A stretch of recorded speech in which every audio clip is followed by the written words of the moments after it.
Today was October 10th, the day most had recognized as any other ordinary day, just like any other, as the citizens and shinobi of Konoha settled down and began to drift to sleep as the midnight slowly began to approach them. However, none of the residents of Konoha were prepared for the surprise attack by none other than the nine-tailed demon fox.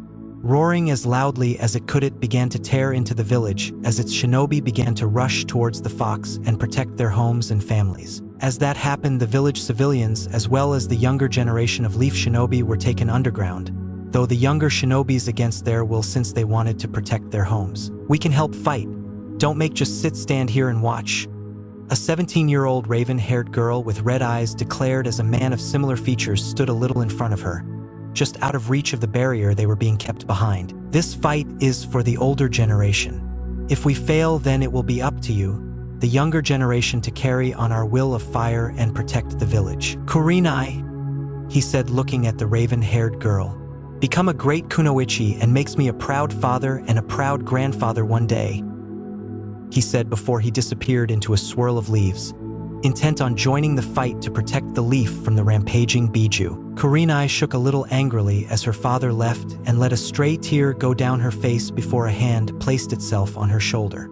Looking over her shoulder, she saw Asuma Sarutobi, a 17-year-old recently promoted jonin, give her a look that said, "Believe in him and follow his words." Not liking it, she nodded her head in agreement despite still not liking it. Beside her, her fellow graduation class members and current Umbu Kakashi Hitaki and his self-proclaimed eternal rival Might Guy stood there silently as they observed the beast attacking their home with emotionless looks on their face. Despite that, she knew they, along with everyone else, all had the same feeling of wanting to do their duty and not feel so useless against the Kyuubi. As they observed and watched, a small whimper came from behind them, making them turn around and made their eyes soften. Standing behind them was little 5-year-old Naruto Namikaze, still wearing his blue pajamas with little shurikens decorating around them and a little gray robe wrapped around him. He looked just like his father, the 4th Hokage, with his tan skin and blonde hair, and even had a similar personality to him, which made him quite quiet but smart for his age. His eyes, though, were violet just like his mother's Kushina Uzumaki, and had bursts of her personality at times. He was born on October 3rd and had just celebrated his 5th birthday a week ago with his father and his heavily pregnant mother, who was expecting twins.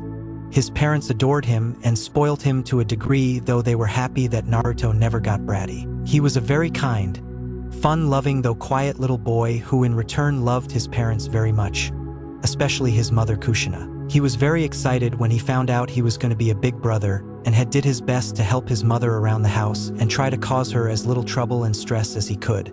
Sometime he even talked to his little siblings in his mother's tummy, which always made Minato and Kushina smile at him proudly. "Where are Ka-chan and Tusan?"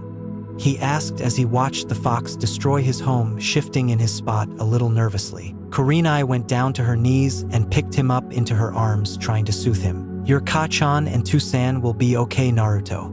Remember, your Tusan is the strongest in the village and your mother is no pushover either," Kakashi said, trying to lift the boy's spirits. "But Ka-chan has my baby brother and sister in her tummy. What if she gets hurt?" "That won't happen, Naru-chan. Your Tusan won't let any harm come to them. You have my word on it?" she said as Naruto nodded and watched as he nuzzled into the older girl's neck. The rest was silent as they continued to watch as the shinobi of the village tried to push the Kyuubi away, but were getting thrown away effortlessly by the fox. Just as it looked like the Nine Tails was going to storm forward, a large elongated staff hit it square in the stomach and slowly started pushing the fox away and out of the village. When the fox looked to see where it came from, standing on top of one of the buildings was none other than Hiruzen Sarutobi, the 3rd Hokage. "GG," Naruto said, just managing to see his grandfather like figure battle the Kyuubi, while the younger generation smiled at the arrival of the powerful leaf shinobi. As he watched the 3rd Hokage battle the Kyuubi with long-range support from some of the other leaf shinobi, Naruto felt 2 strong energy signatures appear nearby and land just beside the 3rd Hokage. Naruto smiled though when he recognized the signatures. "Pervy Sage and Bachan are here," he said as the Kurenai, Kakashi, Asuma and Guy looked at him in confusion, not entirely sure what he was talking about. As soon as they did, two large plumes of smoke appeared in front of the 𝕜𝕦𝕣𝕦, revealing a large white slug with blue stripes going down its back and a large purple frog with a shield and 𝕜𝕦𝕣𝕦 in its hands. On top of their heads, none other than Jiraiya and Tsunade, two of the Leaf Village's Sannin. When they saw Jiraiya and Tsunade begin battling the 𝕜𝕦𝕦𝕦, the four younger shinobi looked at Naruto in surprise. How did he know they were there? I did not even sense them. They all thought but left it alone for now and would get back to it later. Jiraiya-kun, Tsunade-chan. Sarutobi greeted a little out of breath as the two Sannin nodded towards him. Sensei, if the 𝕜𝕦𝕦𝕦 is here, I can only guess something went wrong with Kushina's while she was in labor. Jiraiya asked. That seems to be the case. Though I have not seen her or Minato yet. I don't know where they are, but we have to keep the 𝕜𝕦𝕦𝕦 away. No matter what, he said, stealing his voice as they both nodded. However, just as the fox was about to launch an attack towards them, Minato appeared above the 𝕜𝕦𝕦𝕦's head looking a little beaten up, and then disappeared with the 𝕜𝕦𝕦 in a yellow flash away from the village, making everything suddenly go quiet. Where did they go? Tsunade asked as they began to scanning the areas before they saw a large explosion a few miles out from the village. There, Jiraiya said before the 3 Kage-level shinobi began running as fast as they could towards the site with the summons following after. The other shinobi watched as the 4th Hokage and Naruto's father vanished with the 𝕜𝕦𝕦𝕦, making many cheer, though only 4 and a little boy knew it was not over yet. Naruto closed his eyes and searched for his dad. Having never told anyone this, he had always been able to sense where people were. He recognized his parents' signatures like the back of his hand. After a minute of searching, he found them outside the village, but he sensed his mother was hurt. It made him want to go to her and stop the 𝕜𝕦𝕦𝕦 from hurting her. He hopped out Kurenai's arms and started running forward, but Kurenai and Kakashi caught him. Naruto, you mustn't.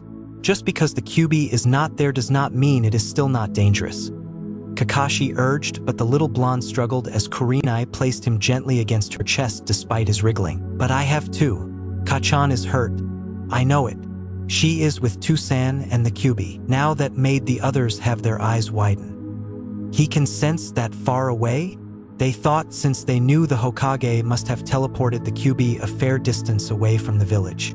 The range that Naruto seemed to have of sensing people was vast. Definitely need to look into that on a later date, Asuma said to Kurenai, who nodded since a sensing ability of that magnitude sounded like a real blessing. Have faith, Naruto-chan. They will be okay, Kurenai said as Naruto's violet eyes look out across the village. Battle site. Kushina breathed in heavily as multiple chakra chains were shot out of her back and keeping the 𝕜𝕦𝕦𝕦 in its place while 𝕜𝕦𝕦𝕦𝕦, the chief toad, was on its back trying his best to keep it pinned down.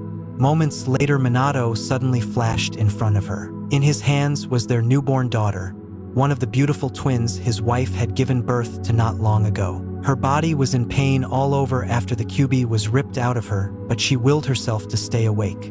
She could not let her family and the village down. I'm sorry, Kushina, but this is the only way, he said solemnly.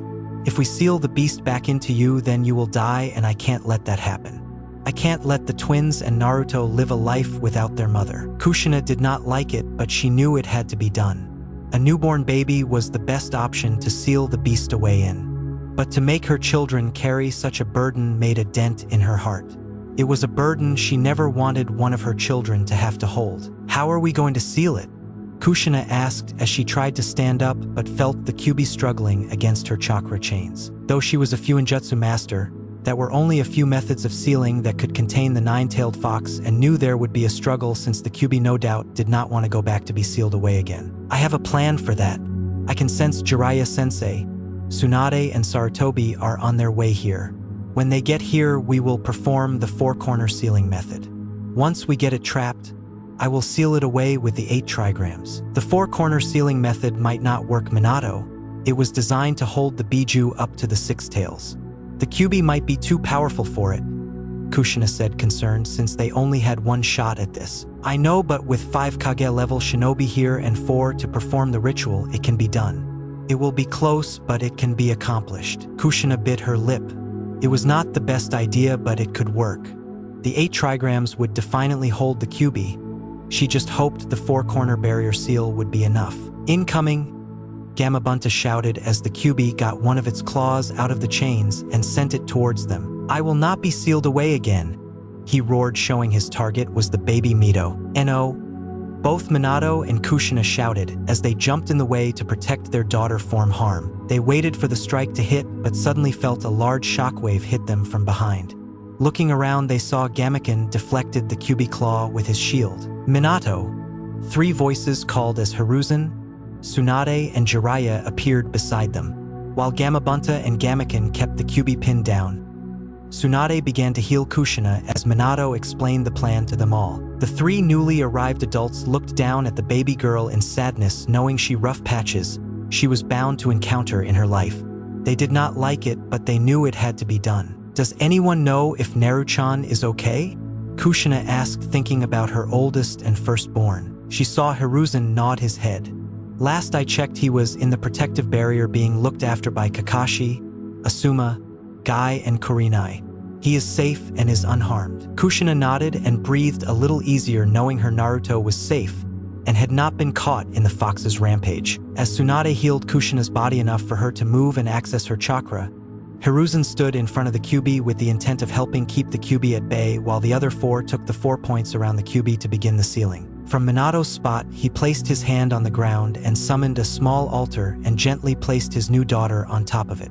She was sound asleep, which surprised him from all the noise, but he guessed that was more a good thing. He began drawing on the necessary symbols in blood around the baby and onto the baby girl's stomach. After a moment, the seal was ready. Everyone at time now, Minato declared as Kushina retracted her chains, which released the 9-tailed fox and made it roar from its spot. Gameken and 𝕜𝕦𝕣𝕦 did their best to keep it down, as did Sarutobi, but the 9 tails was the strongest of the tailed beasts for a reason and was very quickly getting out of their grasp. Minato nodded to everyone as he, Kushina, Jiraiya, and Tsunade all prepared and channeled their chakra and made the necessary hand seals. Dog, snake, boar, tiger, for corner sealing jutsu. The 4 all shouted as their blue chakra burst from all around them and began to create a large net. The net began to expand before it was big enough to cover the Kyuubi. In each of their hands was kunai that once the net was securely placed around the Kyuubi, they would drive the kunai into the ground and hold the Kyuubi in the sealing barrier. Gameken, 𝕜𝕦𝕣𝕦, and Sarutobi saw the sealing jutsu get activated and quickly jumped out of the way as the sealing barrier began to close in around the Kyuubi and began to wrap around him. No, I will not be sealed again after just getting free.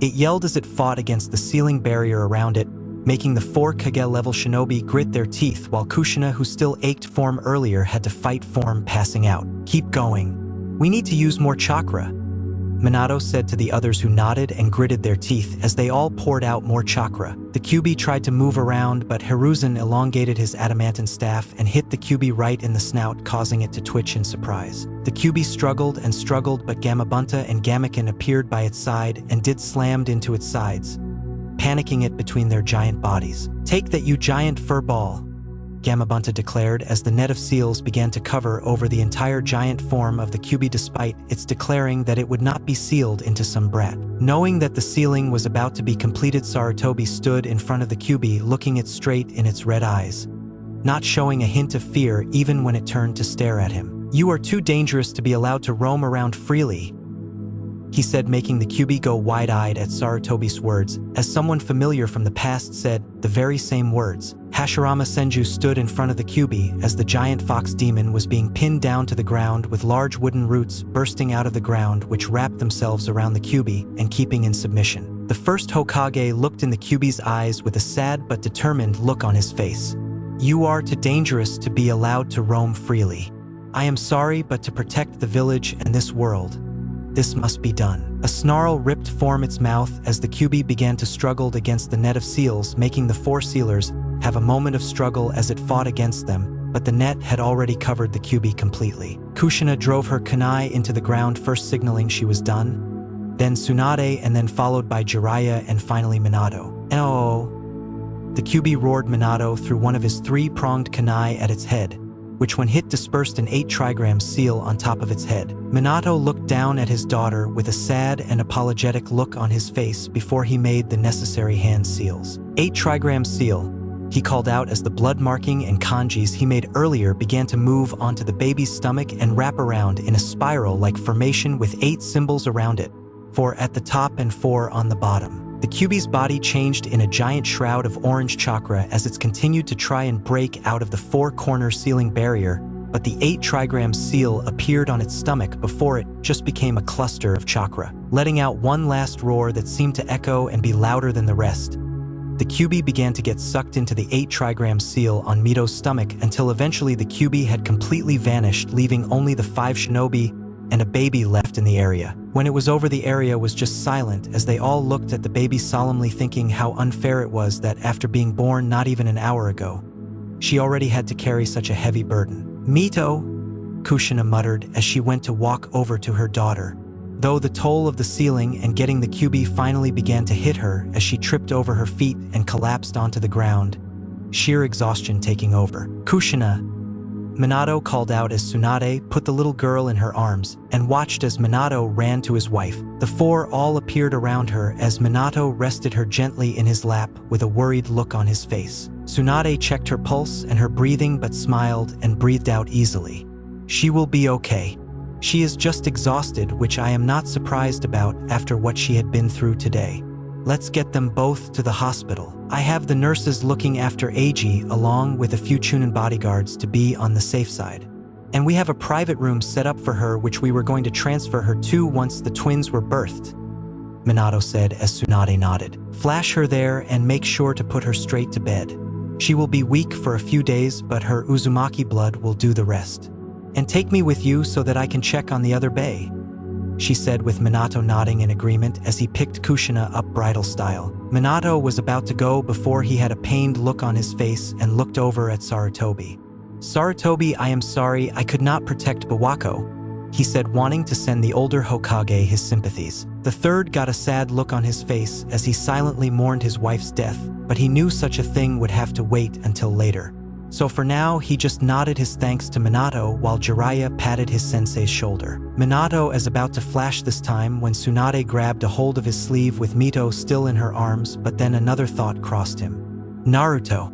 Someone will need to collect Naruto." Jiraiya looked ready to offer to get him, but Hiruzen beat him to it. "I can do that. I will bring him to the hospital since I am sure he will want to see that his family is safe." Minato nodded his thanks and within a second disappeared in a yellow flash along with Kushina, Tsunade, and Mito. No longer needing to stay in the area, Sarutobi and Jiraiya took off back to the village. In village, "What's happening?" Naruto asked for Kurenai's arms as they watched as the barrier that was stopping them from leaving disappeared and a few of the chunin and jonin that fought against the Kyuubi appeared in front of them. They explained how the Kyuubi was defeated, though they never said how. It did not matter though, since the younger generation all cheered. The only one who was not cheering was little Naruto, who just wanted to find his Kachan and Tusan. Naruto, the young boy, heard as he looked over form all the chattering around him to see Sarutobi approaching him. Ji. Naruto cried as he jumped out of Kurenai's arms and jumped into the embrace of the old Hokage. "Where is Kachan and Tusan? Are they okay?" he asked with tears threatening to spill again. Sarutobi soothed him and calmed him down as best he could, but he knew the boy wanted to see she parents. "They are fine, Naruto. They are at the hospital with Tsunade, Jiraiya, and your baby brother and sister." Naruto's eyes went a little wide when he heard brother and sister, and it only made him want to get there quicker. "Your mother will most likely be asleep, so remember to be quiet when we get there since today has been very taxing for her," he said as Naruto quickly nodded his head. When he did, Sarutobi said goodbye and thanked Kurenai, Asuma, Guy, and Kakashi for watching over him in this time of need, and quickly set off for the hospital. It did not take him long though. When he did get to the hospital, it was all in a rush as stretchers with people being carried on it were brought in and some of the nurses working on the injured in the lobbies or in the hallways. He spotted Tsunade's apprentice Shizen ordering a few nurses while helping a young Kunoichi, quickly showing how far her studies with Tsunade were coming along. "Are all these people going to be okay, Gigi?" Naruto asked, looking around all the hurt shinobi. "Eventually they will. They had a hard-fought battle tonight and a lot of people got hurt because of it. However, we have some of the best doctors around in Konoha, as well as Tsunade, so they will be back on their feet in no time," he said as Naruto nodded. They walked up a few flights of stairs before they arrived at the prenatal zone. Naruto saw a few of the pregnant moms' women around who had been sent to the hospital to make sure their babies were okay. one of which was his mother's friend Hitomi Hyuga, who as far as he knew was expecting a young girl. Leaving that little area, Sarutobi walked them down a quiet corridor before stopping at the third on the right. "Here we go," Sarutobi said to Naruto as he opened the door and walked inside. As soon as they walked in, he spotted his father with Jiraiya and Tsunade in the corner of the room talking with serious expression on their faces. He saw they were all looking tired, especially Minato, and his clothes were ripped in a few places, and he rubbed his eyes a little. "To-san," Naruto quietly called, remembering what Sarutobi about him needing to be quiet. He saw Minato look in his direction and a smile appear on his face. "Naru-chan," he said, leaving the corner and taking his son from Sarutobi. "I missed you, To-san. I thought you and Ka-chan were hurt," Naruto said, beginning to sob as his father held him close and soothed him as best he could. "It's okay, Naru-chan. Your Ka-chan and I are made of some pretty strong stuff. It will take more than that overgrown fuzzball to hurt us," he said, trying to make his son smile, though he just sobbed a little harder. Wanting to calm his son down, he made Naruto look at him. "Hey Naruto-chan, would you like to see your new baby brother and sister?" he asked. Naruto's eyes went a little wide but nodded his head. Minato smiled and led his Naruto over to the other side of the room. Naruto turned his head and saw Kushina sleeping on the bed with her red hair swept onto one side. "Ka-chan," he said, looking at her. "She is okay, Naruto. She has had a long and tiring night and just need the rest. I know she was very worried about you, but I know she will be very happy to see you in the morning," Minato said as they reached who they were looking for. Situated next to Kushina's bed was a cot with two little bundles sleeping peacefully inside. One was wrapped in a blue blanket while the other was in blue. The little boy had tan skin like Naruto and Minato and had blonde hair but could see small red streak in it. The little girl had similar hair like her twin, but her skin was a lighter shade like Kushina's. However, Naruto noticed that on her cheeks she had whisker-like marks. Though he and his little brother has similar marks, the ones on his sister were more noticeable and definer. "Naru-chan, I would like you to meet your brother and sister Eiji and Mito Uzumaki Namikaze." Minato leaned down with Naruto still in his arms and towards the sleeping twins. Naruto gasped a little as he looked at his younger siblings and outstretched his right hand and gently stroked his sister's cheek. "Mito-chan," he said as a smile made its way onto his face. Minato, Jiraiya, Tsunade, and Sarutobi smiled as they watched Naruto interact with his two new siblings.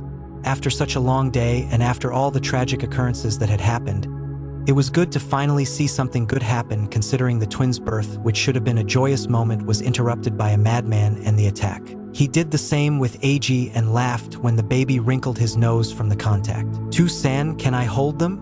Naruto asked, looking his father in the eyes. Minato smiled and nodded.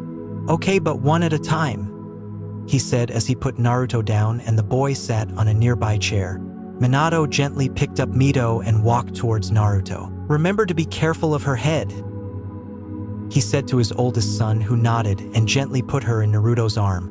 Tsunade and Jiraiya sat beside him, looking down at the little girl. Her tiny little body lay against Naruto's as she rested in his arms, though since he was only 5 she also laid across his lap. "Hi Mito-chan, I'm your big brother, Naruto," he said, making the others smile as Minato watched him with Eiji resting in his arms. Just as he spoke, Mito's eyes began to flicker before she opened her eyes, revealing a pair of blue eyes looking up at him. "She has your eyes too, San," he said, looking up at his dad, who was now a little in front of him. "It seems she does, and it looks like Eiji has the same eyes too," he said, showing that Eiji was awake as well now and showing his similar blue as well. Naruto looked down at his sister and saw she was looking up at him with a curious expression on her face, as if she was trying to figure out who he was. After the two looked like they were having a staring competition with each other, Mito then giggled a soft yet melody-like laugh that made everyone smile. "I think she likes you, Naru-chan," Minato said, laughing a little. "What's not to like about my little Naru-chan?" a tired voice said, making them turn around to see Kushina with her eyes open and looking at the scene with a smile on her face. "Kushina!"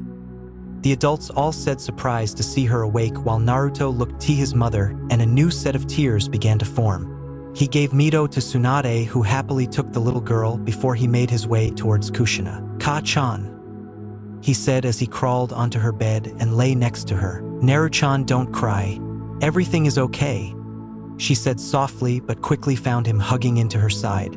She kissed the top of his head and wrapped her arms around him. "I thought you got hurt, Ka-chan. I was worried." He sobbed as Kushina rubbed his back soothingly in circles, trying to calm her down. "I felt you in Tucson, and you felt hurt with the big vile horrible chakra nearby," he said, catching the attention of everyone in the room. "Naruto, what do you mean you felt everyone?" Minato asked, looking at his son with a curious expression. "I don't know how to describe it. I could just feel where everyone was. I could feel when Pervy Sage and Bachan appeared on their big animals, and I could feel you and Ka-chan were out of the village." "Naruto-chan can describe what you felt when you sensed your parents?"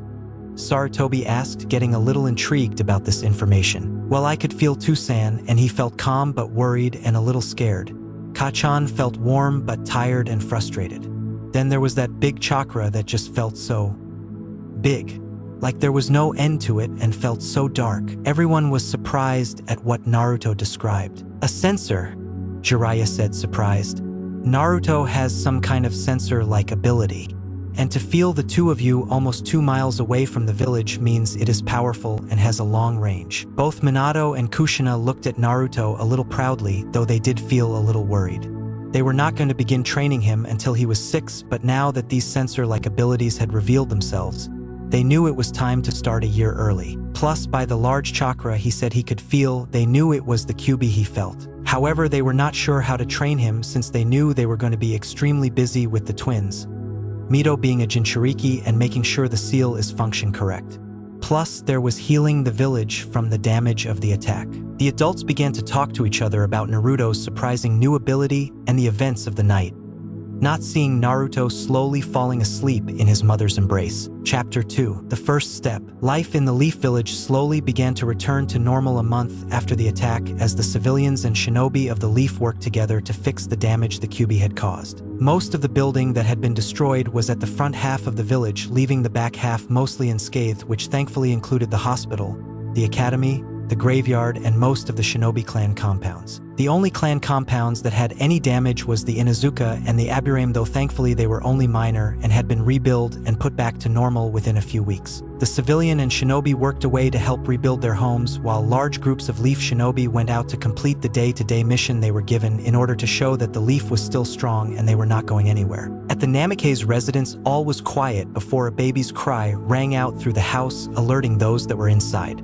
The Uzumaki Namikaze family could have had their own clan compound or lived in the Hokage mansion if they wanted, but Minato and Kushina never wanted the big lavish lifestyle. They were more than content with their 6-bedroom house, which has cozy, warm, and family feel to it. Plus, with only 5 of them, there was just no need for a big clan compound. Naruto raced from his room and into the nursery, where he already found his mother holding and rocking his sister Mito back to sleep. "Is Mito-chan okay, Ka-chan?"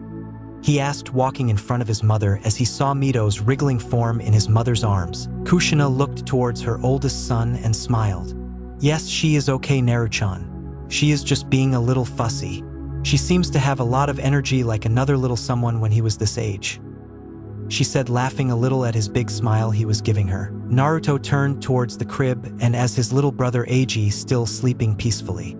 Both babies were very active, he had noticed, though they never seemed to wake up at the same time during the night. He looked at his mother and saw her yawn a little. "Are you okay, Ka-chan? You look sleepy," he asked with a worried look on his face, touching his mother's sleeve. She nodded her head a little and noticed Mito was calming down, and her eyes were beginning to drift off again.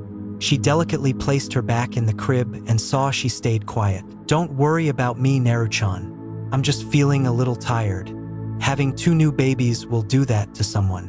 I will be fine, I promise," she said as Naruto nodded, though the little frown on his face showed he was not all that convinced. Kushina was about to move, but saw Naruto holding a book in his hands. "Naruto-chan, what do you have there?" she asked, taking the book gently from his hands and crouching down in front of him. Looking at the book, she saw it read Chakra for Beginners. She looked at Naruto and saw him shuffling a little. "Is my little Naruto-chan wanting to become a ninja like his Tucson and Ka-chan?" she asked teasingly, and saw him nod his head, though he was looking down at floor in embarrassment. "What brought this on? I want to get strong so I can protect you," he said quietly to himself, though Kushina had heard him and was a little surprised by his answer. To protect me? She said in a sweet voice. To protect you and Tou-san?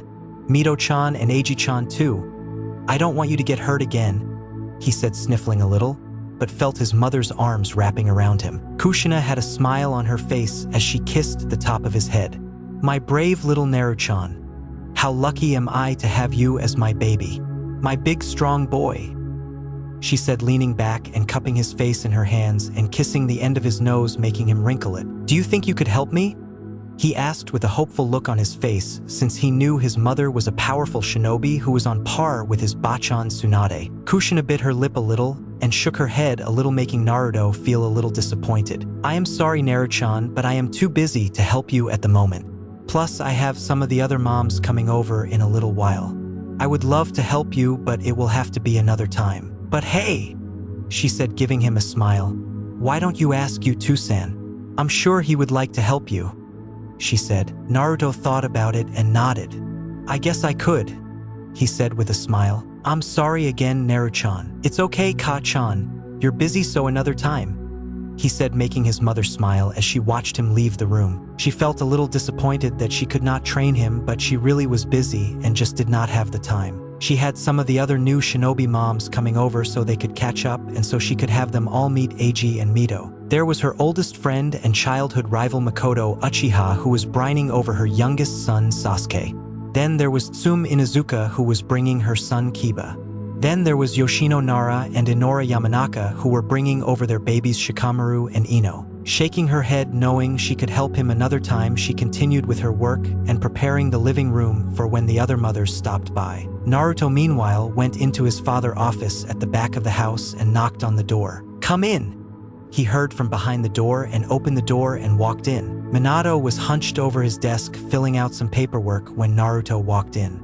Since the twins' birth, he spent some of his time in his office at home instead of the Hokage office, just so that if Kushina needed any help with the twins, he could be there to lend a hand. Hey Naruto-chan, he said, seeing Naruto walk through the door. He scooped Naruto up and put him on his lap, getting a small laugh from his son. Is your Ka-chan okay? He asked, wanting to know how his wife was managing. She is okay. She is getting ready for some of the others' mommies when they come over. Ah, well then we best stay out of the way. You know what your Ka-chan is like when her girly friends come over, he said as they both laughed. Whenever Kushina and the other moms got together, Kushina and Makoto always ended up arguing, whether it was over something as trivial as who has the best cooking to who won the most matches from their past spars. Even where they were pregnant, there was a sense of competition from the two that drove both husbands into the crazy house. So, is there something you need, Naruto-chan? Minato asked, looking at his son. Naruto nodded and showed him the book. Minato took and looked at the cover and smiled at the title. So you want to start training to become a shinobi? You have already impressed me and the others with those sensor abilities you seem to have. Minato and the others were still a little astonished that Naruto had it, since there was no indication of it before, which made them think that Naruto was either not aware of it or it only manifested during the attack. Naruto nodded again. I was wondering if you could teach me how to use chakra, since I want to get strong. And why do you want to get strong, Naruto-chan? He asked. So I can protect my family and the village, the little boy in his lap said.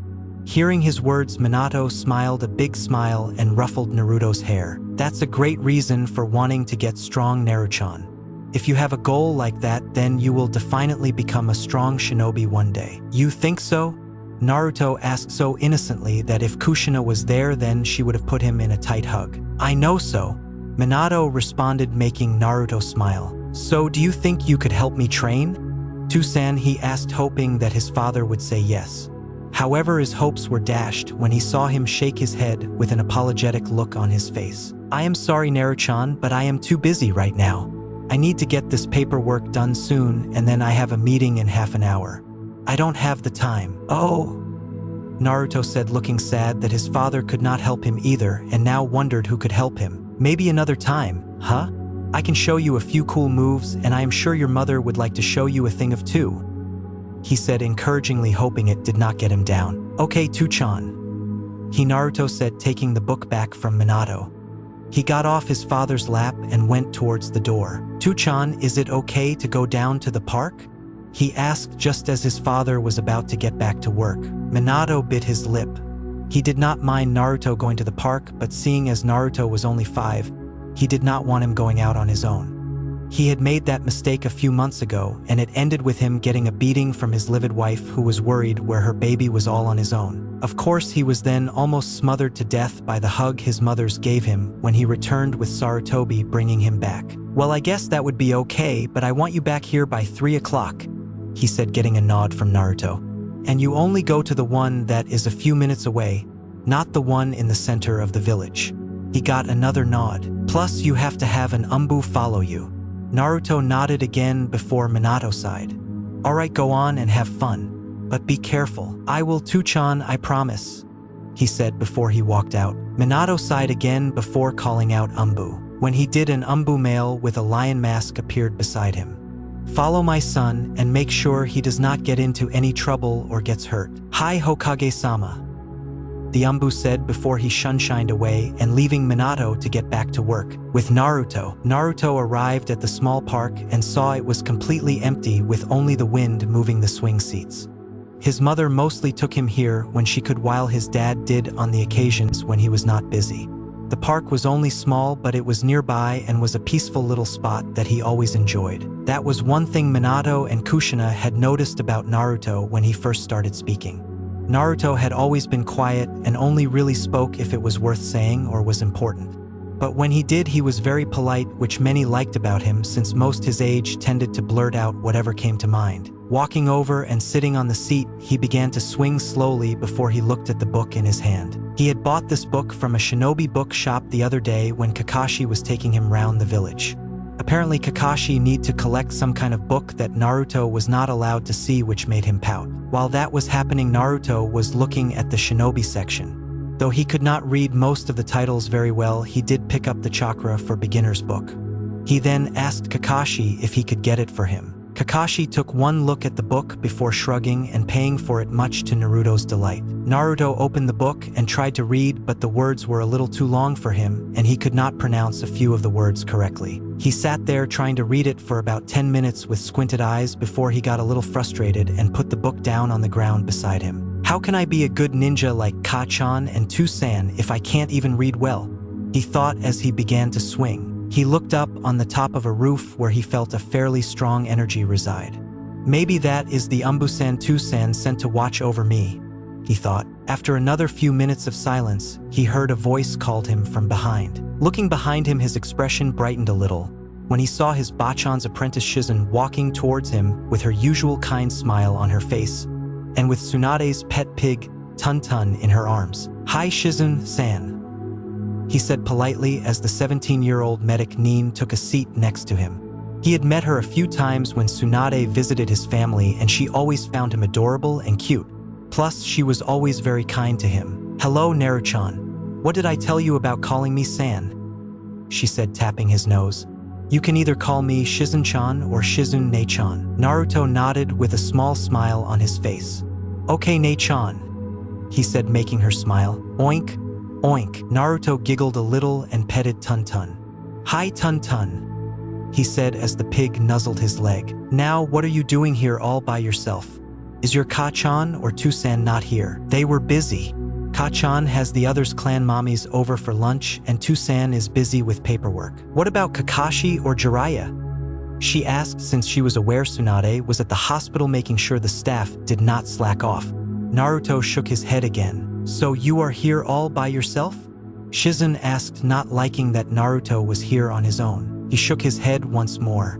"No, the 𝕜𝕚𝕣𝕦𝕠𝕥𝕤 is up on the roof, though he feels a little bored," he said, pointing to the roof of the nearby building, which made Shizen look up. "The 𝕜𝕚𝕚 is up there? How do you know?" she asked, looking a little skeptical. "I can feel him up there." "Oh, that's right," Shizen thought. Lady Tsunade mentioned Naruto had some kind of sensor ability, though I wonder how strong it is. For one so young to have sensor abilities was quite a feat in itself. It showed her just how strong Naruto might be when he grew older. Plus, sensors were always a boost since shinobi that could detect others were very well looked upon and respected by others. "Then how come you could not feel me coming towards you?" she asked, with Naruto struggling his little shoulders. "I don't know. I was not really paying attention," he asked, pouting a little, making Shizun laugh into her sleeve. So do you think you could tell me what I am feeling at the moment? She said, wanting to test how good these sensor abilities were. Naruto started as he stared at Shizun. Shizun, though, had to stop herself from cuddling him since he looked very adorable when he tried to focus. They stayed silent for about a minute before Naruto answered. You feel happy and cheery but a little cheeky as well, he said. When he did, Shizun clapped her hands, showing she was impressed. That's very good, Naruto-chan. I see your Bachan's not over-exaggerating when she said you had sensor ability. You could become a very strong ninja just like your parents with that ability. Really? You think I can? Tusen, I could be strong because I want to protect my family and the village. He squeaked out. Then your Tusan is a very smart man, she said before she grabbed him and began tickling his stomach. No, Nae-chan, stop, ha ha ha ha ha, it tickles. He cried out, making Shizun laugh, while Tun-Tun looked like she was trying to link him too by licking his ear. Sitting up as she watched Tun-Tun lick Naruto, which made him giggle loudly, she noticed the book to the side and went to pick it up. Chakra for Beginners, she read before smiling and looking at Naruto. Naruto-chan, did you come here to try and learn how to be a ninja? She asked as Naruto sat up after Tun-Tun stopped licking him and saw him nod his head. I tried to, but I could not read it. There were too many big words and I did not understand it very well, he said, looking a little embarrassed, though the 17-year-old lifted his head up gently with her index finger. Don't worry, Naruto-chan, there is nothing to be embarrassed about. I think it is a good thing that you are trying to learn this. It shows that you understand that to be a ninja you have to start right at the bottom and work your way up. Really? He asked with her nodding. If you like, I can go over it with you and teach you how to access your chakra, she said, making him get a hopeful look on his face. Really, you would do that? Don't you have other things you need to do today? I already finished my shift at the hospital and it is either help you or get bored sitting at home. And how could I ever not want to help little Naruto-chan? She picked Naruto up from his spot and put him in her lap as she leaned against the swing bars. The book was placed in front of them and together they began to read. Chakra is the mixture between spiritual energy and the body's physical energy. It is essential to every jutsu technique that has and ever will be created. Once molded, it can be channeled through the chakra circulatory system, which is to chakra as the regular circulatory system is to blood, to any of the 361 chakra points in the body, through various methods, the most common of which is hand seals. Hand seals perform many ninjutsu, genjutsu, and other secret arts other than taijutsu. The exact amount of chakra necessary to perform a simple technique is manipulated through hand seals. This will vary between the simplest of jutsus to the most dynamic and most powerful. The hand seals are bird, boar, dog, dragon, ox, tiger, serpent, rat, horse, monkey, hare, and ram. The two sat there for about an hour as Shizun read about chakra to Naruto and explained certain parts that he did not quite understand. She also made sure he was aware of what made up chakra and how many chakra points there are in the body, even pointing to the places where certain ones were on her arms. Do you understand, Naruto? She asked him as he sat there on her lap and saw him nod as he looked at one of the pictures that represented physical and spiritual energies coming together to make chakra. Can we try to see if I can use my chakra? He asked since he looked a little eager to begin. Sure, Shizun said warmly as Naruto hopped of her lap and sat in front of her. Get in a meditative pose like I am doing, she said as Naruto watched and tried himself, though Shizun had to help him a little since his legs were still so little. You comfortable? She asked, and with Naruto nodding his head she began. Okay, Naruto-chan, first I want to make this hand sign. This is the Ram hand sign. Using any one of the hand signs will help to bring out your chakra and bring it to the surface. The Ram head sign is the one most used when starting out to first draw their chakra. Like this? He asked as did his best to mimic the hand sign Shizun was showing him. She observed and made a little tweak with two of his fingers before he had it right. Now to draw out your chakra you have to dig deep inside and try to draw it out. Search deep down and wait until you feel a warm sensation in your stomach. When you feel it, try to focus in on it and then pull it out to the surface. I will demonstrate. Naruto watched as Shizun closed her eyes, taking a few deep breaths before exhaling. After about 10 seconds, Naruto felt a strong burst of energy come from Shizun, which caught him a little off guard. He could feel how warm it was, and though it was anywhere near as big as his Tusans or his Kachan, but he felt it flowing smoothly from her. If he squinted a little, he could just about make out a blue-like aura appearing around her. Was that chakra? He asked her when she stopped and opened her eyes. The blue thing around you? It was. If you manage surge out enough chakra, then it can become visible around you and will be a light blue color. Now it is your turn, she asked as he nodded. Though don't be sad if you don't manage to do it, Naruto-chan. It takes time to activate your chakra for the first time. Okay, but I will try my best, he said eagerly as Shizune smiled at him and petted Tun-Tun, who was beside her. She watched as Naruto closed his eyes and took deep breaths similar to what she did moments ago. The ram hand sign he made was shaking a little, but she knew it was because Naruto was a little nervous since he obviously did want to let her down. Up on the building, the 𝕜𝕦𝕣𝕦𝕠𝕥𝕤𝕦 assigned to watch over Naruto also looked in interest, wanting to see if his Hokage's son would be able to activate his chakra for the first time. Though he leaned forward to get a better view, he still remained hidden from view. After a few minutes had passed, Naruto opened his eyes with sad look on his face. I couldn't find it.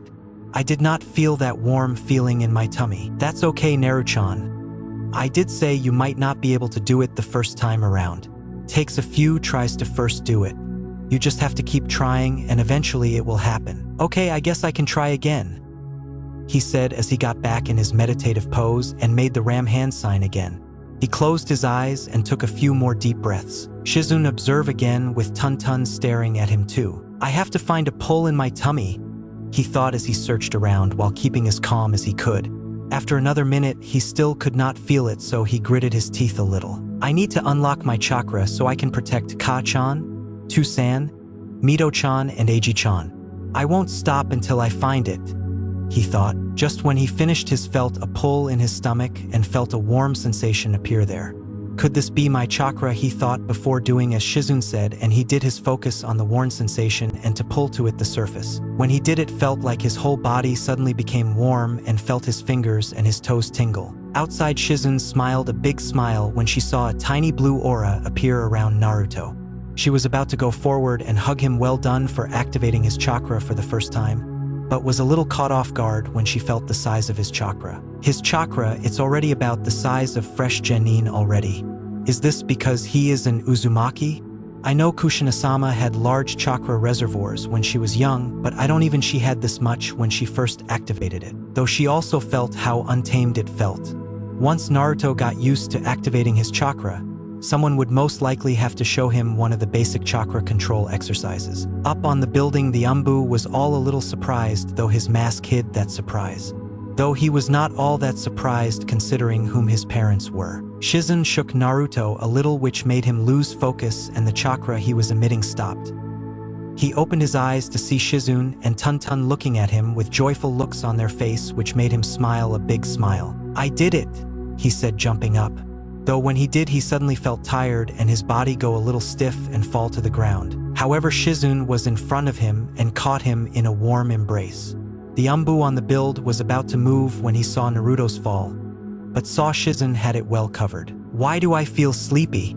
He asked as he yawned in Shizune's arms. Silly Naruto-chan, you pushed out a lot of chakra when you activated it, which has now left you feeling tired.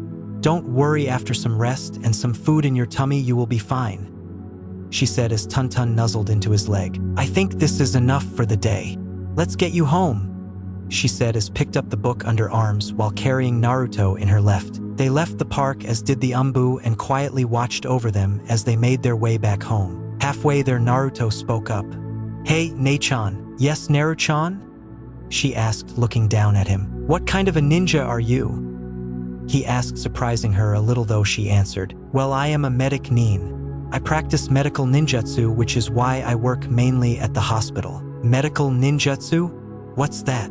He asked, making Shizune giggle a little at how he said medical. Medical ninjutsu is a type of ninjutsu that is used to heal people when they get hurt. Like when people are sick and not feeling good? Exactly. I am okay at fighting, but I prefer healing people, which is why I am Lady Tsunade's apprentice. She is the best medic nin in the whole world. Wow, he said quietly to himself.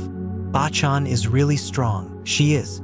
She is one of the strongest in the village and is known all over the world as one of the strongest kunoichi there has ever been. So does that mean you are really powerful too? he asked, making her laugh again. I am nowhere near as powerful as your Bachan, but I like to think that I am capable of looking after myself.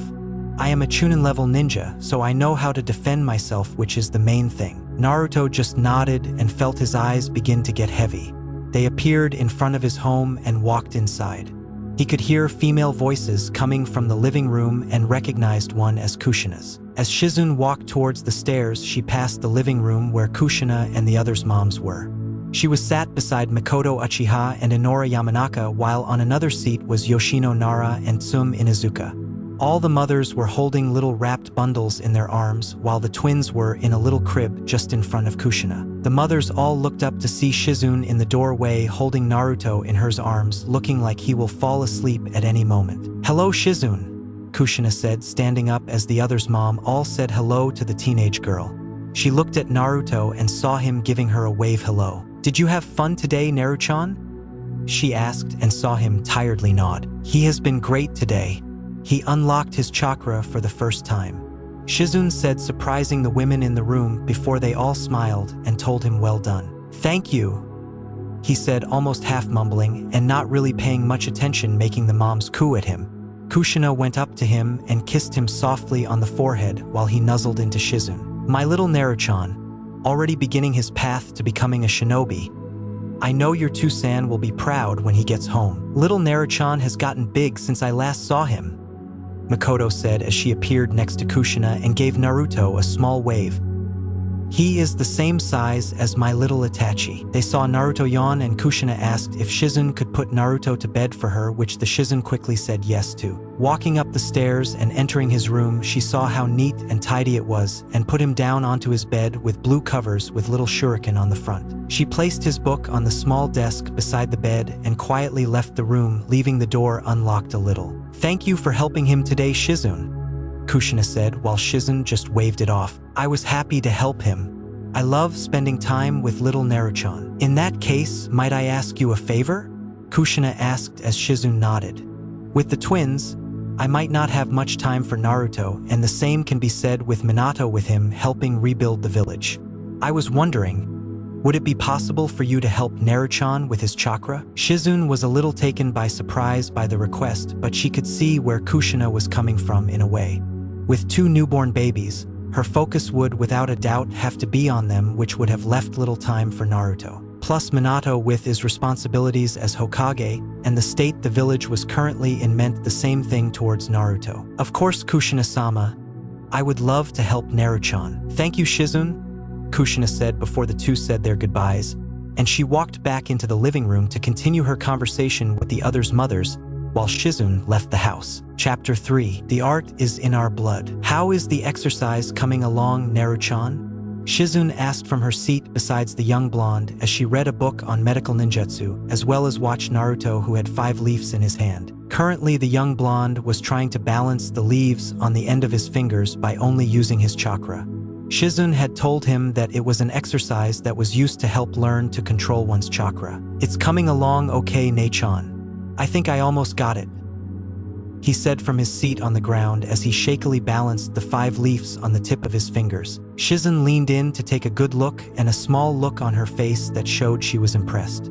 She couldn't help but feel a little amazed that despite how young he was and how big his chakra was at his age, Naruto had surprisingly good chakra control and learned at a very quick pace. He was eager to learn and loved anything that was ninja related.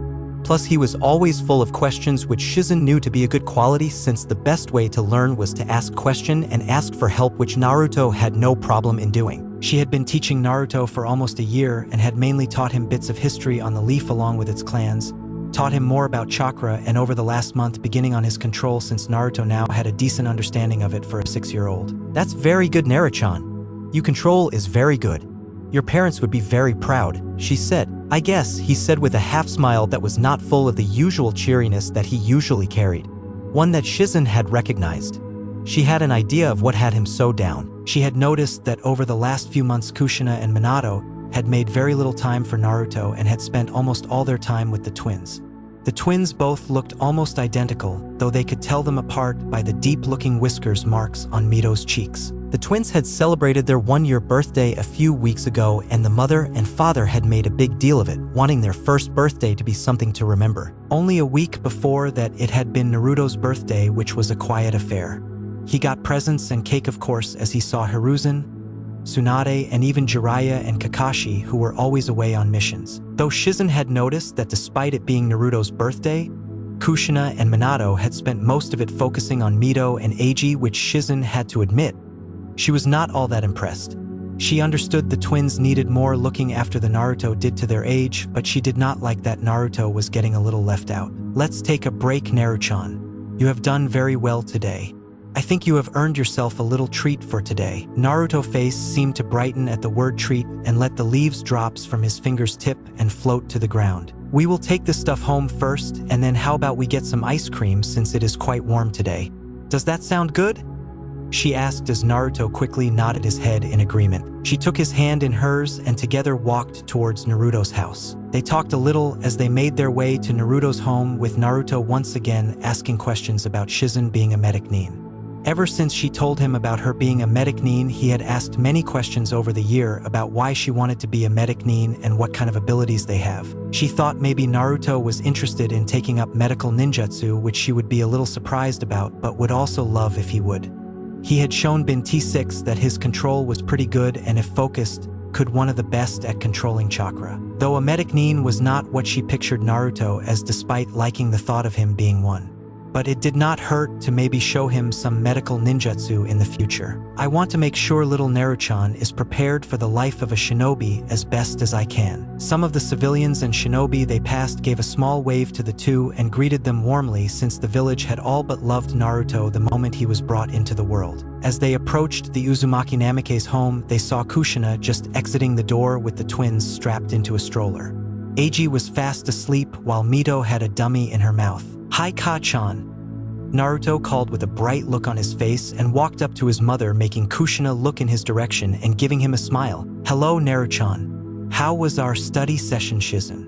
she asked as she checked the stroller had everything she needed and that the twins were safely strapped in. "It's going great. I can balance 5 leaves on my fingers now." "That's great, Naruto-chan," she asked, not looking up from the stroller. "So where are you going?" he asked with a little frown on his face. "I'm taking the twins for a walk around the market, and then we are visiting your father at the office," she said as she patted his head and giving him a small smile. "Maybe I can," he started, but saw Kushina had already begun to walk away, said goodbye to them both and left the house. "Go with you," he finished, looking at the ground, sighing a little. Shizen, meanwhile, had a frown on her face. It was like she had thought before. Kushina, although giving Naruto her attention at first, it quickly shifted back to the twins. "You okay, Naruto-chan?"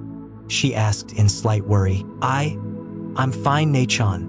Ka-chan is just busy again, and I understand," he said with a half smile again, and quickly went inside to put away his equipment before quickly returning. Shaking her head and getting rid of the frown on her face, she took Naruto's hand into hers again, and the two walked into the center of the village to get some ice cream. 20 minutes later, the two walked out of the ice cream shop with Shizen licking a mint chocolate chip ice cone while Naruto had orange flavor.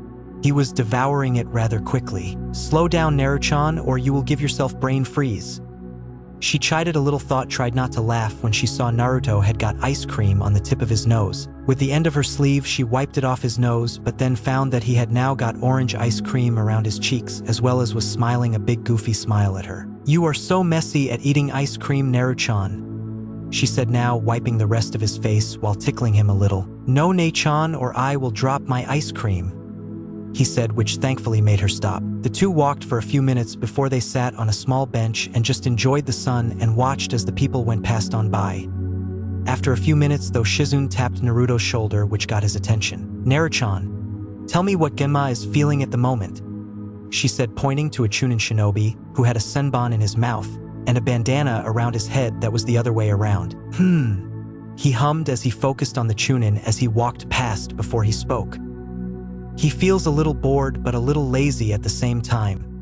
Like he does not know what to do. Sounds like Ganma," she thought before she pointed over towards an Inuzuka clan member with their ninja hounds walking beside them. "He feels happy and excited and maybe a little bit too cocky as well," Naruto added while Shizune nodded, believing that completely considering Inozuka males tended to be a little too overconfident most times. Though what they were doing might be seen as a little rude to some people, Shizune had found it to be a great way for Naruto to get used to his sensor abilities.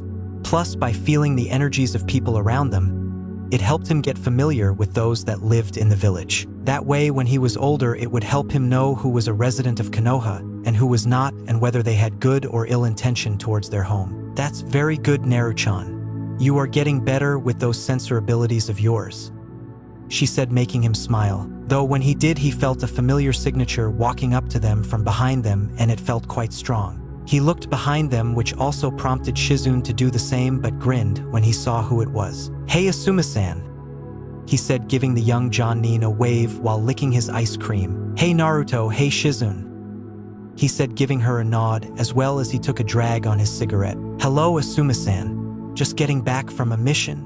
she asked, since he looked a little tired. He nodded his head. "Yeah, just a few minutes ago, actually. Guy is giving the mission report to the Hokage." Shizune nodded, though felt a little bad for Asuma. Though she liked Guy and he was good friend, the man was a little full-on and could be a little much. "Asuma-san, you know you should not smoke. Nae-chan says it bad for your health." Naruto chided softly, making Asuma raise an eyebrow, while Shizune giggled a little into her hand. "True, but I summon a bit of chakra around my lungs so that it does not do as much damage.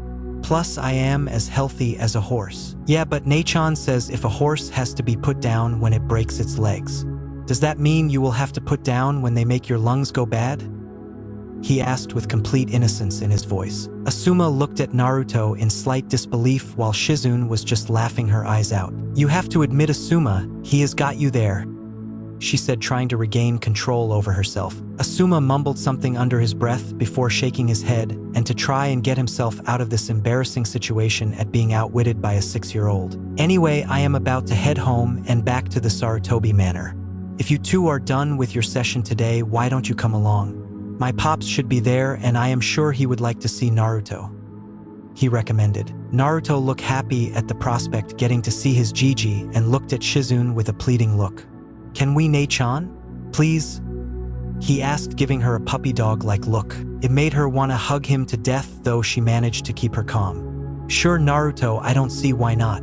Plus, who knows, maybe your Gigi will have some shinobi wisdom to give you," she said, making Naruto smile even more. "If there is anything my dad has, its wisdom by the shed loads," Asuma said before he began making his way back home, with Shizune and Naruto now following behind him. As they walked to the Sarutobi Manor, Asuma spoke about the mission he had, which was to take out a bandit encampment that had been established 2 days outside of the village that was terrorizing a nearby village. Naruto tried to listen, though the two older teens were making sure Naruto did not hear any of the gory parts since he was still a kid, and they did not want to expose him to the killing part of a shinobi duty until he was a bit older. They arrived at a large manor house about 3 stories high and very wide that had fresh flower beds decorating the outside. They walked in and took their sandals off before Asuma called out, "Yo, Dad, I'm back and we got guests. I'm in the dining room." They heard, recognizing it as Sarutobi's voice, and began to walk towards it. As they walked further into the home and arrived in the dining room, they saw Sarutobi sitting at the low table, sitting on a cushion with some ink, brushes, and paper layout in front of him, and was writing elegant-looking giant kanjis on them. "Gigi," Naruto called, barreling towards Sarutobi. The former Hokage took notice of Naruto and smiled a grandfatherly smile at the young blonde. "Naruto-kun, this is a nice surprise," he asked as hugged the blonde and settled him on the cushion that was stationed beside him. "And Shizune-chan, it's nice to see you again." "Hello, Sarutobi-sama," she said, bowing a little before taking up a seat besides Naruto. "How did the mission go, Asuma?"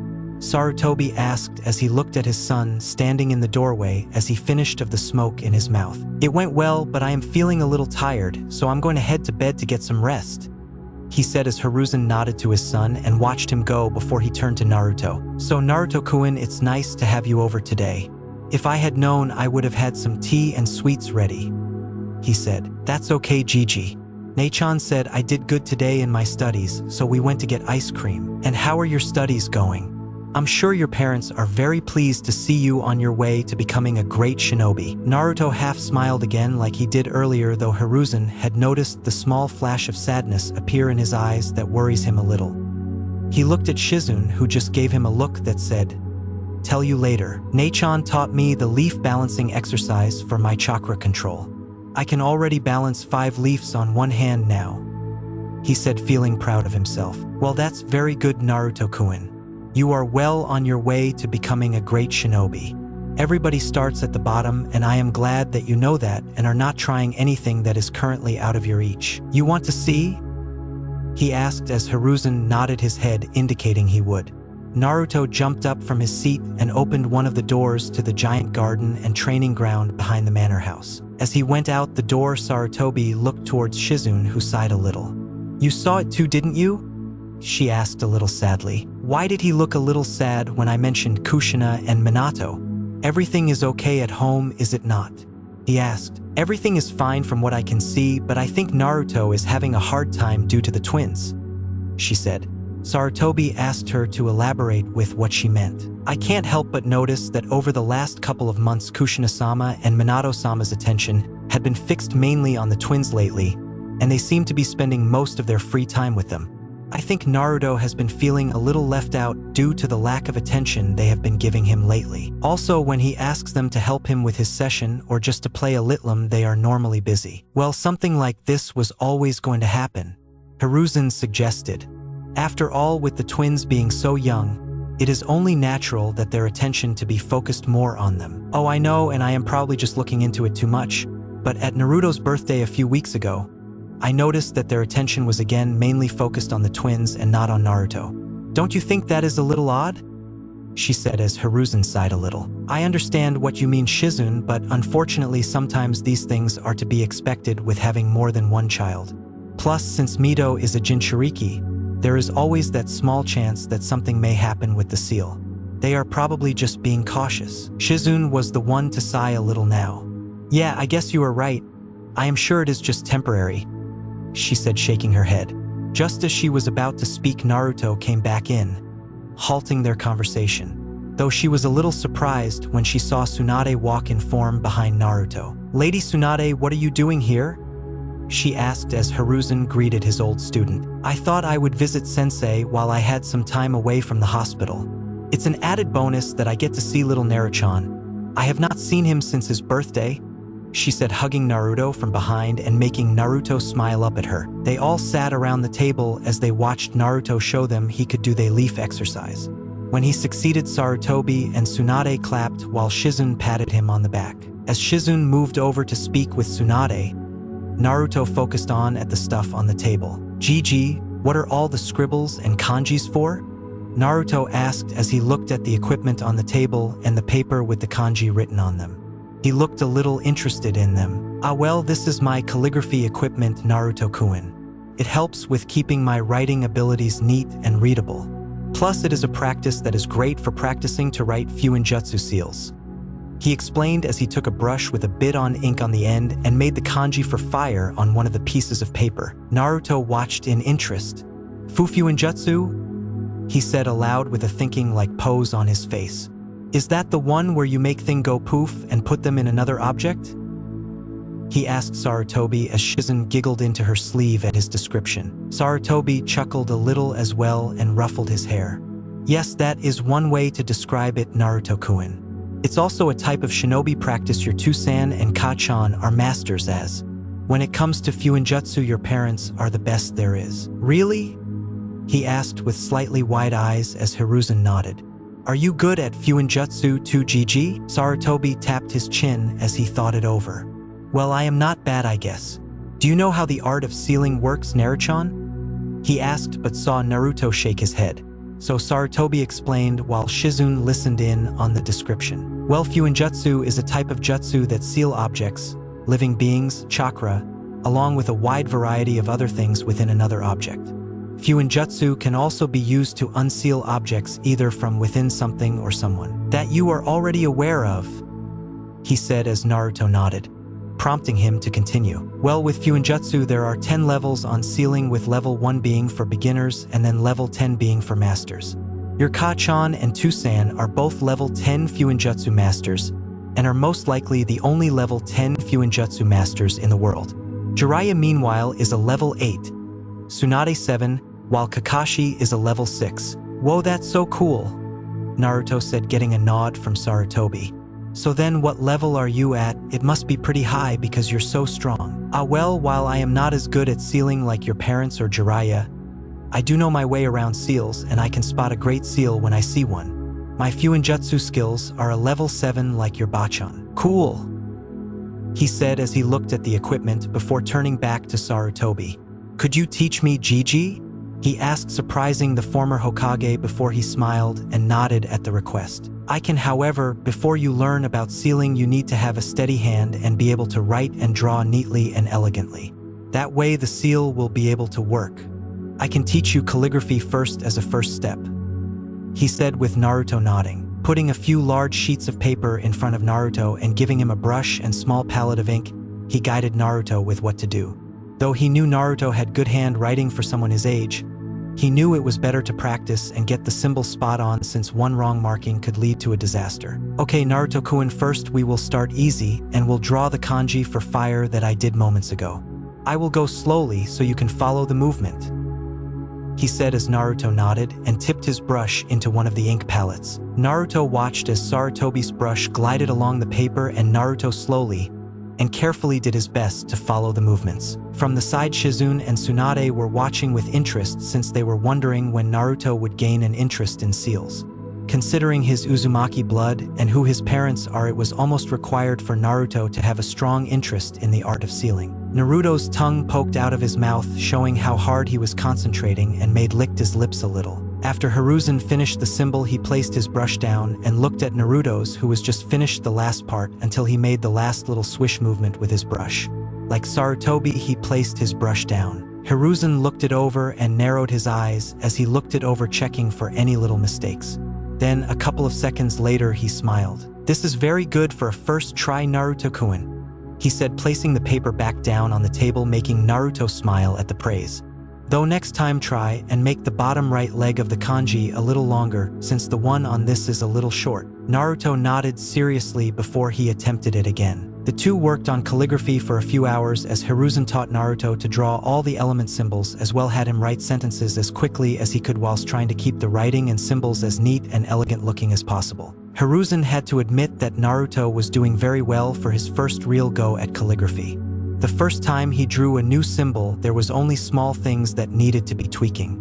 From then on, all of them looked very professional looking, and Hiruzen could not spot a flaw in them. The Uzumaki blood runs strong in you, Naruto-kun, he thought as he went on to show him the symbol for iron. The little guy is doing well, Tsunade said to Shizune as they quietly spoke and watched Naruto work with Hiruzen, and found it very cute how determined he looked. You know, Naruto-chan has been asking me a lot of questions about 𝕜𝕦𝕣𝕦𝕦𝕠𝕥 lately, she said, making Tsunade's eyebrows rise up in surprise. Really?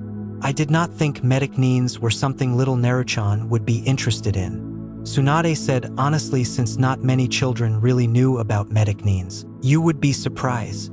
He is very curious about all the different types of shinobi there are, and always asks me about the things I do as a 𝕜𝕦𝕦𝕦. So you think he could be a 𝕜𝕦𝕦𝕦 one day? No, I don't think Naruto would be a 𝕜𝕦𝕦𝕦. However, I do think he would be interested to learn some medical ninjutsu. You think he could?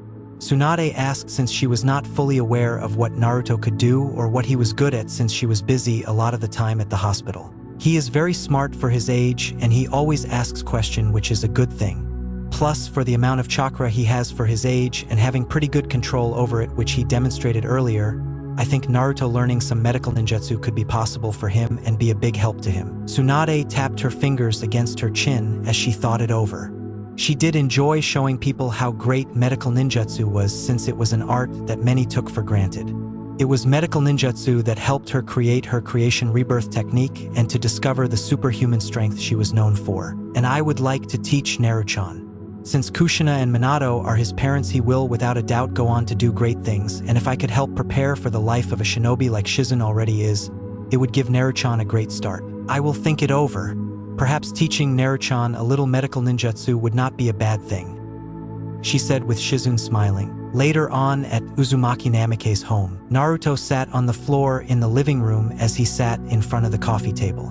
A little time after his working on calligraphy with his Jiji, Sarutobi had taken Naruto out and got him a little calligraphy set of his own so that he could practice at home. Since Sarutobi told him to make sure he could draw the kanji on the paper as if it was second nature and at a quick speed, that was what he decided to do with the rest of his time for the day. "Nah." He heard from beside him and smiled when he noticed Mito was crawling towards him. She and Eiji had spoken their first word a few days after hers and Eiji's first birthday, which happened to be Tusan. It of course made Minato extremely happy since Naruto's first word was Ka-chan. "Hi Mito-chan," he said as his little sister continued towards him before rolling around beside him. "Did you have a nice dinner?" he asked since he saw a little bit of mushy carrots and beans on her face. Picking up a napkin, he put his baby sister in his lap and wiped off the mess from her face, which made her flay her arms around, indicating she did not like it. When he was done, he saw she was staring at what he was doing on the coffee table and was pointing towards one of the brushes he was using. "You want to go?" he said down at Mito, who just gave a delighted squeals as a response just as Minato walked in with Eiji in his arms and Kushina following behind. "So that's where you went, Mito-chan? Went to see what your big brother was doing," Minato said as he saw his daughter on his eldest's lap and he put a brush in her right hand. Together Naruto dipped the brush in the ink and with Mito's in his own. Together they slowly drew the kanji for water on the paper. Mito showed she was enjoying it by giggling, while Eiji, who was still in Minato's arm, had his arms stretched out showing he wanted to go too. Kushina and Minato sat on the sofas behind the coffee table and watched Naruto and Mito interact with each other before noticing the calligraphy kit. "Naruto-chan, where did you get this kit?" Minato asked. Naruto smiled back at Minato. "Gigi got it for me. We went to see Gigi today and he taught me calligraphy. He said it was good for practice for seals." He is right, they are very important for someone who wants to learn seals. "Does this mean you are wanting to learn Fuinjutsu?" Kushina asked, watching as Naruto had let go of Mito's hand as she was just drawing squiggles on the paper. Naruto nodded his head and saw the two equally proud smiles appear on their faces. He watched as his father got from his seat and go upstairs but quickly returned a minute later with a book in his hand. "Here Naruto-chan, if you want to learn seals then take this and have Shizune or your Gigi read it with you. This is a beginner's guide to Fuinjutsu that I wrote with Jiraiya. This will help you learn the basics and level 1 Fuinjutsu. Did your Gigi tell you about the 10 levels?" he asked as Naruto nodded. "If you are anything like us Naruto, then you will fall in love with Fuinjutsu. Most think it is a dead-end area of ninjutsu, but it can be very powerful and so helpful if used right," Kushina added while watching Mito have fun with her drawing squiggles. "Thank you Tusan, Ka-chan. But can't you help me with learning sealing? Gigi and Shizune-chan said you both are the best with seals." He asked, thinking his parents would say yes to this, but to his disappointment both his parents shook their heads. "Sorry Naruto-chan, we just don't have the time to help you right now. Maybe some other time," Kushina answered. "But your Gigi can help you since I know he is quite well versed in seals. He will definitely be able to help you," Minato said as he patted Naruto's head. "Oh, that's okay. Maybe another time," he said to sound convincing despite feeling sad that they said no. "Thank you Naruto-chan. Thank you for understanding," he said as Kushina picked Mito up, which got a disappointed gurgle from the girl since she was enjoying her squiggle time. Kushina kissed Naruto's forehead before standing up. "Come on Miss Messy, let's get you nice and clean with a bath," she said as she and Minato left the room and headed upstairs with a twin in each arm. As the two left, neither heard the slight sniffle come from Naruto as he started a new page and began to draw again. Chapter 4. The Meeting of Two Geniuses. Naruto jumped over a log as he ran around in a small forest just a little ways away from the Sarutobi Manor as he did his best to jump and dodge out of any obstacles he ran into. He huffed a little as he stopped and tried to catch his breath. He had been running full out for about 30 minutes, which for a 7-year-old most would find impressive. Though he wondered if that was due to his Uzumaki blood, but he would think on that another time. Strapped to the side of his pants was a small pouch that carried some kunai and shuriken which Sarutobi had bought for him a few months. Since he started studying under Sarutobi just over a year ago, Sarutobi, Shizune, and Tsunade had been surprised at how quick he was learning what they were showing him. After just 3 months of learning calligraphy from Hiruzen, the boy's handwriting had become so neat most would have thought an adult had written it. So Hiruzen began teaching him level 1 Fuinjutsu, which of course Naruto took to like a sponge. Anything that was seal-related went right into his head and stayed there. Sarutobi had been a little flabbergasted at how quickly Naruto had come into Fuinjutsu. He believed that he was quicker in understanding seals at his age than even his parents. The level 1 sealing showed Naruto how to make simple seals like storage seals with scrolls, which were the basic among the Fuinjutsu. It only took Naruto about 5 months to understand the concept of level 1 and how to make high-quality and working storage seals. It was also a big surprise when by his 7th birthday he was already beginning level 2 Fuinjutsu. Sarutobi had tested Naruto how quickly he could make a storage seal with the equipment in front of them. He was left flabbergasted again, of course, when Naruto made one in under 30 seconds.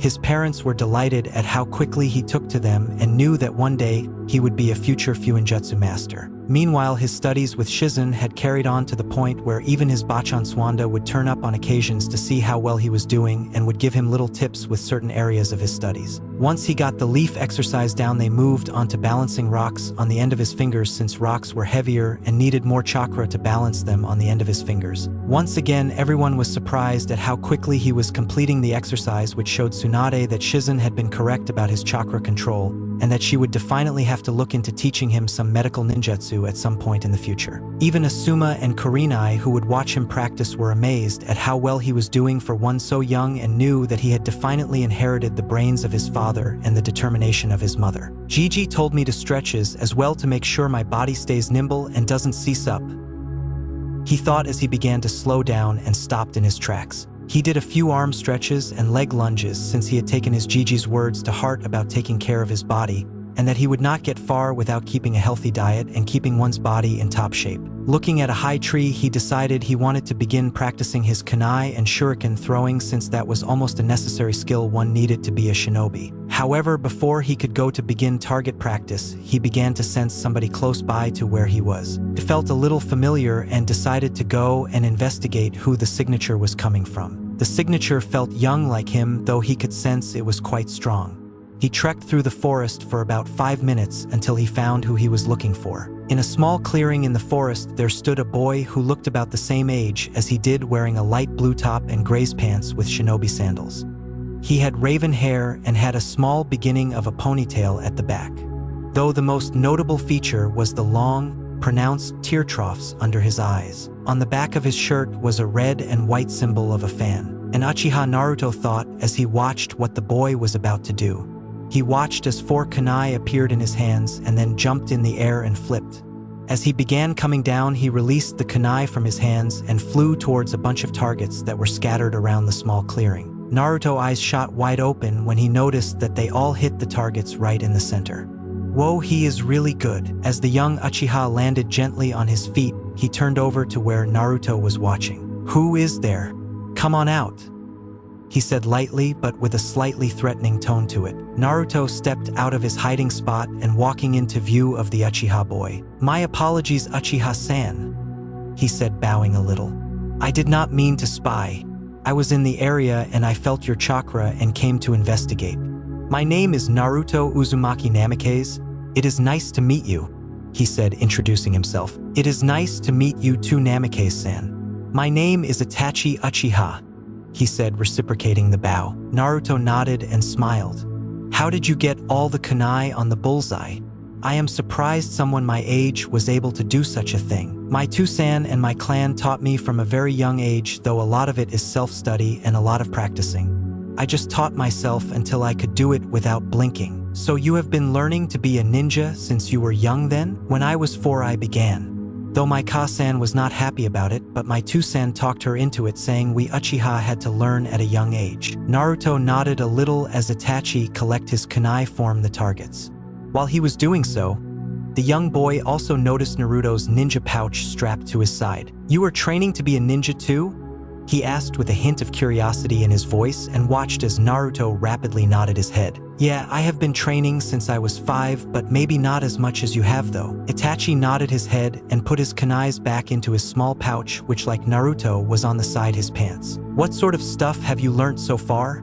Naruto asked, since he wanted to compare himself to someone else his age. "I have studied and practiced the Uchiha style of taijutsu, shuriken jutsu, and fire jutsu, as well as a little bit of genjutsu.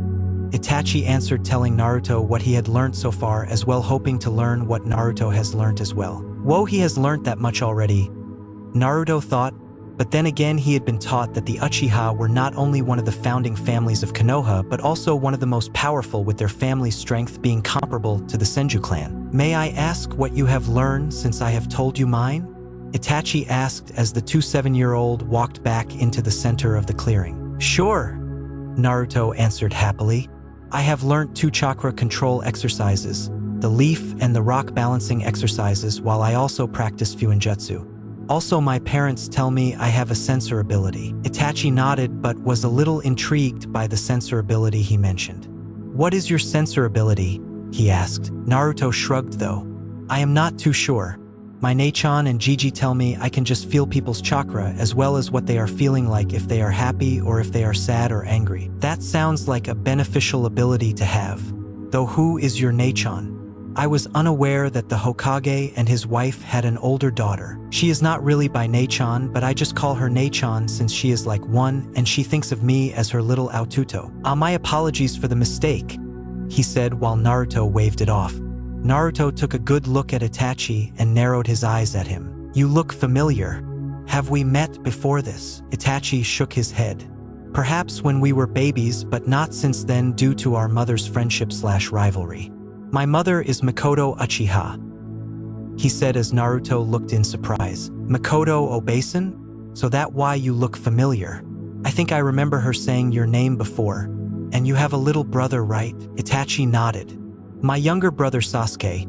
He is the same age as your siblings Mito and Eiji, I believe. The two took a seat in the small clearing and slowly began to talk to each other. They both asked each other what they did for hobbies, which was not surprising to each other when they both answered with training. Though they both found out quickly that the other had a very strong desire to protect their family and village, especially when it came to their siblings and mothers. Since both were the same age, they would both be going to the academy together at the same time.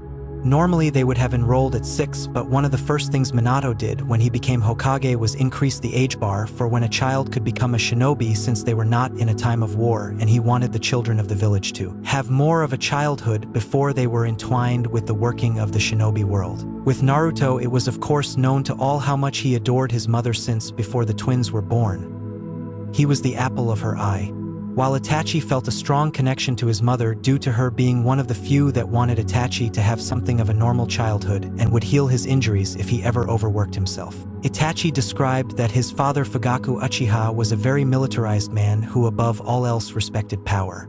Since Itachi had shown at young age such promise in the ninja arts, he made sure that Itachi would one day become the best in the village, though Itachi always felt it was just so he could bring more power to their clan. Naruto meanwhile described how after the Kyuubi he felt so useless when he found out his other was hurt and dedicated himself to getting stronger so that he could protect her, his Two-san and his siblings from any further hurt. Though Itachi was surprised when Naruto told him it was the 3rd Hokage that was teaching him to how be a shinobi, and that he was the one who was teaching him Fuinjutsu. Though he knew that the Hokage and his wife were seen as the best with Fuinjutsu, it made him wonder why they were not teaching it. When he asked, he noticed his new friend had avoided the subject and moved on to another topic. Also, when Naruto asked whether he could really do 𝕤 elemental ninjutsu, since he heard it was very difficult for someone of their age to perform such a feat, he watched with slightly widened eyes when Itachi performed the fire-style fireball jutsu, which engulfed the area in a large fireball. The two boys sat there for what felt like a couple of hours until the sun slowly began to come down, and both knew they had better get home before their families got worried. Saying goodbye and saying they would try and meet up again the next day,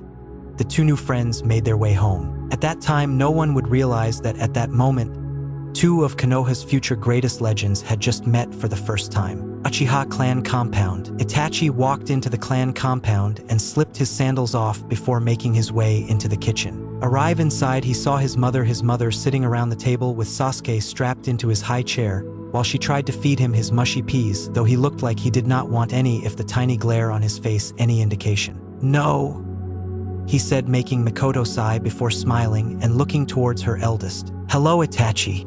How was your day? She asked as little Sasuke spotted his big brother and gurgled happily at him. It was fine, Ka-san. I just practiced my shuriken jutsu today, he said as sat on the other side of the table as noticed Sasuke was trying to get his attention. "Hello Sasuke, are you being a good boy for Ka-san?" he asked softly as Makoto watched the two interact. "Yeah, I good," Sasuke gurgled out, making Itachi smile a small smile, while Makoto laughed at her youngest son. "Now why do I get the nose while your big brother gets the smile?" she asked Sasuke, who just swung his arms around in response. "Come on Sasuke, be good for Ka-san, otherwise you will have to eat the mushy apricots," he said, and internally smirked as the 2-year-old boy had a look of disgust appear on his face, indicating he did not want the apricots. Makoto tried again and moved the spoon towards Sasuke's mouth, and unlike this time, he took a big bite out of the food and chewed on it with a yummy expression on her face. As she fed her youngest, Itachi looked around, saw that once again his father Fugaku was nowhere around. "Where is Tusen Ka-san?" he asked, wondering where his father was. Makoto sighed. "Your Tusan is at the Uchiha police force station along with Yashiro. Apparently they will be pulling an all-nighter again," she said as she did wish that her husband would spend more time at home. But then again, when he is home all he does is focus on Itachi. She thought a little bitterly, since Fugaku was becoming a little obsessed with bringing in more power for the clan, which unfortunately focus on Itachi. "I see," Itachi muttered as he watched his little brother happily munch away on his foot and watching his mother laugh at the funny faces Sasuke was making. "I made a friend today," he said as he stared outside the window, not seeing his mother turn her head to look at him in surprise. "Really?" she asked, not wanting to hide her joy since Itachi did not have any friends outside of the clan. "May I ask who?" "Naruto Uzumaki Namikaze," he said, and watched in slight amusement at the delighted look that quickly appeared on his mother's face as she clapped her hands together. "Mama," Sasuke said, watching at his mother become suddenly very happy, that made him turn his head in confusion. "Oh, that is wonderful, Itachi-kun. I was wondering when the two of you would become friends. Oh, you will become just like me and Kushina. I just know it. I think I would like that, Ka-san," he said as Makoto smiled at her eldest. "I am going to go to my room. I feel a little tired." "Okay, I will see you later, Itachi-kun," she said, kissing her son's forehead, truly happy that he made a friend. Though Itachi was used to his mother giving him affection, he rarely showed that it had any effect on him. Though for this time, the young Uchiha let a small smile appear on his face. Just as he left the room and without his mother looking, he put his hand in one of the drawers by the door and pulled out a few blank slips of small paper. As Itachi walked down the empty corridors of his clan compound, he stopped for a moment at a mirror that was hanging on the walls. When he did, he closed his eyes for a moment before opening them again. However, this time, instead of his onyx-colored eyes looking back at him, it was instead a pair of red eyes with 2 tomo in each eye. With Naruto. "Is anyone home?" Naruto called out, waiting to get an answer as he stepped into his home. "In the kitchen, Naruto-chan," he heard his mother's voice call. He walked in and saw his mother by the stove with the twins both in their high chairs looking up at the ceiling. Though when they saw him, both giggled a little and waved their arms at him. He waved back at them. "Where is Tusan?" "Your Tusan will be home in a few minutes. Just some last-minute work he had to finish. Go up and get washed for dinner," she said, not taking her eyes away from the stove. "Yeah, okay, Ka-chan," Naruto answered as he walked away and went upstairs. He looked back to see his mother had now moved from the stove and was now playing with the twins. It made Naruto feel a pang of sadness in his chest, but he shook out of it. As he walked home, he had wondered about elemental ninjutsu. He knew he was not ready for such a big step yet, but seeing his new friend Itachi use the fireball jutsu earlier that day, it made him want to try as well, and it sparked something inside of him. He was amazed at how far Itachi was in his studies and had mentally decided he needed to catch up. He decided he would have to up his training with Shizune and Sarutobi the next time he saw them, which was in 2 days' time. Deciding to wash up in a moment, he quietly made his way to his father's office and delicately turned the handle. Walking into his father's office, he looked over to the giant bookshelf. The bookshelf was a giant store of various jutsus his parents had mastered as well as documented. His main attention, though, was on elemental ninjutsu. He remembered his father had told him once that he had a wind element which was rare in Konoha, while his mother had water element. Looking at the shelves, his eyes stopped at one that read C ranked water ninjutsu. He took it and opened it and stopped at the first page. On each page was a name of a jutsu while a small containment seal lay beneath it. He looked through the first few pages before one stuck out for him. Water style, water bullet technique. He read aloud and figured that would be perfect.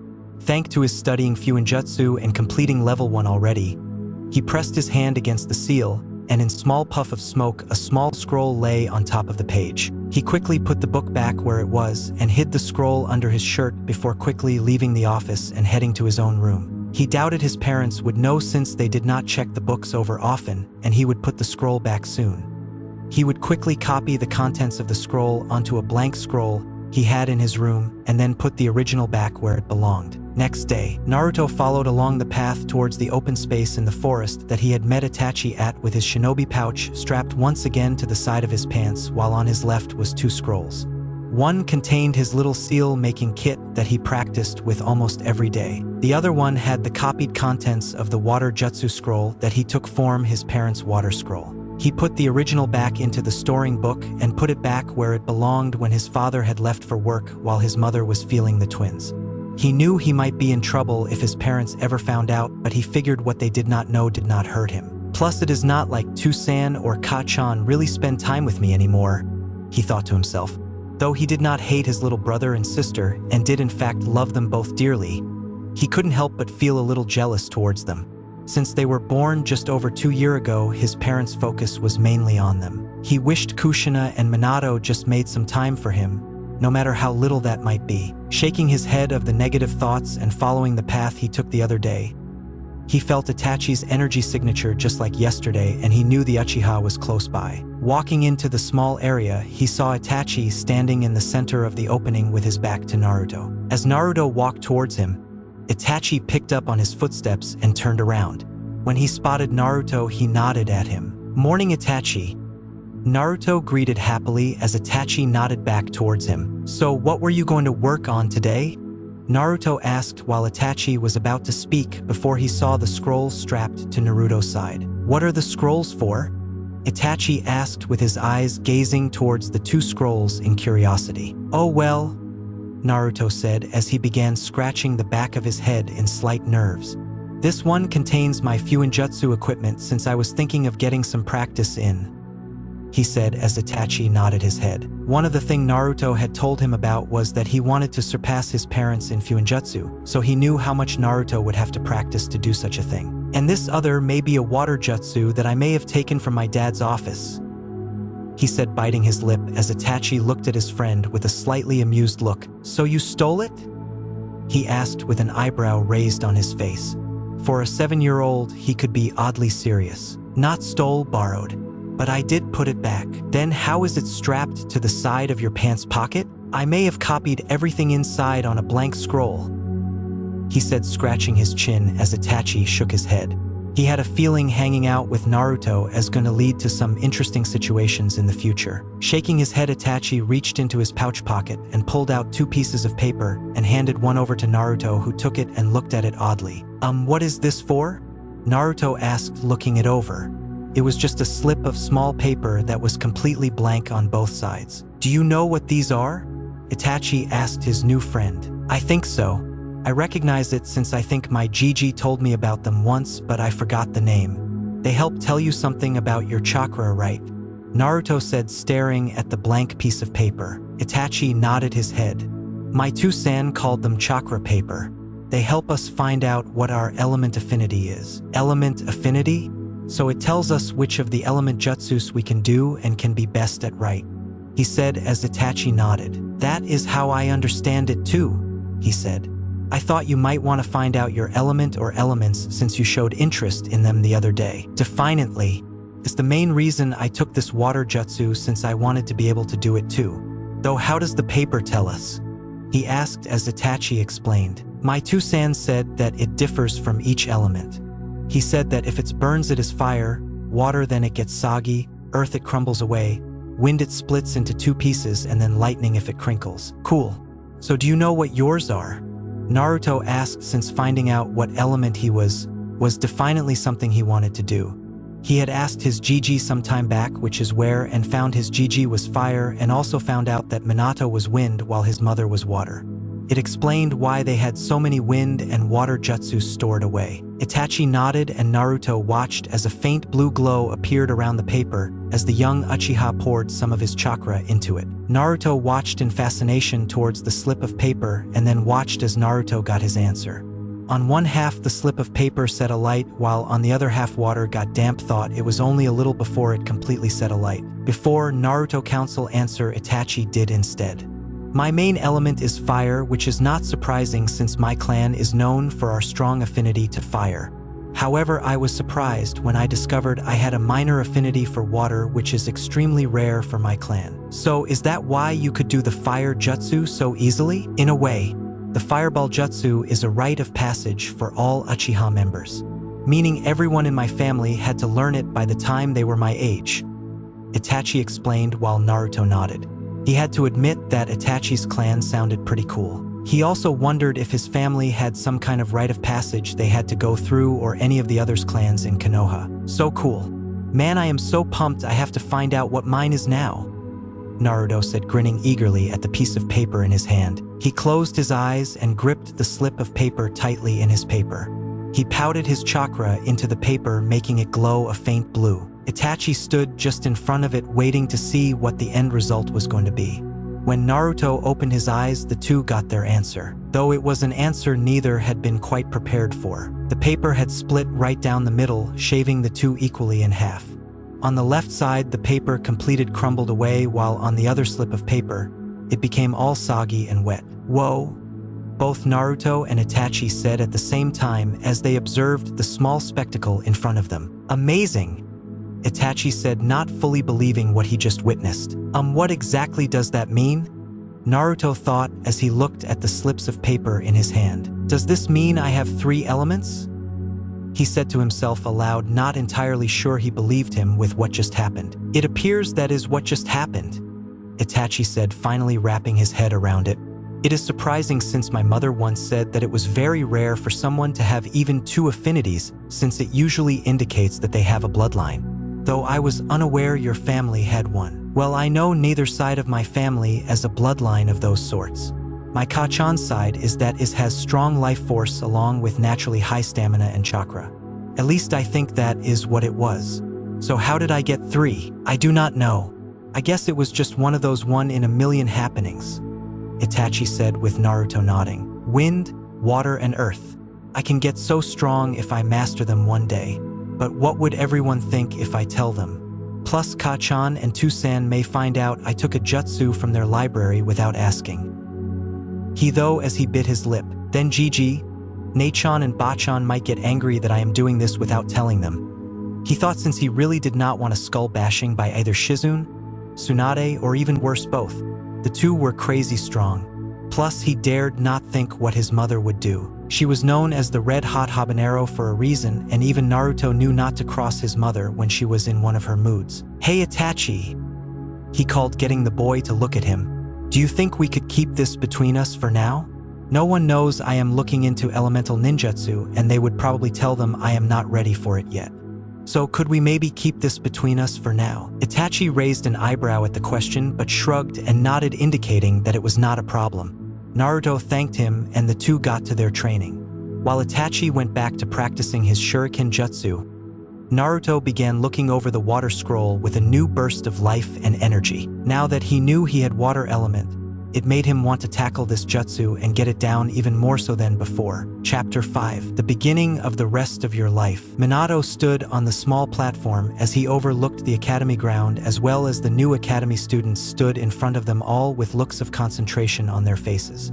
At the back, the parents stood as they watched this proud moment that a lot of them had been waiting a long time to see. Today you make your first steps into becoming a shinobi and your first step to becoming a protector of the Leaf Village. You all start your journey on the road to becoming ninja to protect Konoha and all of the Land of Fire. But what does it mean to protect?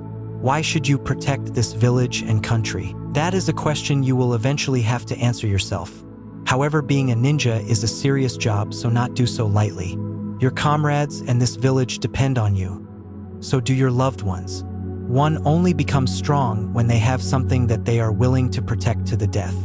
stepped forward today and makes us all proud." The new academy students clapped loudly, as did the parents, as the fourth Hokage gave them all a wave of embarrassment from all the cheering they were giving him before suddenly, he disappeared in a yellow flash. As he disappeared, a similar head of blonde hair looking down at the ground and just gave a tiny sigh as he watched his father disappear. "You okay, Naruto?" His friend Itachi, who was standing beside him, asked, as he had seen him sigh when his father had flashed away. Naruto just nodded. "Yeah, I am fine. I was hoping he would stay to wish we good luck. But I guess that was just wishful thinking." As the instructors began to call out names, signaling for what person would be in whose class, Naruto stared behind him to see a lot of the parents conversing with each other and happily talking with one another. His Nei-chan and his Gigi were there and gave him a small wave when they saw him look in their direction. Naruto gave them a half smile and waved back. He looked over a little ways to the right of them and saw Itachi's parents standing there. Fugaku had his usual emotionless face on, just staring at the sky, while Makoto was next to him with Sasuke gripped onto the hem of her dress, while in her arms she held a small bundle that was wrapped in light pink blankets. Makoto was carrying her daughter Ria Uchiha, who was born 3 months ago and had taken the Uchiha clan by surprise, especially Itachi, who never thought he would get another sibling other than Sasuke. Though when she was born, Naruto had never seen his best friend smile as big as he had when he had told her about little Ria. As he scanned the mass of parents, he had noted that a certain redhead was not at the ceremony, which was one of the reasons he felt so down right now. His mother had decided it was best not to go to his Genin induction. Though this time it was not the twins or work duties that kept her away this time. Just like Makoto, Kushina had been given the biggest surprise when she discovered she too was expecting another child.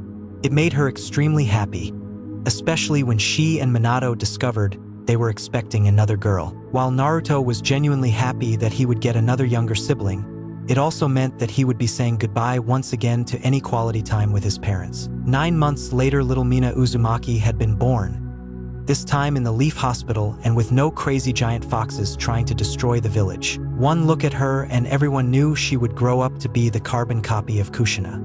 Little tufts of red hair lay on top of her head with the same skin tone and even the same violet eyes that Kushina and Naruto had. Though he was weary of the fact at first, when he held his youngest and newest sister in his arms for the first time, just like Itachi had with Ria, Naruto quickly loved his baby sister and silently promised her that he would protect her and would get strong to protect her and the rest of their family. His and Itachi's drive to train and get stronger hit a new intensity when their baby sisters were born. Naruto Uzumaki Namikaze. Naruto heard as the noise went silent and all watched as Naruto walked over to the man who just called him. He was a man in his early 30s with brown and hair and eyes, wearing the standard chunin uniform. "Namikaze-sama, I will be your instructor for the next 4 years. I am 𝕜𝕦𝕣𝕦𝕦𝕠𝕥. It is nice to meet you, Oba-sensei. Please look after me," Naruto said, bowing a little and in a polite tone. Naruto got in line with some of the other kids that were in his class. He smiled when Itachi was called by their sensei, which meant they would be in the same class together. He was happy to have one friend with him. After about 20 minutes, the parents all said their goodbyes, as well as Shizune and Hiruzen, who gave Naruto a good luck and goodbye before they left. Walking through the academy, they arrived in their classroom and quickly took their seats. Naruto and Itachi sat in one of the middle rows. They were joined in the middle row by a purple-haired girl who gave them both a shy hello, which they happily reciprocated. As they sat in their seats and listened as their new sensei explained the life of a shinobi and elaborated on the speech Minato had given them earlier, Naruto took a look around the room to see if there was anyone he recognized. Other than Itachi, the only other girl he recognized was a girl sitting at the front. She had brown hair with slightly tanned skin and had red fang marks on each of her cheeks. By her legs, he saw 3 little puppies all snuggled together and were leaning on her leg as her hand scratched one of the on the head. "And Inuzuka," Naruto whispered, to which Itachi heard and nodded. "Her name is Hana Inuzuka, the heiress of the Inuzuka clan. My Ka-san and hers are old friend back from their Genin days," he said as Naruto nodded. "I think the same for mine." Continuing to look around the room, there were 2 others that stood out to him. One was a sickly-looking child who was coughing every few minutes. His skin was slightly pale and looked like he could be knocked over by a simple gust of wind. He had brown hair and arc eyes and rested his arms on the desk. The girl beside him was a purple-haired girl that had her hair tied up in a pineapple-shaped ponytail. She had a dark shirt on along with a slightly tan skirt.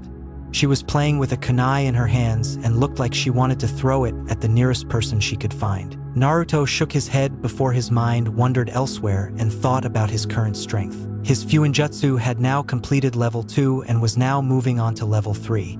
Hiruzen no longer acted surprised when it came to his Fuinjutsu.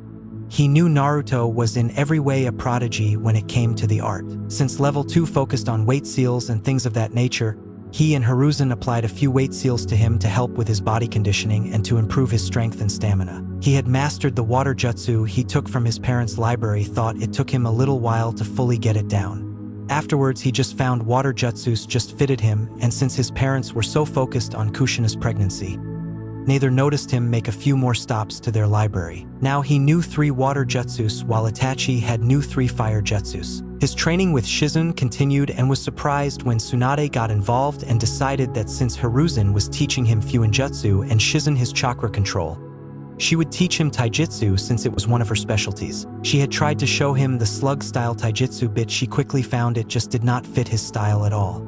So instead she began showing him the senju style. Even though she did not use it often herself, she was trained in it since it was her clan's taijutsu style. While it was not perfect for him, he made it work, plus Tsunade had been adjusting small parts of the style to help fit him. She even had Might Guy, Konoha's resident taijutsu expert, come and take a look at the style for Naruto. Guy had cried out how wonderful it was that Naruto was training to become a great shinobi and cried out about some youth for whoever knows why. Guy even showed him some of the Goken style. When Naruto showed an aptitude for that style as well, Guy and Tsunade decided to entwine the 2 styles together and create something completely new. They didn't have a name for it yet, but Naruto knew it had to be something awesome. And when it came to taijutsu, Naruto was learning quickly as well, once again showing that being a prodigy and being hardworking was already paying off for him. Naruto, pay attention, Itachi said, elbowing him in the side, jogging Naruto back to attention. Right, sorry, Naruto whispered back as Itachi shook his head at his friend's habit of letting his mind wander. Naruto paid close attention to his sensei and what he was discussing to the class, thought he had noticed that some of it Shizune had already covered in his studies with her. I don't think the academy is all it is cracked up to be, he thought to himself as he shook his head and tried to drown out his sensei's voice. The purple-haired girl next to Naruto saw his lazy form and the look on his face and covered her mouth to stop from giggling. Young lady, is there something you wish to say to the class? Their sensei said, who looked like he did not enjoy being interrupted, while all student eyes fell onto the purple-haired girl. The girl blushed a little and twiddled her index fingers together. No sir. Sorry, sensei. What is your name? He asked, looking towards her. The girl stuttered a little.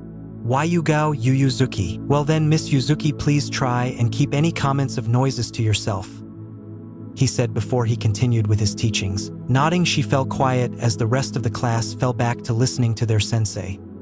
Everyone except Naruto, who had turned his attention to Yugao. What were you laughing at? He asked since he had heard her giggle from beside him. I was laughing at you. You had a funny look on your face and made me laugh, she said as Naruto's eyes shot up in surprise before internally he grinned. You mean expressions like this? He asked before he began pulling multiple different faces at Yugao, who was turning red and had to cover her mouth with her hands. Their sensei never saw any of this as Naruto pulled funny faces at Yugao, who looked ready to burst out laughing. Next to him, Itachi rolled his eyes, though half a smile on his face as he watched his friend act that way. Though Naruto was a lot like him and was quiet and serious most of the time, he had moments where a more fun-loving personality took hold of him. It was a lot like his mother's in that way.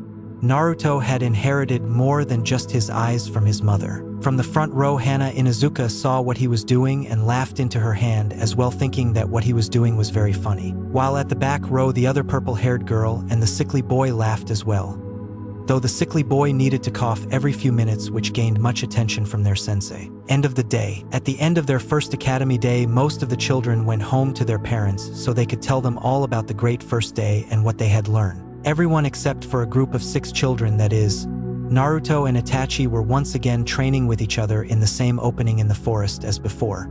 The others 4 had followed them after school to see what they were doing. The 4 were none other than Hana Inuzuka, Yugao Yuzuki, Anko Mitarashi, and Hayate Geku. The 4 had become quick friends, But when they had tried to befriend Naruto and Itachi, the two boys kept eluding them and separated themselves from everyone else.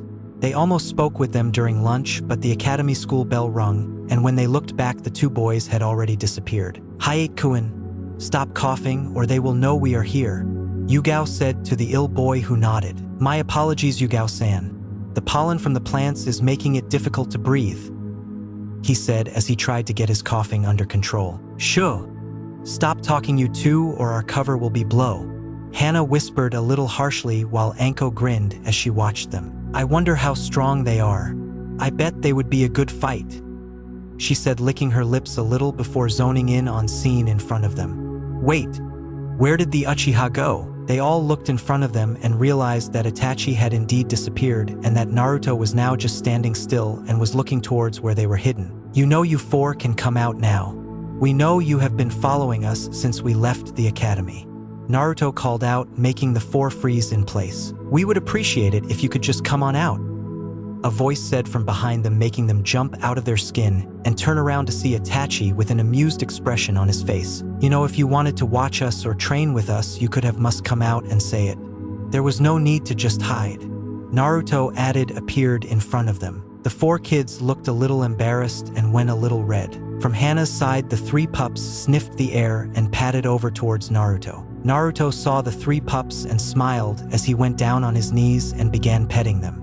The pups seemed to enjoy it since they were wagging their tails and had their tongues hanging out of their mouths. "Whoa, that was quick," Hana said as she walked towards them. "I have only had them for about 6 months and they have never taken to someone so quickly before. They must really like you. They are called the 3 Haramaru brothers," she said, introducing them. The 6 introduced themselves properly, and after a few minutes of talking and 𝕟𝕠 asking whether they could train with them, Naruto and Itachi shrugged and told them it was fine. As the 4 revised what they had gone over that day, 𝕟𝕠 looked towards Naruto and Itachi and saw that the two boys were facing across from each other. In the blink of an eye, the two suddenly charged forwards towards each other and began throwing punch and kicks towards each other. They stayed that way for a few minutes as each tried to land a hit on each other.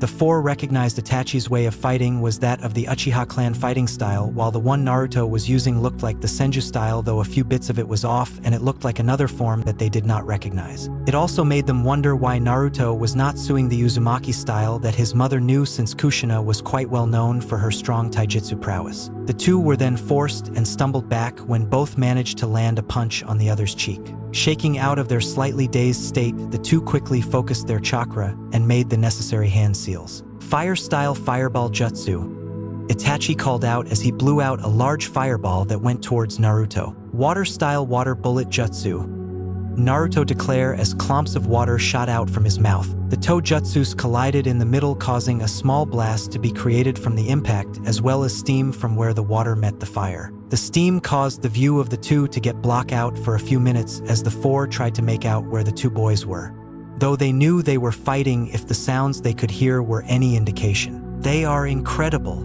Yu-Gao said as she watched their sparring bout with each other. "I didn't think people our age could do elemental ninjutsu.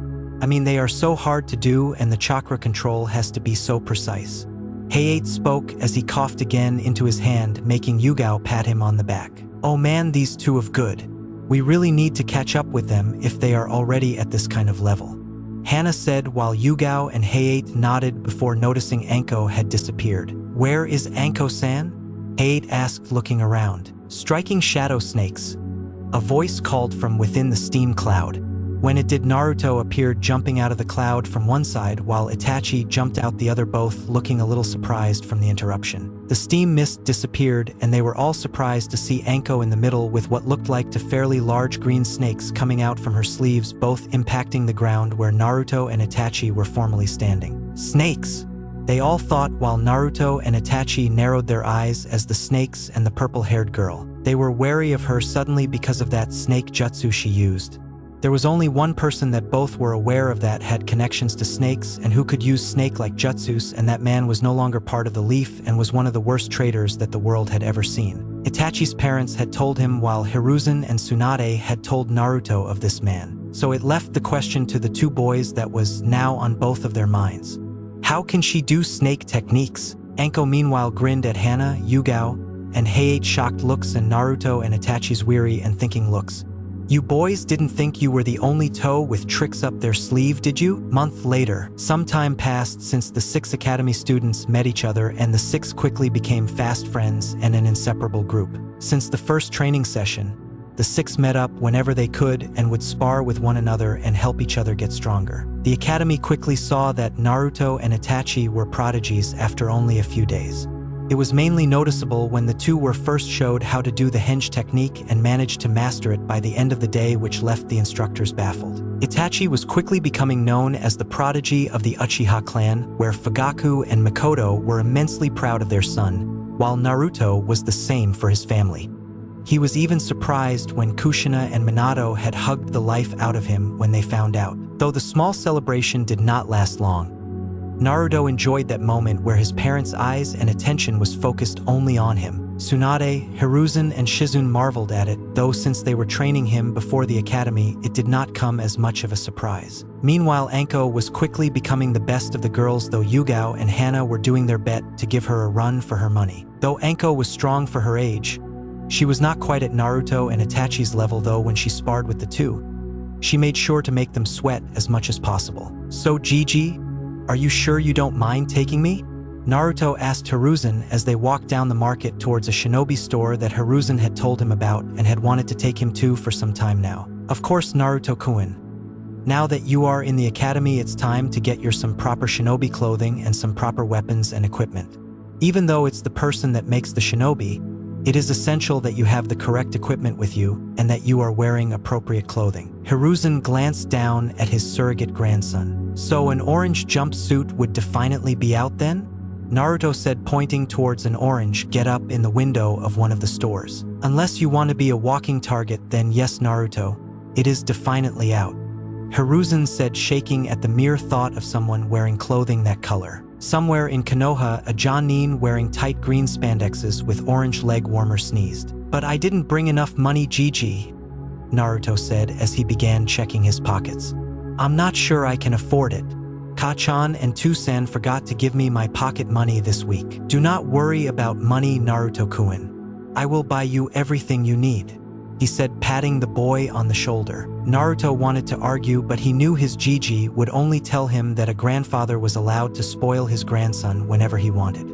Plus, his Gigi was a former Kage, so if there was anyone who knew the right equipment to wear and the correct clothing, then it was him. He was the man who fought in the First Shinobi War, was picked by Tobimaro Senju to become his successor and lead the Leaf to victory in the Second and Third Shinobi Wars. Okay, Gigi, Naruto answered, getting a smile from Sarutobi in return. He was happy that Hiruzen still spent time with him and trained him even when he actually had a real grandson now. Konohamaru Sarutobi was born a month before little Mina was born by Hikaru Sarutobi, his eldest child and only daughter, and they named him after the village since they knew he was going to be a great shinobi one day. After walking for another 10 minutes, they eventually stopped at a moderate-sized store on the edge of the shinobi district of the market. I have been coming to this store since I was a young man, Naruto-kun.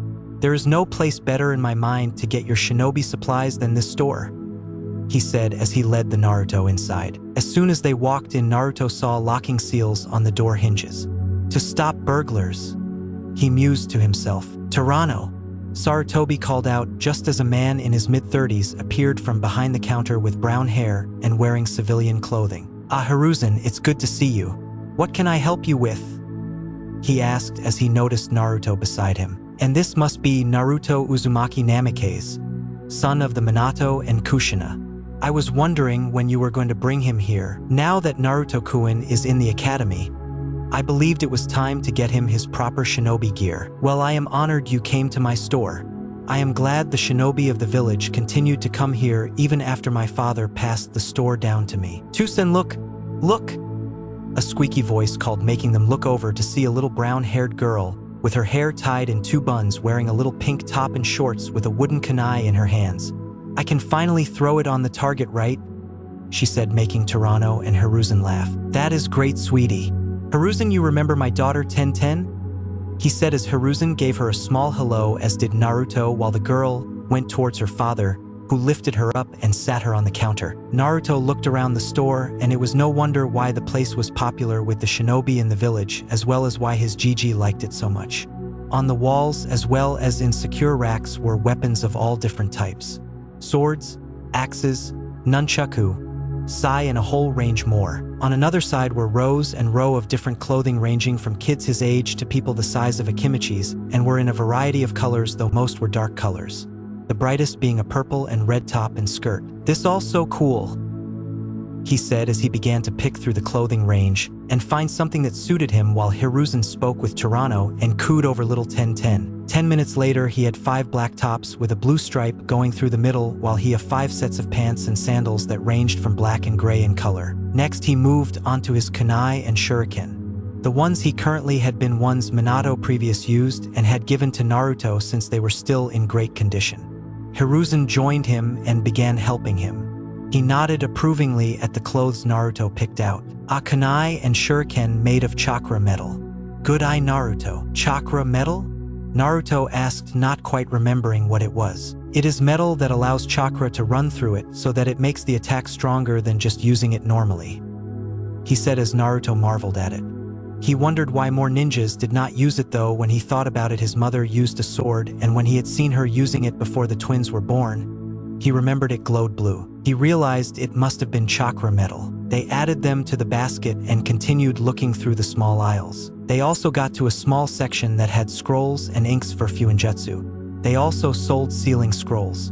Naruto didn't know that someone could sell sealing scrolls or other sealing-related equipment. He made a memory to save that information for later. Finally, they browsed at the different weapons they had on display as Naruto and Hiruzen looked over them. "You know, Naruto, your mother is very powerful when it comes to the art of a sword. She could probably fight the 7 swordsmen equally and come out on top if she wanted to," Hiruzen said as he picked up a katana, looked it over, and handed it to Naruto. "Maybe you might follow in her footsteps?" Naruto took the katana in his right hand. He held it in his hand and swung it through the air a little. He looked it over and had to admit it was a beautiful katana, and he knew the art of a sword was a major area of being a shinobi. There was Kiri, who he knew had the 7 shinobi swordsmen of the mist, 7 of the best there was with a sword. Kumo, he had been told, learnt an academy style of kenjutsu whilst in the academy and normally carried a sword with them. Then there was Iron Country, where they had samurai instead of shinobi and were training extensively in the art of kenjutsu. Hiruzen watched as a frown appeared on his face. "What's the matter, Naruto-kun? I'm not too sure, Gigi. It is just the sword does not feel right in my hands," he said as Hiruzen and Toranō looked in surprise. Interesting. They both thought. As for the next 10 minutes, Naruto tried handling all the swords that Toranō had, but yet all of them just did not feel right in Naruto's hands, with him saying that they just felt off. "This is an interesting development," Hiruzen said, tapping his chin. "Are you sure wielding a sword is something you want, Naruto?" Naruto just nodded his head. "I want to be a great kenjutsu user and to one day surpass my Kachan." Toranō listened in and spoke what he was thinking. "You know, when my father ran this store, he always told me that a sword were like an extension of one's arm, and that swords in a way have a life of their own. He said that the wielder does not choose the sword, but instead the sword chooses the wielder. Maybe the reason you don't connect with the swords is because the sword you are supposed to wield has not been made yet," he offered as Hiruzen and Naruto thought about it.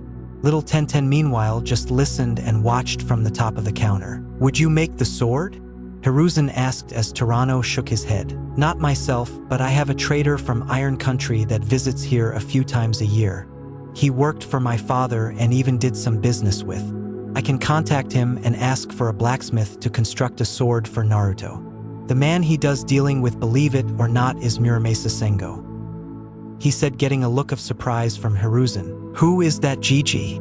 Naruto asked. "𝕜𝕦𝕣𝕦𝕠𝕥𝕤𝕦 is one of the best blacksmiths of our era, Naruto-kun. His katanas and weapons he makes are works of art, and many would like to get their hands on one of his swords. He is also the man who built your mother's katana," Toranō said, getting a look of surprise from Naruto. He had only seen his mother katana a few times since she always kept it in a storage seal on her wrist, but it was truly a beautiful katana.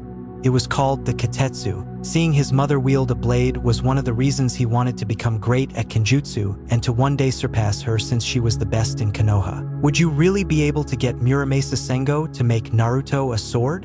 Hiruzen asked as Toranō nodded. He was good friends with my father and always offered to help him. He gave me the same courtesy. Knowing that he is building a first-class katana for a boy who wants to be a great Kenjutsu wielder and uses its strength to protect those precious to him, I know he will say yes. It might take a month or two, but expect one of the finest katanas you will ever see becoming yours, Naruto, he said, making the boy smile brightly. We can sort out payment later, he said as they all nodded and paid for the current equipment in their basket. Chapter 6. Team 13 formed. So I would like everyone to say congratulations to your classmates Itachi Uchiha, Naruto Uzumaki Namikaze, and Anko Mitsurashi for passing the academy in just 1 year. Wish them all the best as they take their first major step as Shinobi of the Leaf. Naruto, Itachi, and Anko stood at the front of their class with smiles on their face as their fellow students called and told them well done. After a year at the academy, the teachers there along with the council knew that despite only being 9, that the 3 were more than ready to become genin. All 3 easily outclassed the others in the class and that keeping them in the academy would be a waste of their talents. Yugao, Hei-8, and Hana clapped the loudest to their friends and had sworn that they would do their best to catch up with the trio by next year. Now the real path of being a shinobi begins, Naruto said as Itachi nodded like he normally did, while Anko grinned a big smile. It's about time too. I was beginning to get so bored here that I thought my head was going to roll off my shoulders from the boredom. I am honored to have the 3 of you in my class for the little time that you were here. Good luck in your shinobi careers. I know that all 3 of you are going to go far, their sensei said as he bowed back. Thank you, sensei, they said at the same time. Your new Jonin sensei has told me that you will meet them on the roof and that they will be there in 10 minutes time. The 3 nodded, gave a wave to their 3 friends who did the same before they exited the classroom. As they got out of the room, they nodded to each other before maying the ram seal with their hand and shunshine to the roof. They had learnt that move from Hiruzen after Naruto had asked him to teach him a jutsu during one of their breaks from Fuinjutsu. He had thought about it for a few minutes before settling that Naruto was ready to learn the body flicker technique. Once he taught it to Naruto, the blonde boy then taught it to the others. Hana, Hei-8, and Yugao struggled with it and was still trying to learn it while Itachi and Anko had it down within a few days. Arriving on the roof, the 3 sat together on the floor. Naruto read a book on Fuinjutsu. Itachi stared at the clouds while Anko twirled a kunai around her index finger. So any idea who we have as our sensei? Anko asked the 2 boys. Both shook their heads. No idea, but I hope they are strong whoever they are. I can't wait to get some more training done, Naruto said, showing just how much of a training nut he was. Thankfully, it was not on the level of a certain spandex-wearing jonin. Whoever they are, I am sure they are capable. Hokage-sama would not have put us with someone who could not handle the task. As they nodded, Naruto gripped his hand a little tightly on the sword that he was carrying in his right hand before he placed it in his lap.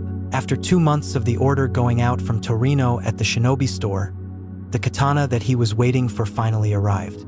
And when he first saw it, he could not help but admire how beautiful and different it was. Torino even said it must have been one of Masamune's finest work. The blade was 27 inches long, and the metal was much to his surprise black with a distinct red edge, and its handguard had flower-like edges. The handle was a dark purple color, while the sheath was plain black but had 2 Uzumaki spirals in red going up the side. One of the first things Naruto noticed was that it was a little bit heavier than other swords, but he was told that was due to the metal of the blade being harder and denser than other blades, which would give it more physical strength. He knew it would take a bit of time to get used to it, but since his weight seal were now up to 30 pounds on each limb, he knew the weight of the blade would not be a problem. When he had received it, he, Hiruzen, Shizune, and Tsunade had marveled at how elegant yet powerful the blade looked, with all 3 claiming they had never seen a blade quite like it. After receiving it, he had given it a name that he knew would one day make this blade famous. The Shusui. Everyone else agreed that the name just fit the blade. He made a storage seal on his wrist similar to his where his mother kept hers, since he wanted to keep the Shusui on him at all times. He tried to show Kushina the blade, but she only looked at it while it was in its sheath, much to his annoyance. He debated in his head whether to ask her to teach him kenjutsu, but due to past experiences of wanting to ask either Kushina and Minato to train him, he decided against it and figured he would eventually come across a style that worked for him.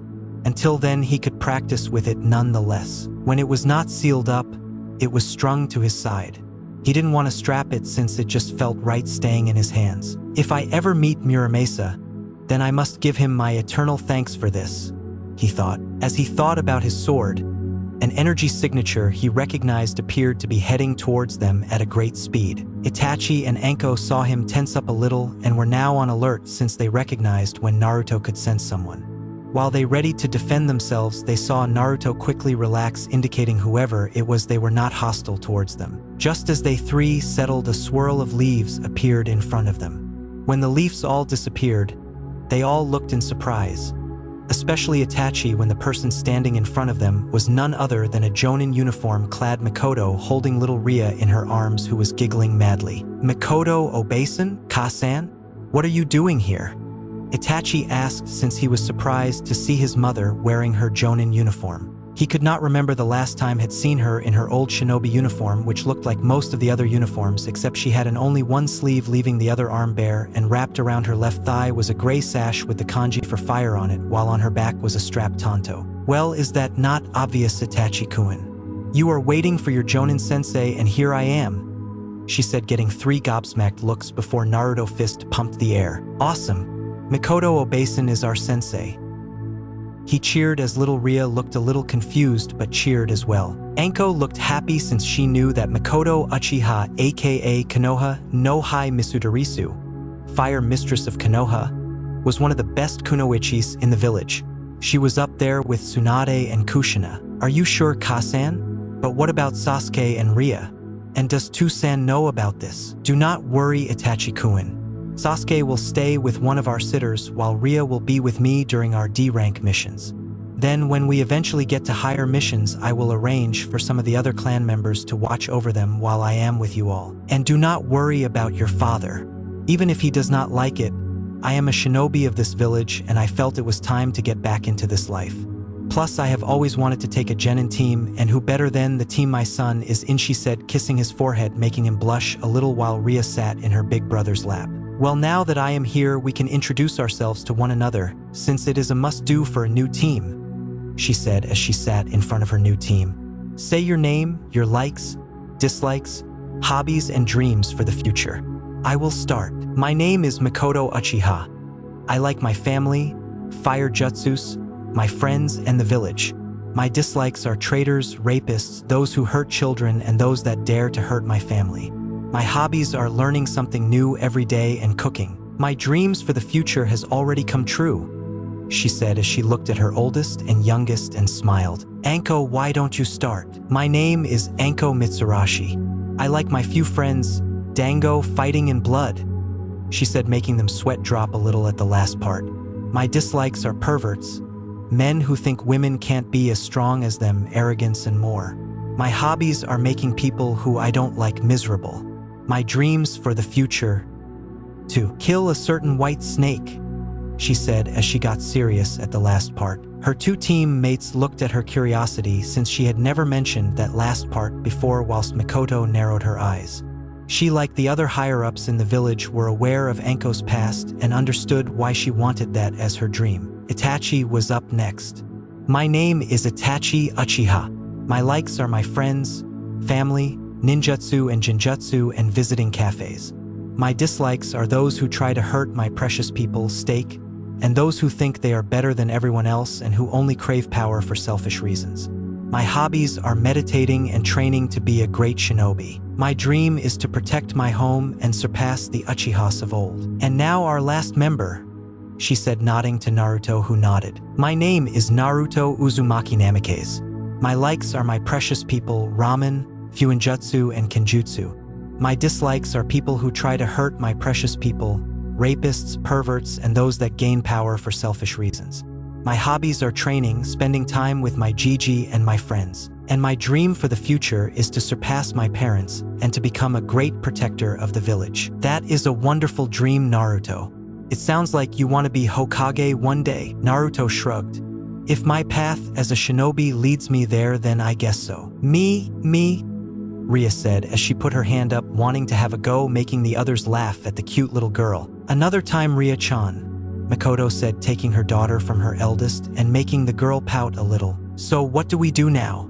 Naruto asked. Well, now we will break up for the rest of the day. We don't need to get familiar with one another since we all know each other. Tomorrow, I want all of you to go to Training Ground 13 since I want to test how strong the three of you are. I have an idea on Itachi and a little on Naruto, but none on you, Anko. I want you all there at 9 a.m. Understood? Hi, Sensei. The three spoke, making Makoto smile. This is going to be an interesting experience. I can't wait to rub in Kushina's face, she thought, chuckling evilly in her mind. Since you are the only team who have currently graduated from the academy, the three of you are automatically made genin. I hereby announce us as Team 13, she declared, getting big smiles from Naruto and Anko and a small smile from Itachi, nodding and smiling at them and saying goodbye. Makoto shunshined away with Ria in her arms, leaving the new genin team alone. In Hokage office, Minato sat behind his desk, putting a hand through his hair as he sat across from one of the few men in the elemental nations that could fight him one-on-one. On his right was Kakashi and on his left was Jiraiya, whilst Kushina was sat next to him. Over on one of the sofas was Sarutobi with his pipe in his mouth, as remained passive but on alert with their guests. The man in front of them was the fourth Raikage of Kumo and the man who Minato had many battle with in the past. Was a big man with dark skin and whitish blonde hair that was slicked back with a goatee on his chin. He wore his Raikage cloak and hat, whilst around his wrists were golden weights and around his waist was a large gold belt. Beside there were two men. One had white spiky hair that covered part of his left eye and also wore a standard white Kumo flak jacket. On his back was a cleaver-like sword, and on his right arm was the symbol for black lightning. To his right was a Caucasian man wearing the standard Kumo shinobi uniform but had bandages wrapped around the top of his head, and his forehead protector covered his right eye. Welcome to the Leaf Village, Raikage-sama. I am happy that you made it here safe and sound. Minato spoke as he snorted a little, but thanked him nonetheless. Yes, well, since we are here, we may as well get right down to it. No sense at postponing this, he said as Minato nodded while Kushina kept her guard up. Since the attempted kidnap on her life by Kumo shinobis when she was younger, she had always been very weary around Kumo shinobi. To be frank, she did not trust them one little bit. I agree. I see no reason why our two villages should have to be at each other's throats, nay more, and I am more than willing to put the past behind us if it mean the Leaf and the Cloud can finally see each other as allies other than enemies. I agree as well. As Raikage, the safety of my village is my top priority, and it will always come first. If it means keeping any ridiculous wars from breaking out again, then I will do it. Minato nodded to that as well. Though he and never exactly saw eye to eye, he was glad that as the Kage of his village, he understood that alliances would truly benefit one another. Kumo had always been more militarized than Konoha, but then again Kumo had always been a very tightly knit and army-like village, whereas Konoha was a bit more relaxed in that sense but always kept their guard up. I am surprised that your brother B is not here. Normally the two of you are inseparable, Minato asked as he narrowed his eyes a little at the comment. B is a Jinchuriki, therefore he knows that his place is to stay at the village and be a protector Kumo. As a Jinchuriki, he is a tool to be used to keep Kumo safe. The Leaf Ninja frowned at that, but knew that was mostly how other Jinchuriki were treated. Like, you know, I have always been curious to who the Jinchuriki of the Kyuubi was. Since you know who Kumo's Jinchurikis are, do you not think we should know who yours is? That made everyone tense while Kushina and Minato looked at the man dangerously. Something that made the white-haired man tense and prepare himself. Kakashi did the same. That information is classified, Raikage-sama. Minato spoke in a calm and even tone. Oh, so do you believe that my village does not deserve to know of your weapon while you know ours? Said with his voice getting a little louder. Kushina slammed her fist on the table. Jinchurikis are not tools that you can control simply because of what they contain. They are human beings who carry a great burden on their shoulders. I didn't look affected by the comment, but instead just raised an eyebrow at her outburst, while Minato smoothed her by rubbing small circles on her hand. You are oddly protective towards them, which leads me to guess that your Jinchuriki is someone close to you. All the Leaf Shinobi tensed again and were mentally preparing themselves for some kind of confrontation since Kushina's face contorted to a look that showed she was ready to kill. Well, if you won't tell us, then perhaps it was a mistake coming here, since you cannot be honest with us when we are being honest with you. Honest? Kushina said, snorting. Like how you tried to kidnap me when I was a girl and yet tried to deny it. Yes, very honest. What my father did when he was Reikage does not fall to me. To be honest, I never really understood the big fuss about you Uzumaki. All you were ever good at was Fuinjutsu and Kenjutsu. The rest you were just mediocre at. Kushina looked like she was about to bow up at the comment it was making at her, while the white-haired man just shook his head and face-palmed. Minato did the same thing, knowing this meeting was not going well at all. And Kushina had never liked each other, and he knew it was a mistake bringing her to this meeting. Perhaps coming here was a mistake, said, standing up from his chair, making everyone else stand up as well. Perhaps we can speak more of this tomorrow. Let's keep a cool head. Think on it tonight and then resume tomorrow the details of the alliance. Minato offered, since he really wanted some kind of treaty to be formed between their two villages which could stop any confrontations from happening in the future. Minato did not wish for another war to break out. He wanted to keep the children of the village to have to succumb to that path. Scoffed but nodded nonetheless. Tomorrow we will continue this. Until then we shall take up residence in the Golden Leaf Hotel, he said as Minato nodded. Then jumped through the window, making his departure from the meeting. The white-haired man sighed before giving Minato a small smile. Sorry about the window. It's okay. We know of a few people who tend to not use doors, Minato said, motioning to Jiraiya, who scratched the back of his. The white-haired man nodded and walked out through the door with the other man following behind him. When the door closes, everyone breathed easily despite how badly the meeting went. Well, that could have gone better, Kushina said as she checked her nails as everyone playfully glared at her while she whistled innocently. With Team 13, night began to fall as Naruto, Anko, and Itachi sat at Ichiraku's ramen, while Shizune sat to the side of them with Mito and Eiji by her side. She was looking after the children since after the meeting with the Reikage, many of the clan heads were having a get-together. Mito and Eiji sat on their seats playfully swinging their legs with noodle hanging from their lips, while Naruto had little Mina seated on his lap, who was now almost a year old and was clapping her hands as Naruto fed her a little bit of ramen. Those of Uzumaki blood just naturally like ramen, no matter how young, Shizune commented as Itachi and Anko nodded in agreement. You love ramen, don't you, Mina-chan? Naruto said to his baby sister, who just nodded her head and gave him a smile showing the few teeth she had. Ah, she is so sweet, aren't you, Munchkin? Anko said, despite being a very tough and tomboyish girl. Even she had to admit that little Mina was adorable. Naruto smiled at the interaction between Mina and Anko while Itachi smiled at the scene. Naruto then felt a pull on his sleeve only to see Mito and Eiji looking at him with big eyes and holding their arms out. Naruto had a strange look on his face as he stared down at his two siblings.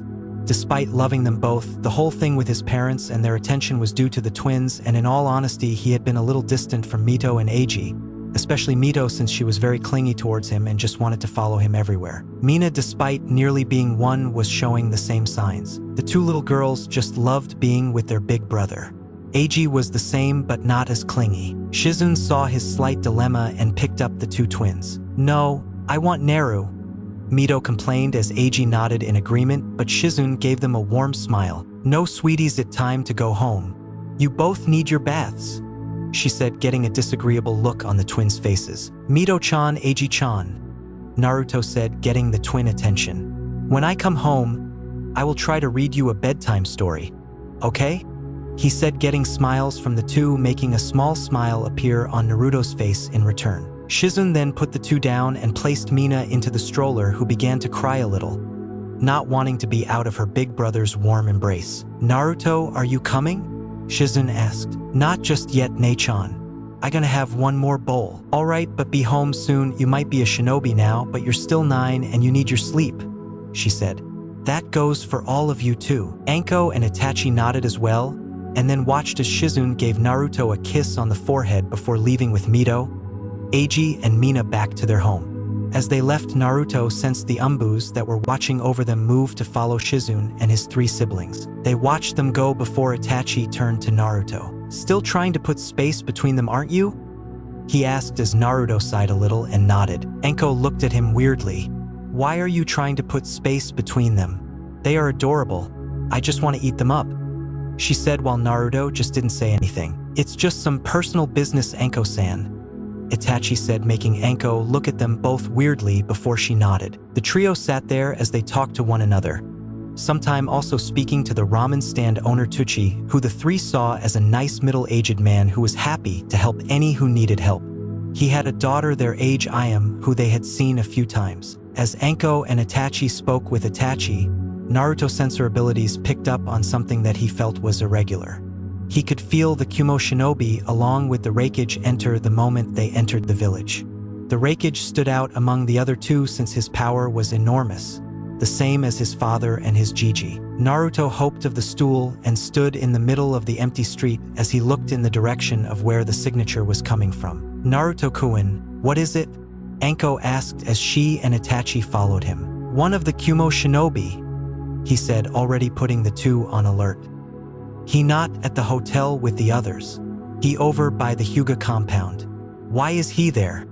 Naruto said aloud, making Itachi and 𝕜𝕦𝕠𝕥 widen their eyes. "You don't think he is going to kidnap a Hyuga, do you?"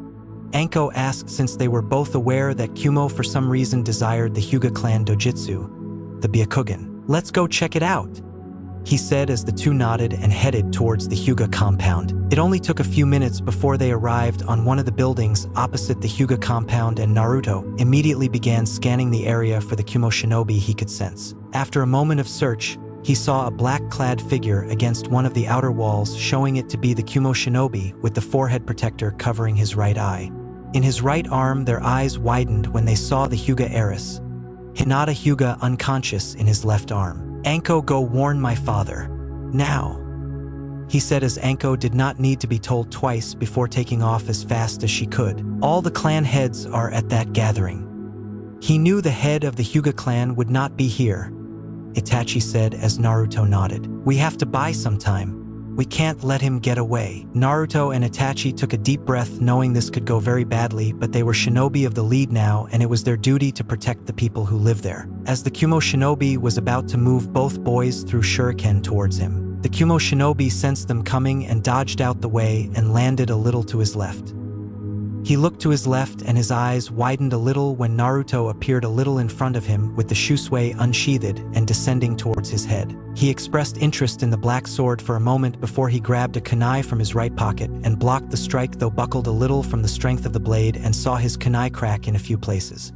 However, when he blocked and focused on Naruto, Itachi appeared to the side and grabbed Hinata from the man's grasp. They both heard the man curse loudly as Itachi jumped away as fast as he could, with Naruto doing the same. They regrouped with each other while protecting Hinata. "Give me the girl, brats. You don't want to piss me off," he said, taunting them. "We are shinobi of the leaf. We will not let you kidnap one of our own," Naruto said back. The man laughed before making a few hand seals. "Let's see if the you brats can live up to what you claim," he said. "Raitun Dendu Undri." A thin wire of lightning erupted from his midsection and shot all around him and toward Naruto and Itachi, aiming for their stomach as if wanting to bisect them. Naruto jumped in the air while Itachi managed to jump just before the man performed the jutsu.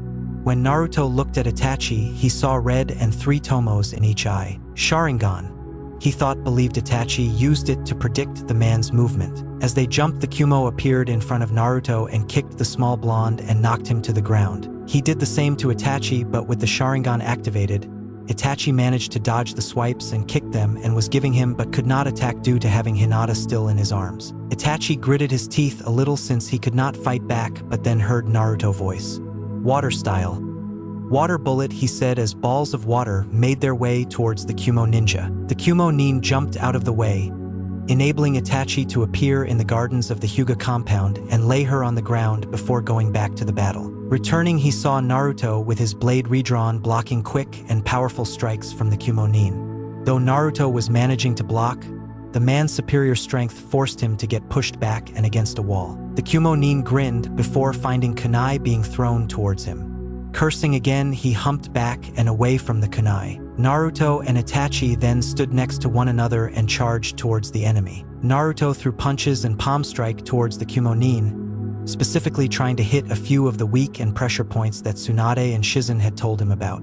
Itachi, meanwhile, was trying to sweep his legs with his Uchiha style. They tried pushing him back, but the man was an adult and his physical strength was superior, so they used their smaller bodies to dodge his strike, which were quite slow and were able to dodge them. Though he did manage to land a few hits on the two, he was surprised that they just kept getting back up and throwing strikes toward him. He swore he even felt a low-level genjutsu get put on him before he managed to quickly get RD of it with a pulse of chakra. The Uchiha. He thought since he knew with the Sharingan, Itachi would try and put him in a genjutsu and trap him. The Kumo ninja started getting annoyed when the two genin did not let up before they both jumped back.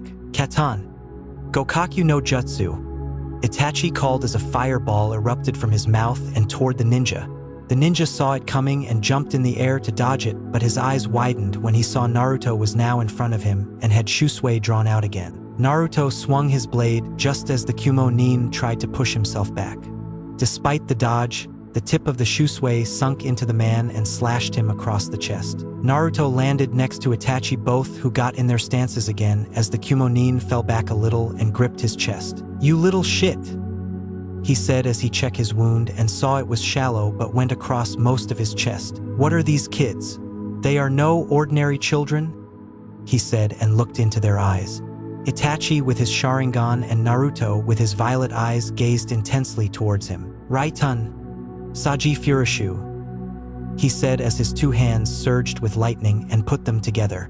He did not realize that Itachi had just coped his jutsu when he saw the hand signs. Just as the attack was about to be sent off, another strong chakra signature appeared around them and a blur shot out from the Hyuga compound and struck the Kumo ninja in the chest. "Hack Sanjuni Sho," the Hyuga cried out as he struck the Kumo nin 32 times in the chest. When it was over, Naruto and Itachi watched as the man stumbled back a little before blood spurted out of his mouth. His eyes rolled into the back of his head and dropped to the ground dead. They looked at the Hyuga and saw he looked just like the clan head Hisashi, making them realize he was Hisashi Hyuga, the younger twin brother of Hisashi Hyuga. Hisashi glared at the fallen man before he made his way over to the two boys and gave them a bow. "Thank you for protecting Hinata." They were about to respond before Naruto felt a large mass of multiple chakras appeared. From their right, they looked over and watched as Naruto's parents, Jiraiya, Tsunade, and the clan heads appeared along with a few Umbu. "Naruchan, Itachi Kun." Naruto and Itachi winced a little when they heard their mother's voices and quickly found themselves glomped by Kushina and Mikoto, who began to threat and check them over.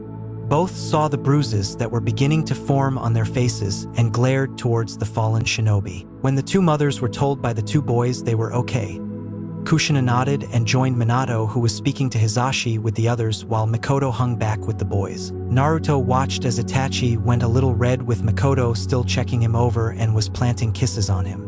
From where he could stand, he could hear his mother saying they should check on the twins and Mina. Even now, they are all she can think about.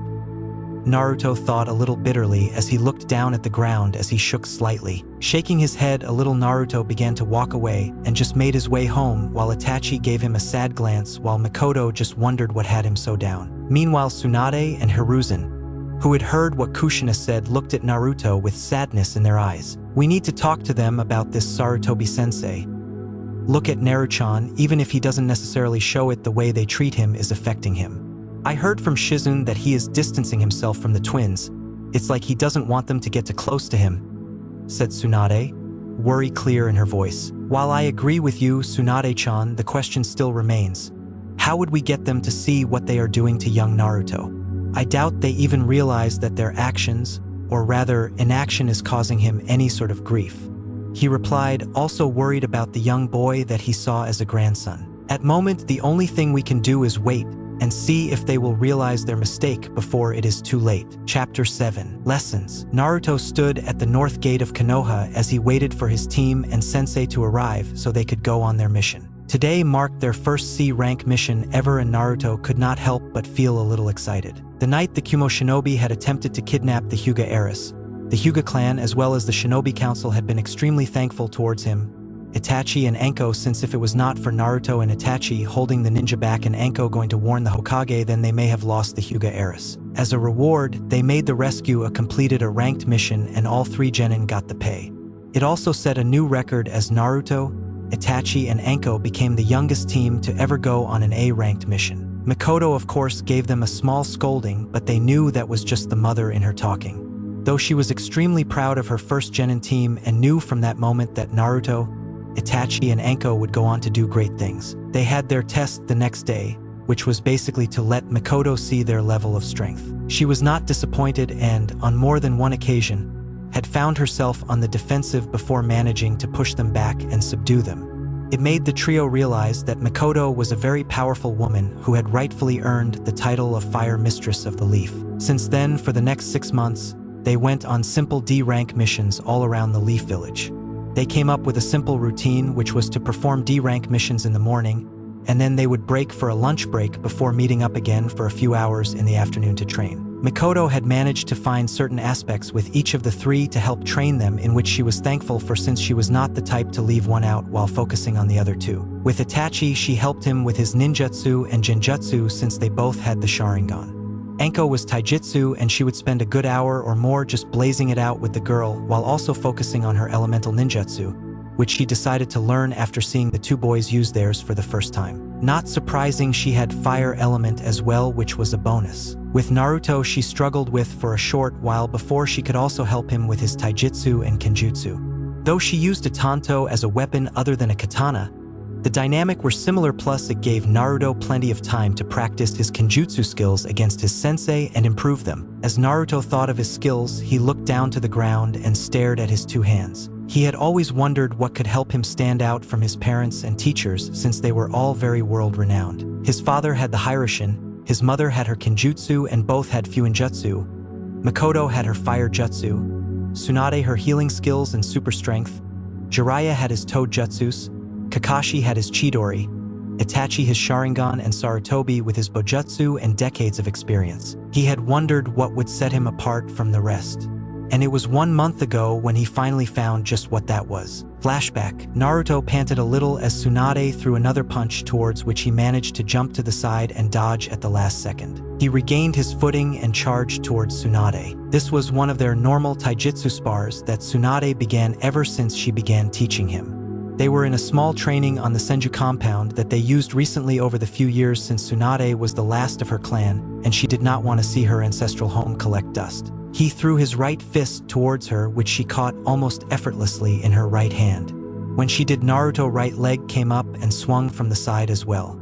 Tsunade brought up her left elbow and blocked the strike. "Got you now, Naruto-chan," she said with a smirk before her eyes flickered to the side to see his left fist now coming toward her, having used the momentum to push another strike towards her. It was about to strike, but she dodged the strike by moving her head to the side before she spun around on the spot and threw him towards the other end of the area. Naruto managed to land on his feet, but due to the speed he was going at, he fell into his behind and hit a tree. From the sidelines, Shizune and Hiruzen winced a little at the impact, but saw that Naruto was already getting back up before he went forward and charged again, quickly engaging Tsunade again. Naruto-chan sure has spirit.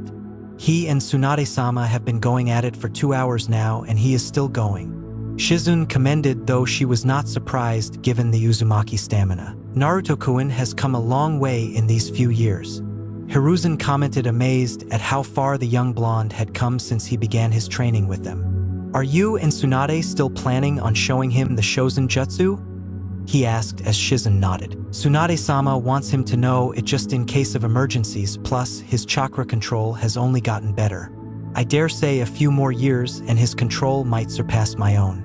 She had even been thinking of giving him the Sozo Sazei on his forehead, but she wanted to leave that decision to Naruto. Hiruzen nodded, knowing that while the Sozo Sazei Tsunade created was indeed amazing, it had its drawbacks by shortening one's lifespan. Back with Naruto, Naruto panted as Tsunade kept throwing him around like a rag doll.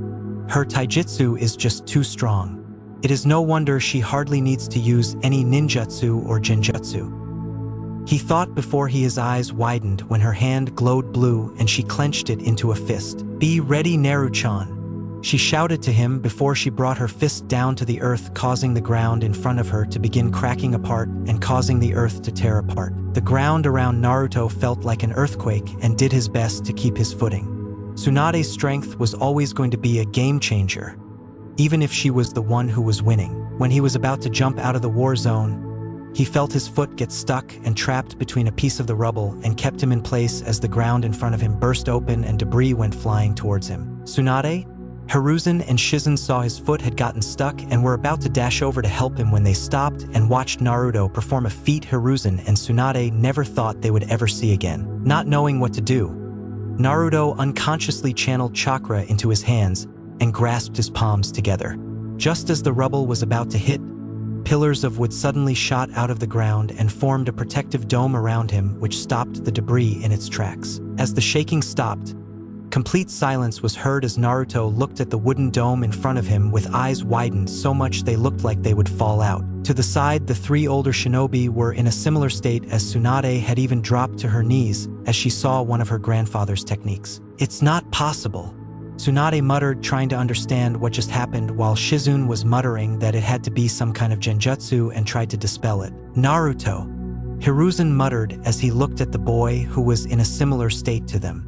"Just what are you going to become?" End flashback. A day I will never forget, Naruto thought as he and his three teachers came to the conclusion that somehow, which they were still trying to figure out, that Naruto had received the most legendary bloodline Konoha had ever had, the Mokuton. For the time being, they kept it a secret, since if word got out to enemies of Konoha or even to some of the higher-ups in the village like the elders or Danzo that Naruto had the legendary Mokuton of the Shodai Hokage, Naruto's life would never be the same. "Naruto-kun," he heard snapping him out of his daze as he saw Mikoto along with Itachi and Anko at her side coming towards him. "Do you have everything you need?"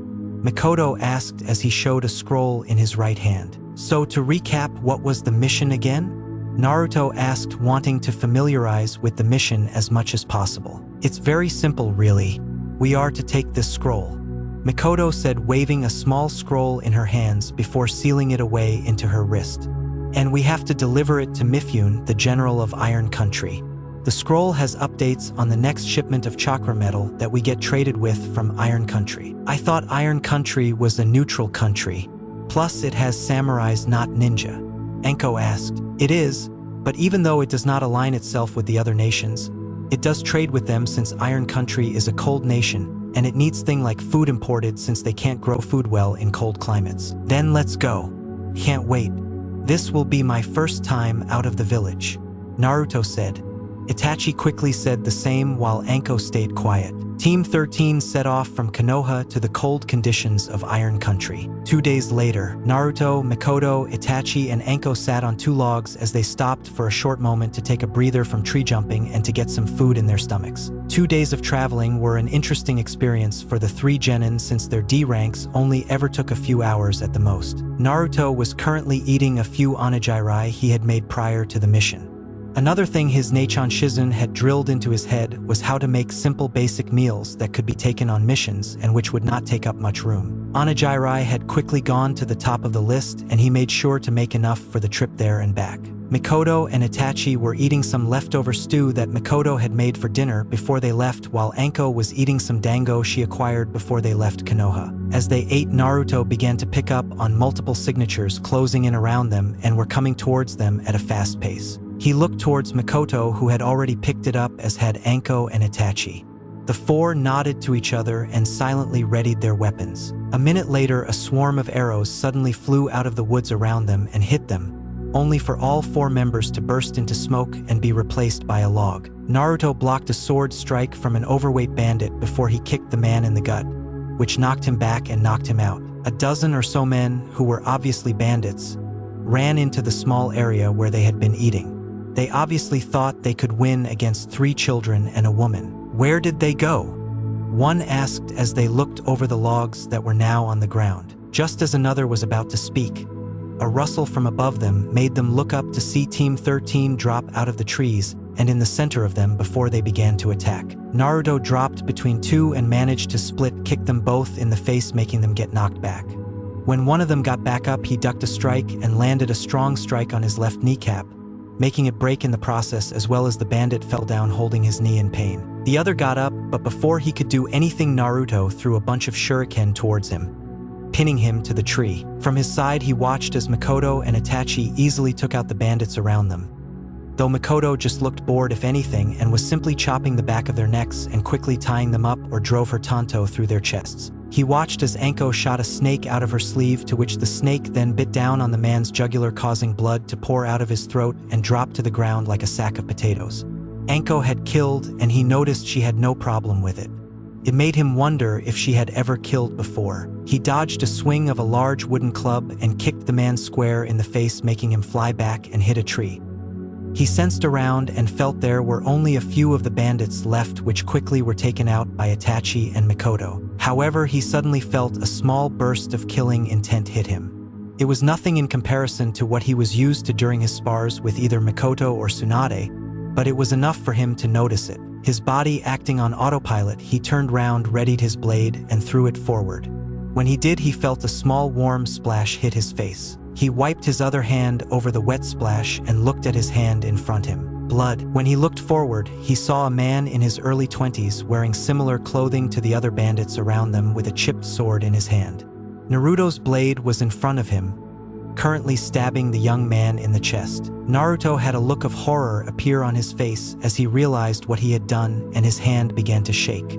His eyes stared into the man's brown ones and watched as they suddenly rolled into the back of his. Naruto slowly took his blade out of his chest and just stood there as the man fell to the ground as his breathing stopped completely. "Naruto?"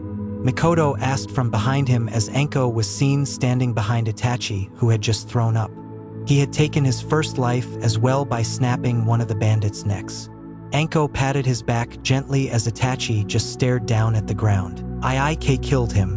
I didn't mean to, it just happened. My body reacted on its own," he said, stuttering as Mikoto closed the distance between them and placed her hands on his shoulders. "The first kill is always the hardest to take," she thought as Naruto suddenly ran from her grasp and, like Itachi had done moments ago, threw up behind a bush. As he did that, Mikoto began collecting the bodies of the dead bandits and placed them in a pile. She then performed a few fire jutsus and set the bodies on fire so that the bodies could be properly disposed of. The ones that were still alive did not stay alive for long before Mikoto slashed their throats with her tanto and added them to the burning fire. Afterward, her gaze softened towards Naruto and her son. This was one of the reasons she wanted the C rank. The way to Iron Country was known for having a lot of bandit encampments, and she wanted Naruto and Itachi to have their first kill. It was always tough for a genin to kill, but killing was in the job description of being a shinobi. She saw 𝕟𝕒𝕣 was okay, which she knew she was. 𝕟𝕒𝕣 had already killed due to her past tutoring. By having their first kill, they would not hesitate to do so again later on. Though she was 13 when she had her first kill, and the memory of the man she killed still appeared in her head from time to time, but Naruto and Itachi were strong, a lot stronger than others their age, and she knew deep down that they could take it, handle it, and rise above it. "Come on," she said, patting Naruto and Itachi's shoulders and rubbing them gently. "Let's get moving. We should cover as much ground as we can while we still have light," she said, making the three genin nod. Naruto and Itachi were a little slower than normal, but that's because their first kills were on their minds and would be for a few more days. 2 days later, "The scroll we were sent to deliver, Mifune-sama," Mikoto said as she, Naruto, Itachi, and 𝕟𝕒𝕣 stood in a large office that had numerous blades and samurai armors decorating around it. On one of the walls was 3 picture frames hanging up showing 3 men all dressed in samurai armor and all looking very powerful and intimidating. "Thank you, Uchiha-san," a man said from behind the desk as he took the scroll politely from her and began to read the contents of it. Mifune was an elderly man, so to speak, perhaps in his late 40s, early 50s. He had long purplish hair that showed signs of graying, along with bandages that wrapped around the top of his head, along with a small mustache. He wore a simple navy blue kimono with black sandals. Strapped to his side, Naruto saw a katana with a black handle strapped to his side. Beside him were 2 samurai wearing the traditional Iron Country armor, along with the helmets, which Naruto had to admit looked a little strange. After a few minutes of reading with an expressionless look on his face, Mifune nodded and gave them a small smile. "The terms in this scroll are agreeable. "Allow me a few minutes to write up a reply scroll," he said as he brought out a blank scroll and some ink.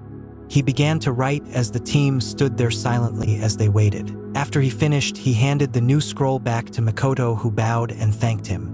They were about to leave, but Mifune stopped them. "If I were you, Uchiha-san, I would stay in town for a day or two. There is a strong blizzard that will be coming through the area tonight.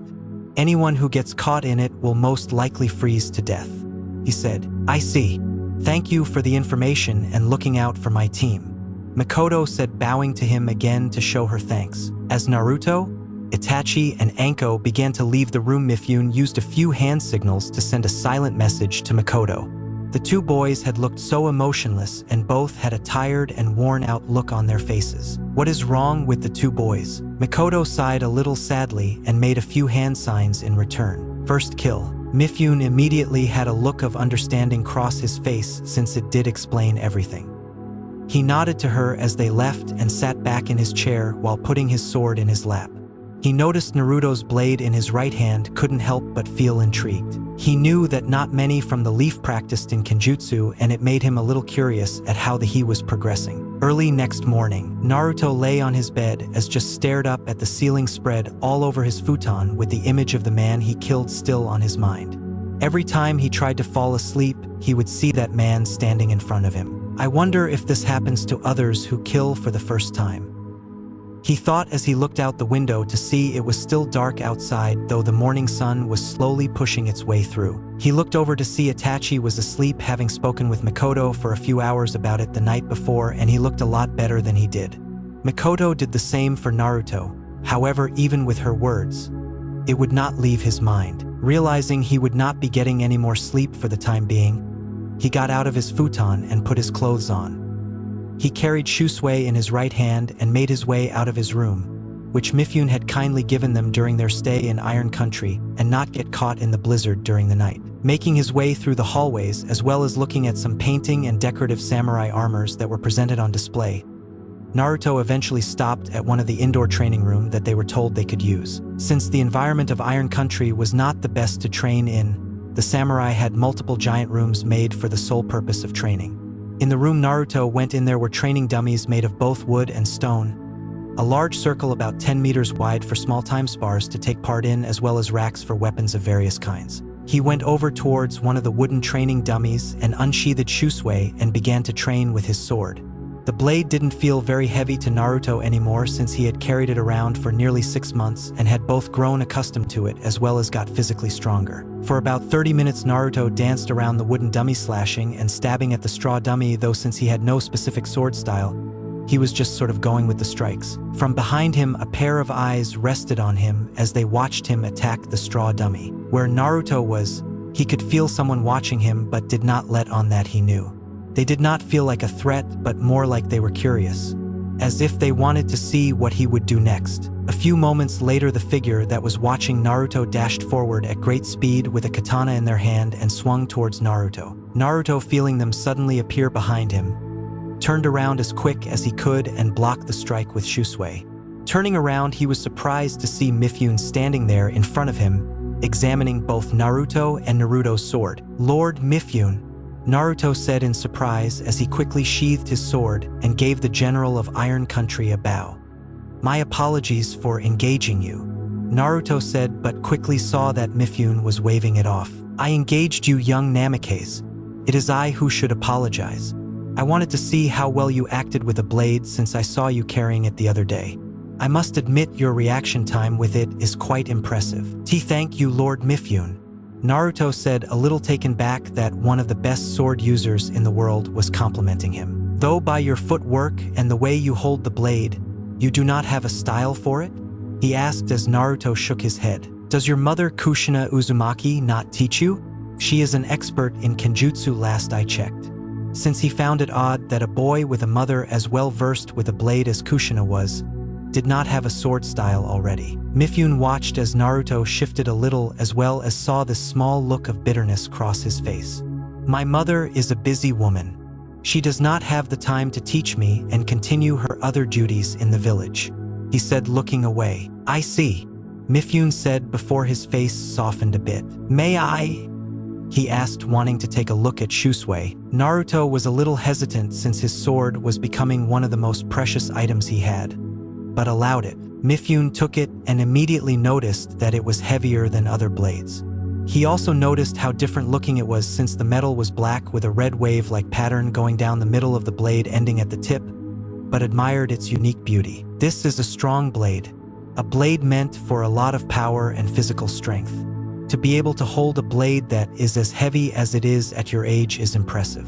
Though you would need a style to fit this, he said as Naruto nodded. Come, Mifune said as he gave Naruto Shusui back and headed towards one of the sparring circles. They stood in the circle and Mifune drew his blade out of its sheath as Naruto did the same. Come at me with the intent to kill Naruto-san. Otherwise don't attack at all. Naruto bit his lip a little but nodded. Taking a deep breath, he gripped the handle of Shusui in a tight grip, though not too tight, and went forward towards Mifune. He swung at Mifune, who easily blocked the strike with his blade and first acted on the defensive, letting Naruto get a few strikes in. Every strike Naruto sent towards Mifune, the experienced samurai blocked it each time and blocked it with little difficulty. You must try much harder than that, Mifune said to Naruto as he spun, catching Naruto off balance and knocked Naruto in the chest with the back on his sword and making him stumble back. Shaking his head, Naruto went forward again, this time striking at a fast speed and trying to catch Mifune off guard. Mifune, though, once again blocked with ease and dodged the strikes. Naruto swung Shusui a little higher than before and brought it down at a greater speed and with a bit more power behind it. Mifune locked his blade with Naruto's, making a loud clang sound out through the training area. Naruto tried to push back, but Mifune's strength was greater and Mifune pushed him back before pushing him off a little bit and, like earlier, knocked Naruto back with the back of his sword. Naruto breathed in and out a little heavily, getting a little frustrated that he could not land a single strike on Mifune. He charged forward for a third time, but this time Mifune locked his sword with Naruto, spun it around in Naruto's hand before disarming Naruto with a swift chop to the back of his hand, making him drop Shusui. No! Naruto thought as he watched Mifune swung his sword towards him, obviously putting Naruto on the post and wanting him to think of his own way to get his sword back. As the strike was about to hit him, Naruto took a leap of faith. Please let this work, he thought as he waited for the strike to hit before he felt the air shift a little. Raising his hands up, he threw his hands in front of him and caught the blade in his palms. Mifune, for one, was a little taken back by the sudden move. The strike may not have been very strong since he was holding back a lot, but still to catch the blade in two palms like that had impressed Mifune. Not bad, he thought as he slid the blade out of Naruto's palms. He swung again towards Naruto, but this time Naruto used his stature to his use, ducked, and rolled towards his blade. Picking the Shusui up, he brought it up and deflected another strike. Not bad. Now you are thinking like a swordsman. However, you should never drop your sword in battle as your opponent may use it against you, Mifune said, and leading to example, pushed Naruto away again, but this time knocking Shusui out of his just enough to make it fly in the air. Mifune reached and grabbed it before holding the two blades against Naruto's neck in a scissor-like form. Naruto, meanwhile, was a little awestruck at how quickly that just happened, reaffirming how strong Mifune was. Mifune examined the boy. He has talent, that's for sure. If he works hard enough and find the right style, then he will be a force to be reckoned with. Mifune gave the sword back to Naruto, who accepted it before taking a few steps back. He sheathed his sword, but kept his hand on the handle. Again, he said, making Naruto look at him for a few seconds before smiling internally and charging forward as the two sparred for the next few hours. Mifune fully believing that Naruto was going to be a force to be reckoned with as he got older. One day later, Naruto packed his belongings and put them away into a storage seal as he and his team prepared to set off back for the Leaf Village. Itachi, Makoto, and Anko were waiting for him just outside the room as Naruto finished the last of his packing. Shusui was strapped to his side as he patted the handle. Having sparred with Mifune a lot during the stay, Naruto felt that he somewhat improved as a swordsman and was taught that to be a great swordsman, his sword must become one with him, like it was an extension of his body. Mifune also drilled into him to have patience, since patience was a key element for a swordsman. After their last spar, Mifune had been impressed with Naruto and told him to get stronger so that one day Naruto and Mifune could have a clash of swords like never before. As Naruto was about to leave, a small breeze went through the room, making Naruto stop, and a chakra signature appeared suddenly. However, it disappeared as quickly as it came. Turning around, he saw on one of the side tables a slightly large scroll now stood out. He went towards it and saw a note on the side. This style has no master and has yet to be mastered. It will teach you the basics and fundamentals, but will allow you to create your own techniques. Perhaps you can be the first. Mifune. Naruto's eyebrows shot up in surprise. He was thankful that the general of Iron Country was nice enough to point out a few of his flaws and help improve them as well as a part with him. But now he really had to thank the man, for he believed he had found a style that would fit him. Naruto took the scroll and read the name of the side of it. Itoryu, one sword style. Weird name, Naruto thought as he opened it up and took a few glances at it before a grin appeared on his face. This is perfect, Naruto muttered before quickly sealing the scroll into a storage seal on his arm. As he left the room, he didn't notice Mifune standing with his back to the wall beside the window with his arms crossed and eyes shut. I look forward to seeing who you become, young Uzumaki, he said before disappearing. Naruto met back up with his team, looking back for a second at the compound before they finally began making their way back to Konoha. Chapter 8. Chunin Exams Written Test. And so do the three of you understand the importance of this? Minato asked in full Hokage mode as he sat behind his desk with Team 13 and Mikoto standing in front of him. Yes, Hokage-sama. Naruto, Itachi, and Anko replied back in a respectful tone. Very good. The three of you are the only team from the Leaf Village this time around who will be competing in the Chunin exams. Therefore, the village has a lot of high hopes for the three of you. Yes, Hokage-sama, they said again. Mikoto watched her team with pride evident in her eyes. And above all else, give it your all and know that Konoha and all its inhabitants, shinobi and civilian, are behind you 100% and will be rooting for you every step of the way. The three of you are the best crop of genin we have had in a very long time. With what your sensei has been telling me, the three of you are more than ready for these exams, Minato said, looking at Naruto with pride evident on his face, though Naruto remained emotionless and looked at his father with slightly bored eyes. Thank you, Hokage-sama. We will do our best, the three said in unison. Minato nodded as he gave them their forms. Remember, you need those forms to get into the exams. So if you lose those forms, then none of you will be able to enter. The Chunin exams this year will be held in Suna, which is 3 days' journey away. The exams begin in 5 days, so you will need to get moving by tomorrow, he said as the three genin nodded and bowed to their Hokage before they turned to leave the room. Naruto, your Ka-chan would like to know what you want for dinner this evening, since you won't be home for a while. She said she will make you whatever you want, Minato said, thinking Naruto would be smiling a big smile since he always enjoyed Kushina's cooking. Naruto heard his father and slowly turned around, which surprised Minato and Mikoto when they saw he was looking at them still with an emotionless look on his face. Tell Ka-chan not to worry. I'm having dinner round Gigi's tonight, he said. Before either could say anything, he shined away, leaving the two adults as the only ones left in the room. What was that about? Minato asked to himself as he looked at where his eldest was standing before turning towards Mikoto. Mikoto was also looking towards the spot where he had been standing with a similar thought in her head. She had begun to notice more and more lately that Naruto was becoming very distant, and one would even say a little cold towards his parents. He even tried to keep away from his siblings, though. She quickly saw that was not possible due to Mina and Mito's clinginess. Plus, he had been spending a lot more time at their compound with Itachi and Anko. I'm sure it is just nerves, Mikoto answered. I bet the shock of him being entered in the Chunin exam has made him a little nervous and a little withdrawn. We were all at that stage when we went to our Chunin exams.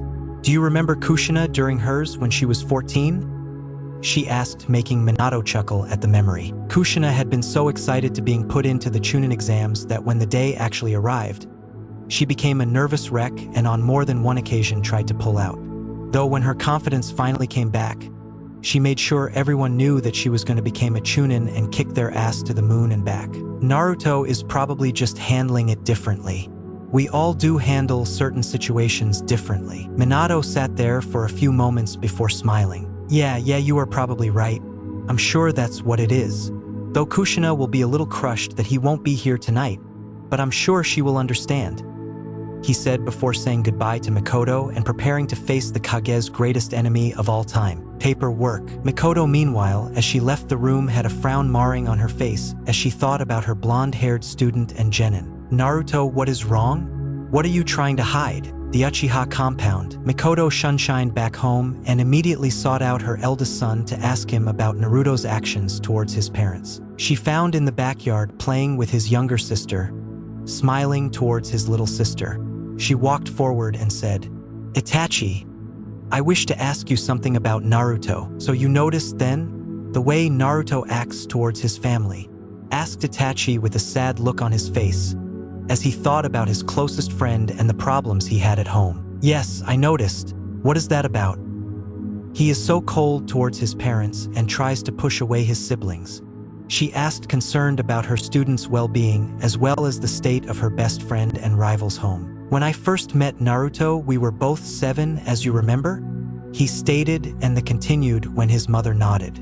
"Well, one of the first things I learned about him was that was very good at Fuinjutsu." "Yes, which is to be expected with who his parents are. I am sure that they taught him about Fuinjutsu at a young age, as is tradition of the Uzumaki clan," she stated, not knowing where this was going. It wasn't his parents who taught him Fuinjutsu, it was the Sandaime. In fact, his parents didn't even teach him the basics of chakra control.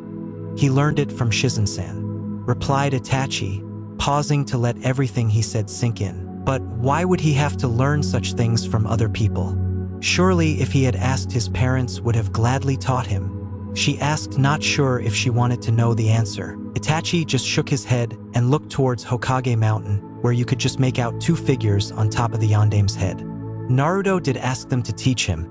However, ever since the twins were born, they have become less attentive towards him. When Naruto asked his father and mother to teach him Fuinjutsu, his father simply gave him a book to give to the Sandaime when he took his lessons.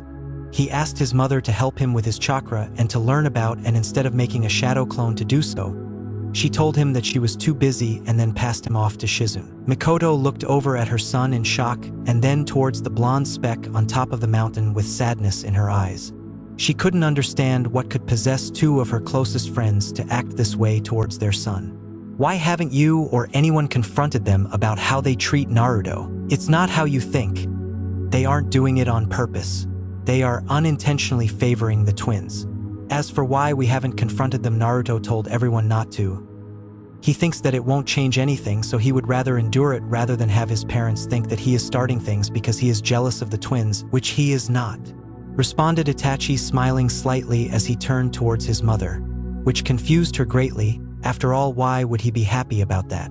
Even after how his parents have treated him, albeit unintentionally, he loves his younger siblings to death. Mina, Mito, and Eiji mean the world to him, and he would fight to the death to ensure their safety. So, then his taijutsu and kenjutsu, they aren't anything that Minato or Kushina use, so who taught him? She asked, smiling sadly at the fact her student was suffering and she couldn't do anything about it. His taijutsu, as I'm sure you have realized, is a bastardized version of the Senju style in Goken. He was taught the Senju style by Tsunade-sama.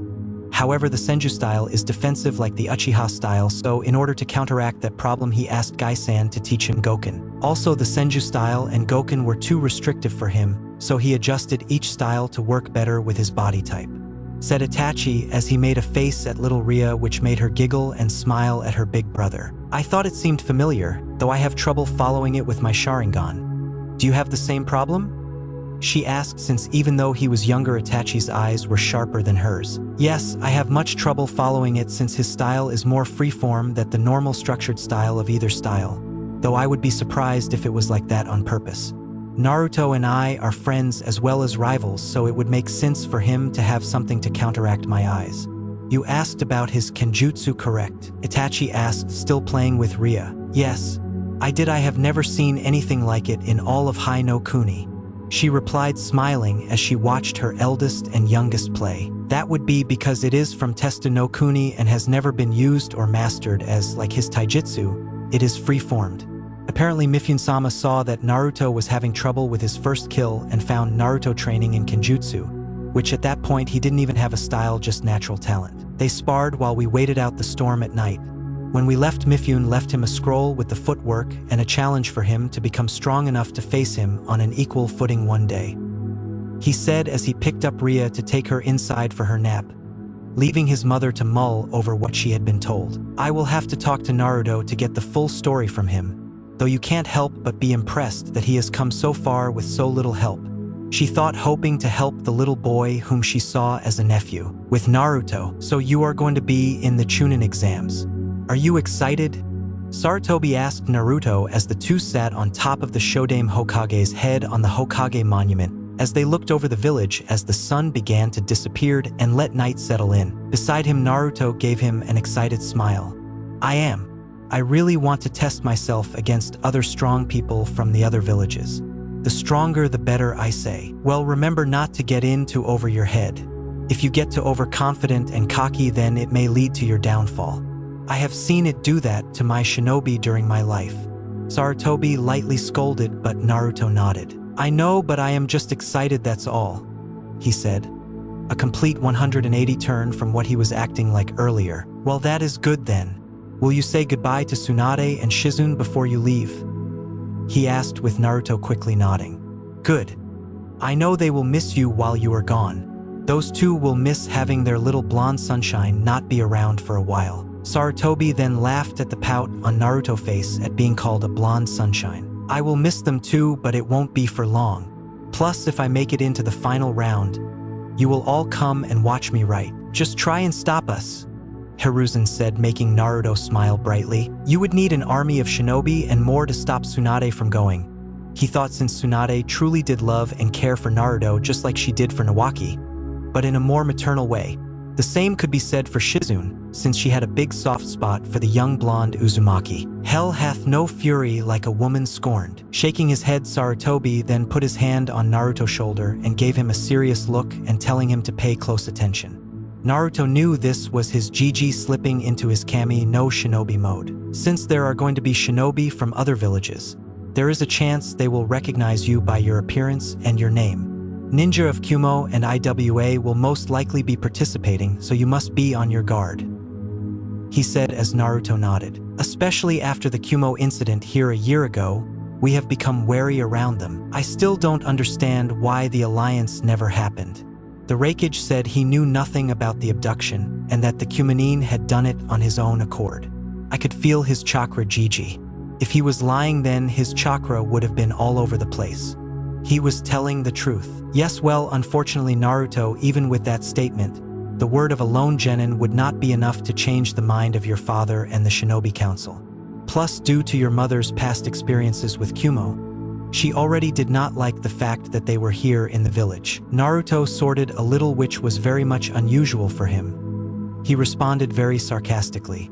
Yes, because those two were going to listen to me even if it was enough. Hiruzen frowned a little at the statement, but Naruto quickly changed the subject. I am also guessing that using my hidden bloodline is also a big no-no for the chunin exams? He said, despite already knowing the answer. Yes, Naruto, it is imperative that no one knows you have the Mokutan until you are older and strong enough to fight off most threats. Because other villages might try to have me taken out if they find out?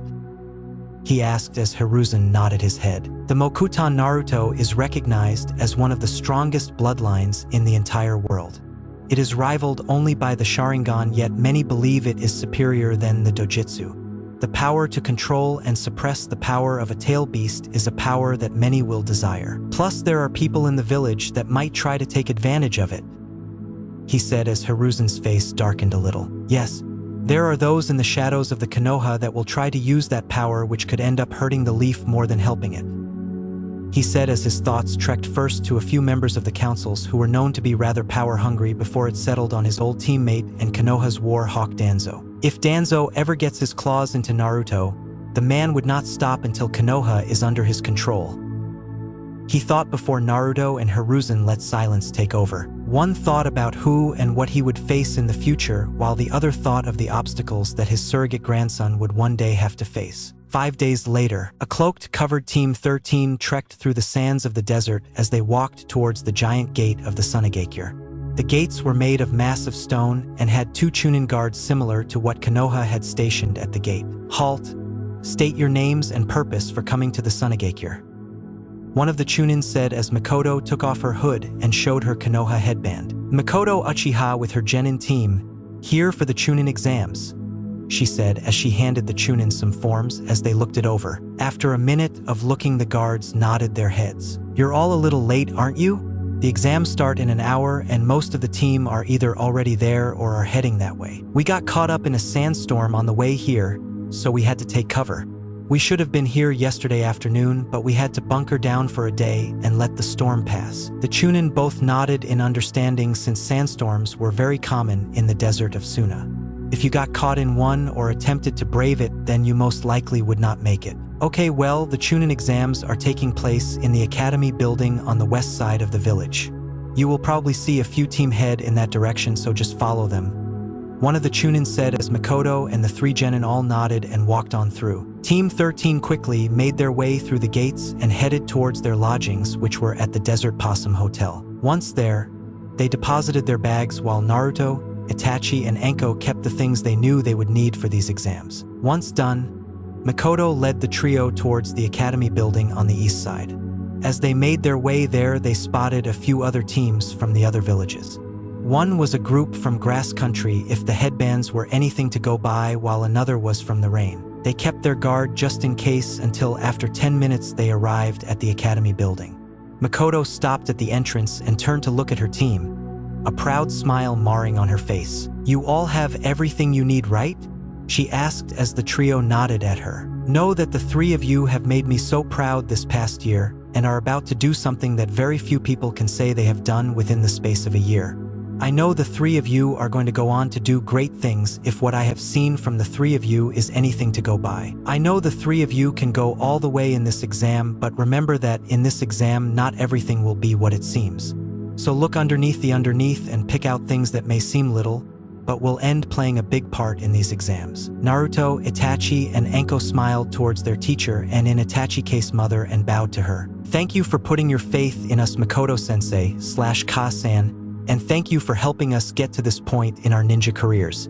Without you, we probably would not have gotten this far." Leaning down, Makoto placed a kiss on each of their foreheads, keeping her lips on Itachi's forehead a little longer than Naruto and 𝕟𝕒𝕣, and fought to keep any tears at bay. Though she had only been their sensei for a year, she had loved every moment of having the chance to train her eldest son and his two friends. "We promise we will do our best and honor your teachings," they said together again as Makoto stood to the side and allowed them entry into the building. "How them all and show the world why the three of you will one day be legends," she whispered to herself as she watched them go. Taking a slow breath, she shined away and went to join the other Jonin instructors, wanting to watch as her team progressed through the exam. With Team 13, Naruto walked in the center with Itachi on his right and 𝕟𝕒𝕣 on his left as the trio made their way through the hallways of the academy. As they walked in, a chunin proctor instructed them that the exams was on the 3rd floor and in the room 3A. As soon as the man had said that,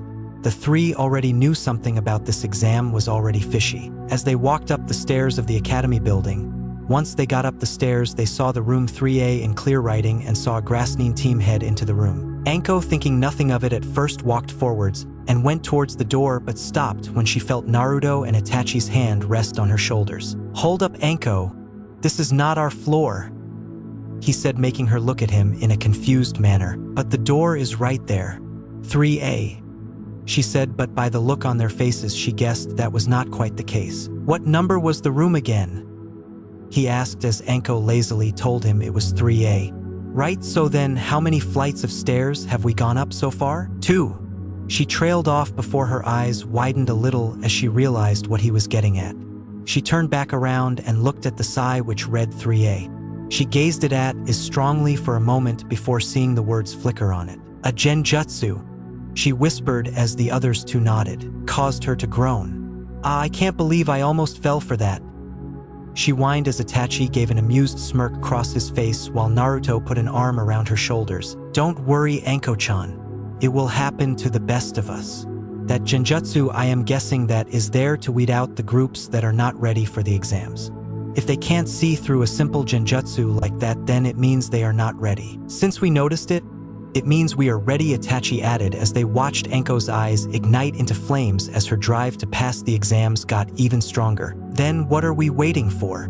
Let's go kick some ass," she declared as she grabbed Naruto and Itachi's hand and began dragging them up the third flight of stair. When they finally got to their floor, they saw the real door that they required.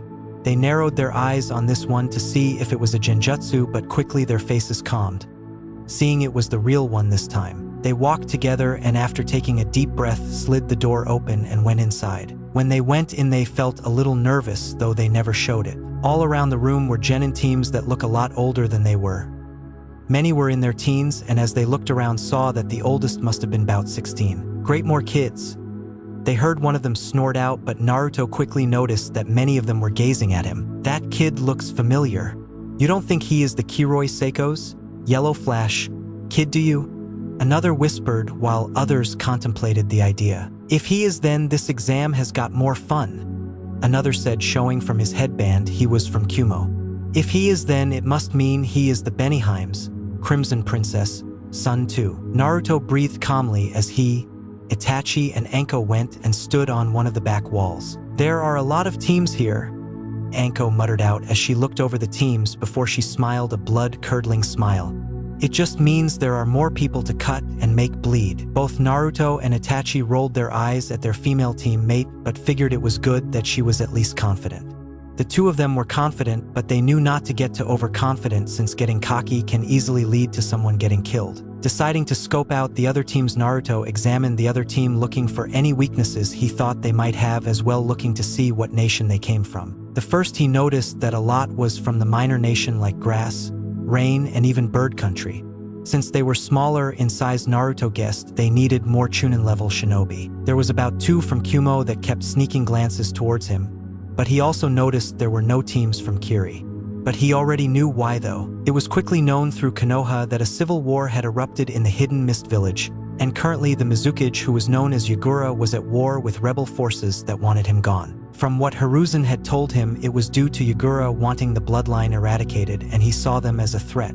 Naruto quickly figured that Yagura was not a man that should be left to be in charge of an entire village. Looking over the team once more, he was about to look away, having seen all the teams before his eyes locked in on a team that was on the other side of the room and leaning against the opposite wall. He knew immediately from their headbands they were from IWA, and they looked like an interesting trio. He also seemed interested in them, since by the look of them they must have been the same age as Naruto, Itachi, and Anko was. The first one he noticed was the biggest of them, who was easily the size of a middle-aged teen and was quite chubby. He wore standard red IWA clothing, and as for his feature, he had a very large round nose that stuck out like a sore thumb. Though the boy had a very happy-go-lucky expression on his face, indicating he must have been quite innocent and childlike. The other was the second male member, who for some reason just gave Naruto a bad feeling. He had long straw blonde hair that covered part of his left eye and wore clothes similar to Itachi, which were dark blue in color. His hand kept playing around with some white clay and looked like he was molding it into shapes. Naruto could see that Itachi had honed in on the same group and had his Sharingan activated very subtly, and guessed he felt something a little off about the blonde boy as well. As Itachi focused on his, Naruto eyes panned to the final member and the only girl of the group. She was quite pretty looking and had dark hair that stopped a little below her chin. She wore something similar to the big kid, but her left leg, instead of a red pants leg, was instead a mesh coat. When he started at her, she saw that she turned her head and looked in his direction. When she did, Naruto saw her eyes and saw they were a very exotic color of pink. Her eyes are really pretty, he thought to himself, having never seen an eye color like that before, noticing she narrowed her eyes at him and scowled a little. When she turned her head again to look away from him, a small burst of some smoke appeared at the front of the class, showing the form of a Sunakunoichi. She was clearly a Jonin, and just by looking at her, Naruto, Itachi, and Anko could tell she was someone with a lot of power behind her, and that she was a seasoned shinobi despite her young appearance. She had to have been in her early to mid-20s. She was fair-skinned with pupil-less brown eyes that were very cold-looking, and her hair was dark green with two bangs framing her face that were orange. She wore sleeveless, backless top and short tight pants, with two lapels on the front and the back. She wears an obi around her waist, as well as purple arm warmers which extend up to her shoulders, and has bandages around her tights and ankles. Alright meatbags, listen up and do not interrupt. My name is Pakura, and I will be your proctor throughout the entire Chunin exams. From now until the end of the exams, I will be your judge, jury, and executioner. If I tell you to do something, you do it. Is that understood?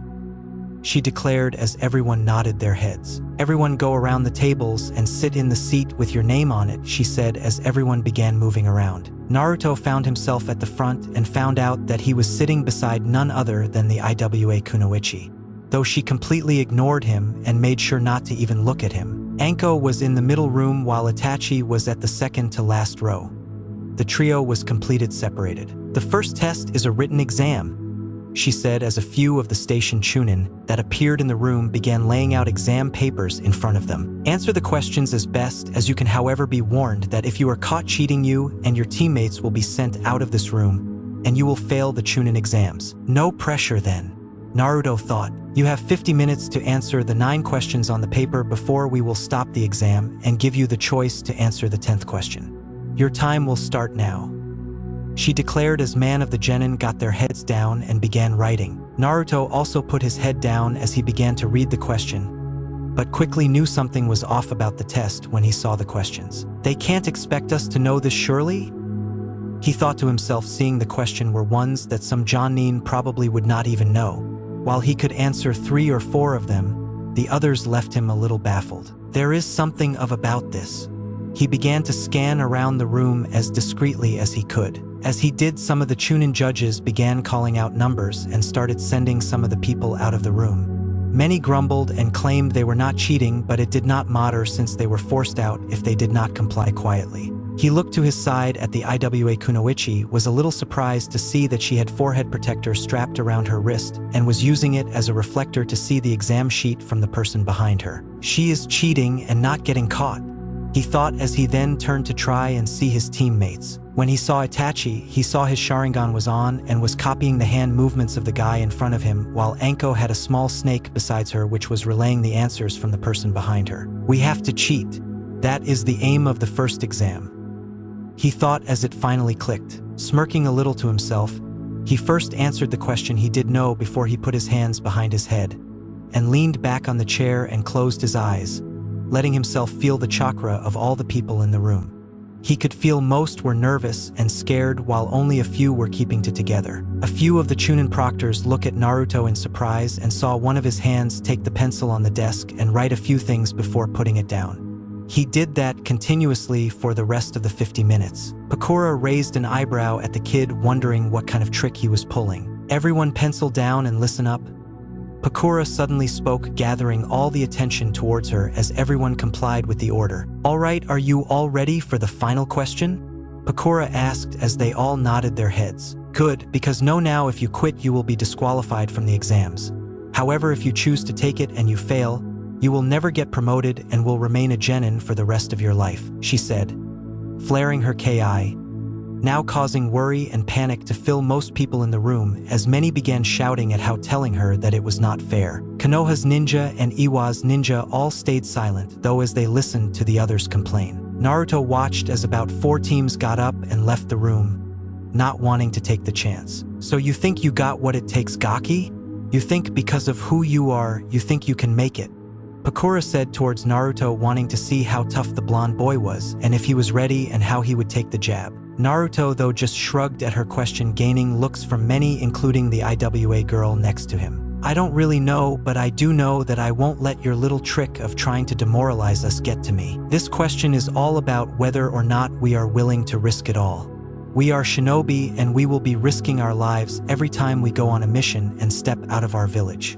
If I was not ready to take those risks, then I would not be sitting here waiting for you to give us the 10th question, would I, Proctor-san? Oh, and Proctor-san, just to clarify for you, I am not doing this because of who my parents are. To be honest, I could not care what you think or what anyone else thinks. I am doing this for me because I believe I am ready. So do not insinuate because of my last name that I think I will get it easy, because that is the last thing I want to happen. While his 2 teammates grinned, Pakura looked around the room to see others who had been ready to leave were now sitting put, his little speech giving them what strength they needed to stay put. Pakura sighed before giving them all the evil eye. For those who are still here, then I will tell you all this now. Pakura spoke as she raised her chakra levels to intimidate the genin, which worked as she showed of her power. You pass. When she spoke, many looked confused and asked about the 10th question, to which she began explaining to them that the choice to take the risk of continuing was the 10th question, and that everyone that remained had moved on to the second part of the exam, much to their delight and others' relief. Now that the first part is over, go and get in your teams, she said as many shrugged their shoulders and did just that. Pretty nice speech you gave us all there, 𝕟𝕠 commented as Naruto shrugged. I did my best. Hope you liked it. It was very informative, plus it's probably what made everyone else stay here, she said as Itachi nodded in agreement. Naruto turned around and noticed that the IWA girl he was sat next to was looking at him with an unreadable expression before she turned her head and looked away. Listen up, Pakura called, getting everyone's attention. Now that the first test is over, we can begin the second, she said as she had a devious smile appear on her face, and Naruto began to notice the other chunin proctors had now vanished from sight. Kai, she said as she made a hand seal with her right hand, and suddenly out of nowhere around them small paper notes began to shine, similar to how explosive notes did. However, instead of an explosion, a torrent of gas began to shoot out. As soon as the gas hit them, all the teams began to feel drowsy, and one by one they began to fall to the ground. Knockout gas.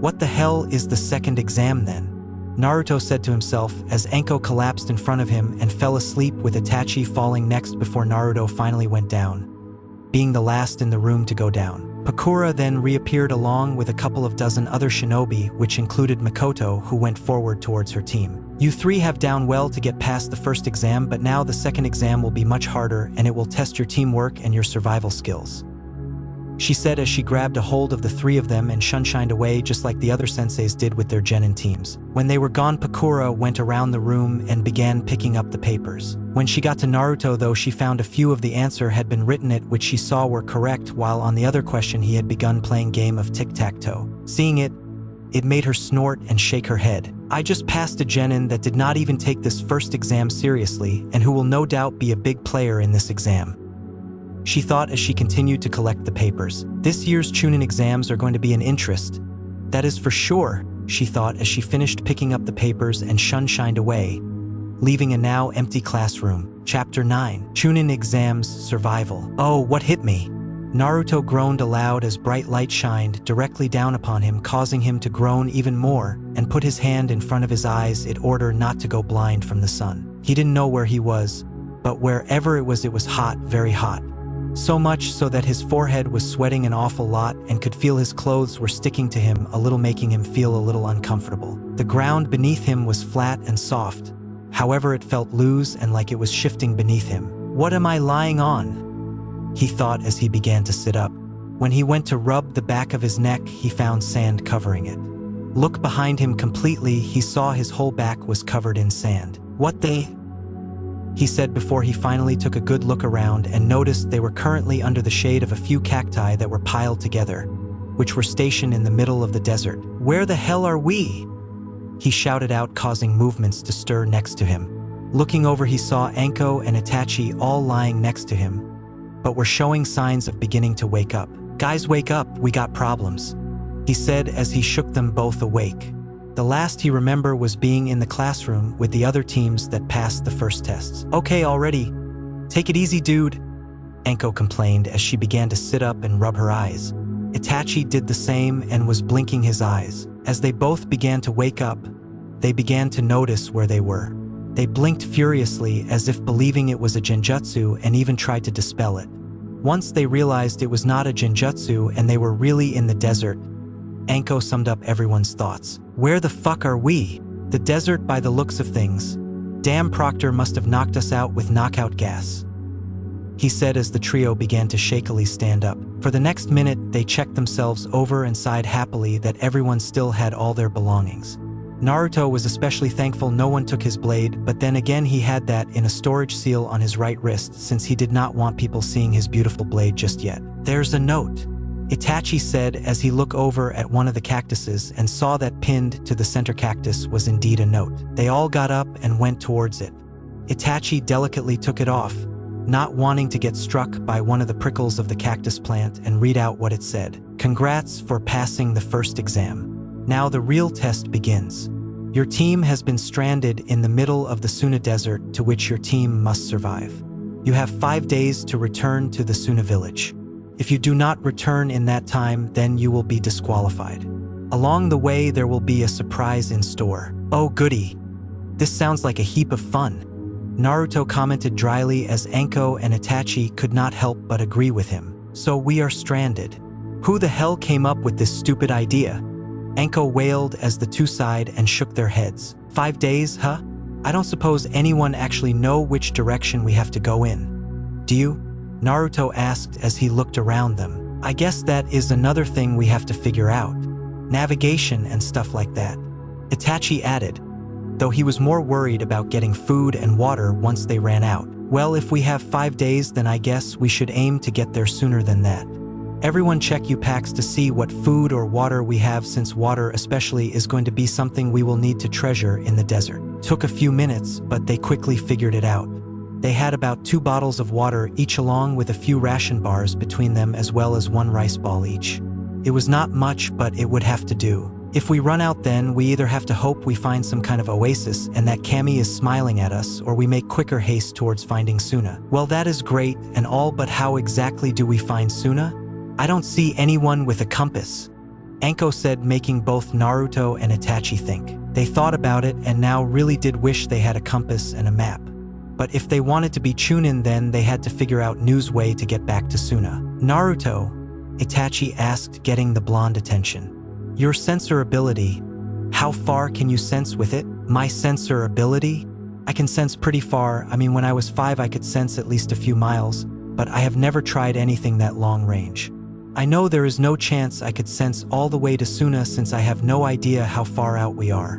Don't try and find the village, instead look for the nearest sign of life and we can head in that direction. What about your Sharingan? Said 𝕟𝕒𝕣, thinking of a way that she could help out. But what if the other sign of life is another team? It's a chance we will have to take.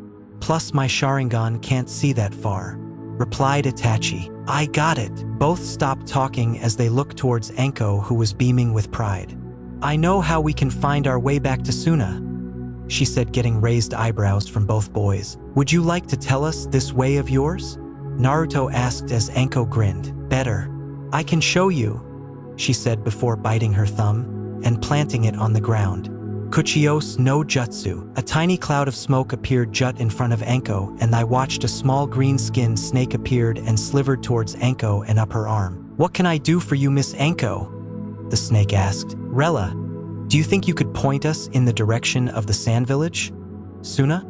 We have to make it there in the space of 5 days, though we don't have much food and water, so we would prefer to get there as soon as we can. The snake nodded its head and slivered back to the ground and put its head in the air as its body coiled around on the sand. The trio waited for a couple of minutes as the 2 slits that were its nostrils smelled the air, along with its forked tongue slipping out of its mouth and tasting the air. Once the few minutes were up, the serpent's eyes twitched before it began to slither away, motioning for the trio to follow after it. After putting on their cloaks to protect their bodies from the harsh light of the hot sun and try to keep themselves cool and not sunburnt, they quickly followed after the snake, with 𝕟𝕒𝕣 up front and then Naruto and Itachi behind. Wow, that was handy.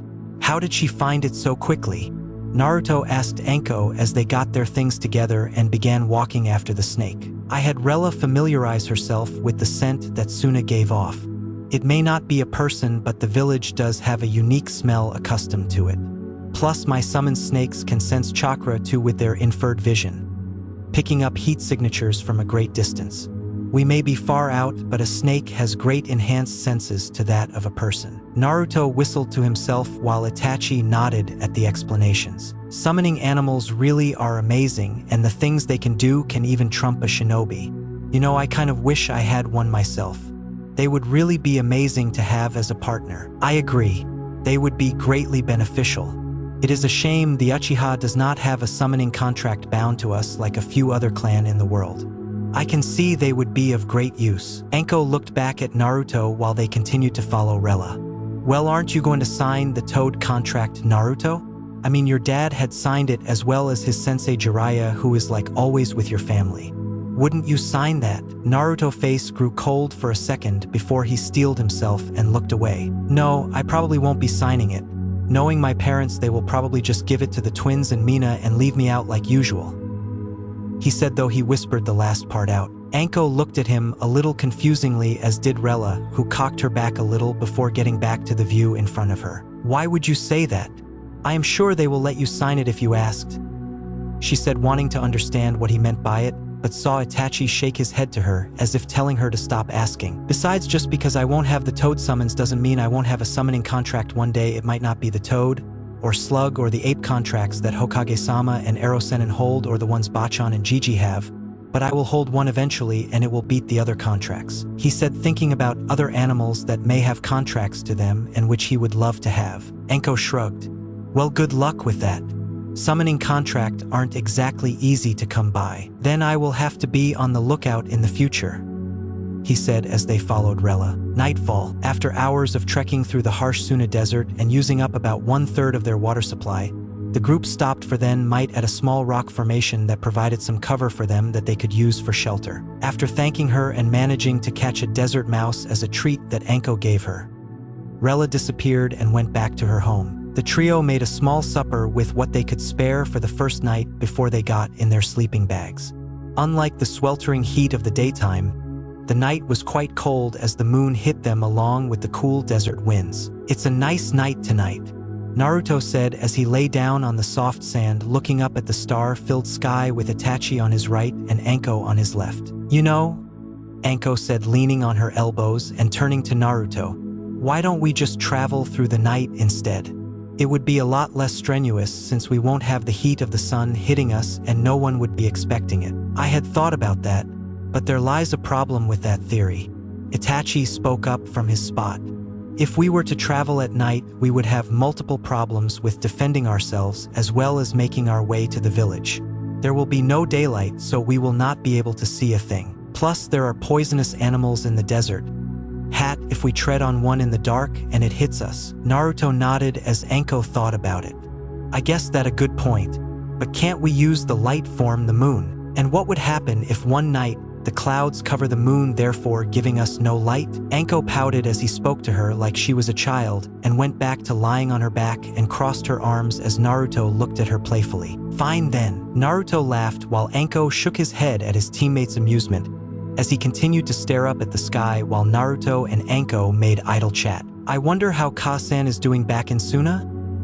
he thought to himself, despite knowing Mikoto was more than capable of looking after herself since she was a powerful shinobi. As Naruto made idle chat with 𝕟𝕠, Naruto thought back to the snake he had seen 𝕟𝕠 use earlier, and it had brought up a question in his mind that he had about 𝕟𝕠 ever since the first time he met her and used those snake abilities in front of him. "Hey 𝕟𝕠," he said, getting her attention. "How did you get the snake contract anyway?" He saw next to him that 𝕟𝕠 froze up and in her eyes had a brief look of panic hit her before she narrowed them a little and looked directly at him. From his spot, Itachi looked over as well since he had wondered the same thing. "Why do you ask? You have never wondered before?" she asked. "Well, like you said earlier, you said that summoning contracts rare to come by since not many shinobi actually have them. And it made me wonder just how you managed to get yours. The snake contract is a very powerful summoning contract. My Jiji told me about one of his past students that went bad took off when I was only a few years old. Jiji told me that he had the snake summoning contract and took it with him, so it made me curious to how you have it." Naruto looked back at 𝕟𝕠, but when he did, he was surprised to see an angry 𝕟𝕠 lunge at him with an angry and upset look on her face. She landed on him, but Naruto quickly turned the tables and managed to use his greater physical strength and flip her over onto her back, while he managed to pin her hands to her sides, as well place his knees on hers to stop her from kicking him. Itachi was going to help, but Naruto gave him a look that told him not to interfere. "Don't you dare say that. I earned that contract and that bastard betrayed me," she shouted as Naruto put his hand over her mouth, since they did not want any nearby teams to hear them. "𝕟𝕠, we still are in the second exam. You must try and be quiet," he said, but felt a little taken back when he saw tears cascading down her face. "𝕟𝕠-chan, he promised he would look after me, but instead he turned his back on me, saying I outlived my usefulness and branded me forever with his curse mark. I trusted him." She sobbed as Naruto was not sure what to do, so he just hugged her into his chest and wrapped his arms around her. Itachi watched in silence but listened in and felt his heart go to his friend. Tell me what happened to you, Anko-chan. Tell me so I can help you. Naruto gently pushed as Anko sniffed a little before she explained. She explained how 6 years ago when she was 4, the snake Sanin Orochimaru had taken an interest in her and had taken her under his wing and made himself her guardian and mentor. She had spent 4 years with him, and he had even taken her with him when he had turned his back on the village. At first she said he was a nice person who made her feel at ease, but then would disappear for long periods of time, and each time he had become more and more sinister-like. Then one day when he came back, he hate-bitten her out of the blue and put some kind of seal on her neck that caused her to fall into excruciating pain as it made her body feel like it was on fire and being ripped in two. Afterward, when she had woken up, he had shaken his head at her, saying it had not given him the desired result he had wanted before, just leaving her where she was and never looking back. 2 days later, she had been found by a team of Hunter-nin from Konoha, where she was quickly returned. Why has my father and mother not tried to get rid of this seal? Naruto said with a look of anger on his face as he looked at the seal on her shoulder, but felt Anko shrugged. I'm not too sure. The Hokage said the once that without knowing the formula Orochimaru used, it would be difficult to destroy it. Plus, they said he put some of his essence into it, making it darker, and it made those uneasy to try and tamper with it in case it backfired. Naruto nodded, and though it did make sense, he understood where they were coming from, though it still made him pissed as he covered the seal up. Anko-chan, look at me, he said as Anko looked up at him. As you know, I am practicing and training to be a Fuinjutsu master, and after seeing this seal and hearing your story, I will make you this promise right here and now. I promise I will make Orochimaru pay for hurting you, and I will get that seal of you. I promise it on my way of the shinobi, he said as Anko looked up at him with shocked and wide eyes. I second that, Itachi muttered, making the two look at him, forgetting he was even there. We will make Orochimaru sorry for ever harming you, Anko-san. We will bring you justice. Guys, Anko said quietly before she grabbed Naruto and Itachi from where he lay and hugged them both tightly. Thank you both so much, she muttered, making the two boys smile at return the hug to her before they decided to call it a night and prepare for the second day of trekking through the desert of Suna. Next morning, the trio woke as soon as the sun hit their faces and quickly packed or sealed their stuff away before making their way back towards the sand village. Anko looked happier than either of the two boys had seen her before as she summoned her snake summon, which quickly led the way again, though this time at a quicker pace, since none of them wanted to spend another 4 days in the sweltering heat of the Suna desert. As they walked, they felt Kami smiling on them when they found a few rows of cacti on their path. Knowing that cacti stored water within them, Naruto cut of some of the cacti parts, and the trio drained what they could from the cacti and got more water to last them an extra day if they needed it. They walked for a few hours and were feeling good about themselves since they were making good time until Itachi and Anko noticed Naruto had stopped. Naruto. Naruto placed his index finger to his lips. There is someone here, he said, instantly making Anko and Itachi on guard as they grouped together back to back in a triangle formation. Where are they? Anko asked as Itachi had his Sharingan activated when Naruto had his eyes closed, searching around them. After a few moments of searching, his eyes narrows 20 meters east of them. There. They all turned to the spot Naruto had pointed at before firing off their attacks. Katan, Gokakyu no Jutsu, Suetun Teppadama, Sanaijishu. The 3 attacks surged forward together right to the spot where Naruto's sensor abilities pinpointed.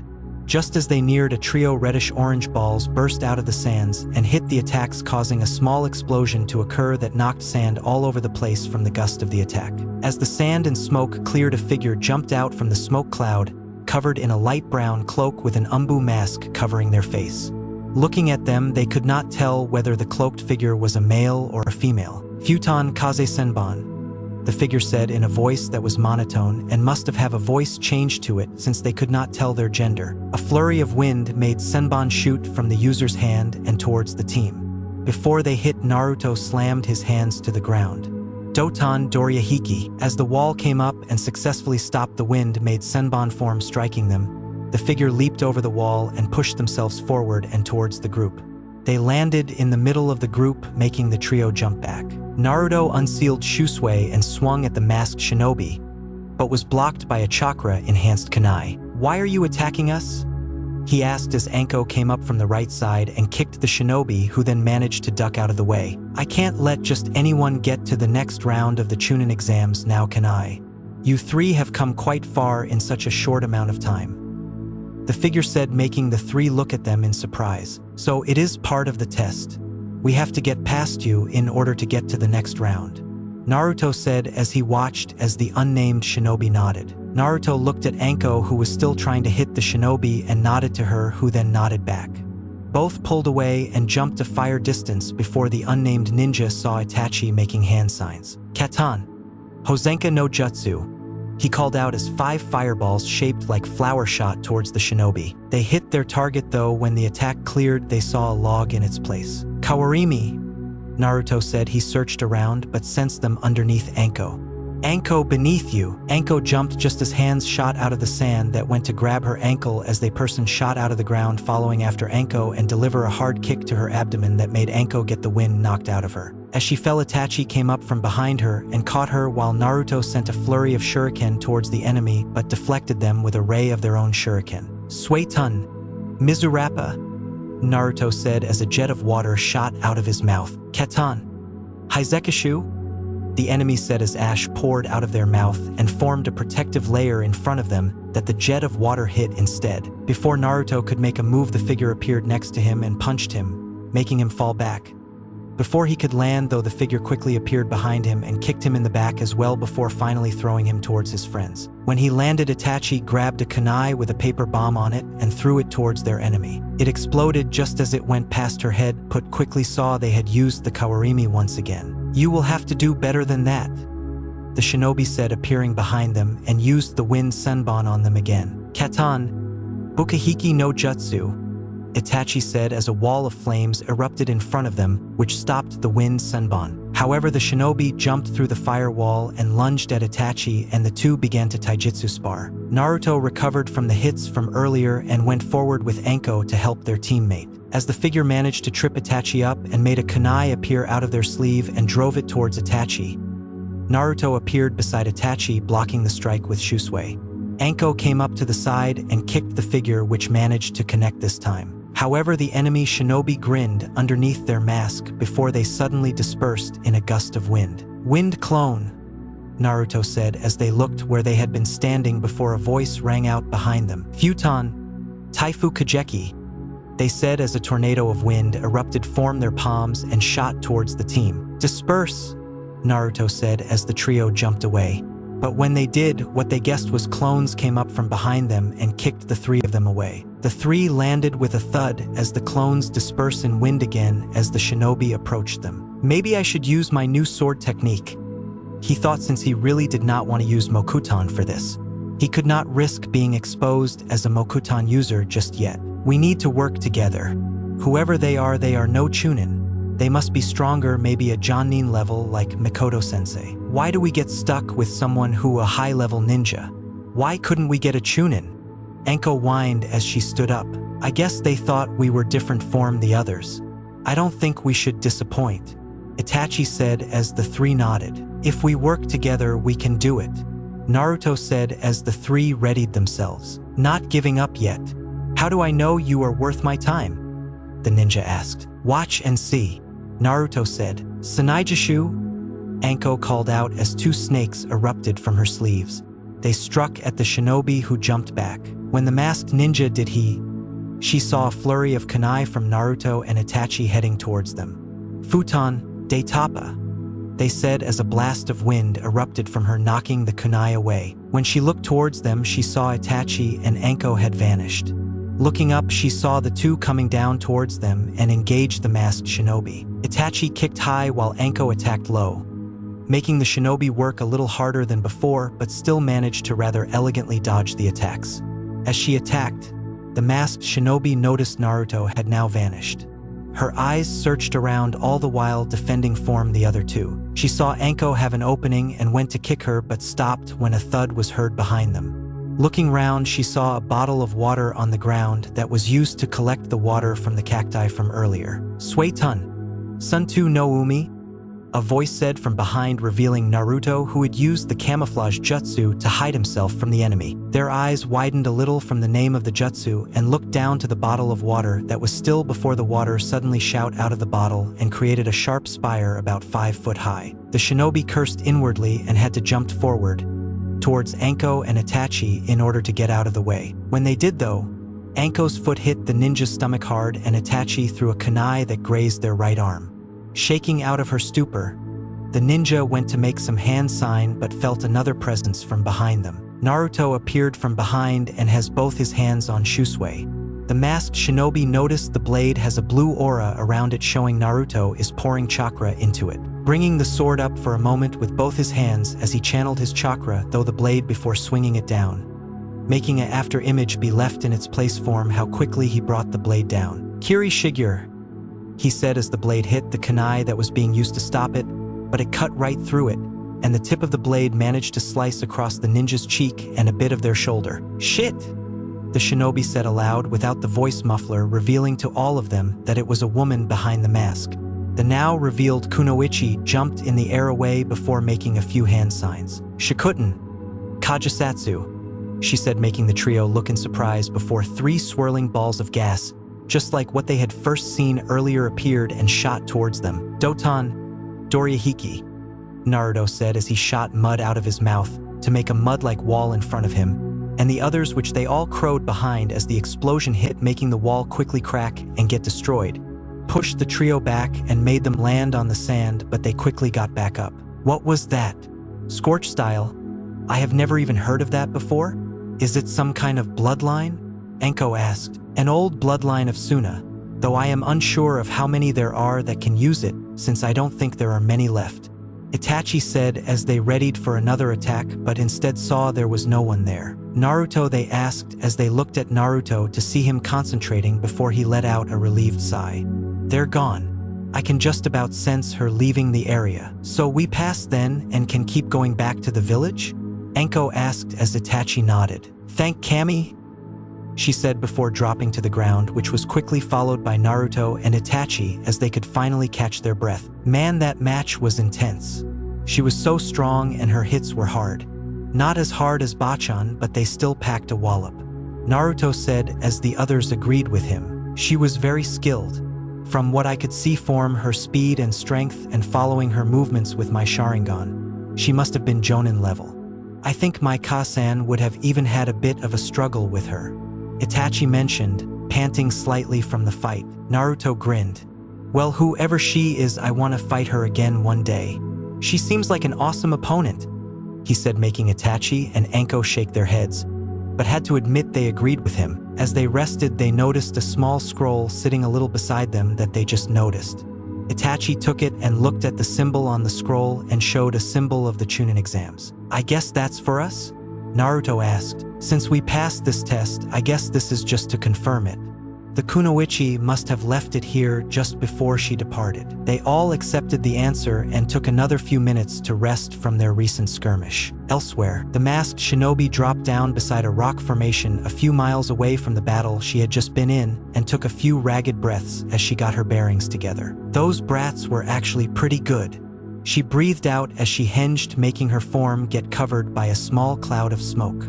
When it disappeared, it showed Pakura, the proctor of the chunin exams. She winced a little as she bandaged the cut on her shoulder before getting it seen to later when she returned to the village. She then traced over the small cut on her cheek.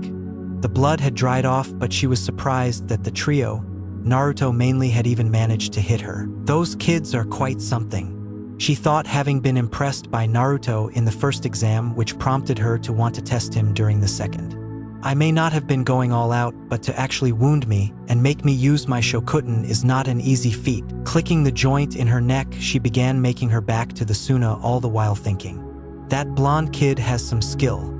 He might just win this exam. Next day, 2 chunin gate guards stood as the entrance to the sand village as they watched over the horizon. As they watched, 3 figured in cloaks that covered their body made their way towards them. The two guards readied themselves for some kind of fight, but saw the kids' faces when they got closer and recognized them from the other day. As the trio got near, they took off their hoods as Naruto stood forward and showed the scroll they were given the other day. "So you three actually made it back?" one of the guards asked, looking a little impressed. It was one of the fastest times for the Suna survival exam. "You're the first team to make it back." "Well, don't we feel special?" 𝕟𝕠 said as her arms were a little sun-burnt form where the sun has managed to get them. Naruto and Itachi were in a similar state. Once the trio had suppressed the disguised Bakura, they continued their way through the desert, though this time at a quickened pace, as they now just wanted to get to Suna as quickly as possible. The desert quickly became one of their least favorite places. After another night of camping and a lot more running, Naruto finally managed to sense the village nearby as he recognized the signatures there from the other day. "So what do we do now?" Itachi asked the guarded as they pointed to the scroll in Naruto's hand. "Open it up. Now that you have arrived at the gate, you can now open the scroll," the other guard said as the trio looked at the scroll and shrugged. Naruto opened the scroll before it began to shine. Itachi placed it on the floor in front of him and took a step back. After a couple of seconds, smoke covered the scroll before it quickly got swept away and revealed a smiling Mikoto looking at her team with a proud look. "Ka-san," Itachi said, surprised, while Naruto and 𝕟𝕠 grinned at seeing their sensei. "Well done, all three of you," she said as she quickly glomped the trio in a massive hug. "I knew you would all do it, but I was still so worried all the same. So since we made it back, does that mean we pass?" Naruto asked with a hopefully expression, while 𝕟𝕠 did the same, though Itachi was a bit more suppressed. Mikoto laughed a little before nodding. "Yes, congratulations. You have passed the second round of the chunin exams," she said as Naruto and 𝕟𝕠 fist pumped the air while Itachi smiled. After getting their stuff together and getting a well done from the gate guards, they made their way towards their hotel, since there was another 2 days to go for the other teams to arrive before they would find out what was next for the third test. Chapter 10. Exam Interlude. Naruto grinned happily as he walked through the gates of Konoha, with the two chunin guards giving him a friendly wave as he walked past. Itachi and 𝕟𝕠 walked beside him, while Mikoto was behind them, all happy to be home. The 2 days they had off after the second exam was a welcome put stop for the trio, since walking in the hot desert of Suna for 3 days had taken its toll on them. After the entire 5 days were up, they were reported to the Kazekage office, where they saw that, to their surprise, only 2 other teams had made it. One was the IWA team, while the other was a team from Kumo. The Kazekage was a man in his mid-30s with dark plum red hair with tan skin and brown eyes. Around his eyes he had dark rings around them, like he had not had enough sleep, and wore the traditional Kage robes. As he congratulated them, he told them all about the purpose of the chunin exams and that they were used as a deterrent of war, so that it can help build better relationships between the shinobi villages of the world. Afterwards, they each had to pick a number in order to figure out who would fight who in the matchups. It was decided that since there were 9 of them, the first 3 matches would be single matches, while the 4th would be a triple threat match. Naruto ended up picking number 8. 𝕟𝕠 got 1 while Itachi got 4. When they revealed what numbers they all got, Naruto found out the names of everyone in the match, while also saw who his opponent would be in the first match.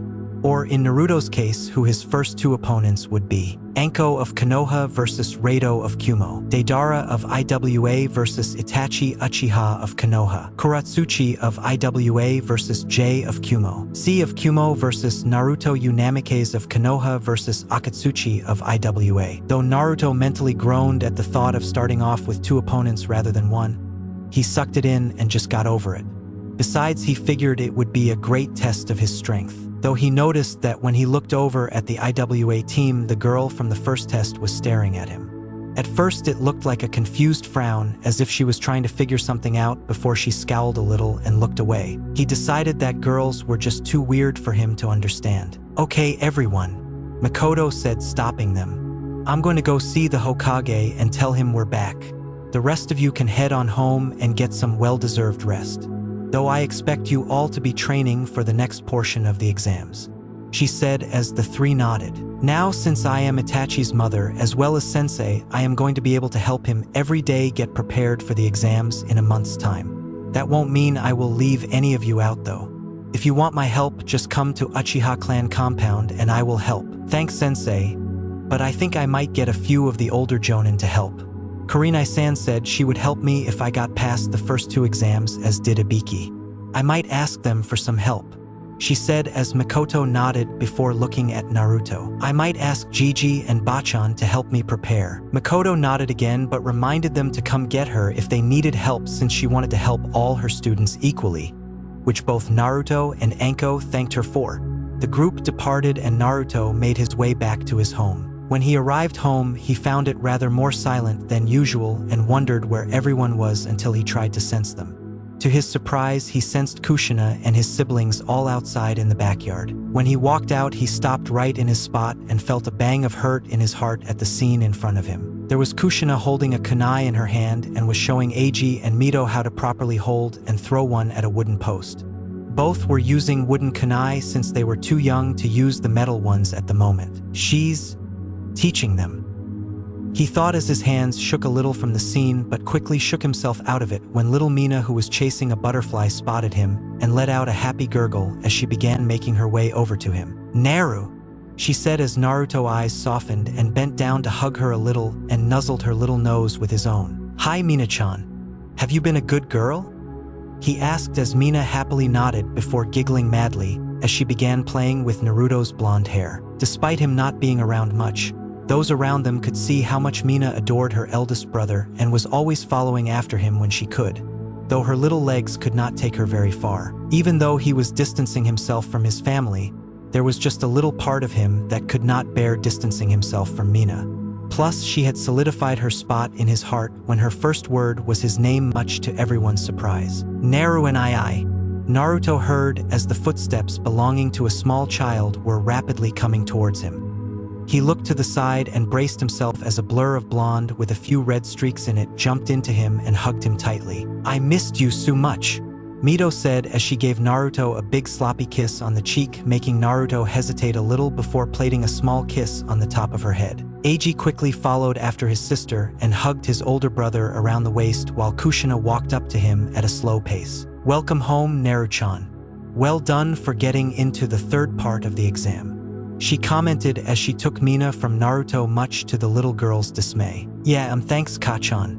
I'm just lucky to have a great sensei and teammates," he said as Kushina nodded a little. "Really, Mikoto Baka is a good sensei?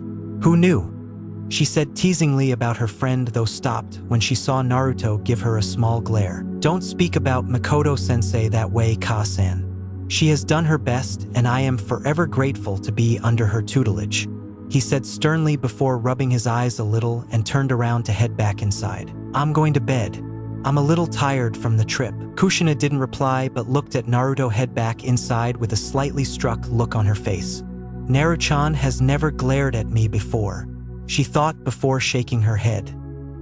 "He's just tired and needs his rest." She turned around to see her children with slightly sad looks on their faces as Naruto walked away before the twins went back to their wooden kunai practice and Mina went back to chasing butterflies. If she had paid more attention, she would have noticed Naruto use San instead of Chan like he normally did. Later on that evening, Naruto lay in his bed as he looked up at the ceiling as the light from the moon gently shone through the curtains of his window. He had stayed in his room to rest for most of the day and only really went down when his father came home and they had dinner round the table. Most of the dinner talk was taken up by Mito and Eiji, who were talking about their day with Kushina, while Mina was either gazing into space or was laughing at the funny faces Naruto was making at her. When it got to Naruto and the chunin exams, he only gave them short answers and didn't get into the details since he was not really in the mood for talking. Both Minato and Kushina frowned a little at that and wanted him to tell them more. However, he just stayed mostly quiet, ignoring them when they asked for more details. Afterwards, he took his dish and cutlery and had them washed before he went back to his room. He was going to visit Hiruzen tomorrow to get some training in for the chunin exam's 3rd round and hoped Tsunade and Shizune would join them as well, since he knew there was talk about showing him the Shozen Jutsu, which he was looking forward to. He looked at his alarm clock to see it was 11 p.m. He was about to shut his eyes before he heard his door open up slightly and could hear little steps coming towards the bed. He sat up and saw little Mina walking towards him wearing her little purple pajamas while holding her teddy in her arms. "Mina-chan, what are you doing in here? It's late and you should be in bed," he said as he saw her rub her eyes with her tiny hands before she looked at him and put her arms out. "Stay with Naru," she said, making him hesitate a little before he let it be. He smiled and went forward and picked his baby sister up. He lifted the covers and put himself and Mina under them with Naruto leaning on his side while Mina was snuggled up next to him. Mina snuggled into her big brother's chest as Naruto wrapped his arms around her to keep her warm and safe. 𝕜𝕦𝕣𝕦𝕥𝕠, she said, yawning before she immediately fell asleep. Naruto looked down at his baby sister and gently kissed her forehead. "Good night, Mina-chan. Sweet dreams." Just when Naruto fell asleep, Kushina passed his door to see that it was slightly open. When she took a peek in, her face softened and had a warm smile appear on her face when she saw her youngest cuddled up with her oldest. She tiptoed back before gently and silently closing the bedroom door and made her way to hers and Minato's room. Next day, "I am impressed, Naruto. You and your team sound like you had quite the experience for your chunin exams. And you finished the second round in 3 of the 5 days is an impressive feat," Hiruzen said as Naruto finished recounting the first 2 rounds to Hiruzen, Tsunade, and Shizune, who had welcomed him back and told him well done for his efforts in the chunin exams and for making the 3rd round. "Now, what do you know about your 2 opponents?" "Well, that's just it.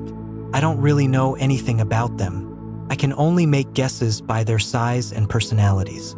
We did not have any chance to see any of each other's abilities." Tsunade pondered as she thought about it. "You said one was called Akatsuchi, who was from IWA, and the other was called C, who was from Kumo. How big would you say they were?" "Very big.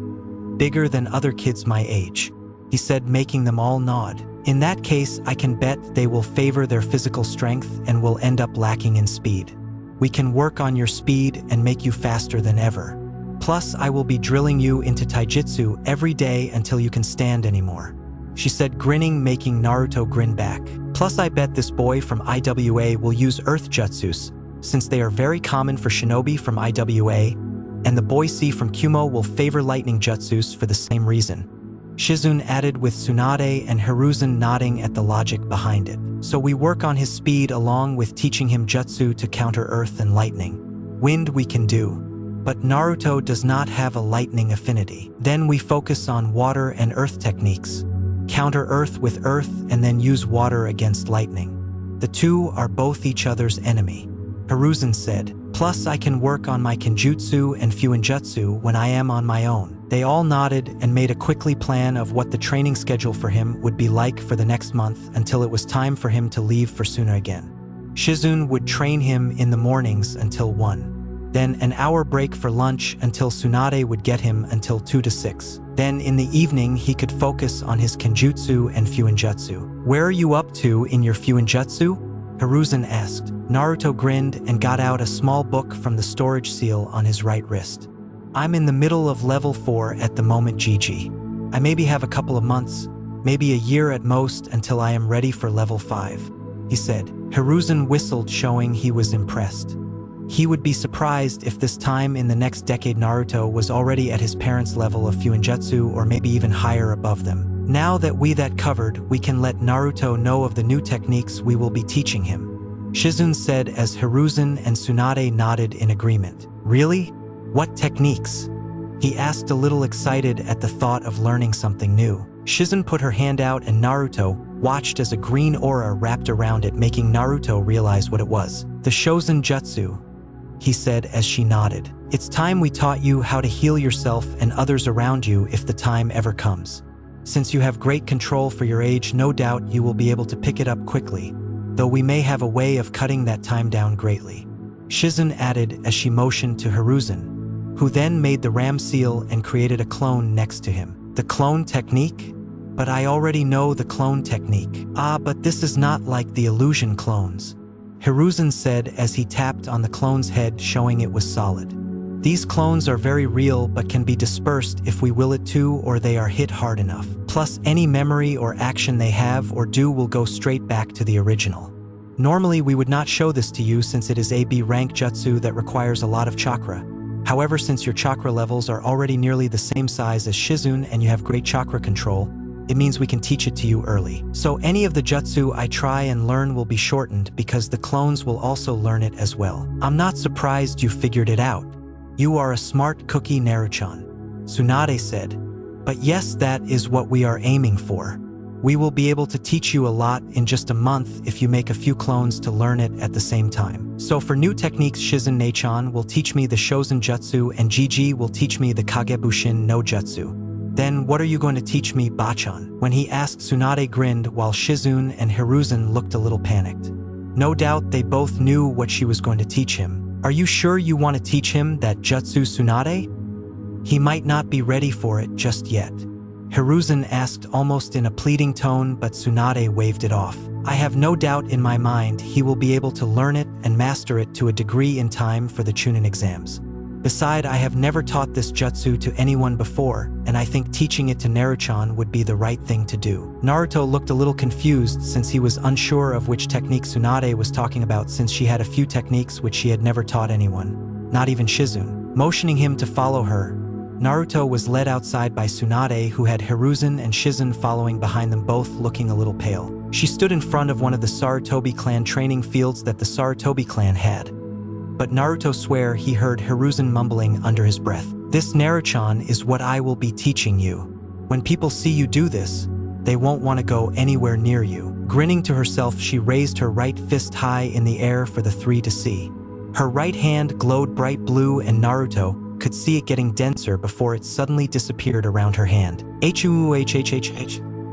Tsunade cried out as she brought her right fist down onto the ground and punched it with all her might. As soon as her fist hit, the entire training field cracked and began burst in a big explosion, making a big cloud of smoke and gravelly smoke to go through the area. Naruto, Hiruzen, and Shizun managed to use their chakra to keep them in one place, since some damage had been done even from behind Tsunade, while the entire training field had been completely leveled. Whoa! Naruto said to himself. He had seen Tsunade use her super strength abilities many times, even in their spars together. But every time it made him look on in both amazement and a little bit of fear. Why, you're going to teach me that? Naruto said in amazement as Tsunade turned around to face him and grinned at him. I am. But remember, Naruto, this technique of mine is very dangerous, and therefore you must always be very careful, since one false move and all that chakra you build up in your hand could be released too early or too late and will result in your hand being blown to pieces. Naruto gulped. Also, you must not teach another person this technique without my approval. The last thing I want are too many shinobi knowing my trademark technique and it somehow being used against us. Understand? She asked, and Naruto nodded his head. Naruto grinned happily. The three older shinobi smiled at his eagerness, but before they could push forward and begin the training, an Umbu appeared. Tsunade-sama, Sandame-sama, Shizun-san, the Hokage has requested your presence in his office. He says it is of the utmost importance. The trio all looked in surprise and curiosity to what Minato was asking of them. We will be right there, Hiruzen answered as the Umbu disappeared. Well, Naruto-chan, you can stay here if you like and practice, or you can head on home and we can begin tomorrow. We best go see what your father needs, Hiruzen told the young blonde. Okay, Gigi, I'll see you all later, Naruto said as Shizun and Tsunade painted a kiss on his forehead each before they trio shunshined away. Naruto stood there and watched them go before a thought crossed his mind and took this as a good chance to do something without his parents or anyone else knowing about. I think I'll head home. I have something I want to learn and surprise everyone with at the chunin exams, he thought to himself before grinning and running back home. Hokage office. Tsunade, Hiruzen, and Shizun arrived in the Hokage office and were surprised to see Minato, Kushina, Jiraiya, and Kakashi all standing there talking amongst them before seeing the new group arrive. I am glad you are all here. Jiraiya here has important information for us which the three of you need to hear, Minato said, though they could see he had a happy smile plastered on his face. Tsunade, Hiruzen, and Shizun looked towards Jiraiya, who looked a bit more serious than he normally did as Kakashi and Kushina stood off to the side. The prophecy from the toads have changed, and I now know for certain whom it speaks of. The prophecy speaks of two children born from two powerful parents that reside in a leaf will stage a great revolution in our world and will lead us to an era of peace. The three shot their eyebrows up again as Hiruzen spoke up. I have an idea of who you mean, but I would like you to say it anyway. Mito and Eiji, I know in my gut they are the children of prophecy. I am sure of it, as are Minato, Kushina, and Kakashi. Okay, well, that's all fine and dandy, Tsunade interrupted as she stood with her hands on her hips. But why gather us all like this? Surely this is something you could have told us at a separate time. Since 𝕟𝕦𝕦𝕦𝕠 and 𝕜𝕦𝕦𝕦𝕦 are the children of prophecy, we need them to be ready when the time is right. We know it early, but we think it is best to start their training early, to make them as strong as possible for when the times comes. Kushina said, which shocked the three. Kushina-sama, don't you think 5 is a little young? I mean, yes, the three of us began training Naruto when he was 5, but that was because of the Kyuubi attack. The twins won't have an incident like that during their youth, I imagine. As true as that may be, Shizen-san, the twins are special, as we have just found out, while Naruto is not. We know what we're doing, Jiraiya said as Kakashi nodded. Tsunade, Shizune, and even Hiruzen were a little taken back by the comment from Jiraiya, but it disappeared since they knew just how wrong Jiraiya was. Kushina and Minato too were a little set back by the comment, however did not act on it. Anyway, with this information, we will all be needed to begin training them as soon as possible. We want to create a charter for when we train them and what we will each teach them. Minato said, we are thinking I will teach them taijutsu, Kushina can focus on fuinjutsu and possibly kenjutsu, Kakashi will take stealth and trap making. Suanda and Shizune, if you take medical ninjutsu, then we can dash. No, Kakashi, Jiraiya, Kushina and Minato's head turned sharply to Tsunade, who gave them all a glare.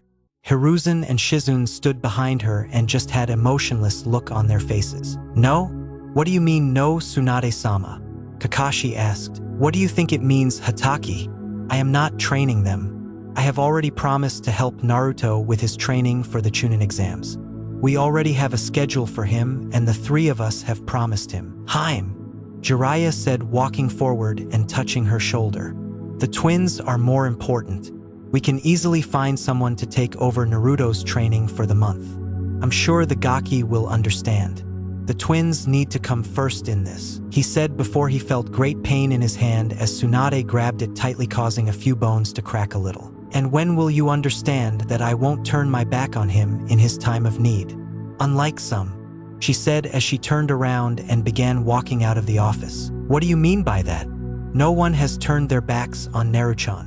Kushina said, frowning a little at the statement, and felt more confusion when she heard Tsunade scoff. Tsunade left the room while Hiruzen and Shizune said their goodbyes before leaving along with the Senju woman. You alright, sensei?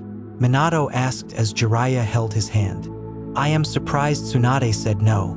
I thought she would have jumped at the chance to teach the twins. Don't worry about her.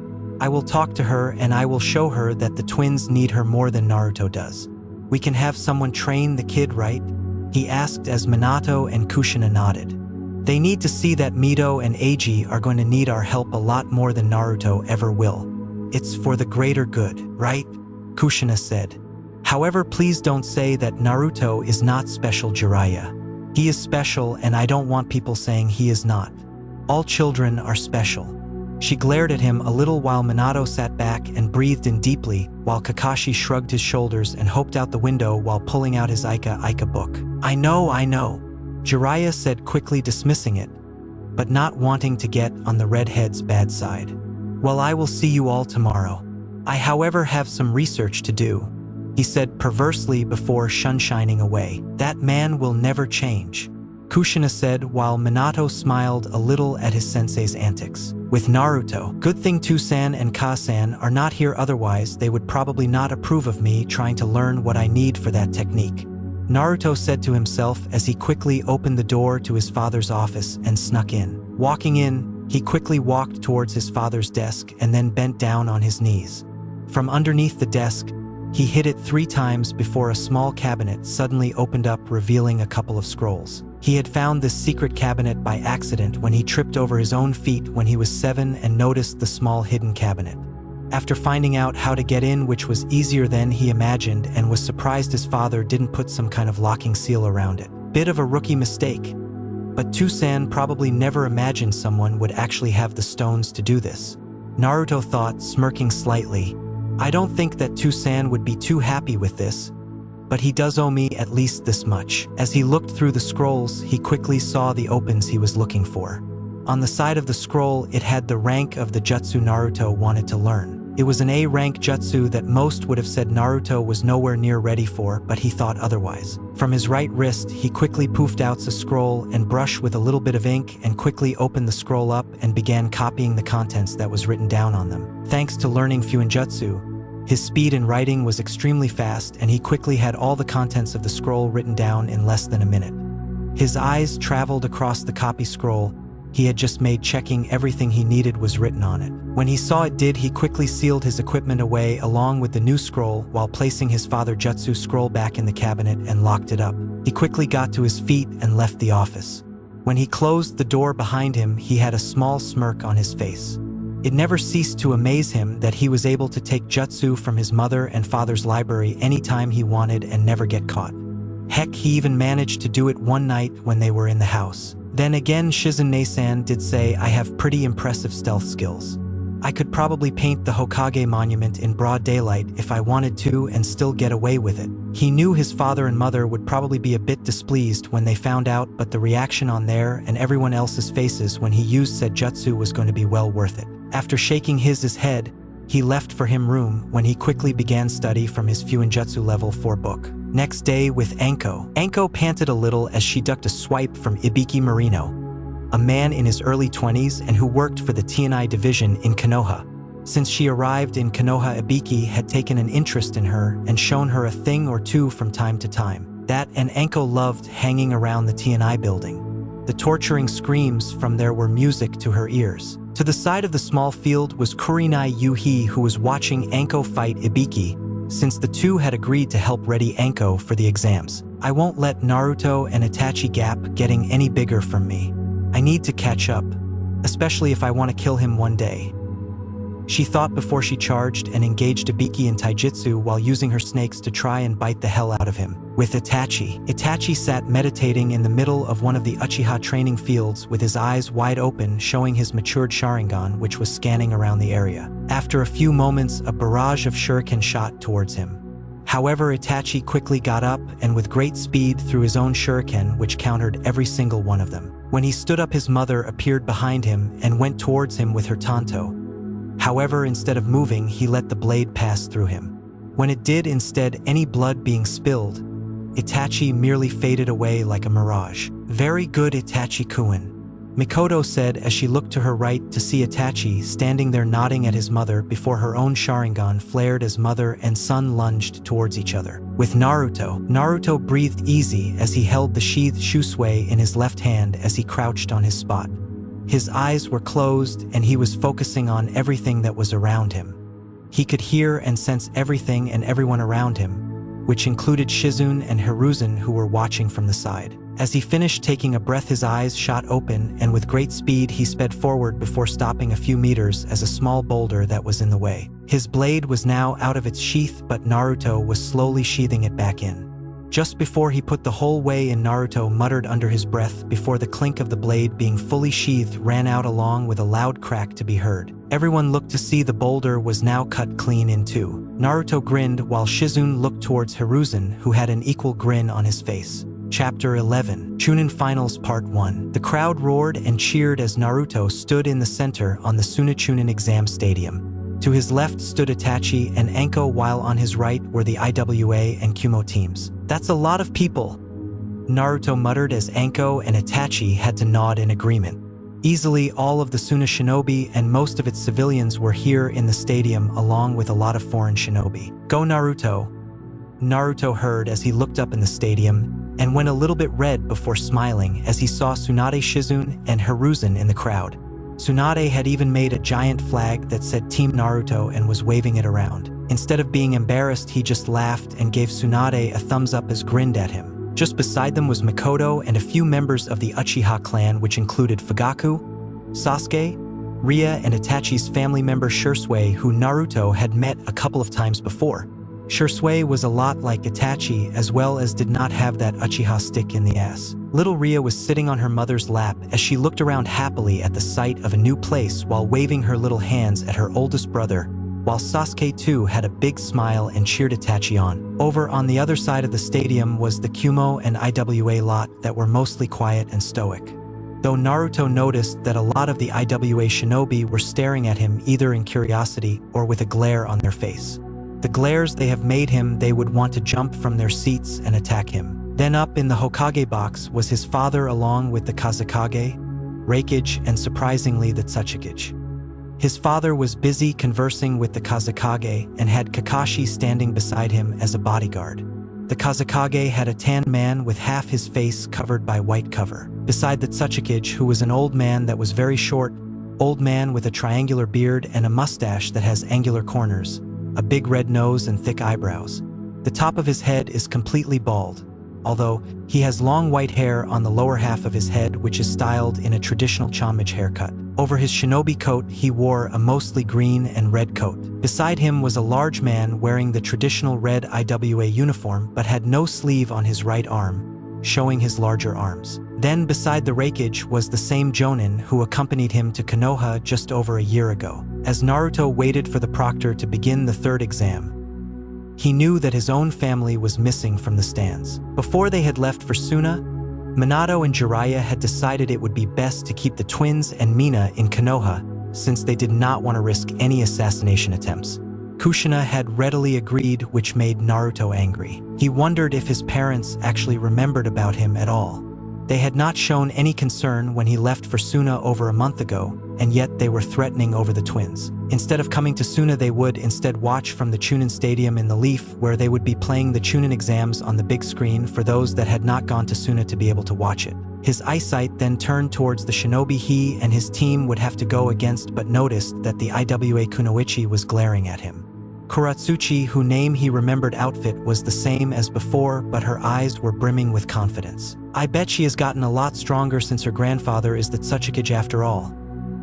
He thought as he looked back up at the Kage box to see Inoki looking down at his granddaughter with a prideful smile before he turned to Naruto gaze before narrowing a little and scoffed a little. Over in the stands, Tsuwanda, who was keeping close eye on Naruto, saw where his gaze was going. San noticed Inoki looking at him. She let a growl build up in her throat, promising pain to Inoki if he tried anything during the exams. Next to him, Anko let her eyebrows shoot up a little. "You okay, Naruto?" Anko asked as she tapped her friends on the elbow since she saw his frown on his face. Yeah, I'm fine. Just thinking that all," he said, looking away from the stands and just focusing on the ground in front of him. "Always dangerous," she said, snickering a little while Naruto knocked her a little with his hip, making her almost trip. He got a glare in return. Konoha. Kushina sat in the Kage box with many of clan heads as they waited and watched the Chunin exams, wondering how well Makoto's team was going to do since she had bragged that her team was definitely going to make Chunin first time around. It earned a lot of scoffs, thinking it was ridiculous, but were curious nonetheless. Kushina sat with Mina on her lap, who was giggling happily as she saw her brother on the big screen. If it was not for the eyes, he would be a carbon copy of Minato, Inora said as her daughter Ino sat by her feet, happily playing with Mito and the other clan children. Suna. From the center of the arena, a small smoke cloud appeared and got quickly swept away. Pakura arrived and stood in the arena, drawing attention to herself as her being there signaled the matches were about to begin. "Good luck, guys," Naruto whispered. "You too," both Itachi and Anko said to him before they paid close attention as the Kazekage stood up from his seat and began to speak as his voice projected through the arena. "Ladies and gentlemen, welcome to the third part of the Chunin exams. I welcome everyone who is from the village of Konoha, Iwagakure and Kumogakure, and hope you are enjoying your stay here in Suna. Watch as these 8 young genin will show the world why they are ready to advance into becoming Chunin of their village. Pakura, I leave the rest to you." Pakura nodded towards her Kazekage before looking at the 8 genin. "If any of you want to drop out now, then now is the time to do so," she said as everyone watched as no one moved. "In that case, would everyone except for Anko Mitsurashi of Konoha and Reito Kurashini of Kumo please leave the field and go to the competitor's box," she said. "Kick some ass, Anko," Naruto said as Anko grinned at him, knowing that kicking ass was exactly what she had in mind. Naruto and Itachi left the arena and stood next to one another as they watched their friend and teammate. "So how do you think she will do?" Itachi asked, watching as Anko took up her position, as did the Kumo shinobi. Naruto grinned at the question. "Anko is going to win, no questions asked," She has been working her butt of this last week, so there is no way she would lose to this guy. On the field, you ready to lose, Leaf Girl? 𝕜𝕦𝕣𝕠 asked as he cracked his neck and shuffled his arms around. 𝕜𝕠𝕠 stood calmly and firmly as she stared at her opponent before she licked her lips, a little showing her anticipation for the match. 𝕜𝕠𝕠 stood to the side as she looked between the two. She raised an arm which made the stadium fall quiet before she swung down. Hajime. As soon as the word was said, 𝕜𝕦𝕠𝕠 shot forward and pulled a sword from its sheath on his back and swung down at her. 𝕜𝕠𝕠 saw it and jumped backwards a few meters. 𝕜𝕦𝕠𝕠 did not stop since he quickly jumped forwards and began trying to strike 𝕜𝕠𝕠 with his blade. He was swinging in a mad frenzy, but 𝕜𝕠𝕠 though was easily dodging the strikes. Raitun 𝕜𝕦𝕣𝕦𝕦𝕠𝕥, he said as he threw his hand forward to try and grab 𝕜𝕠𝕠's shoulder and sent currents of lightning going through her body. 𝕜𝕠𝕠, however, kawarimi'd away and reappeared 10 meters behind him, leaving a log in her previous spot. As she stood there, she bent down a little, traced her thumb over the ground, something 𝕜𝕠𝕠 did not take much notice of while the shinobi in the stands did. Interesting, Hiruzen thought as he watched 𝕜𝕠𝕠. 𝕜𝕠𝕠 growled loudly and breathed hard as 𝕜𝕠𝕠 danced on the spot a little. 𝕜𝕠𝕠 once again went forward a bit, this time tried to hit her with his taijutsu, which by the way he was throwing punches towards her, though it looked similar to an academy-style taijutsu. His punches and kicks were a little sloppy and 𝕜𝕠𝕠 easily maneuvered out of the way before landing once again 10 meters away from him. "Damn it, stop dodging and running away, you coward," he said to 𝕜𝕠𝕠 before he felt something slice his cheek all of a sudden and felt a warm trickle going down it. A cut formed on his cheek and behind him was a kunai. 𝕜𝕠𝕠 blurred from her spot in front of him and appeared behind him and pinned his arms behind his body.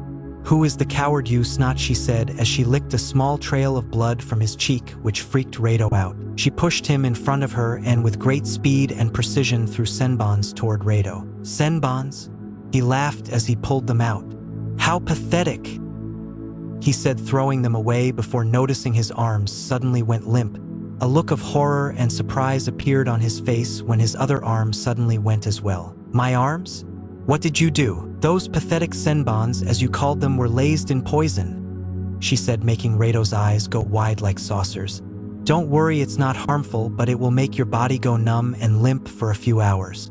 Don't worry, though, you should be fine by the end of the day. However," she said as a wicked grin appeared on her face, "it means you are now all ripe for the taking." She makes a hand sign and out of the ground a large snake bigger than 𝕜𝕠𝕠 comes out of the earth and wraps around the numbed boy, who now looks ready to drop to the ground in fear. "Now you can either surrender or I could have my friend have you as a snack. He has not been fed in a few days, so he is mighty hungry," she said, patting its head before the snake hissed loudly at 𝕜𝕠𝕠. Everyone watched as the snakes opened its jaws and elongated its fangs towards him. Just as the snake's mouth was about to devour him whole, 𝕜𝕠𝕠 called out, "I give up. I surrender." "Darn, that takes the fun out of things," 𝕜𝕠𝕠 said before shrugging as she called off the giant snake and watched as 𝕜𝕠𝕠 dropped to the ground like a sack of potatoes. Pakura, who was standing a little to the side, smirked a little before holding up her hand. "The winner of the match is 𝕜𝕠𝕠 Mitsurashi of Konoha." When she spoke, the audience clapped while those from Konoha cheered. Pakura optioned for a stretcher to come onto the field and they quickly took 𝕜𝕠𝕠 away. "That girl is pretty good. She might have a bright future in the Leaf," Hiruzen said. "Though I wonder where she learnt to use poisons." Both Hiruzen and Tsuwanda glanced over towards Shizune, who shuffled a little in her seat before returning to the field. Up in the Hokage box, the Raikage grumbled a little while Inoki looked at the girl curiously. "How is it that she has the snake contract?" he asked. "I'm not at liberty to say that," Minato said firmly as Kakashi eyed the older Kage while the guard of Inoki's looked in Kakashi's. "I would not bother asking Tsuchikage. When it comes to sharing information, don't expect to get anything back from him or that village of his." Minato glared a little from his seat while the two Kages huffed. "Not surprising. The boy always was full of himself," Inoki muttered while Kakashi glared at him before Inoki glared at Kakashi. "Boy, if you don't stop glaring at me, you will be joining your father in the afterlife," he threatened as Minato put his hand on Kakashi's shoulder as things went quiet in the Hokage box. "Good job out there, 𝕜𝕠𝕠.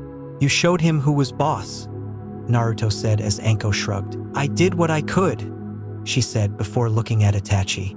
You better win your match because I will be waiting for you in the next round, she said as Itachi nodded and began walking onto the field. Itachi arrived on the field as he looked across from his opponent, 𝕜𝕦𝕣𝕦𝕦 of IWA. The blonde IWA shinobi was grinning as his hands were very close to a pouch on his side. Our Uchiha-san? Are you ready to behold my art? It is quite a bang, he said as Itachi furrowed his brow. Art is fast, something that happens in an instance. It's so quick most don't even see it. Except for me, that is. This art, it's beautiful. It would be great to defeat you, Uchiha-san. My sensei, the Tsuchikage, will be pleased with me knowing I defeated someone of the famed Uchiha clan. After speaking, many looked at him in surprise at that he was trained by Inoki. Some of the Uchiha members, including Mikoto, looked a little worried, while Fugaku and the others showed no emotion. In the Kage box, the other Kages looked at Inoki in surprise since Inoki had never shown any interest in taking on a student before other than those in his family. So they wondered what was so special about this one boy. A student of the Tsuchikage? He is going to be good then, Naruto said as Anko nodded in agreement. Pakura's voice broke everyone out of their thoughts as she raised her hands. She looked towards the two who both nodded at her. She nodded back before calling out, Hajime. Immediately both Itachi and 𝕜𝕦𝕣𝕦 jumped back from each other to the other side of the field. Naruto fingered his shurikens in his pocket while keeping his eyes plastered on 𝕜𝕦𝕦𝕦 while 𝕜𝕦𝕦 put his hand in the pouch and took out a lump of white clay. Everyone looked in curiosity at what H was going to, as well as Itachi, before everyone had a slightly grossed out look when they saw a hand appear on his hand with a tongue sticking out of it.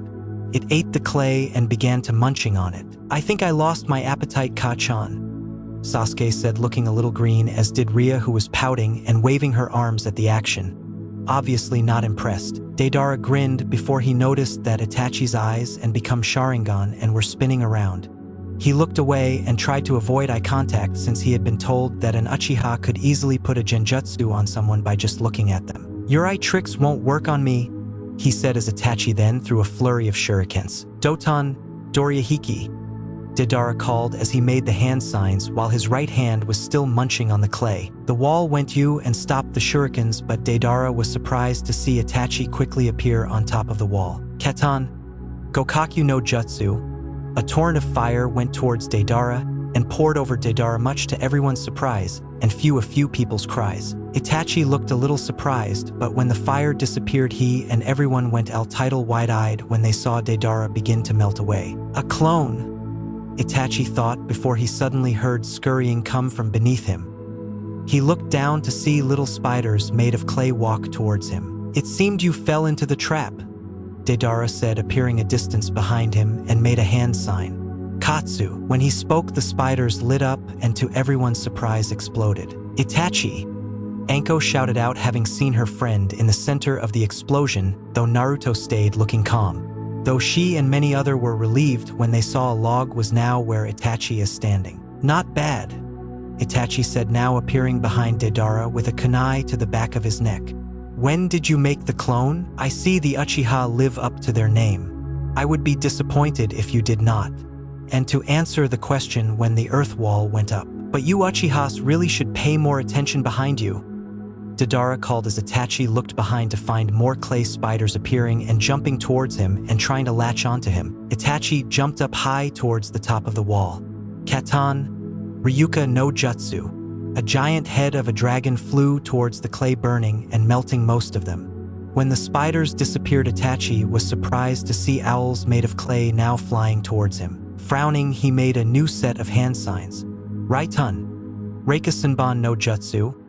A range of lightning made senbons formed in front of him, and he threw them towards the clay-made owls. Since when does Itachi know lightning jutsu?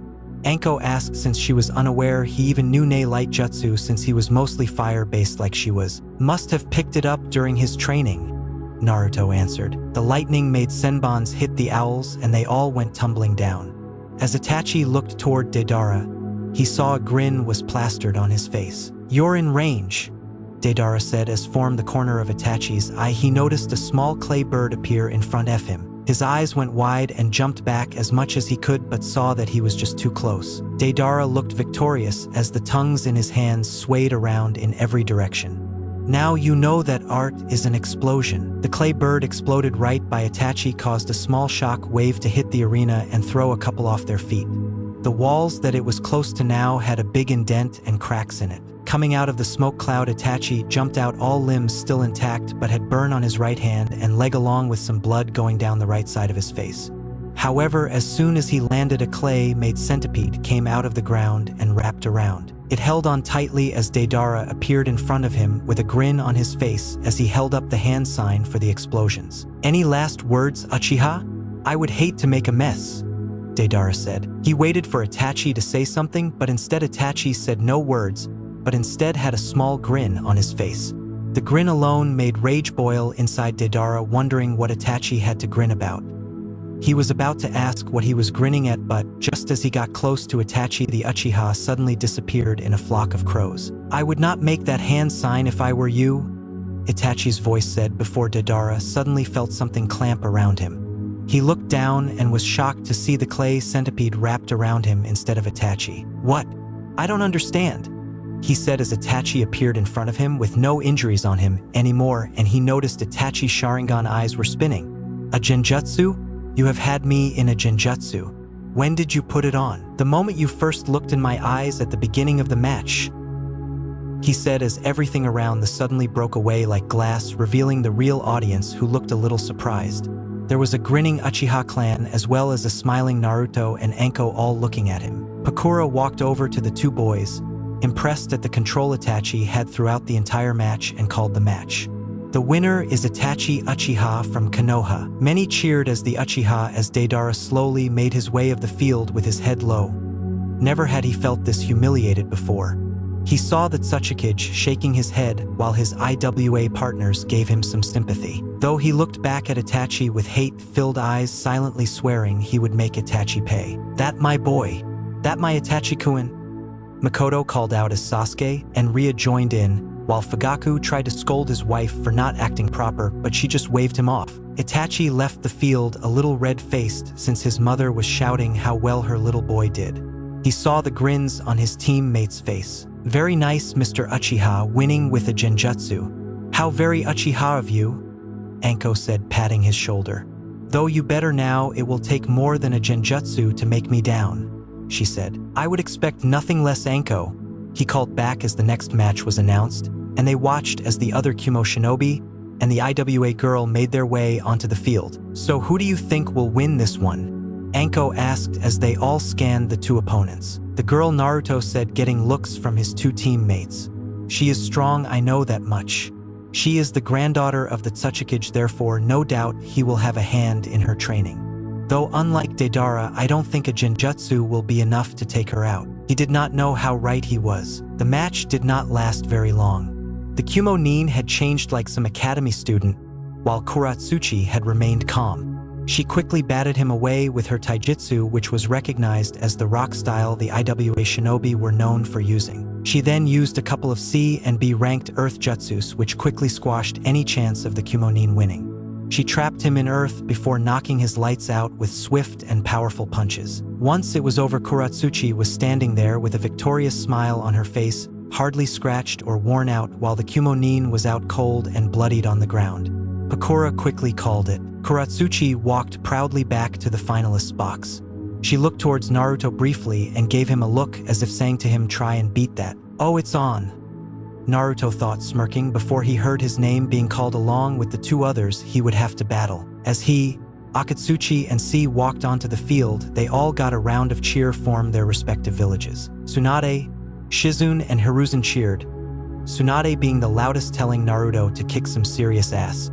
While back in Konoha, Mito, Eiji, and Mina all cheered and clapped when they saw their big brother on the big screen. Kushina clapped, lightly smiling as she watched Naruto's match. In the Kage box, all Kage and bodyguards looked down curiously at the Naruto, no doubt wanting to see if he was anything like his parents and to see just how powerful he was. They had seen firsthand how his two teammates had fought. Now, though, it was time for Naruto to shine. The three stood in a triangle-like formation and Pakura was just outside the triangle. As he stood there, he saw Akatsuchi and C looked at each other and nodded before turning towards him. He, along with many others, saw it and inwardly cursed. though Naruto had stayed perfectly calm and now prepared himself. His hand went behind his back and sneakily made a hand sign. Only Hiruzen and Tsunade saw it and inwardly smirked. "Hajime," Pakura called out, and almost immediately Akatsuchi and C turned towards him and charged. Naruto watched them come towards him and felt their chakra and their movements from it. Akatsuchi readied to punch him from the top while C punched him from the bottom. When they connected, to everyone's surprise, Naruto had poofed out of existence. "Kagebushins?" the shinobi all thought when they saw it, while Minato, who was watching closely, had his eyes widen a little.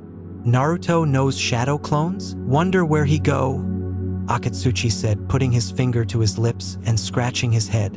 C tried to dance him about, but before he could, a pair of arms shot out from the ground and brought him down into the ground. "Doton. Shinjuzanshu no Jutsu," Naruto whispered as C was pulled down until only his head was left sticking out. When he shot out of the ground, Akatsuchi eyed him and engaged him in taijutsu. As he swung, Naruto saw that his suspicions about him were right, in that Akatsuchi was focusing more on power and his speed was not so great. Meaning Naruto was easily dodging all the kicks and swings, as well as landing a few blows of his own on Akatsuchi. He focuses on the side of where his kidney would be. He mentally thanked Shizune for the anatomy lessons. Akatsuchi grunted as Naruto pushed the big genin away, while C had managed to dig himself out. He made a few hand signs and shouted, "Raitun." Dendu Undri, small waves of lightning shot out from C and went towards Naruto. Naruto saw them and made his own hand seals. "Doton. Tsuchi no Ye." The ground around him shot up and hoisted him into the air, dodging the waves of lightning. In doing so, Akatsuchi jumped back before he pumped chakra into his feet and pushed towards Naruto at great speed. "Doton Garimu no Te." Clumps of rocks formed around Akatsuchi's hands and increased its physical capabilities. He swung down at Naruto, who jumped away and landed on the side of one of the walls. The spot he was standing on was reduced to rubble from the IWA ninja. Naruto jumped down from the wall and landed back on the ground. C and Akatsuchi appeared in front of him. Both went forward and engaged him in taijutsu, doing their best to once again try and hit him. But again, Naruto's speed was greater than both and was dodging them gracefully and almost effortlessly. Plus, it did not help that Akatsuchi and C kept bumping into one another. "Stop getting in the way, IWA idiot. I trying, Mr. Kumo boy. You two don't make a very good pairing, you know that," Naruto said before he sent a strong kick to C, which threw him a couple of meters away, while Akatsuchi got kicked in the guy and then kneed in the face, which sent him staggering back. He had felt a crunch, so Naruto might have just broke Akatsuchi's giant nose. "Suetun, taputum," he said as glomps of water shot out and towards C and Akatsuchi. A few of the water shots hit the duo as the two knocked into each other and stumbled a little. In retaliation, they threw kunai and shuriken towards Naruto. Instead of jumping out of the way, Naruto stood there calmly before he quickly pulled out the shusui and deflected them all with the black blade. When he did, many in the audience, civilian and shinobi alike, marveled at the blade. Those in Kagebox looked at it curiously, even Minato. He had only seen the sword in its sheathed state, never actually taken out before. This was the first he and many other had seen a black blade. Many of the shinobis from other villages licked their lips, and the thought of having the sword but froze when they had Ki hit them and saw Tsunade glaring at those who she knew had those stealing thoughts. In Konoha, Kushina too looked at it with wide eyes. "Why have I never seen that blade before? Surely I would have noticed that sword at home, wouldn't I? Little unfair, isn't it, that you two team up?" Naruto spoke, getting the two out of their surprise, said as he was curious to why they teamed up. "It does not matter. You're the son of the Flash and most hate your very existence. Kumo hates your mother and IWA hates your father. Therefore both extremely hate you," she said. From their spots in the Kagebox and back in Konoha, both Minato and Kushina frowned, while many of the Leaf Shinobi shook theirs and argued they would not let anything happen to one of their shinobis. "Well, if that's the case, then I guess I should start getting serious then, huh?" he said, surprising most who were listening as he gripped the shusui, which was still sheathed. "You know, my Bachan has always said that I have the devil's luck since her completely sucks," he said, making Tsunade shake her fist at him from the crowd, making a few people laugh. "So I think I can end this soon, since watching you two fumble over each other leaves little to be desired," he said, as well as thinking. "I can end this in one move. Guess it's time that I finally used it." His fingers traced along the hilt of his re-sheathed blade. "You think so? Well, I will show you," C declared, forgetting about the teamwork with Akatsuchi. In his hands, 8 kunai appeared with paper bombs wrapped around them as he readied to throw them. Next to him, Akatsuchi made hand signs before slamming on the ground. "Doton Garimu no Jutsu." A big hand shot out of the ground in front of him, and the rock body of a person 3 times the size of a normal person appeared and gave a loud roar. "Impressive. Now it's my turn," he said before putting his hand on the hilt of Shusui and closing his eyes, much to the surprise of many. Naruto waited for the right moment as he felt the chakra of his opponents and felt one was angry and the other was weirdly curious and kinda happy even. He pushed Chakra to his feet, getting ready to push of and do so at a great speed. "Here he goes," Hiruzen said, alerting the people around him and now watching intently at what would happen. "I will show you," C declared as he threw the paper-bombed kunai towards Naruto, who still stood still. Akatsuchi also sent his golem forwards, which had its hand outstretched. Naruto waited and waited for the right moment as the attacks got closer and heard a few people tell him to get out of the way. Just as they got close, his eyes snapped open and at great speed pushed off from his spot. It all happened in a blur as Naruto was standing in one spot 1 second and then the next he was behind Akatsuchi and C. Many were surprised to see where Naruto suddenly stood with his sword outstretched. All they heard for that few seconds were what sounded like tearing the whipping of wind. They had no idea it was actually Naruto swinging his blade. Those Jonin level and above all saw him move and his actions and were looking at him in a surprised state, none realizing a genin and potential chunin could move so fast at his age. The kunai and missed their target and gone off at the other side of the field, not hurting anyone, while the golem and the contestants just stood there. Slowly, Naruto began to put his blade away back in its sheath. The whole field was complete quiet as they heard him mutter his teknayu. "Itoryu iai, shurshur sun sun."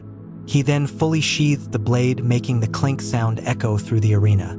When he did, everyone watched as the golem suddenly fell to pieces and C and Akatsuchi had blood spurt from their chests as they suddenly fell down to the ground. No one moved as they were all a little wide-eyed, while Hiruzen, Tsunade, Shizune, Mikoto, Itachi and Anko stood there with big smiles on their faces. Pakura, who was off to the side, shook herself out of her daze and smirked a little before raising her hand. "The winner of the match is Naruto Uzumaki Namikaze." As soon as she said his name was, the Konoha side of the audience burst into applause as they stood up and cheered his name and clapped. "That's my Naru-chan," Tsunade shouted out as Shizune clapped enthusiastically. "That's my student," Mikoto shouted out as she and her kids all cheered for him too. Back in Konoha-Mito, Eiji and Mina were all on their feet cheering loudly for their big brother, though Mina was more like just clapping rather loudly and kicking her legs in front of her. While everyone cheered, just 2 people did not clap. Not because they were not impressed, but because they were shocked at what they saw. Both Minato and Kushina looked at their son with one thought in their minds. "Naru-chan, how or when did you get so strong?" Chapter 12, Chunin Finals Part 2. After the first round of the third task had finished, everyone was given 30 minutes to take a rest and gather their bearings before they moved onto the second round and onto their next fights. Mikoto, Tsunade, Hiruzen, and Shizune had come down from their spots in the crowds and wanted to see how the trio were doing and to make sure they had no major injuries despite already knowing they were all perfectly fine. The adults praised each one of them, especially Naruto, since his sword technique had apparently been the talk of the crowd since he used it. Watching him take down 2 shinobis and a big rock golem in a single move was something to be impressed with. "That was a great first round, Naruto-kun. You are doing very well, and you won it with revealing little of your strengths," Hiruzen said, greatly impressed with his surrogate grandson and student's performance. "Well, deception is a ninja's main skill, though I get the feeling the next fight with Kuratsuchi is going to be a lot tougher. I'm going to have to bring out a few of my tougher cards and put them into play. Well, just know you have our full support. You will show that Iwa Kunoichi who is the boss around here," Tsunade said, pumping her fist in the air, making Naruto grin. Up in the Kage box, Minato wanted to go down and speak with Naruto since what he saw amazed him. He did not realize Naruto was so far along in his shinobi training. In fact, he made that match almost look too easy. "Why am I only beginning to notice it now? What have I been doing not to notice how accomplished Naruto is becoming as a shinobi? He knew Makoto would be a good fit for him as a sensei since Makoto was a well-rounded shinobi that was a sort of jack of trades in each of the 3 main shinobi fields. He did ask Kakashi since Kakashi had become quite the famous shinobi and could be a good influence and good sensei, but Kakashi turned it down saying he did not have the time to play sensei. Once the chunin exams are over, maybe I should test Naruto myself. Maybe he took more after me in terms of being a shinobi. Back in Konoha though, Kushina was thinking the same thing. She was a kenjutsu master, and what she saw from Naruto with that attack was very impressive. What looked like a single strike was actually multiple strikes that had been struck at such a fast speed you had to watch carefully to even see it. She was currently standing outside of the Konoha Stadium bathrooms as she waited for the twins to finish making their business so they could go back and not miss any of the matches. Mina was huddled next to her, holding on to her skirt, looking around the room since it was a new place. I wonder who taught him, and why did he not come to me for training in kenjutsu? Or did he ask me? Did he ask me and did I just brush him off? She thought, since she was wondering to what sort of shinobi training she had actually provided her son. Once Naruto got back, she too knew that she would have to talk with Naruto about where he got his skill set from. Back in the Suna Stadium, the waiting bell signaled, making everyone know that it was time for the second round to begin. Naruto, Itachi, and Anko went back to the box where they already found Kuratsuchi waiting for them. She looked over at them when they came in as well and looked Naruto over before turning away. Why does she keep doing that? Anko asked, since Kuratsuchi had kept glancing at Naruto and turning away quite a number of times. No idea. Maybe she is trying to figure me out. Strengths, weaknesses, what makes me tick. You know, that sort of thing. That could be it. She does strike me as more intelligent than her teammates and the others in the competition. You will have to watch her closely. She could be a wild card. Itachi muttered as Naruto nodded, thinking the same thing. As they entered the box, Pakura reappeared on the fields. The second round to the third part of the chunin exams will begin now. Would Anko Mitsurashi and Itachi Uchiha of the Leaf Village please come down onto the field? The crowd cheered as the 2 genin names were announced, and they all knew that for the earlier performances that this match was going to be a good one. Alright guys, you are up. Don't disappoint, Naruto said as Anko and Itachi walked onto the field side by side. Once they were in the center of the field, Itachi kept walking a small distance before he stopped and turned around to face Anko. In the stands, Makoto took a deep breath. Though she knew deep down that Itachi would likely win between the two, she knew Anko was not going to give up easily and was going to give him a run for his money. On the field, the 2 teammates and friends looked at each other. Good luck, Anko-san, Itachi said as he smiled at her. Anko returned it. You too, Itachi. The next match is about to begin. Are you both ready?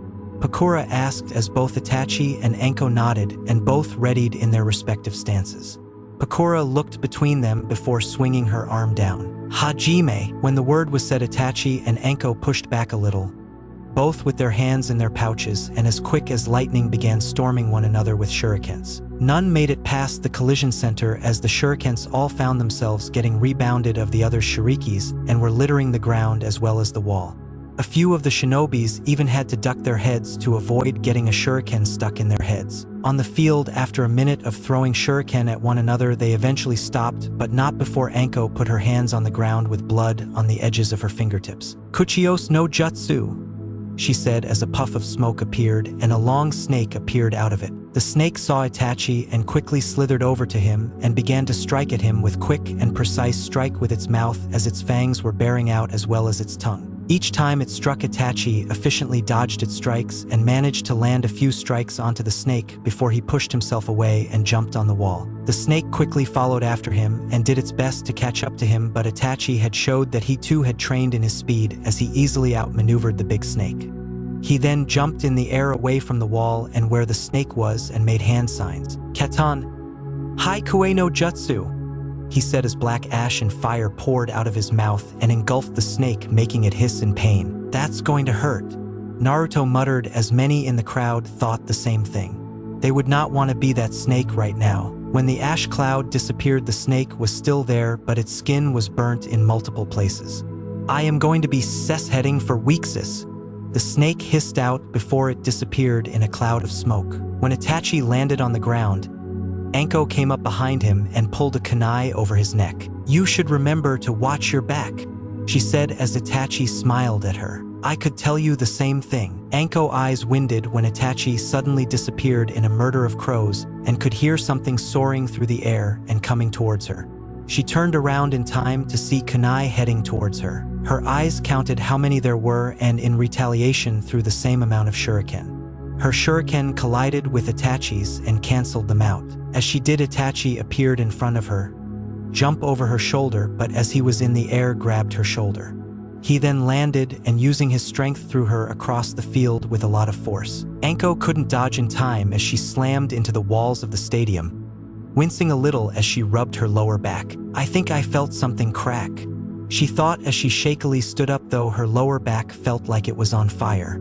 "I have to tough this out now. She's hurt," Naruto whispered to himself as Tsunade and Shizune made the same decision. 𝕟𝕠 made a few hand signs and Itachi, who had his Sharingan active, copied the movements. "Katan, Enden no Jutsu," they both said as two giant fireballs blew out of their mouth and collided with one another, making a shockwave of heat hit the closer audience members. Fugaku meanwhile turned to his wife.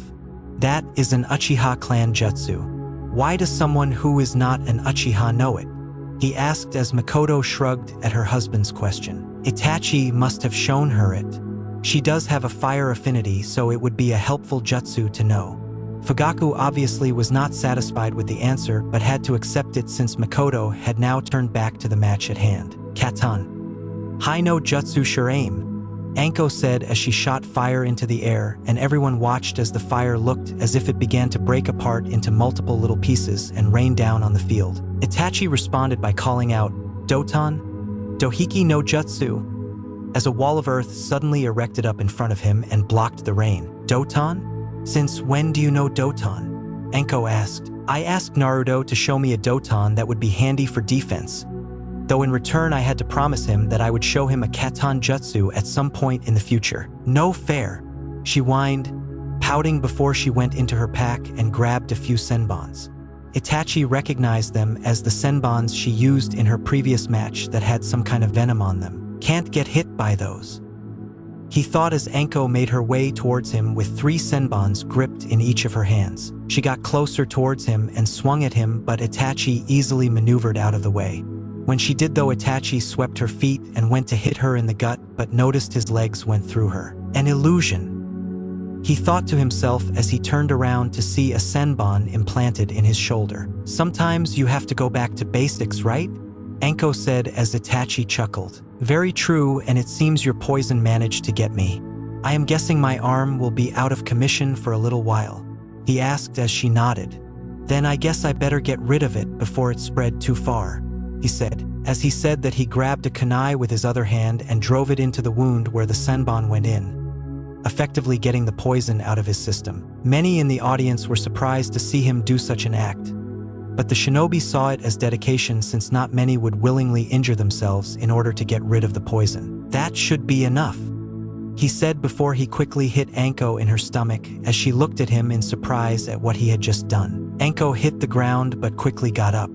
"Sanaijishu," she said as 2 snakes shot out of her sleeve and headed straight towards Itachi. To her surprise, they hit, but a moment later a poof was heard and a log was now in his place. "You're not the only one who can go back to basics," he said as 𝕟𝕠 turned around to try and stop him but instead felt a thud hit the back of neck. Her eyes went dreary and her vision went black before she collapsed to the ground, knocked out. Itachi looked towards Pakura, who nodded.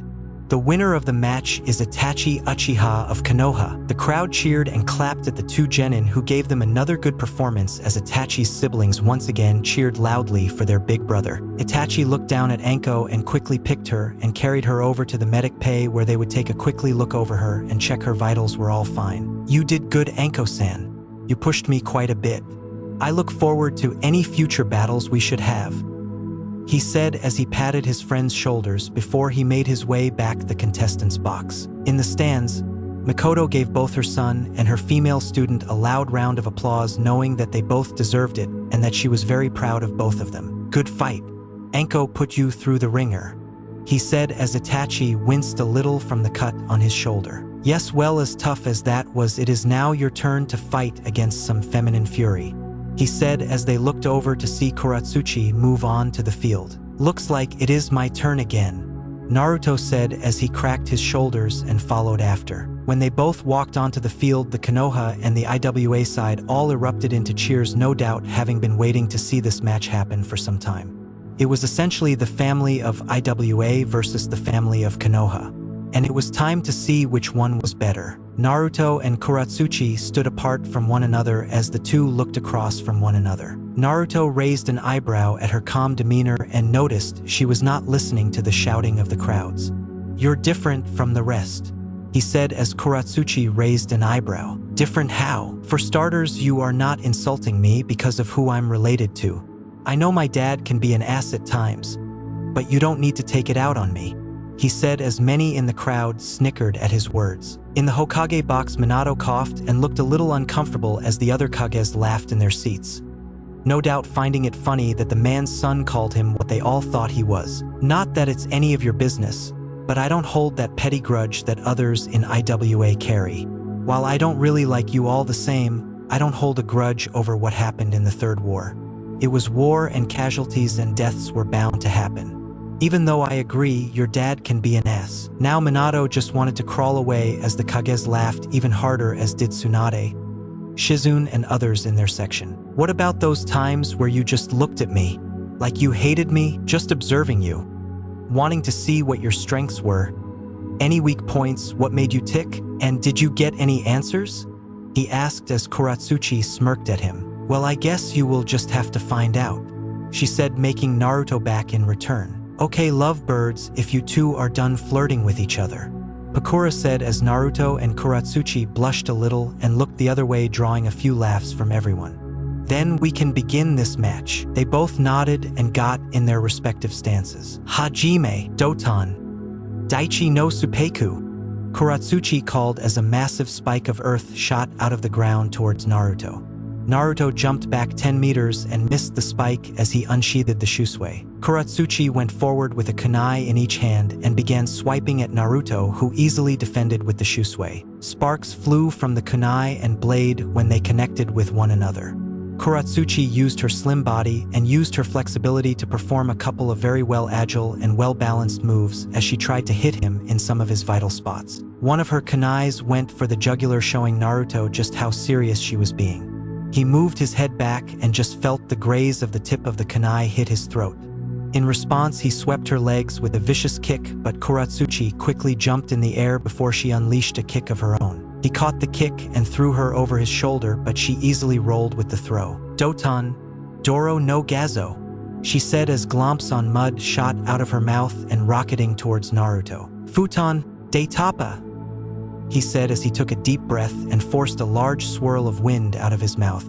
The wind rushed forward and knocked into the mud shots, sweeping them away or destroying the others. "Futon, Doton, and Suetun Jutsu?"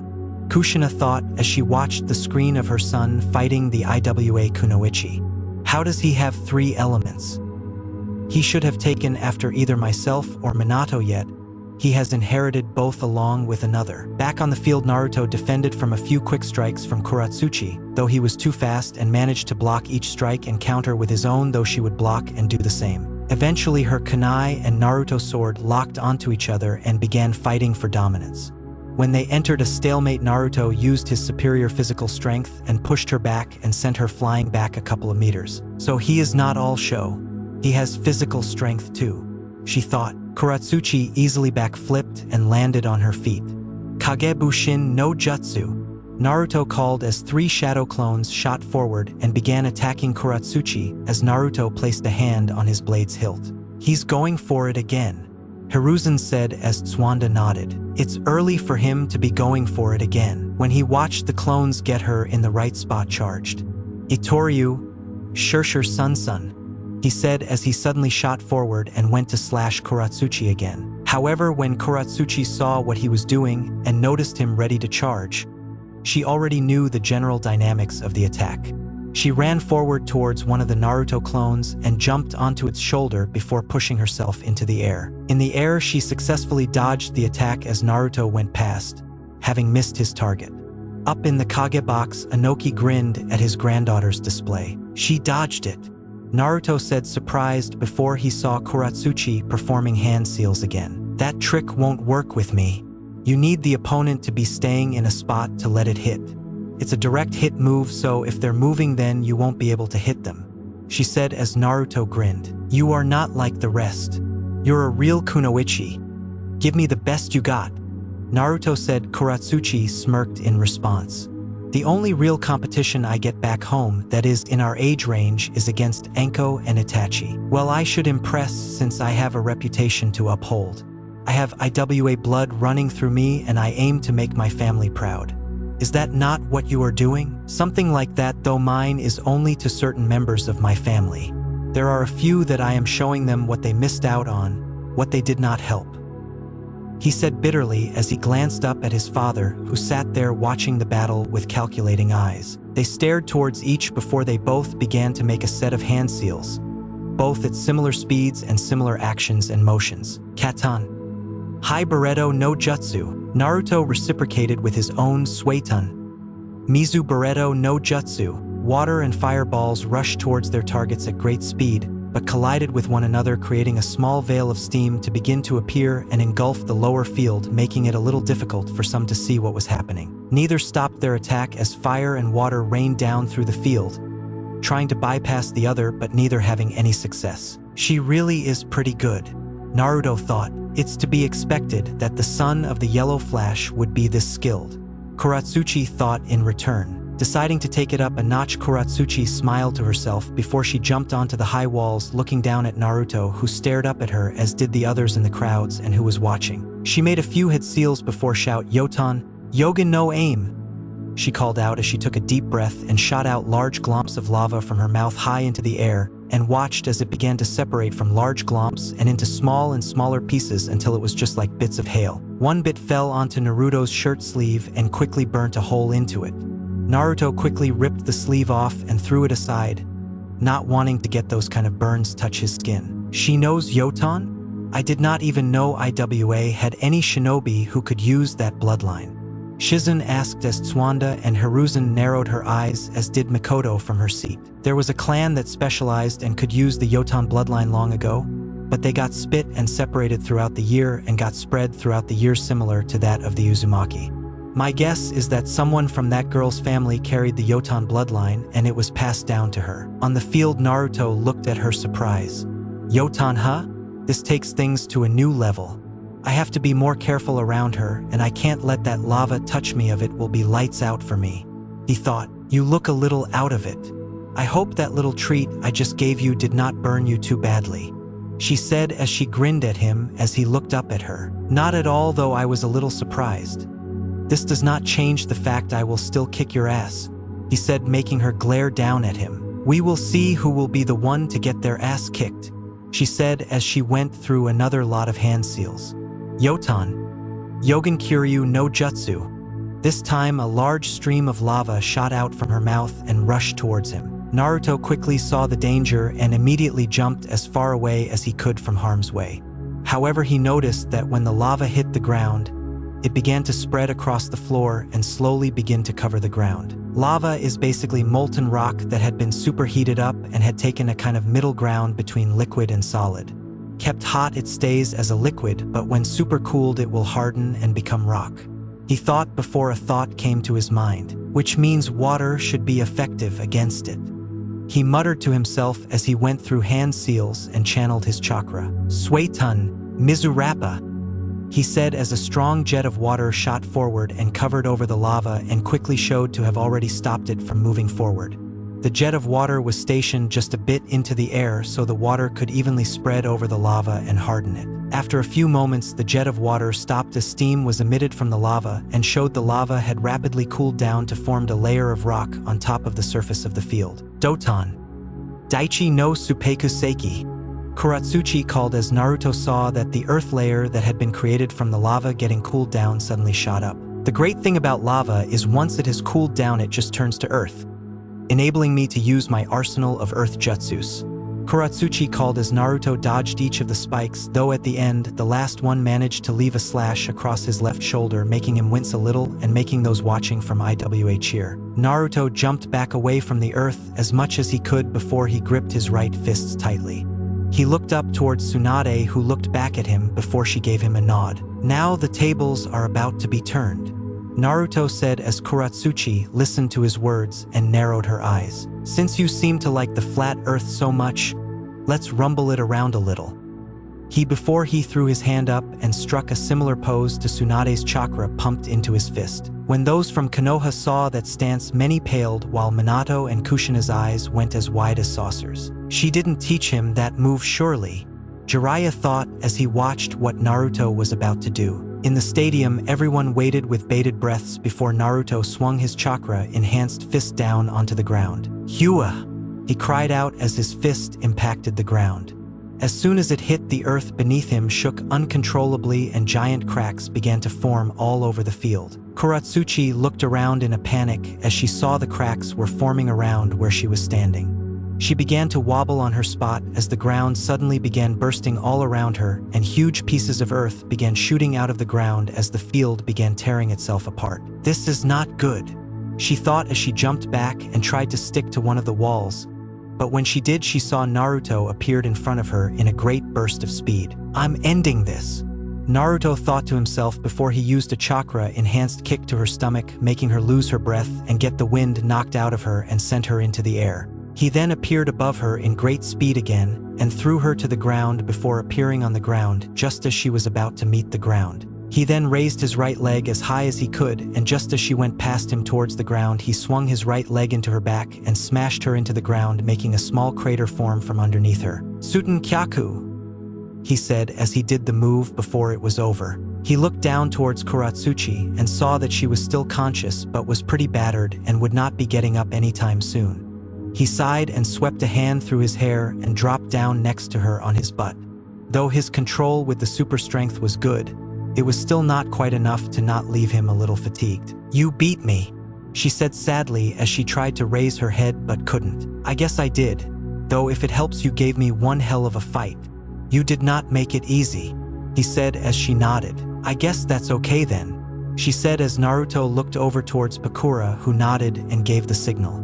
The winner of the match is Naruto Uzumaki Namikaze. Once she did, many in the audience cheered, while the audience members from IWA groaned a little and looked away, not happy their shinobi lost to him. His siblings in Konoha cheered loudly again as little Mina stood up on her mother's lap and cheered with her arms in the air, smiling and giggling happily. Kushina clapped but was out of words to say from her eldest son's performance. Kuratsuchi lay on the ground. She knew her grandfather would no doubt give her a telling off for losing, which made her groan. "How was I supposed to know how good he was?" she thought before she felt a relaxing feeling spread through her back that felt nice and cool. She looked over to see Naruto with his hand on her back with his hands glowing green. "What are you doing?" she asked, furrowing her brow at him. "What does it look like I am doing?" "I'm healing you, of course," he said, surprising her. "Why? Why not?" he said, shrugging. "It won't tire me out if that is what you were thinking. I have a lot of chakra, more than both my parents put together when they were my age." Kuratsuchi did not say anything, but after a few minutes felt the pain lessen before the medics took over and put her on a gurney. As they took her back, she looked over to see Naruto walking back to the fighter box. When she did, their two eyes met, and for just a moment they both thought about how pretty the other's eyes were. Naruto walked back to the box to find Itachi standing there looking towards him. "I guess it's just us left now. Are you going to give me your best, Naruto?" Itachi asked as he leaned against the wall. Naruto grinned. "As long as you give me your best, then I will give you mine. Then we are in agreement," as the two stood there catching their breath and letting themselves get small rests before they go out onto the field. Kagebox. "So it's another Konoha-filled finals. There is a surprise," said as he leaned back and put his head in his hand as he lounged lazily. "Yes, though my granddaughter put up a good fight, I guess it just was not enough. We will have to up her training," he said to the big man next to him, who nodded silently as he looked down towards the field. The Kazekage turned to Minato. "I did not know Tsunade had taken on an apprentice, let alone taught someone the secret to her super strength," You looked just as surprised as everyone else did. I take it you did not know." Inwardly, Minato was more surprised at what his son had managed to do and knew that once they were back in Konoha, he needed to speak with Naruto and Tsunade. Outwardly, though, he was playing it cool. "I guess my son has the art of deception down since he surprised all of us," he said as the Kazekage nodded while Minato looked back at Kakashi, who was no doubt surprised as well. "Konoha, Kushina, you never told us Naruto was so developed in his shinobi skills. By his performance, I would say he should have been made chunin long ago," Yoshino said as her son Shikamaru slept just in the seat beside her. The other mothers had all said the same thing. None had known that Naruto was at his current level. He even surprised them when he healed Kuratsuchi, since everyone else would have just walked and left here there. Kushina stared but never continued. She did not know what to say as his eyes were just fixed on the screen where her son was. Her children were all sitting by her feet now, with Mina sitting on Mito as the sisters played together while Eiji was with little Kiba in Izuka. "Naru-chan," she whispered as her bottom lip trembled. Stadium. Makoto waited with bated breath as she waited for her son and her student to walk out on the field, not entirely sure who she wanted to win. She did not want to play favorites, yet her mother's side of her wanted her boy to win it, even though she did not mind which of the two won in the end. Fugaku, meanwhile, sat with a stoic expression along with many of the other members of the Uchiha clan. She did not need to guess who he wanted to win. He had told Itachi before they left for Suna that he was to win at all costs, so that he could show everyone why the Uchiha clan was to be respected and feared. Itachi had said nothing and had just nodded. Tsunade, Hiruzen, and Shizen meanwhile sat little nervously, knowing this would be the fight Naruto would have most trouble with. Fighting against a Sharingan was difficult on many levels, and one had to try and not look them in the eye. If they did, then it was all over. They had taught him all he knew, and now it was time for him to put it to the real test. Everyone chatted silently as Pakura looked up to the Kage box and saw the nod from the Kazekage indicating the 10-minute break was over. The final match of the Chunin exams are about to begin. Would Naruto Uzumaki Namikaze and Itachi Uchiha come onto the field? She said as cheers immediately began to sound out through the stadium. Both boys walked on to the field and stood in the center before they turned to face one another. Naruto and Itachi looked at one another from across the field, both with serious and focused looks plastered on their faces. "Good luck, Uchiha," Naruto said, grinning at him as Itachi did the same. "And to you, Uzumaki." Pakura stood beside the two boys and saw they were both ready and just waiting for her signal. She took a deep breath, put her right arm in the air, and then swung down. "Hajime," Pakura called out as the match began, though many were surprised when neither of the boys moved an inch. "Mama, why they not moving?" Ria asked from Makoto's lap as she pouted that nothing was happening in front of her. "Neither one are moving. They're waiting for the others to make one tiny slip up so they can take advantage of it," Shizun said as Tsuwanda and Hiruzen nodded with a similar thought. All the Kages sat in the box waiting for one of them to make a move, being very patient and knowing what they were doing. The bodyguards were all doing the same. Then, after a few minutes, they finally moved. Both boys had a finger flinch at the same time, and the other now tried to use that as an invite to attack. Both Naruto and Itachi threw a kunai at one another, which only met in the middle and made a loud clang sound out through the arena.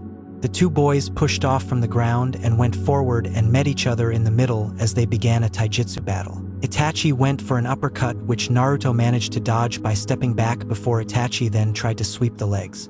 Naruto jumped it and then shot his right leg towards Itachi's head, which Itachi managed to block with his left elbow. He then went forward and grabbed Naruto's shoulder and, like earlier with Anko, flipped over him in an attempt to throw him. Naruto, however, when he was thrown, somersaulted through the air and made a Kagebushin behind him, which threw him back forward and shoulder barged Itachi, which made the Uchiha take a few steps back. Itachi narrowed his eyes and his Sharingan appeared.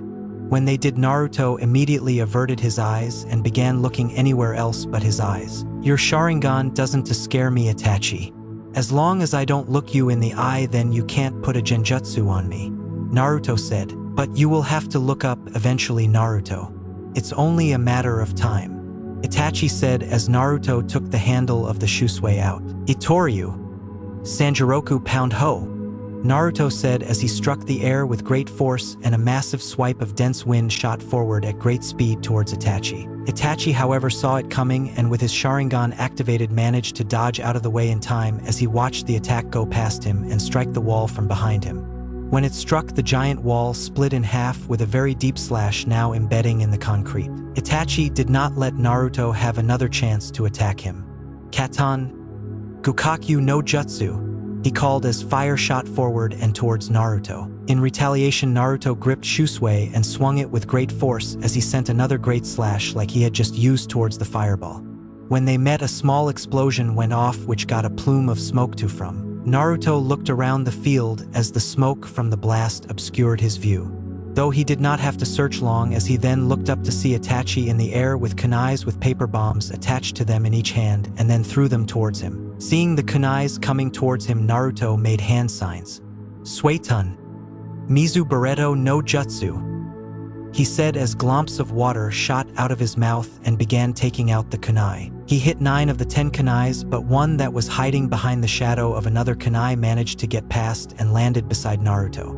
He saw it and saw the paper bomb light up before it suddenly exploded beside him. Naru-chan, Shizune and Tsunade called out while some of the Uchihas along with Fugaku grinned at the event. Itachi landed on the ground just a few feet from where Naruto was standing. Ad looked at the post where his friend and rival had previously been standing. "Where did you go, Naruto?" he thought as he saw empty spot where he had been standing. "Front, left, right, up, behind. That only leaves." He started as he looked down to the ground beneath him. Just as he did, the ground began to crack and shake, making Itachi's eyes widen slightly, and jumped back as quickly as he could. A tan chakra enforced fist shot out of the ground and missed Itachi by an inch and sailed past him. Even though that missed, Naruto brought up his left leg and kicked Itachi in the stomach, making the boy keel over slightly and before getting pushed back and skid along the ground, though managing to still stand. Itachi, though in slightly pain, did not allow any more time to be lost. "Katan Suisei no Hai," he said as thick glomps of fire shot into the air, covering a small portion of the arena as small comet-shaped fireballs began raining down towards Naruto. "An interesting move. I don't think I have seen that one before," Hiruzen said as he examined the jutsu. Some of the other fire users in the arena watching were thinking the same thing. On the field, Naruto saw the small fire comets coming towards him. "Suetun Suijin Hiki," he called as shot water out of his mouth and built up a wall in front of him that went about 10 meters high into the air. The fire comets went through the water wall and immediately called off and either disappeared into nothing or began little steam balls that Naruto easily swipe away with Shusui. Naruto then pushed himself off the ground and towards Itachi and swung Shusui at him. Itachi, though, saw the move coming and whipped out a kunai in each hand and blocked the blade, and the two then began trading swipes of metal. Sparks flew all around them quickly and bright as the two traded blows. Naruto swung his Shusui at Itachi, trying to hit parts of the body that were vital in order to bring him down quicker and try to end the match sooner. However, Itachi's Sharingan was preventing it as it kept locked on him and his movements and managed to read what move he would do next and either dodged or blocked the strikes. In the crowd, many were cheering as they watched the display between Naruto and Itachi, and most were of the civilians were on the edge of their seats. It won't last much longer. The blonde Namikaze's brat does not stand a chance against the Sharingan. His attempts are futile, Fugaku said as some of the Uchiha agreed with him while Mikoto scowled at her husband's words. "This match is very close. Both boys are fighting on even grounds," Hiruzen added. "Yes, but if Naruto actually used that skill set, he knows then it would have been over a lot quicker," Tsunade said, quietly motioning about Naruto's Mokuton as Hiruzen nodded. However, they both knew why Naruto wouldn't use that skill set till he was much older. On the field, Naruto was internally getting a little frustrated that he was not landing many of his strikes on Itachi as the Uchiha kept blocking them. He has increased his speed a lot. I need to find some way to slow him down, Naruto thought before an idea popped into his head that made him internally smile. Itachi watched as Naruto swung his blade again towards him, and his Sharingan easily followed the movements. His Sharingan was so focused on the sword that it did not catch Naruto put his hand into one of his pouches and bring out a brush. When Itachi blocked the strike with his kunai, Naruto smirked and put his brush forward and swiped it across Itachi's hand. quickly and skillfully drawing a seal on the back of his hand. Itachi felt the brush touch his skin, and his eye widened a little when he saw the black seal on his hand. He jumped back a little and saw the seal on his hand, and with his knowledge of seals to a degree, he recognized it was a weight seal. "Should have kept your eye on the other hand, Itachi," Naruto said as he made a hand movement. "Fuin." Minato and Kushina's eyes widened in surprise as they both thought the same thing. "I didn't think that he would be that skilled in Fuinjutsu. We need to figure out how he got so strong. I can't even remember teaching him any of what he is using." As soon as he did that, Itachi's left hand dropped to the ground like a heavy weight and went down to one knee. He tried to stand up, but there was just too much weight pressing down on his hand. He sighed and looked towards Naruto. "That was a good move, Naruto, but you forgot one thing." Naruto raised an eyebrow. "You looked in my eyes," he said as everything around Naruto suddenly began to distort and the sky became a light purple and he saw everyone in the stands disappear. Itachi, who was in front of him, was now gone. "When did I look in his eyes?" he thought as he went over what happened and realized it must have been when he added the seal to Itachi's hand. "His eyes must have caught mine when I was adding the seal. I have to get out of this and quick as I can," he thought as he began cutting off his chakra through his body. "I need to release a large burst of chakra in order to release the genjutsu." So that is what he did as he began storing up chakra from his body and to be ready to release a large burst of it and be released. He had plenty of chakra left, but after the long day, he could feel his body and his muscles aching as the day began to take its toll on him. "You're a failure," a voice suddenly said from next to him as he turned beside him to see his dad standing there scowling at him. "You're a failure of a shinobi. We didn't bother teaching you because I know you were not worth the effort. You could never be the child I always wanted to raise." Naruto widened his eyes a little at that, but he looked forward. "This is not real.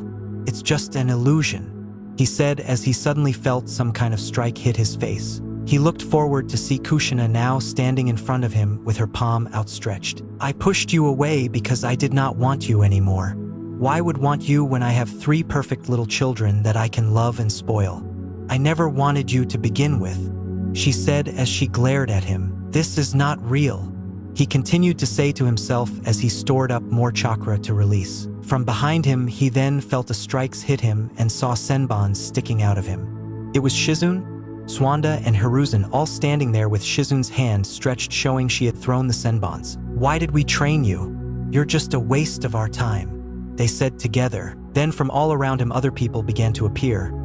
Mikoto, Anko, Mina, Mito, Eiji, Kakashi, and Jiraiya all stood there glaring towards him, all circling around him, all saying the same thing. "This is not real. This is not real," he kept saying to himself, not noticing that while he focused on what they were saying, he was storing more chakra than necessary. The people around him got closer and got louder as all he could hear were their words, and he shook his head furiously. "Shut up," he shouted as he unleashed the chakra he had stored up and that shot out from all around him. The illusion around him flickered before it faded away and the crowds and Itachi came back into view. His chakra continued to burst around and caused large cracks to form in the ground as well as rubble to get swept away from how powerful it was. Many in the audience were left speechless, his father included, at how much chakra he had and how powerful it was. "What did he do?" Tsunade asked, scowling a little, and looked at Naruto in worry as she watched him drop to one knee and panted. No doubt the large amount of chakra he unleashed sapped him of his energy and chakra. "Naruto has that much chakra," Minato thought, leaning forward in his seat. "That almost double the amount Kushina had when she was that age. Just how much chakra does Naruto have?" Naruto panted and looked at Itachi, who had finally broke the weight seal on his hand, but looked as ragged and exhausted as he did. "The days have been long and hard on both of them. I'm kicking your ass big time for that genjutsu," he said as Itachi looked at him a little sorry. "I don't have much chakra left, and by the looks of thing neither do you. So how about we finish this with one last move? Winner take all," Itachi offered. "One move?" Naruto asked, raising an eyebrow as his mouth flickered in a tin grin. "I'm game. Perfect way to get you back for that illusion," he said as they took a few steps further away from one another. Everyone in the stadium watched as Itachi did a few hand signs and then stuck hand in front of him. His chakra appeared in his left hand before the chakra suddenly set on fire. He then put it to the side and the fire then spread around his hand and up just past his wrist. The shape of the fire went to a spear shape. Many again looked at it in fascination, Uchihas included. Not even Mikoto had seen her son use that move before, and he had not used that move before in one of their sparring and training sessions. Kakashi, who was behind Minato, looked at it in surprise. It's like my Raikiri, only instead of lightning, it's fire. He is recognized as a genius. It should not be that surprising that he made his own version, Minato said as Kakashi nodded while the other Kage all looked in fascination. Wow, that's pretty cool, Naruto said as Itachi ready to shoot forward. But now it's time for my move. One I am sure many will recognize. Naruto then stood up and put his right hand out with his palm facing upwards. It was then that Konoha Shinobi heard the familiar swirling sound that made Minato, Tsunade, Kakashi, Shizune, Hiruzen and others widen their eyes to epic proportions when they realized what he was doing. In Naruto's hand, chakra began to swirl around in his hand before it began to form and take the shape of a sphere. It made a swirling sound and it pulsed in his hands. Itachi looked a little surprised before he went back to have an emotionless look on his face. How does Naruto know the Rasengan? Minato asked, standing up from his seat. I'm not sure, but I had to guess. It seems Naruto has been going through your things. It the best explanation to him knowing that jutsu. Kakashi added. Back in Konoha, Kushina and the other mothers had looks that resembled gaping fish, not really believing that what they were seeing was real. Kushina, Minato taught him the Rasengan. Was that really that wise? Tsume said as Hana stared to her friend in awe. He didn't. I know Minato didn't. We have spoken about not teaching anyone the Rasengan until we felt it was time. We did not even want to teach the twins the Rasengan until they were at least 12, maybe 13, she said as they all looked at her. Then Kushina realized something. We had never even intended to teach it to Naruto. We weren't going to teach him his birthright. Is this what Tsunade meant that day we told her to teach the twins medical ninjutsu? Well, I guess Naruto did not get that memo. Hitomi Hyuga said as by her feet, Mina, Eiji and Mito watched their big brother in fascination and the blue orb in his hands. Back on the field, Naruto and Itachi positioned themselves readily and eyed each other. Itachi had his Sharingan activated while Naruto's eyes seemed to glow with power radiating from it. Then they both pushed forward and ran towards each other at great speed. Itachi had his let brought back behind him, as did Naruto with the Rasengan. Those in the audience were completely silenced as the two moved opposed each other and suddenly got thrown forward and towards one another. The only sound through the arena was the sound of the attacks. Kajian, Rasengan, both attacks met head-on and the sound of the clash resonated through the arena as they collided. The wind around the two boys picked up before a strong shockwave erupted from around the two boys as the two attacks fought for dominance. The ground beneath the cracked away along with the area around them. The entire arena was hit by a strong shockwave and wind that many put their hands in front of their faces. This is insane. Who knew kids like this could have this kind of power? Akumo Shinobi said as he tried to stop the wind lashing at his face. The two attacks continued to fight for dominance as neither Naruto nor Itachi let up before they both let out a loud shout and the attacks in the area around them completely exploded and went up in smoke. The explosion knocked many of their seats and others had to use chakra to stay in their seat. Naruto, Itachi, back in Konoha, Kushina was on her feet as she held her hand to her mouth after seeing her eldest get enveloped by the smoke and dust. Mito, Eiji and Mina look a little confused, but had sad looks on their faces, and Mina looked ready to cry. Mikoto was in a similar situation as she wanted to jump into the stadium and check her son and student were still alive. Sasuke looked down worriedly, as did Ria, who like Mina looked ready to cry.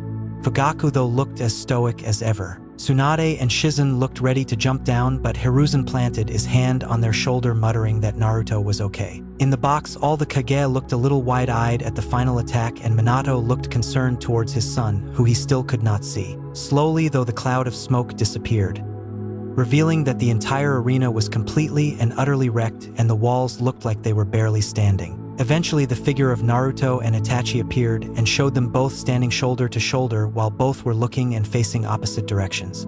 Both looked ready to drop and their clothes were in tatters. They had cuts all over their bodies and bruises forming. Naruto's left hand looked very burnt while Itachi looked a little mangled, indicating some broken bones. Everyone sat on the edge of their seats as they waited for the two boys to move or to even speak. Itachi and Naruto turned their heads towards each other, and both gave off a small smile before Itachi spoke. "I guess you got me," he said as his eyes rolled into the back of his head and fell to his knees and went unconscious.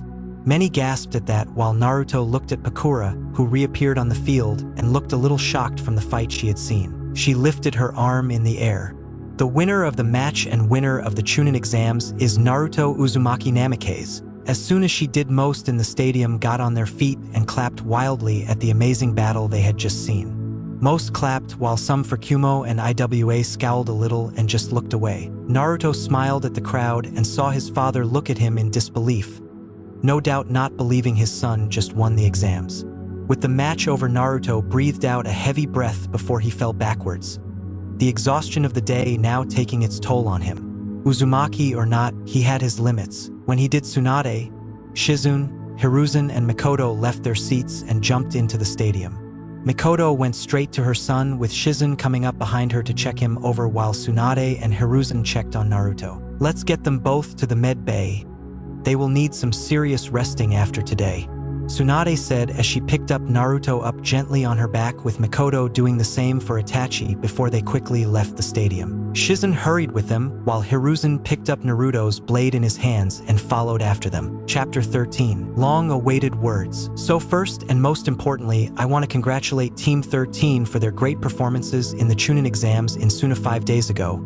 And of course, well done to my son Naruto for winning the chunin exams, Minato said as he sat behind his desk. In front of him stood Naruto, Itachi, and Anko with the two boys covered in bandages. Naruto had his right hand covered up as well as his shoulder and had a few patches on his face. Itachi had the same on his left arm but had bandages wrapped around his chest and a few patches on his cheeks. Anko, though, was mostly okay and just had a set of bandages around her chest from breaking 2 ribs during her fight with Itachi. Since the end of the chunin exams 5 days ago, most of the bruising and small cuts had vanished thanks to Tsunade and Shizune personally looking after Naruto and his team and pouring medical chakra through their systems. They stayed in Suna for 2 days to rest and recovered before all the Konoha visitors left, and took 3 days to arrive back home in Konoha. His father, though, had talked with him a lot during those 3 days, and Naruto had a feeling it was because he was curious at Naruto's strength and how he managed to attain it. Once he got home, he was expecting some kind of interrogation from his parents, since when they arrived back home, his mother had a curious gaze on him, as if trying to figure him out. His sibling, though, welcomed him back happily, and Mina had clung to him ever since. It had taken some blackmail with ice cream to get her off him, since he and his team were requested in Hokage's office. Around the room, multiple members of the Konoha Shinobi Council stood watching and smiling at the 3 young shinobi and clapped lightly.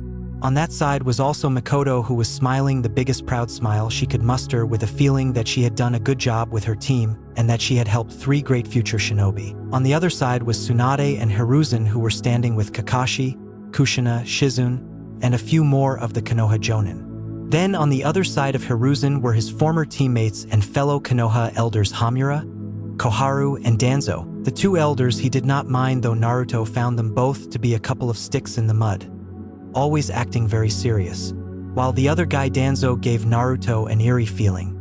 Plus his Gigi, Tsunade, and Shizune had warned it was best to stay away from him. Now I think everyone here would agree with me when I say these 3 have all proved themselves ready to become chunin. Around the room, everyone murmured in agreement. Then in that case, I believe it's only fitting to have these handed out, Minato said as he pulled out a scroll from his desk and unsealed the contents of it.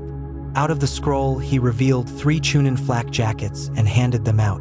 First to Anko, then to Itachi, and then to Naruto, who he happily ruffled his hair. Naruto, though, did not react from it and just stood there as he listened to his father. Then today, I would like to congratulate Anko Mitsurashi, Itachi Uchiha, and Naruto Uzumaki Namikaze on becoming chunin, he said as more murmuring and clapping rang out through the office. Many of the clan heads stepped forward to congratulate the 3 new promoted chunin and shook their hands, telling them well done in the exams and how well they thought they all fought. Mikoto eagerly came forward and wrapped all 3 in a big hug, telling them all how proud of them she was and how sad she was now that they were technically not a team anymore. Since her team became chunin, Makoto decided to return back to being a full-time housewife since now that her oldest was a chunin and proved he was strong and had good friend with him. She wanted to turn her attention in now helping her middle and youngest child. Though she would still help the trio train when she could and maybe go on a mission from time to time, her duty now was to help Sasuke and Ria. Though when Makoto had passed Kushina and the others Konoha moms, she smirked at them. "I told you, 1 year and my team became chunin," she said proudly as the other moms nodded that she was telling the truth and had lived up to the expectations that Makoto liked to brag about. Kushina thought, scowled, and internally promised that she had to somehow beat her eternal rival. "Chunin 𝕜𝕦𝕣𝕦𝕠𝕥𝕤𝕦𝕦𝕠𝕥𝕤𝕦𝕦 namekaze now." As he, Shizune and Tsunade came up to Naruto with Shizune hugging and kissing him on the forehead, with 𝕜𝕠𝕠 also doing the same thing. "You have come far since we began teaching that little 5-year-old who wanted to learn to be a ninja. It feels like only yesterday that I found you in the park trying to read that book on chakra," Shizune added. Naruto smiled as he hugged his older sister figure. "I never did thank you for helping me with that." Shizune smiled and settled her head on top of his. "And you never have to. Well, now that the exams are over, it means we can get back to training. Don't think because you're a chunin now that we have nothing left to teach you. Because we all have heaps loads to drill into that hard noggin of yours," 𝕜𝕠𝕠 said as she tapped his head. "Good, because I would have it no other way," he said as 𝕜𝕠𝕠 grinned down at him. Around them, the heads of Konoha began to pile out, with the elders of the village following after them, as well as some of the shinobi. Kakashi and Shizune followed on out, along with Itachi, Makoto, and Enko behind them. Naruto and 𝕜𝕠𝕠 was about to leave too, but their leave was cut short. "Naruto, 𝕜𝕠𝕠, I was hoping the two of you could remain here for a moment," Minato said as he sat back in his seat with Kushina at his side. Kakashi nodded to Minato as he shined away while Jiraiya was out of the village. Naruto and Tsunade raised eyebrows simultaneously, which looked a little odd, but they hung around. Makoto, Itachi, and Enko looked back in surprise, but after Naruto nodded to them, they left. They did the same with Shizune and Hiruzen, who were surprised at the action. Naruto stood in front of his parents, who eyed him curiously, while Tsunade stood a little to the side. "Is there something wrong?" Naruto asked his parents as they continued to gaze at him. "No, there is nothing wrong," Kushina answered, taking a step forward and looking at her son. "But we have some questions we need answering. Naruto, while you showed great promise in the chunin exams, myself and your mother were surprised at just how far along you were in your studies, and we both noticed you used jutsus that were in our library, with the Rasengan being the most noticeable. Can you please tell us why we had no knowledge of this?" Minato asked. Naruto looked at his parents looking at him and raised an eyebrow while putting his hands in his pocket. He looked over at Tsunade, who just nodded at him. "Because neither of you cared enough to help me, so I took matters into my own hands," he said, giving them both an answer neither were expecting to hear. "What? Naruto-chan, that's not true," Kushina said, defending herself and her husband, but Naruto just gave her a light glare. "Really? Okay, then tell me, in the past, what have either of you actually helped me with? What did you train me in?" he asked and watched their reactions closely. Both looked ready to speak, but suddenly stopped and then had a thinking look appear on their faces. Kushina bit her lip as she thought, while Minato looked up at ceiling, as if both were trying to avoid their son's glare. "What did we teach him?" both thought. Minato then had a pleased look on his face. "Well, we helped you with your Fuinjutsu. I know we helped you with that," he said, but both parents were a little taken back when Tsunade scoffed from her spot. "No, you didn't. Gigi helped me with my Fuinjutsu. All you did was give me a book on level 1 Fuinjutsu when I was 6. The rest Gigi taught me, or I taught myself." Kushina looked ready to say something but held it back and realized he was right. "What level are you at in Fuinjutsu?" Minato asked rather delicately as Kushina leaned in. "I'm just starting level 5, he said plainly as his parents looked surprised at the answer. "Level 5? I only started level 5 when I was 13. Kushina thought, while Minato was in the same boat. "Neither of you helped me with anything, nor did Kakashi and that pervert of a Sannin Jiraiya," he said, which surprised Minato and Kushina, since he normally called Jiraiya Uncle Jiraiya, or when he was very little grandpa. They guessed he grew out of it. "Shizune-chan helped me with my chakra control and taught me the uses of poisons and some medical ninjutsu," Tsunade-sensei taught taijutsu with Gai-sensei and conditioning my body, while Gigi taught me ninjutsu and fuinjutsu. Nowhere in the last 6 years did either of you actually help me. As for the jutsu, I took them from your library, yes, but I made my own copies of the scrolls and then put the originals back. And the Rasengan? Naruto, that was an A-rank jutsu and a dangerous one at that, and one enemies would love to get a hold of. Well, I needed some kind of ace in the hole for the exams. I am grateful for learning the super strength from Tsunade-sensei, but I needed a last resort card. Something no one would see coming. Deception is part of being a shinobi after all. Kushina then spoke. Naruto, how long did it take you to master the Rasengan? She asked, since she knew it took Minato around 3 years to create and Jiraiya and Kakashi spent months learning it. Naruto just looked at her. I got the basics down in a week, then refined it during the month, he said, leaving both parents gobsmacked. Now both parents, including Tsunade, looked at him in shock. 1 week to learn the Rasengan was unheard of. In fact, it bordered on the downright impossible. Minato, Jiraiya, and Kakashi, 3 of Konoha's best shinobi, had been outshined by newly made chunin. Naruto, if you wanted to learn the Rasengan so badly, then I would have showed you how to, he said, but Naruto looked away. If I had asked you, all you would have done was brush me off as always and told me you were too busy, or that you needed to help the twins. Minato looked down as he began to see that Naruto might have been right when Kushina looked at her son sadly with concerned eyes. We would have trained you if you had asked us, Naruto-chan. I don't remember you asking for much help, she said, and both saw Naruto look at her in disbelief at the question. Ask you? Ask you, he said, shouting at them as Tsunade shook her head. You are my parents. I shouldn't have to ask you. For the first 4 years that I training to be a shinobi, all I ever did was ask you to help me and train me. But every time you brushed me off for the twins. You pushed me aside like I didn't even matter, and Eiji and Mito got everything. I understand for the first year or two since they were babies and needed the added attention, but neither of you ever even tried. It was Mito, this Eiji, that, and then Mina was born, and then things got even worse. Now I don't hate my sibling. Far from it, I love each of them very dearly. But do you know how hard it was seeing you spend so much time with them and having no time ever for me for almost 6 years straight? You were supposed to be my parents, and you let me down because you favored your other children over your oldest when you should have treated them equally. After his rant was finished, he wiped away a stray tear that went down his face and turned around and left the office, leaving 2 very stunned parents behind.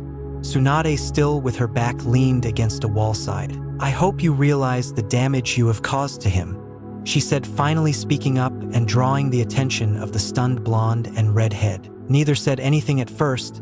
They just sat there playing over what Naruto had said to them, as if trying to figure out what they just saw and heard actually happened. Minato struggled with his wording as he spoke. That what Naruto said? I was not true, was it?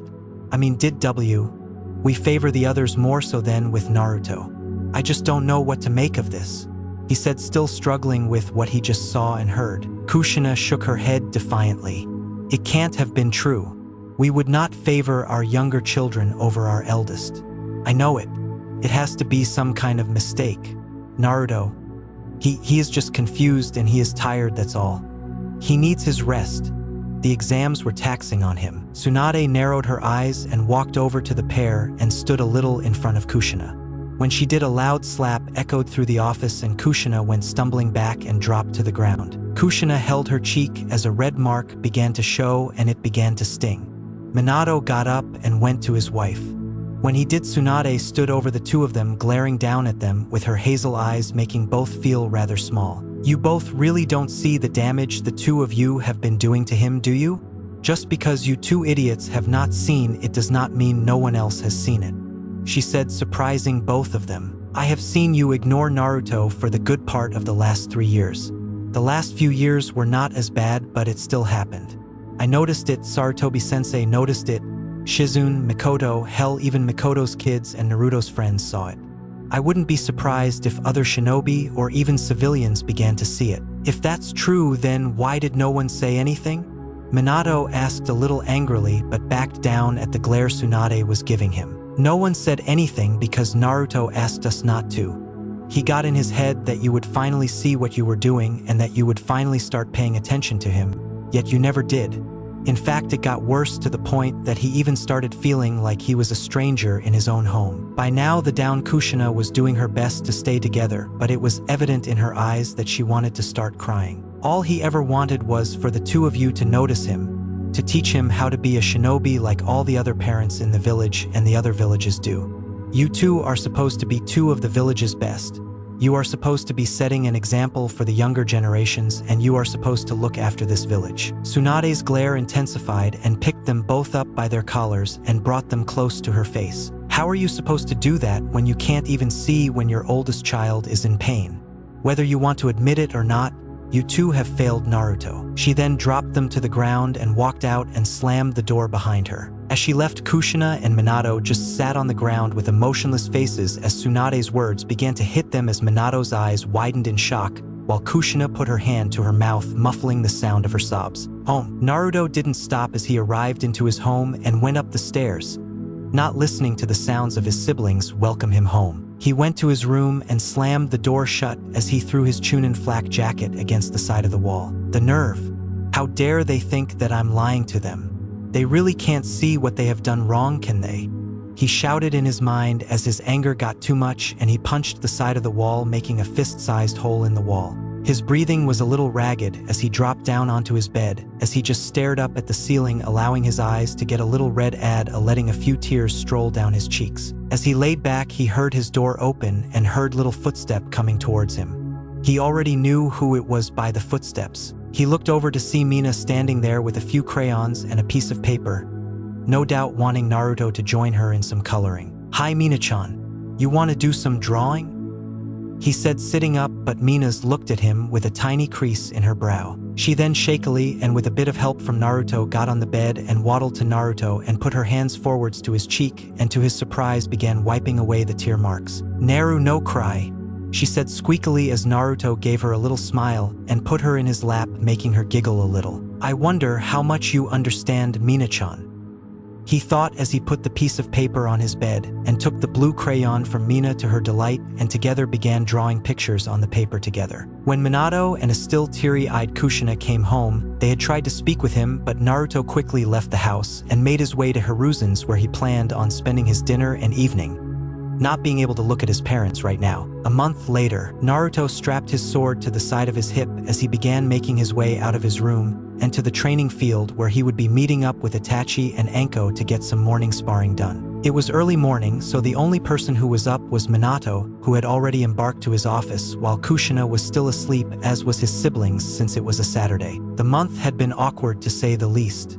Minato and Kushina had tried to speak with him, but Naruto just had nothing he wanted to say to them. Kushina had made more attempts than Minato, since everyone knew that before the twins and Mito was born, Naruto and Kushina had a very close bond to one another, and it was rare not to be seen together. To her, what she had done to her eldest child was unforgivable, and she was going to make it up to him somehow. As he was about to open the door, he heard light footsteps behind him and turned to see Mito standing there rubbing her eyes. "Oni-chan, where are you going?" she asked, gazing up at him curiously. "I'm going to train with a few friends," he stated, simple, and Mito's face had a delighted look appear on it. "Let me go with you, please," she asked, looking at him with her big round blue eyes, and gave him a puppy dog look. Naruto could feel himself breaking as she stared at him. "Please," she asked again, make her lip quiver a little before Naruto sighed. "You have 5 minutes to get dressed," he said as she squealed a little before jumping up and giving him a sloppy kiss on the cheek before she ran upstairs. Naruto went into the kitchen and left a note behind telling Kushina when she woke up that Mito was with him and that she would be back by lunch. A few minutes later, Mito came rushing down the stairs in her day clothes with her hair tied up in a little ponytail, and the two set out. As they walked, Mito grabbed a hold of Naruto's hand, making him raise an eyebrow, but he smiled as she hummed a little song and kicked her feet as they walked. After about 20 minutes of walking, they arrived at their training ground to see 𝕟𝕒 already sparring with Itachi. The purple-haired girl was annoyed that she missed out on her teammates' battle, but had sworn that eventually she would train until she was up their level and could stand beside them. As they fought, Mito looked starstruck as she watched them, and her presence eventually went noticed when 𝕟𝕒 and Itachi stopped their sparring. They both headed over, with 𝕟𝕒 smiling towards Mito. "You brought a little munchkin with you today, huh, Naruto?" she said as she patted Mito on the head, making the younger girl smile up at the older girl. That was so cool. Can you teach me how to do that snake move thingy? She asked using her puppy dog eyes like she had done to Naruto earlier, but thankfully 𝕉𝕠 was immune of such a move. Maybe when you're older, Munchkin, she said, making Mito pout. Itachi and 𝕉𝕠 looked at him and he explained why she was with him today.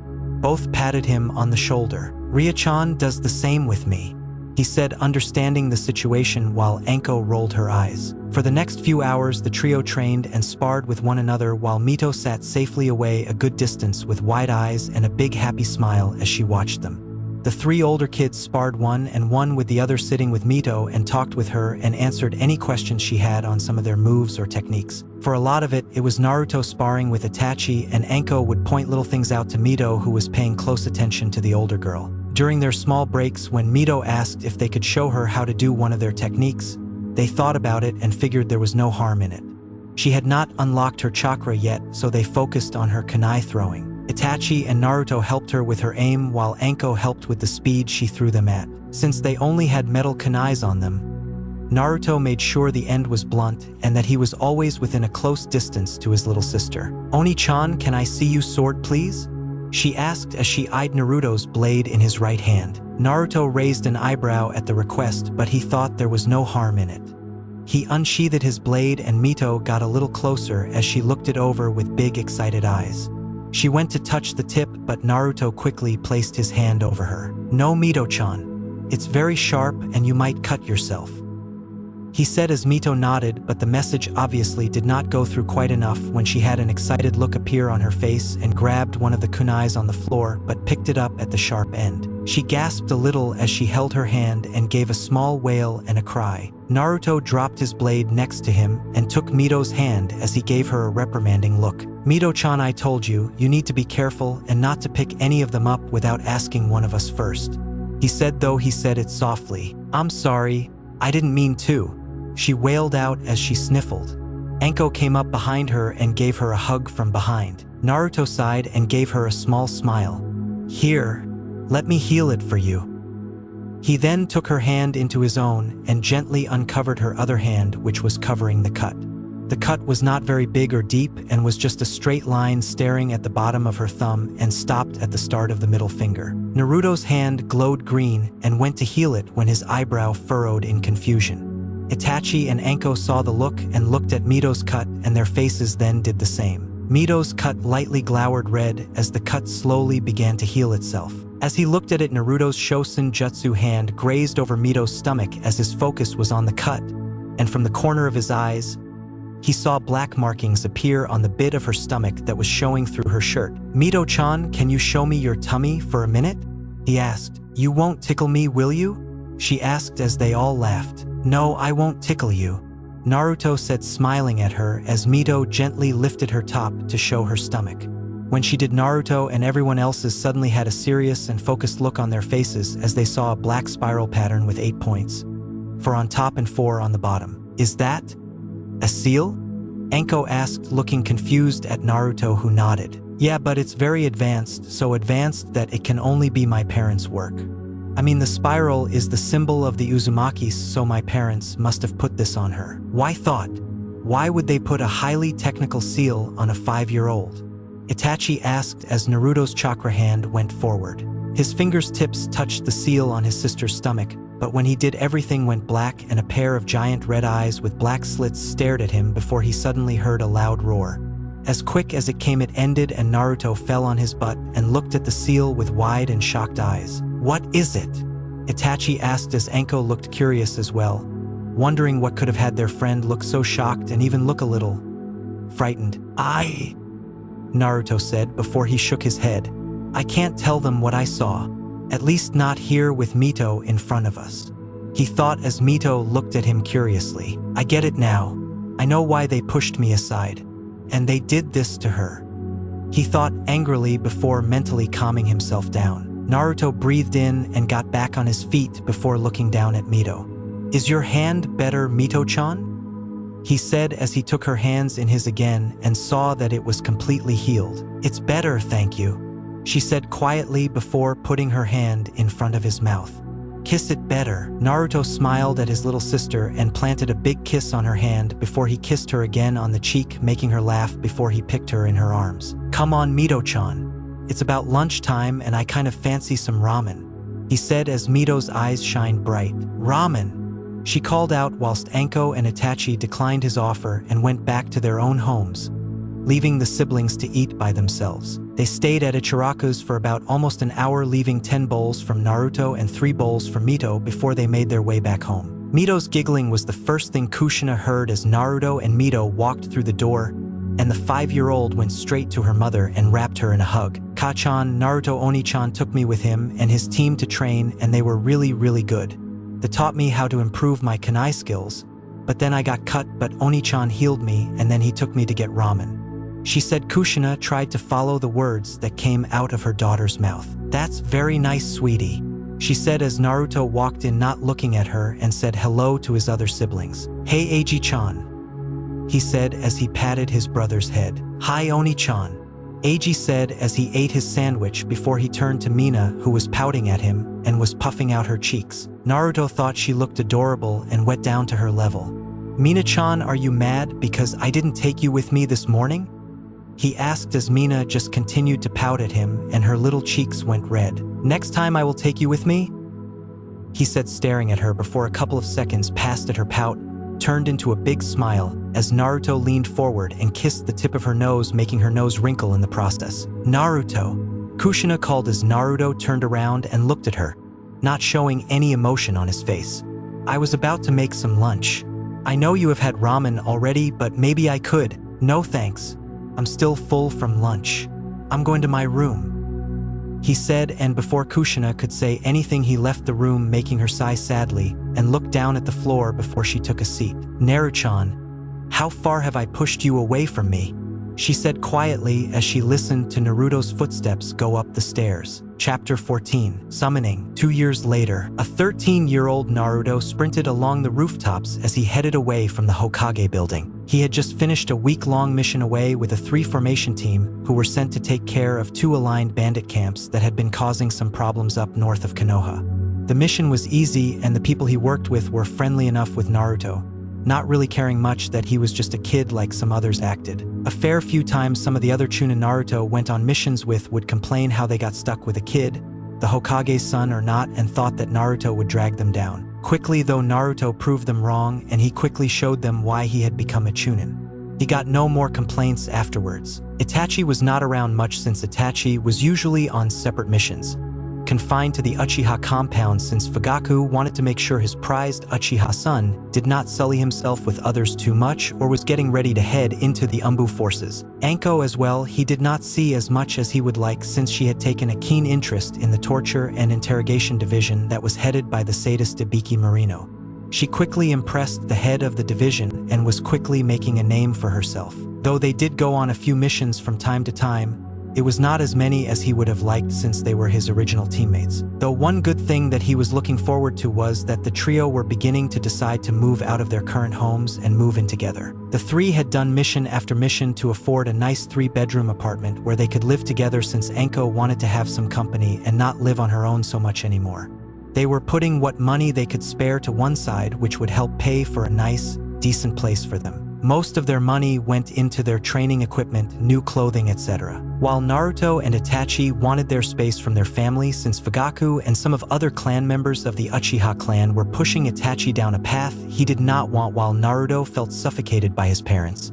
They figured they would look around for a year before settling with a place that the 3 of them made. Since the big confrontation after the Chunin exams 2 years ago, Minato and Kushina had done everything to try and make it up to Naruto, but the blonde boy was just not interested. They were doing it out of pity, and pity was the last thing he ever wanted from them. After seeing Naruto in the Chunin exams, they wanted to find out just how strong he was and how he got so strong in such a short time. Both were gobsmacked when they were told from people like Tsunade, Mikoto and Hiruzen that Naruto was truly a prodigy and a genius of both natural talent and of hard work. Their son had been a once-in-a-lifetime genius and prodigy alongside Itachi Uchiha, and neither had even noticed. Since then, both wanted to help Naruto in his training, but it never went very well. Minato constantly asked him whether he wanted help with his Fuinjutsu, and each time Naruto rebuffed him, saying he was fine on his own and that he could handle it. He never saw the sad and sorry look Minato would give his distant son. Kushina, however, was the worst. Since that day, she had tried to cling to him and bring her baby boy back to her, but Naruto stood away every time. She wanted to help him with Kenjutsu multiple times, but like Minato, she got rebuffed. It had made her sad that her son did not want her help, but then again she realized that it was probably what she deserved. Naruto did not want to be cruel to his parents.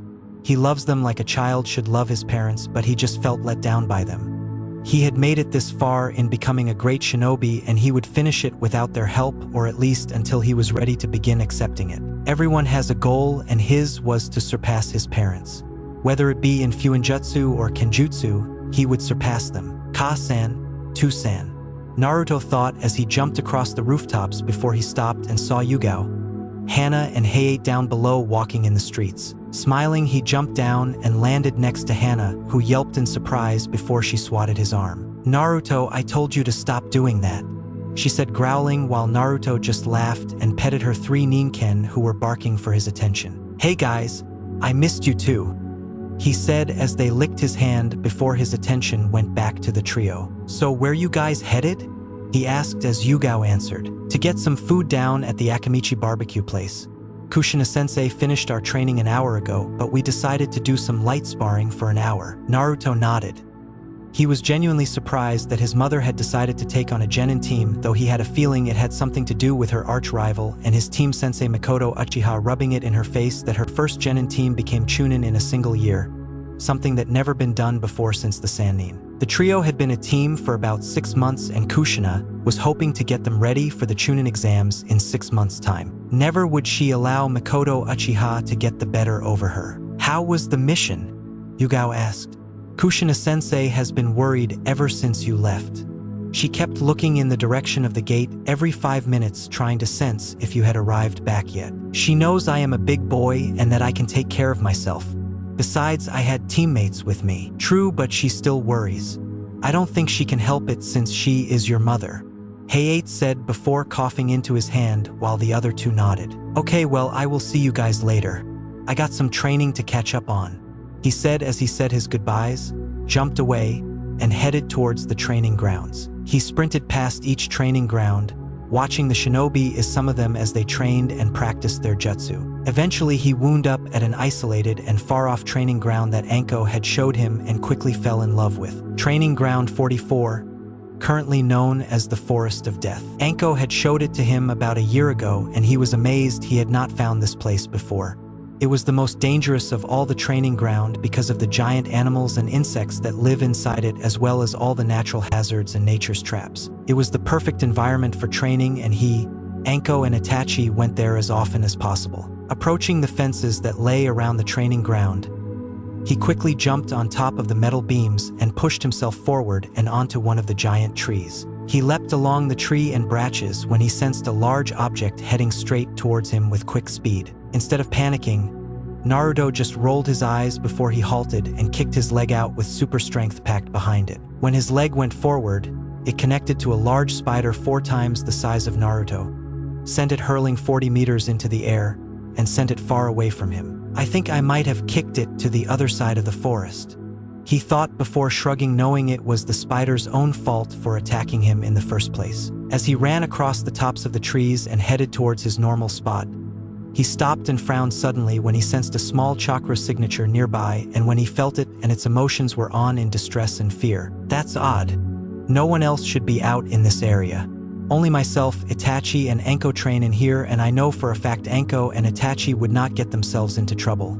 Well, Anko maybe." Turning left and running towards it at his top speed, dodging the branches and sharp edges of trees that stuck out before he quickly landed beside a large plot of quicksand that was about 10 meters long in length and width. At first, he frowned because he could not see anyone nearby, but he still sensed a chakra signature nearby and wondered if he had just been sensing some kind of giant animal. looking towards the center of the quicksand. A small indent on the surface of the quicksand made him realize whoever it was already drowning in the sand and would meet their death in a matter of moments.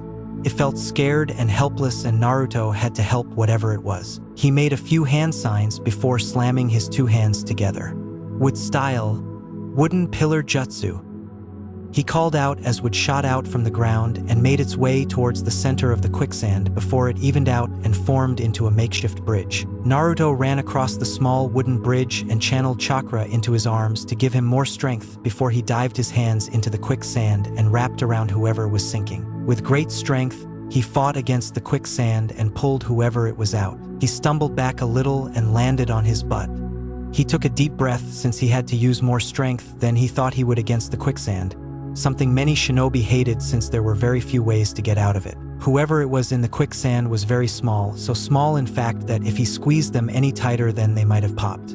He looked down to see the person he just saved, though who he saved was not a person at all. Looked down, he saw it was a small cat, very small in fact that he could probably put her on top of his head. The little cat was completely white and had black stripes all over its body. Its paws were tiny, almost as tiny as a baby's hand. A pair of sharp teeth were protruding from its mouth. "Hey there, little guy. What are you doing in a big scary place like this?"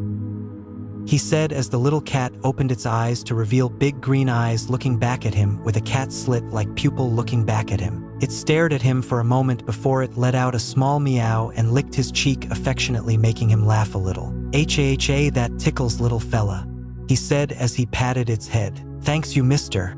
I thought I was gonna die," the little cat said, making Naruto look at it in surprise. "You talk?"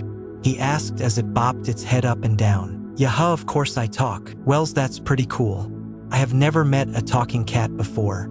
Talking toads and slugs, yes, but never a little cat." He guessed he said something wrong because the little cat began hitting its tiny paws against him while it made a facial expression that he guessed was a pout. "I'm not a cat, you big dummy. I'm a tiger, a white tiger from the White Tiger clan. And stop calling me fella. I'm a girl," the little tiger revealed, making Naruto look at her in surprise. "Oh well, I am sorry about that," he said before he put his hand out to her. "My name is Naruto.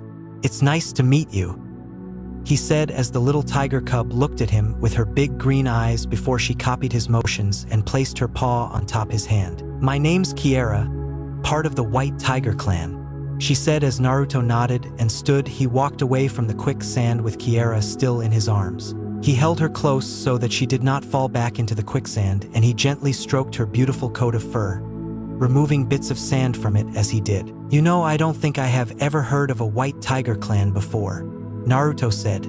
"I am aware of the toads, snakes, slugs, monkeys and dogs, but white tigers are a new one on me." Kiera moved her little head to look up at him. "Ka-san doesn't like our kind going out in the world too much. She says long ago people killed the small tigers for sport and lots of us died. So Ka-san wants us to stay in our homeland since it's safe there and no one can hurt us." Naruto smiled. "Your Ka-san sounds very smart, and she sounds like she cared a lot for her family." Kiera bobbed her head. "She is, and she is very powerful.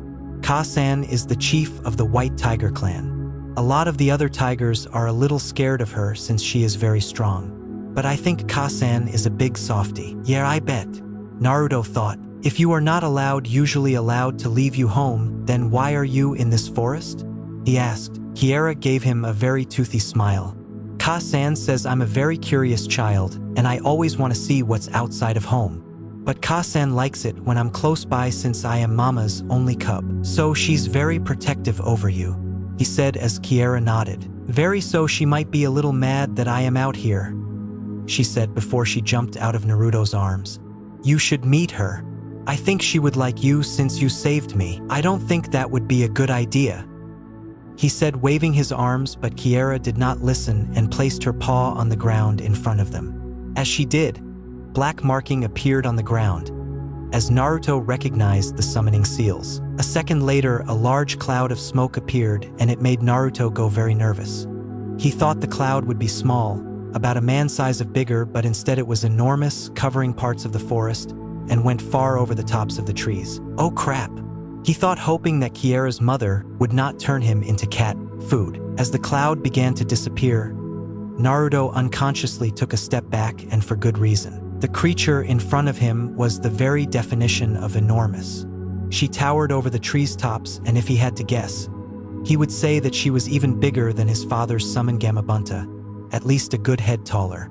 Not quite as big as the Kyuubi no Yoko he had seen when he was 5, but she was not far off. Her fur was like Kiera's, snow white with long black stripes over her body, but her coat had a shine to it that he guessed came with age.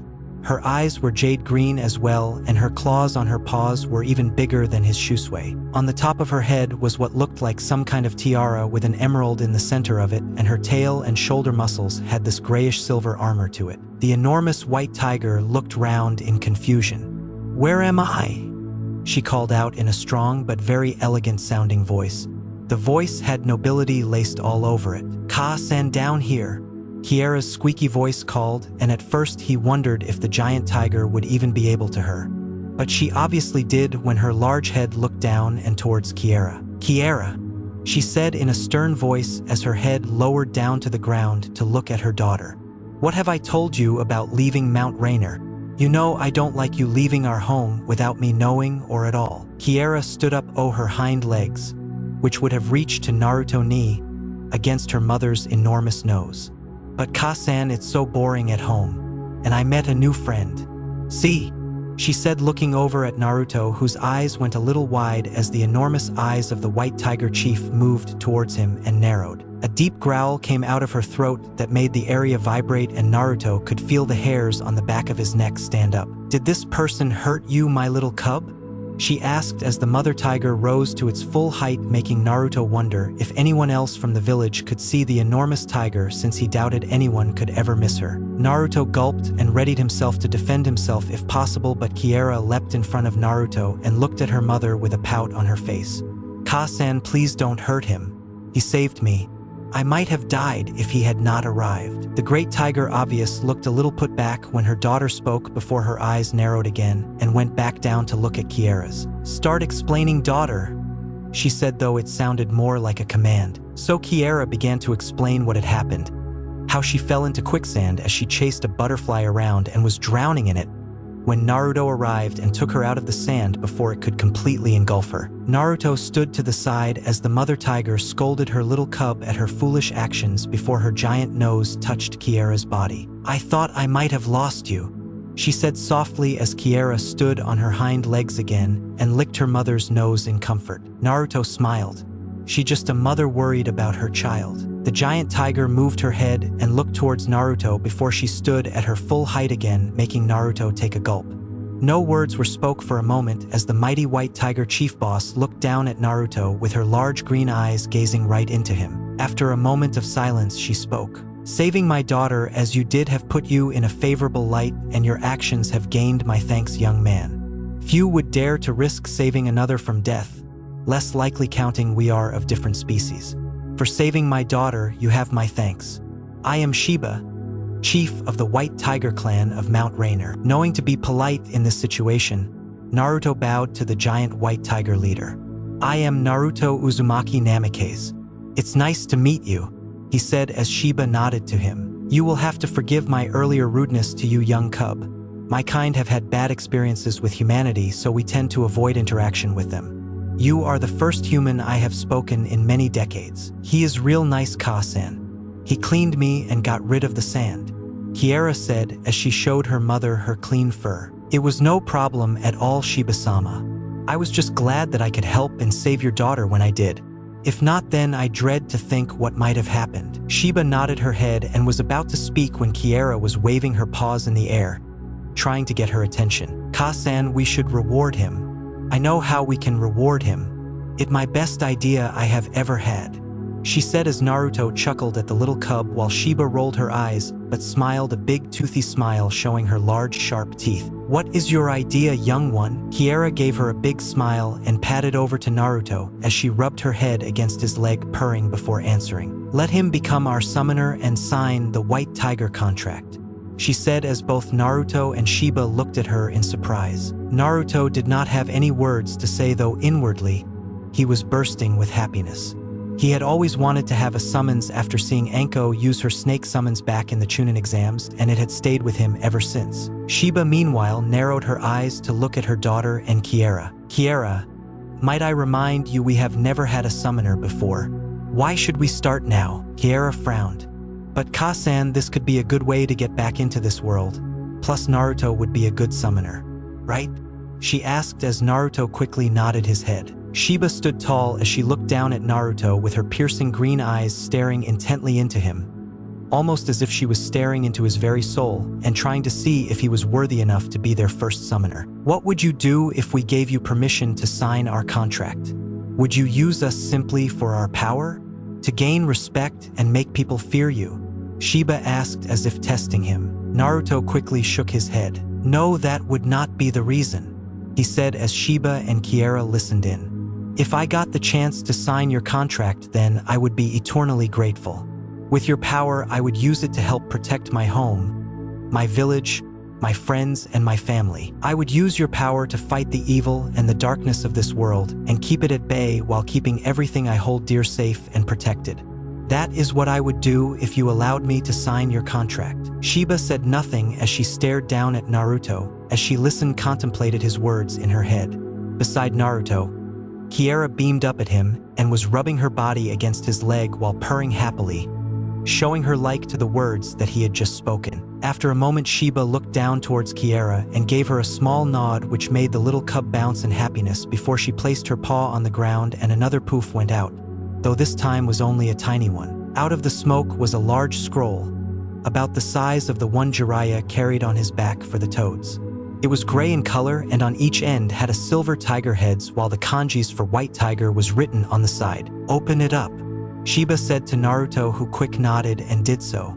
He opened up the scroll to show long empty columns, once again proving that they really had never had any summoners before. Cool, he thought as he went down to his knees and looked the scroll over as Kiera sat beside him and 𝕜𝕦𝕦𝕦 looked over him. How do I do this? He asked, looking up at the tiger boss. Bite your finger and write your name in one of the columns with your blood. Once your name has been applied to the scroll, the contract will be complete. Sounds easy enough, he thought before he took his right thumb and bit into the skin. He saw a tiny bit of blood flow out of the wounds and quickly began to write his name into the scroll. After a few moments, he took his hand away and looks at the scroll that now had his name written in the first column. And that's it, 𝕜𝕦𝕦𝕦 said as the name glowed for a moment before it turned black, now permanently becoming part of the scroll.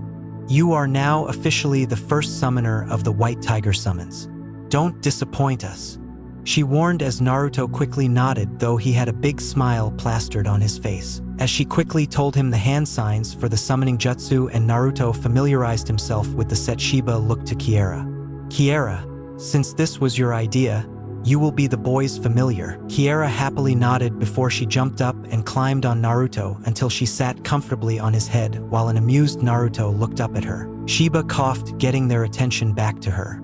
If that will be all, then I shall return home. I want you home before sunset, Kiera, she said as her little cub nodded at her mother before 𝕜𝕦𝕦𝕦 disappeared in a large puff of smoke, leaving behind a very happy Naruto and Kiera as the two began to get to know one another a little better. Namikaze's household. Kushina swept the floor with her broom as she kept looking towards the front door of her house, wondering when her eldest was going to step through it. Since the big reveal of how they had been pushing their eldest away despite doing so unknowingly, Kushina had tried to bring her eldest back to them, but it was proving to be more of a challenge than both thought, and deep down Kushina's heart was cracking. It's nothing more than I deserve, though.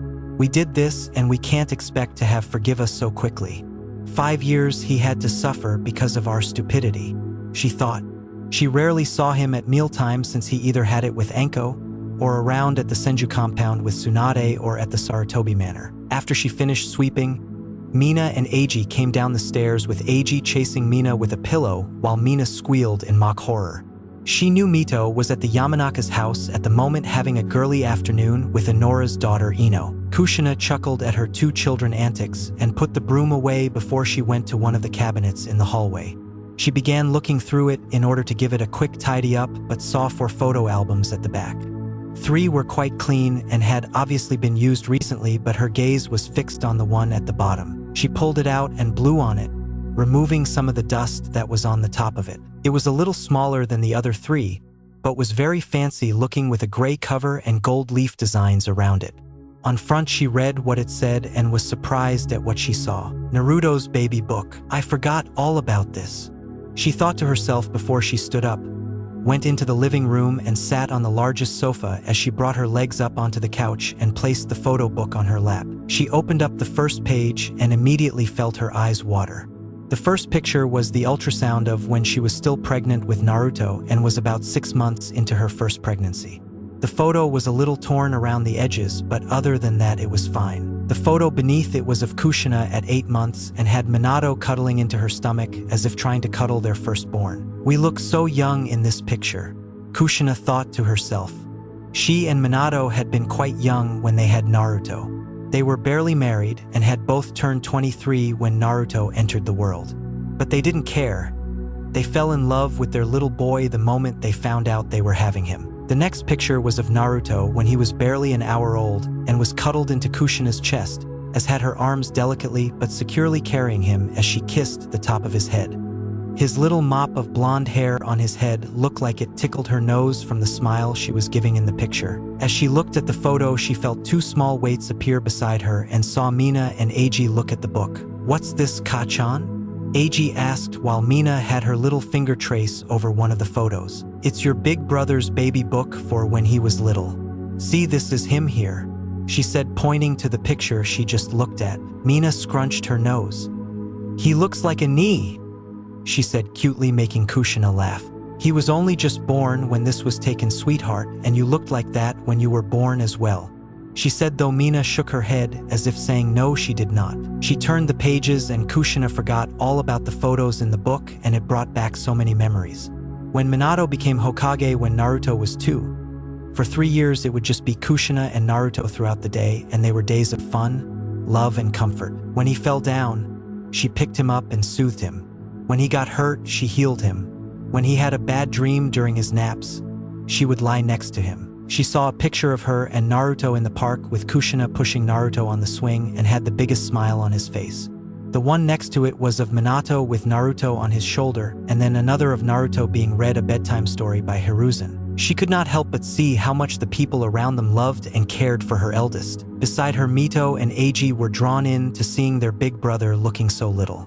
To them, Naruto had always been their big, strong older brother, so seeing him when he was their age and younger was odd. Her eyes then went down to a photo that she recognized as Naruto's 5th birthday, with her stand next to him very heavily pregnant, and with her arms wrapped around his shoulders while Minato stood beside her and Kakashi, Tsunade, Jiraiya, Hiruzen, Kurenai, and Shizen around them. Smiling, she turned the page but frowned when she saw the page was completely empty. That's odd, she thought before she started skimming the pages, and got a bit more frantic the further she went through it. By the end of it, she realized the rest of it was empty. We never got back to it, she realized. When the twins were born, we just stopped putting photos in here, and Naruto 13 now. 7 years of memories, and we don't have anything to document it with. It hit her that she did not have anything to commemorate Naruto's later years. Nothing when he was 6, 7, 8, 9, 10, 11, or 12. There was nothing to document his entering the academy, graduation, first mission, first chunin exam application. And what about his first kill? Who helped him with that? Where was I? Unknowingly, more tears went down her cheeks and left small dark splotches on the photo book. After a moment, a small hand was put on her hands as Eiji and Mina looked at her in confusion. Ka-chan, what's wrong? Eiji asked, looking up at his mother in worry, while Mina hugged into her mother's side. Not wanting her son and daughter see her cry, she quickly wiped the tears away before she laughed it off. It's nothing, Ka-chan's just being a little silly, that's all. Before anyone could speak, the front door opened and closed. I'm home, Naruto said, walking towards the stairs. Kushina quickly put the book down, went to the hallway, and saw her son taking his sandals off. When he turned, he looked at her and just nodded at her before walking towards the stairs. Mina and Eiji came barreling towards him and hugged him round the waist while Mina nuzzled into him. Oni-chan, I missed you, Mina said as Naruto patted her head. Nisan, do you think you can help me with my kunai throwing again? I still can't get the bullseye. Eiji asked, looking up at Naruto, who nodded down at him. Sure. Go out back and I will be there in a moment. Eiji smiled at him before he jogged out to the backyard. You want to come watch Mina-chan? He asked as Mina quickly nodded her head with a big smile and giggled when Naruto picked her up. Naruto walked towards the backyard, quickly slipping his sandals back on. He walked past Kushina and he saw the sour look on her face, and the way she looked at him, it made his heart ache a little. He thought back to what Yugao said about Kushina being worried about him and wanting him to be safe and sound. Then there was earlier where he saw Shiba act towards Kiera and how happy she was when she saw she was safe and unhurt. He stopped but did not turn around. The mission was fine, he said as Kushina perked up and looked towards him. There were no problems and I am unharmed. Everyone made it back and I should be home for a few days. He then walked away, and when he left her sight, a smile appeared on her face as she sniffed. I still have a chance to bring my baby back. I just have to be patient and let him come to me and to be there for him when he needs it. Kushina thought since perhaps just giving Naruto his space would be what was needed to repair the bridge between Naruto and Kushina and Minato. Wiping her eyes, she started dinner as she watched 3 of her children from the kitchen window. Chapter 15. Leaving the nest. Naruto steadily ate his cereal as he watched Mito and Eiji argue with one another while Mina was eating her toast and making a mess of it with peanut butter smeared all over her face and cheeks. Kushina was in the kitchen making her own breakfast while Minato had already left for work. It was Saturday and the twins were arguing over who would have the last piece of toast. Both had themselves in a headlock before Naruto picked up a spoon and gave them both a good whack on the top of their heads. Oh, www and Both moaned as they nursed their heads and pouted at Naruto, who just looked at them with an amused look on his face. If you didn't fight then, I would not have to knock some sense into you. Yeah, no fighting, Mina said as Mito and Eiji glared at their little sister, while Naruto rustled the top of Mito's hair, which had grown in length now that she was 5. Her hair went down and stopped just past her shoulders and was still a vibrant red just like Kushina's. Messy girl, aren't you Mina-chan? He said as Mina gave him a toothy smile while Kushina appeared beside Mina and wiped her youngest child's face, making Mina wriggle in her seat. While Mina was not looking, he leaned over and took a bite out of her toast. Mina caught him as he took the bite and pouted before she started tapping Naruto on the cheek with her little fingers. An unhappy look plastered on her face. No, take my toast, she said as Naruto laughed. Ka-chan, where is Tusan? Mito asked as she and Eiji split the last piece of toast. He is at the office. He has a meeting with the elders again, she said, making Naruto frown a little as he ate his breakfast. His father and Hiruzen had dozens of meetings with the elders over the last few weeks, and it made him curious to what was going on. Never before had they had so many meetings and been so secretive about them since it started. The 2 elders Koharu and Hamura he knew a little of since they were his Gigi's teammates and friends, but the other elder he did not know much about. He was called Danzo, and when he saw him on the rare occasions, the man just had this uneasy, chilling feel to him. Like everything he looked at, he was analyzing and studying their worth. His mother and father had told him when he was little that he was to stay away from him.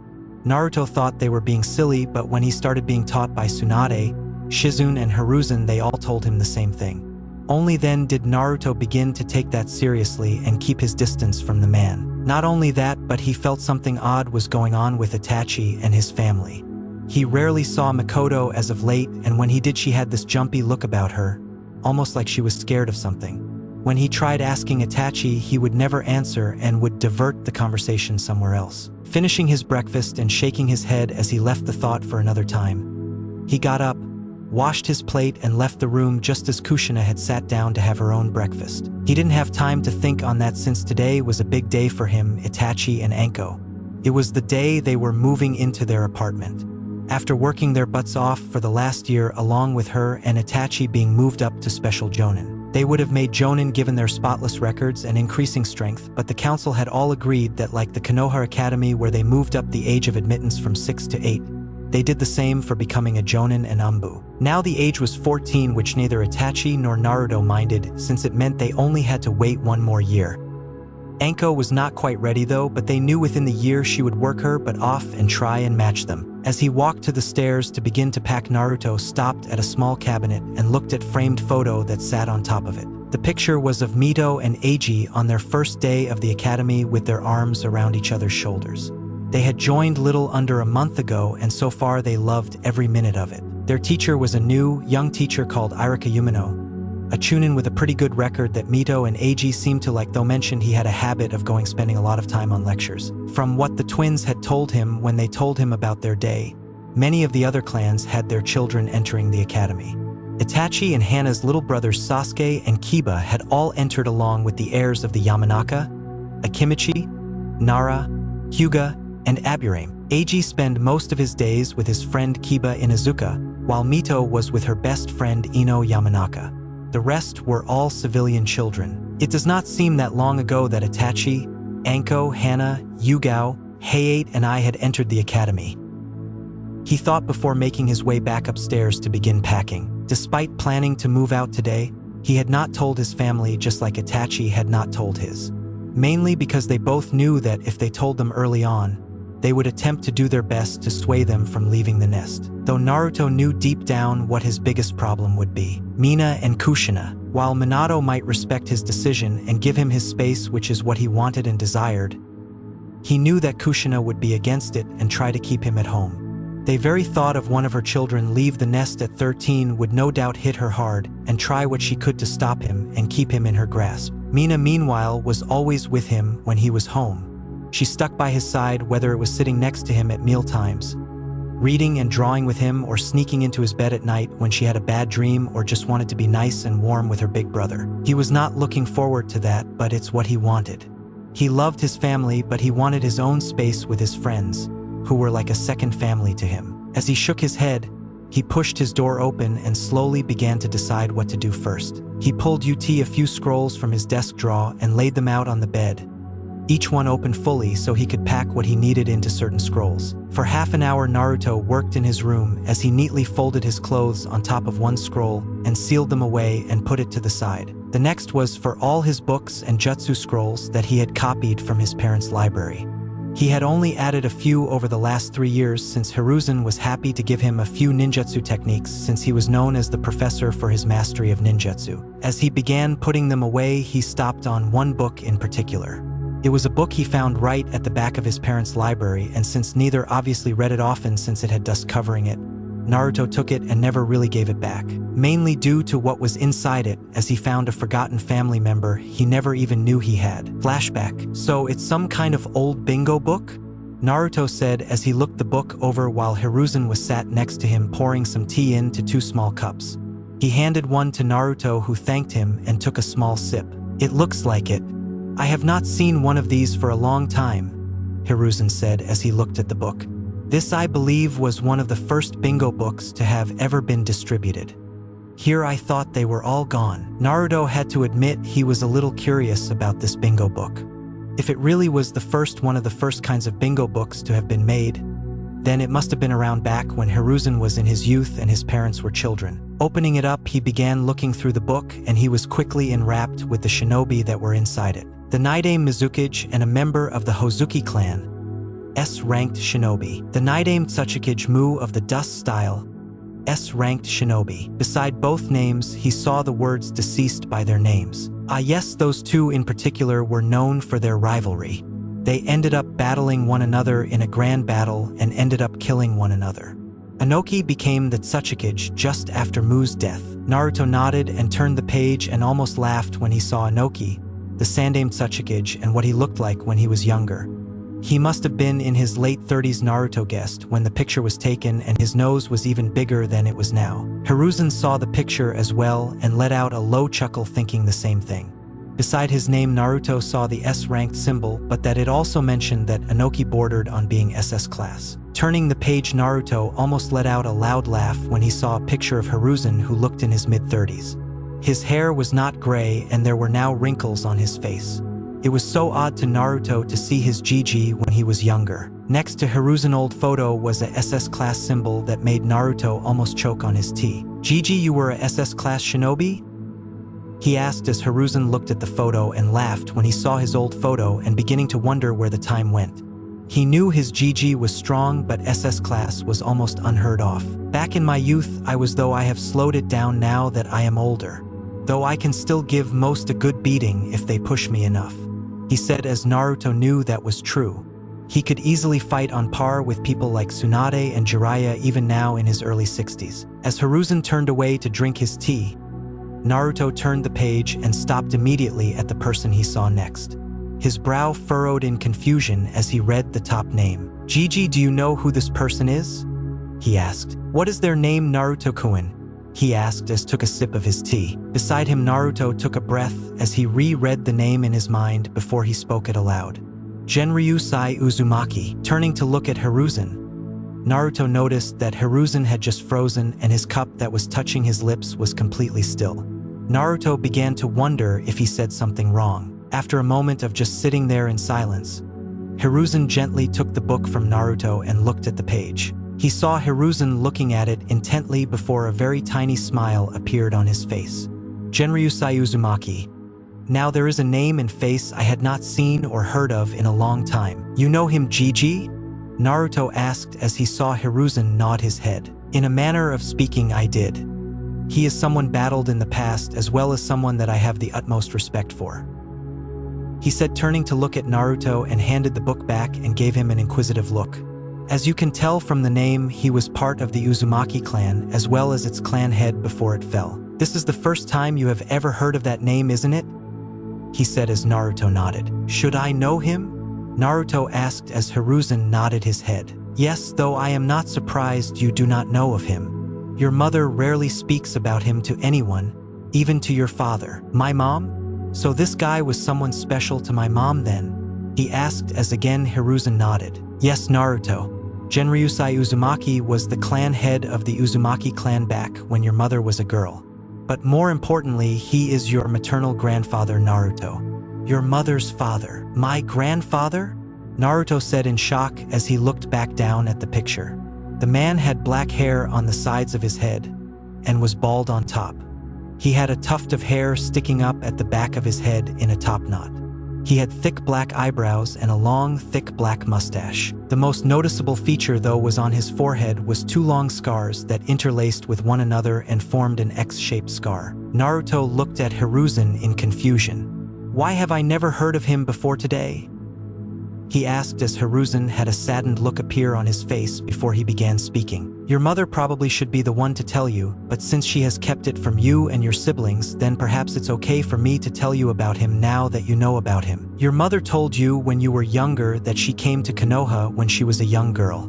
Her father 𝕜𝕦𝕣𝕦𝕤 was against her going to Konoha since he wanted her to stay in Whirlpool so she would be safe, secure, and so he could watch over her. But your mother has always been an adventurous one, and she wanted to go to Konoha. In the last few months of her staying in Whirlpool, she and your grandfather argued a lot, and when Kushina left for Konoha, their relationship became very strained to the point where she told him that she hated the fact that she was his daughter and they stopped speaking altogether. Your grandfather was a very stern and strict man who led his life by certain principles, and it clashed a lot of times since your mother is very free-spirited." Naruto nodded and urged him to continue. "Months later, the siege and destruction of Whirlpool occurred and your grandfather died protecting it. Your mother was heartbroken because she never had the chance to make peace with him. She only told very few people about him, and I guess thinking about it hurt a lot, so she just kept it quiet. I guess she thought it was better not to tell you and your siblings since she felt ashamed at what her last conversation with her father was." Naruto listened intently before he spent the next half an hour asking questions about his grandfather. Though he understood in a way why his mother never spoke about him, she wanted to know about his grandfather. And flashback. Looking at the old bingo book, Naruto quickly sealed it into one of the scrolls. Hiruzen had told him that his grandfather was one of the most formidable and powerful people that Hiruzen had ever met, to the point that when Hiruzen and 𝕜𝕦𝕣𝕦𝕤𝕦 battled with one another, it would always end in a stalemate, something that shocked Naruto. His Gigi was a SS-class shinobi in his prime, and his maternal grandfather had matched him in power and skill. 𝕜𝕦𝕣𝕦𝕦 was a master of the sword, which was what probably led Kushina down the path of being a great kenjutsu user, and as a way of honoring her father. He was infamous because he would combine fire chakra with his blade and would cause enormous pillars and blasts of fire to erupt on the battlefield. Naruto had learnt that his grandfather blade was named Ryujin Jaka, and it put the fear of death into those that heard that name. though as far as he knew his grandfather remains along with his blade was lost in the rubble and ruins of 𝕜𝕦𝕣𝕠𝕥𝕤𝕦. I wish I could have met him, to have been able to take 2,000 invading shinobi down with you, one of which was a strong Jinchuriki, was nothing short of incredible. With those thoughts over with and put the back of his mind for now, he placed the current storage seal away and he began packing away his shinobi tools like kunais, shuriken, ninja wire, etc. Though when did he heard his door open to see Mito standing there. "Ni-chan, can you?" She started but then stopped when she saw how bare Naruto's room suddenly was, with all his bookshelves empty and closet open with no clothes in it. "What are you doing?" she asked as she looked at Naruto with a confused look on her face, trying to figure it out. Naruto stopped for a moment before deciding it was best just to answer truthfully. "I'm moving out, Mito-chan. I'm not going to live here anymore." As soon as he spoke the words, Mito looked at him a little confused before she made sense of what he just said, and Naruto watched as her face looked sad and heartbroken. Naruto turned away and kept sealing stuff away. She sniffed a little before she did what Naruto knew she was going to do. "Ka-chan." Mito's shout echoed through the house, and as soon as she shouted, Naruto could hear footsteps racing up the stairs and Kushina's chakra signature getting closer to them. Feeling panicked and confused, Kushina appeared in the doorway and went down to Mito's level. "Sweetheart, what's wrong? Why are you shouting?"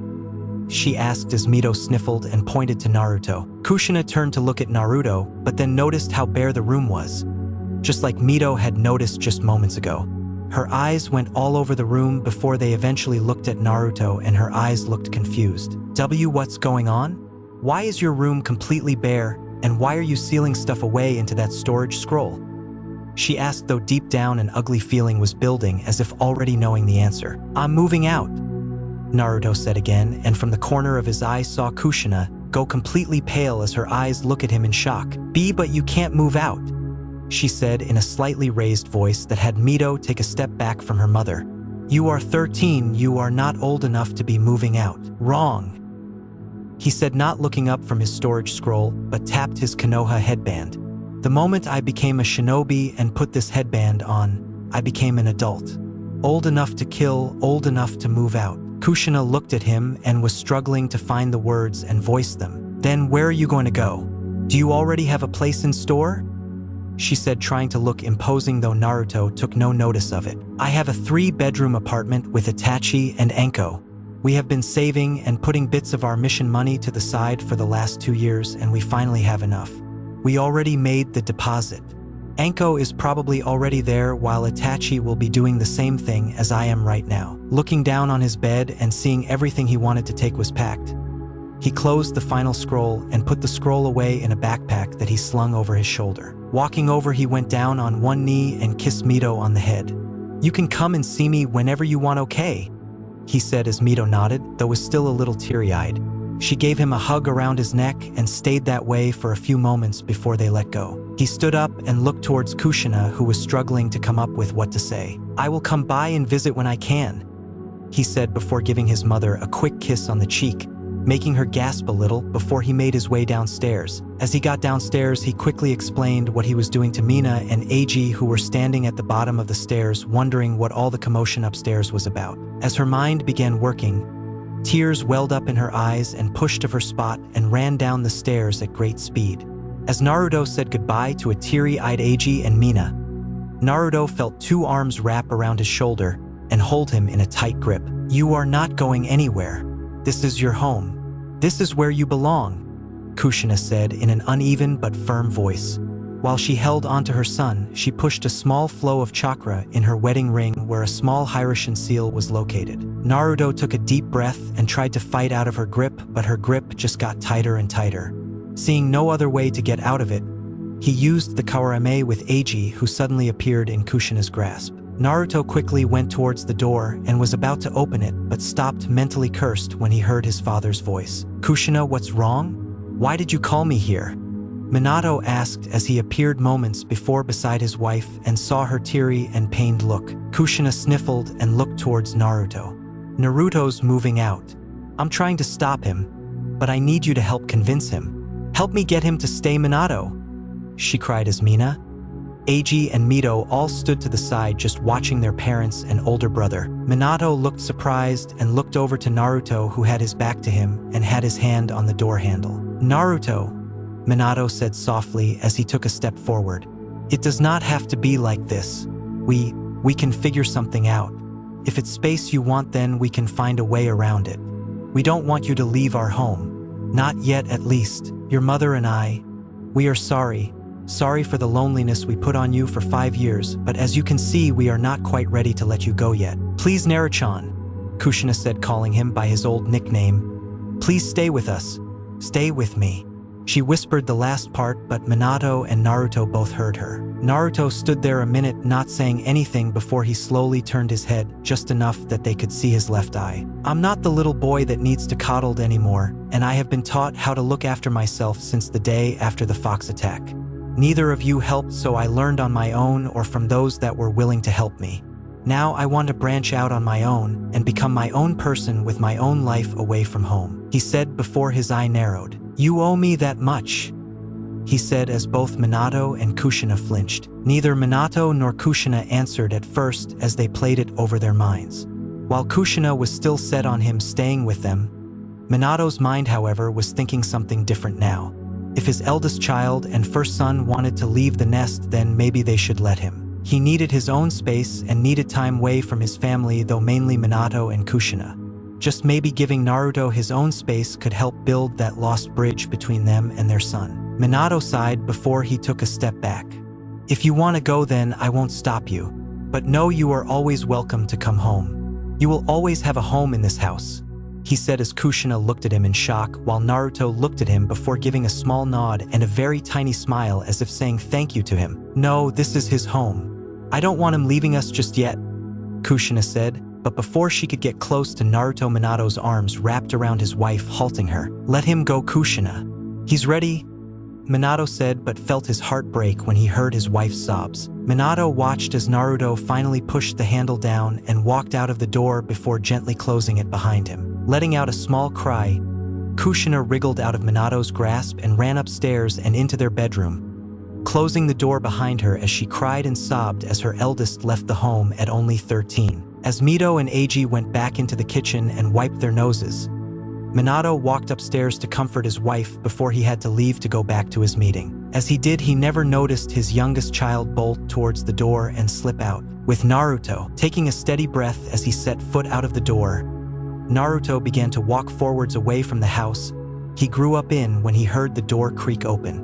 He sighed, thinking Kushina had gone after him, but instead felt 2 smaller arms wrap around his waist. Looking down, he saw Mina holding him tightly with tears trailing down her face. "Don't go. I don't want you to go away," she hiccuped out. Naruto felt his heart break when he saw the state she was now in and could not help but feel guilty. Getting down to her level, he hugged her close and felt her put her face into the crook of his neck. "Mina-chan, it's time for me to head out on my own. However, I will still be around. I will still see you every day if you want, and we will still have dinners together. But I have a life away from home now," he said, but Mina didn't look any better as she clung to him desperately. "Hey, Mina-chan," he asked as he tilted her head up to look at him. "How about I take you with me to where I will be living with Itachi and 𝕟𝕒𝕠? That way you know where I am and how to get to me. Would you like that?" Mina hiccuped and Naruto wiped away the tear marks from her face as she gently nodded. "Okay, come on then, sweetie," he said as Mina jumped onto his back as he piggybacked her before he started walking again. Mina snuggled into his back and rested her head on his shoulder. As they walked together, the villagers of Konoha noticed the two together and all smiled, and the women awed at the brother and sister duo. They could see from Mina's face that she had been crying and guessed Naruto must have been cheering her up. As Naruto talked softly to his little sister, who was happy being snugly with her brother, Naruto saw across from them was Itachi, who had little Rhea perched on his back just like Mina was. Naruto appeared next to Itachi and nodded to the Uchiha. "You too, huh?" he asked as he nodded. "How did they take it?" "My mother was what I expected."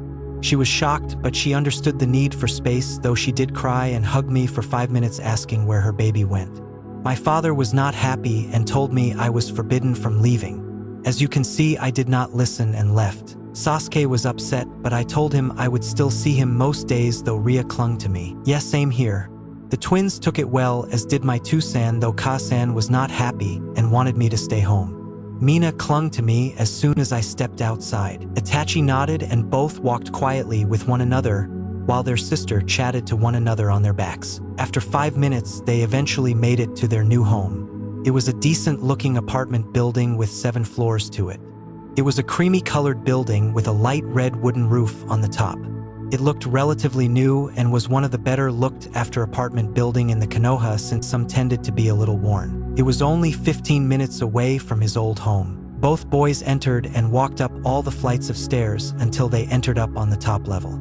They walked down the corridors and with their news key opened up the last door on the end of the hallway. As soon as they entered, they saw 𝕟𝕒𝕠 sitting on a couch they had bought together eating a late breakfast. She looked over and grinned when she saw them. "Yo, it's about time you got here. And you brought the little munchkins too," she said happily as she grabbed and spun Mina and Ria around, making the 2 girls laugh, forgetting their earlier sadness as the purple-haired older girl cheered them up. "Can we keep them?"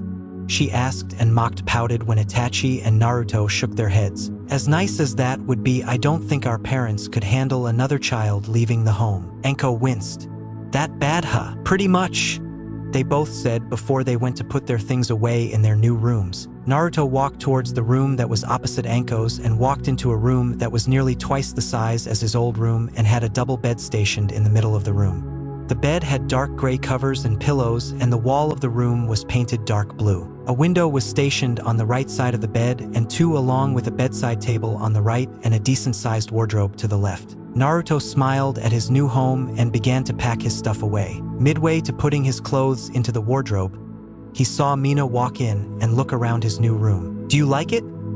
he asked as he saw her looked at the room with narrowed eyes, as if debating whether or not it was a good room and, more important, if she could sneak into it.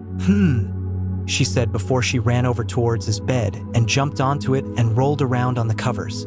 Naruto raised an eyebrow at her as she messed up his bed covers. He smiled and jumped onto the bed, as well as making Mina go up in the air a little as Naruto caught her in his lap and tickled her tummy. For a minute, he ticked his little sister until she begged for mercy as tears of laughter went down her face. Once he stopped, he saw her pout before it broke into a smile. "I love you, Mina-chan," he said as he kissed the top of her head. In response, he got a big smile and a sloppy kiss on the cheek. "Love you to Nii-san," Mina said as brother and sister just sat there for a few minutes as they enjoyed each other's company and Naruto playing with Mina's longer hair, which made the little girl giggle. After a few minutes, Itachi appeared in the doorway with Ria holding his hand. "We need to go pick up the coffee tables and the wardrobe for 𝕟𝕒𝕠. She did sucker us into getting it for her," he said as Naruto nodded. "Mina-chan, Itachi, and I just need to go make a few errands. Stay in the apartment and play with Ria-chan. We won't be very long," he said as the little redhead nodded and ran out of the room and into the living room with Ria. Cracking his shoulders, Naruto stood up and with Itachi left the apartment together after seeing Ria and Mina playing with 𝕟𝕒𝕠. "Do you think we should be worried, leaving her alone with those 2? asked Naruto, remembering their friends' new hobbies. "I'd rather have them take after her than those fangirls," said Itachi, shuddering slightly as they walked out of the apartment building, making their way to the furniture store they had ordered from, which was on the other side of the village, much to their annoyance, so they jumped on top of the buildings and ran over. Though after a minute of running, Naruto suddenly stopped and his head snapped to the right of him. In front of him, Itachi had stopped and jumped next to him, looking at him curiously. "What is it?"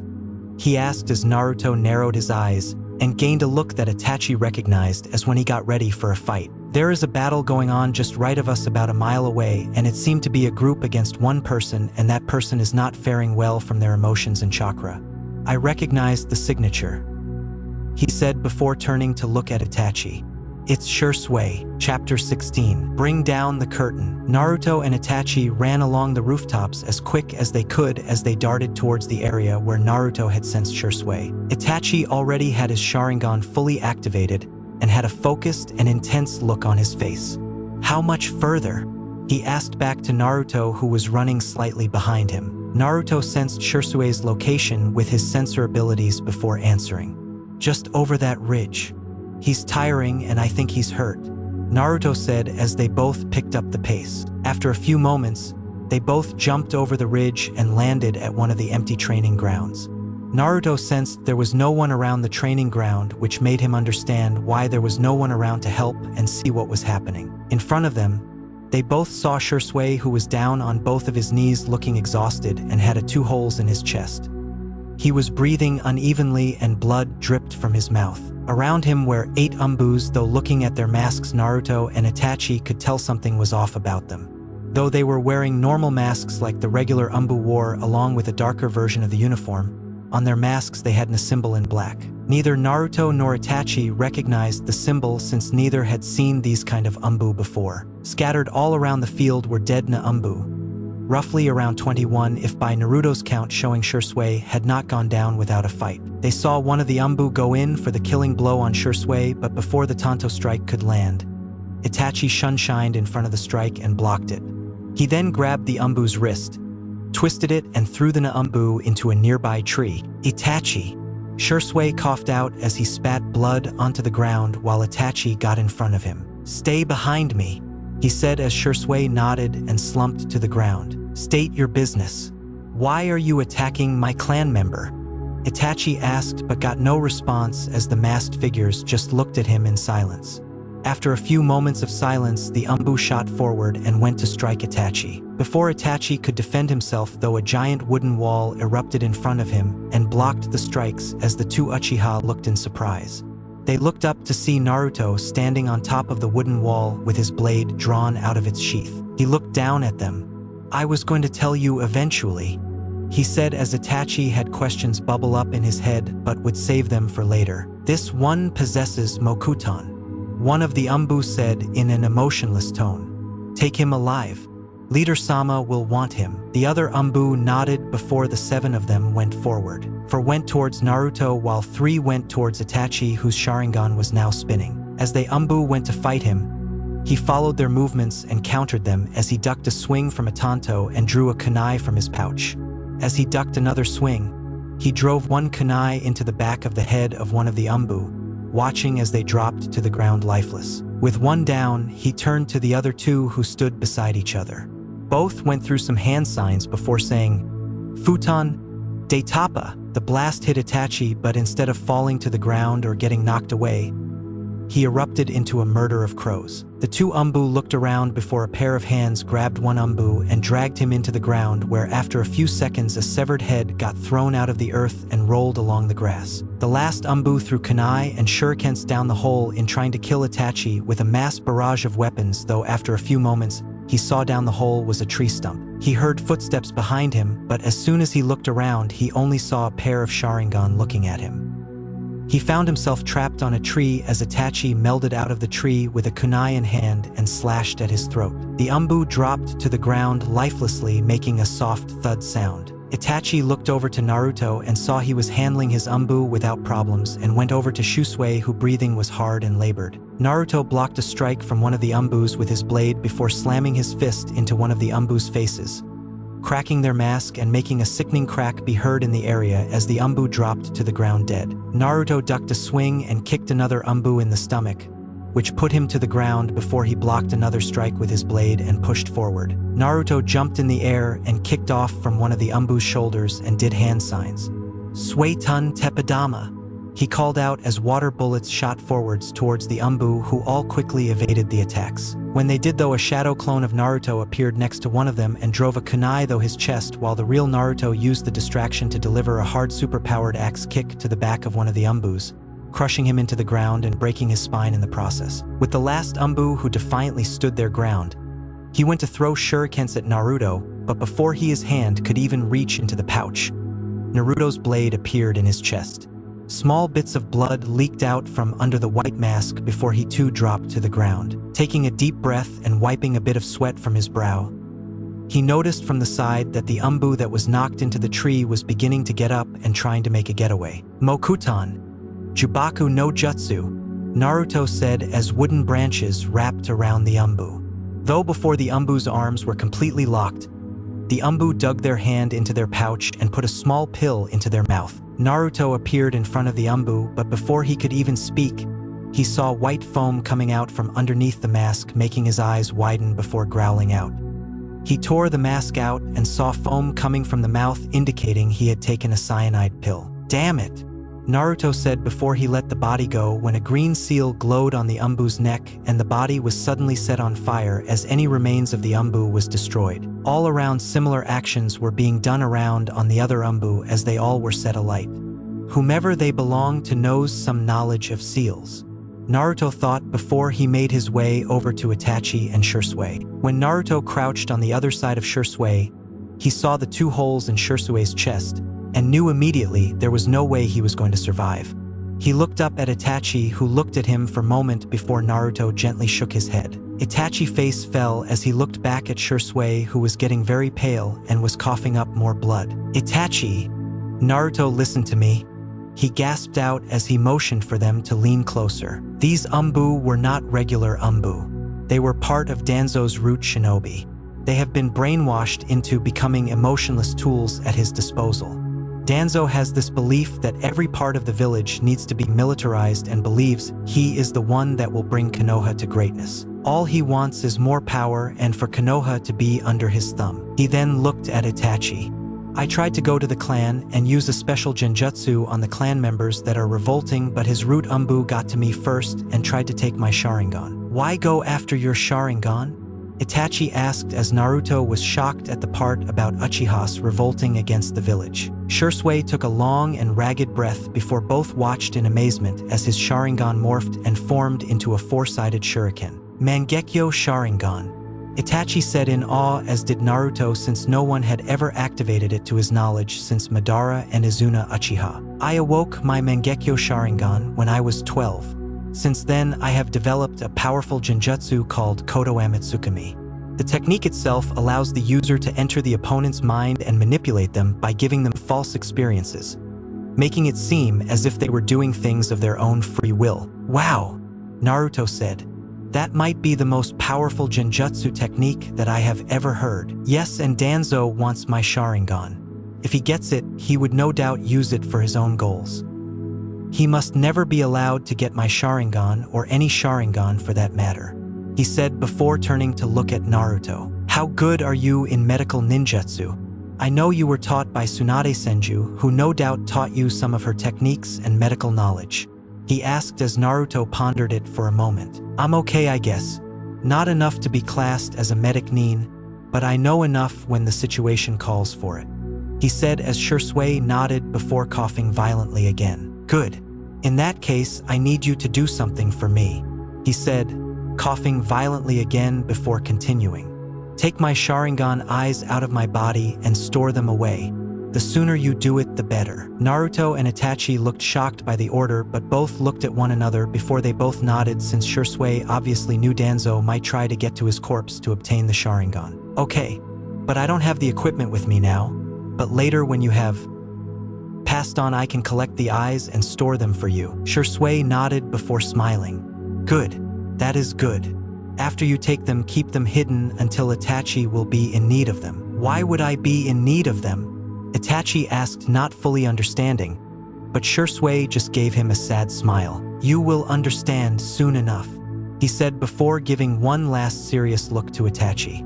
"Do not allow our family to delve into the darkness any further than they already have. If it means you have to take actions against those that would harm our innocent family members, then it should be by our hands to stop them. It's our duty as Uchiha and as shinobi of the leaf to stop those from hurting its people, even if they are part of our village and of our blood." Itachi nodded as silent tears went down his face, with Naruto not faring any better as they listened to Shisui's last words. "Lead us, Itachi. Let our family into the light and rid them of the darkness once and for all."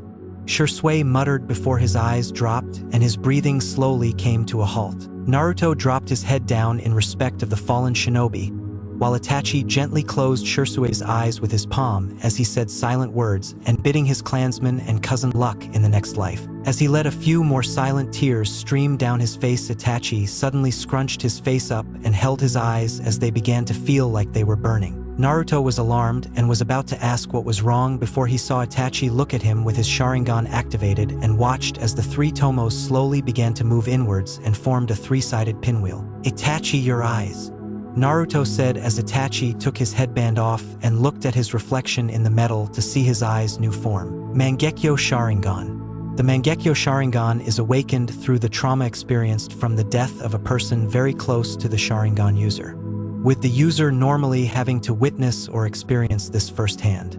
"So that's what Shui meant," he said quietly. "Do not tell anyone about my new eyes," he said towards Naruto, who nodded. "As long as you tell no one about my Mokuton," he answered back as Itachi gave a nod back in return. They sat there for a few moments and saw that the burning bodies had now almost been completely destroyed and that there was almost nothing left of them. Collecting Shui's body and sealing it inside a storage scroll, they both left the field and went back home since they had eyes they needed to remove and needed to talk with the Hokage. Later on, Naruto and Itachi did not have to go to the Hokage's office to see Minato since Naruto sensed Minato along with Kushina and the twins were at his new apartment, obviously wanting to see where he was now living and give their opinion of the new place. He could also sense Hiruzen was there as well, which was a bonus since they would need to speak with him too. As they walked into the apartment, they saw Naruto's siblings along with Ria sitting on their couch talking and playing while Minato, Kushina, and Hiruzen was chatting to Anko. Kushina was looking around the apartment trying to find faults in it, but to her disappointment, the apartment was actually very nice in her opinion and thought at least her son would live somewhere decent. "Hello, Naruto. I hope you don't mind, but your mother and I wanted to see where you now live so we knew where to reach you," Minato said as he spoke a little nervously and scratched the back of his head, though they were surprised when they saw red marks around their eyes indicating that Naruto and Itachi had been crying and were looking at them seriously. "Anko," Itachi said, getting her attention. "Could you please take Ria, Mina, Mito, and Eiji into your bedroom for a bit? We have matters to discuss with the Hokage." Anko looked at them in confusion, but she shrugged and led the four children into her room. The three adults look at Naruto and Itachi in confusion, wondering what they wanted to talk about. When they heard the door click, Itachi spoke. "Shursui Uchiha is dead," he said, getting surprised and wide-eyed looks from the three. That was not what they expected to hear. "How?" Minato asked in his Hokage voice, wanting to know why one of his shinobi was dead. "We found Shursui after Naruto detected him with his sensory abilities. He was in some kind of battle, so we went as quickly as we could. When we arrived, we found he was fighting with a group of Umbu. Only we saw on their masks were symbols." The two boys watched as Minato and Hiruzen's eyes hardened. "Danzo," Hiruzen gritted out. "We took out the Umbu, though Shursui had already killed 24 of them on his own, but his wounds from the battle were too much. He died a few moments later." As they recounted what happened, both Naruto and Itachi decided that they would keep the fact that Danzo was after his Sharingan, since it could lead to the discovery of Shursui's Mangekyo Sharingan as well as Itachi's. "Shursui told me that he was going to try and use a genjutsu he created on members of the Uchiha clan. He does not want them to rebel, so he thought it could change their thoughts about it, but Danzo got to him first." Minato, Kushina, and Hiruzen looked anxious, but Naruto spoke up. "I already know. Itachi told me and I heard Shursui mention it. It explains why Mikoto-sensei has been so jumpy lately. I have new information on that front as well." Itachi spoke as Minato and Hiruzen stood ready to listen, with Kushina listening in as well. He had already told Naruto about it during their way back to the apartment, and it made Naruto boil in anger. The adults saw his reaction and wondered what it could be. Itachi nodded to Naruto, who put up a hand sign. "Fuin," he said as the adults all saw silence seals around the apartment glow to life. Both Minato and Kushina inwardly smiled and jumped for joy at their son's Fuinjutsu knowledge and usage. "My father, along with the Uchiha members that are going through with the coup d'etat, had a meeting last night. They are going to attempt the coup within the next few days since they are tired of waiting," he said as Minato nodded, knowing arrangement had to be made now. "However, during the meeting, the subject of your daughter Mito sprung up," he said as the adults' eyes all widened. "The Uchiha clan knows Mito is the Jinchuriki of the nine-tailed fox, and they plan on breaking the seal," Naruto answered as they all snapped their heads to look at him. Minato and Kushina looked at Naruto in a loss for words. "Naruto," Kushina whispered. How do you know what your sister contains? Naruto sighed. I found out when I was 10. I saw the seal by accident, and then when I went to look at the seal, I must have accidentally entered some kind of mindscape, because the next thing I know I saw a pair of large red eyes looking at me and threw me out with a roar.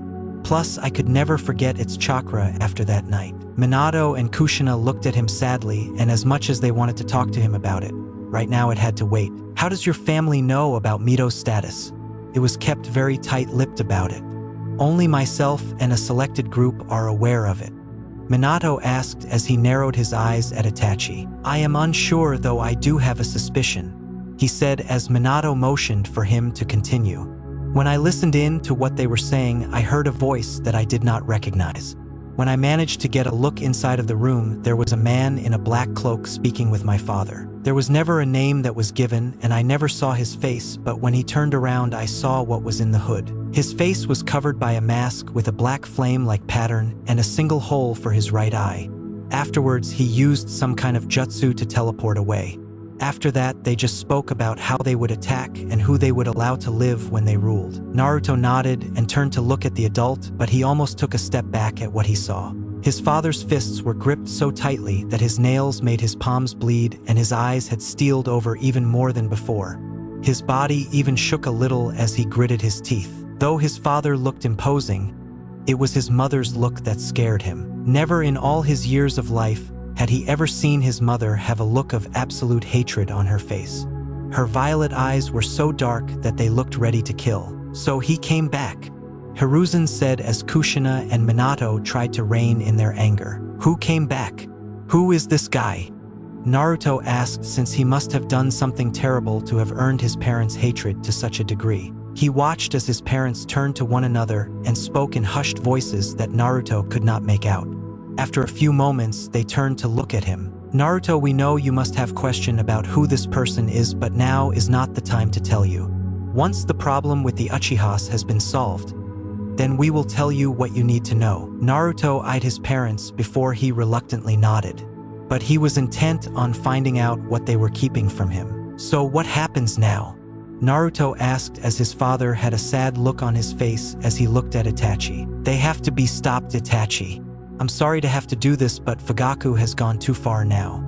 I don't know how he thinks he will get away with it, but I cannot allow him to put the lives of the people of Konoha in jeopardy. Itachi sadly nodded, knowing internally that it was always going to come to this eventually. Though my father and most of the Uchiha Police Corps are involved, there are many that want no part in it.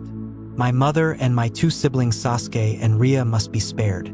My mother only has not gone to tell you because he threatened to harm Sasuke and Ria if she did. Minato nodded.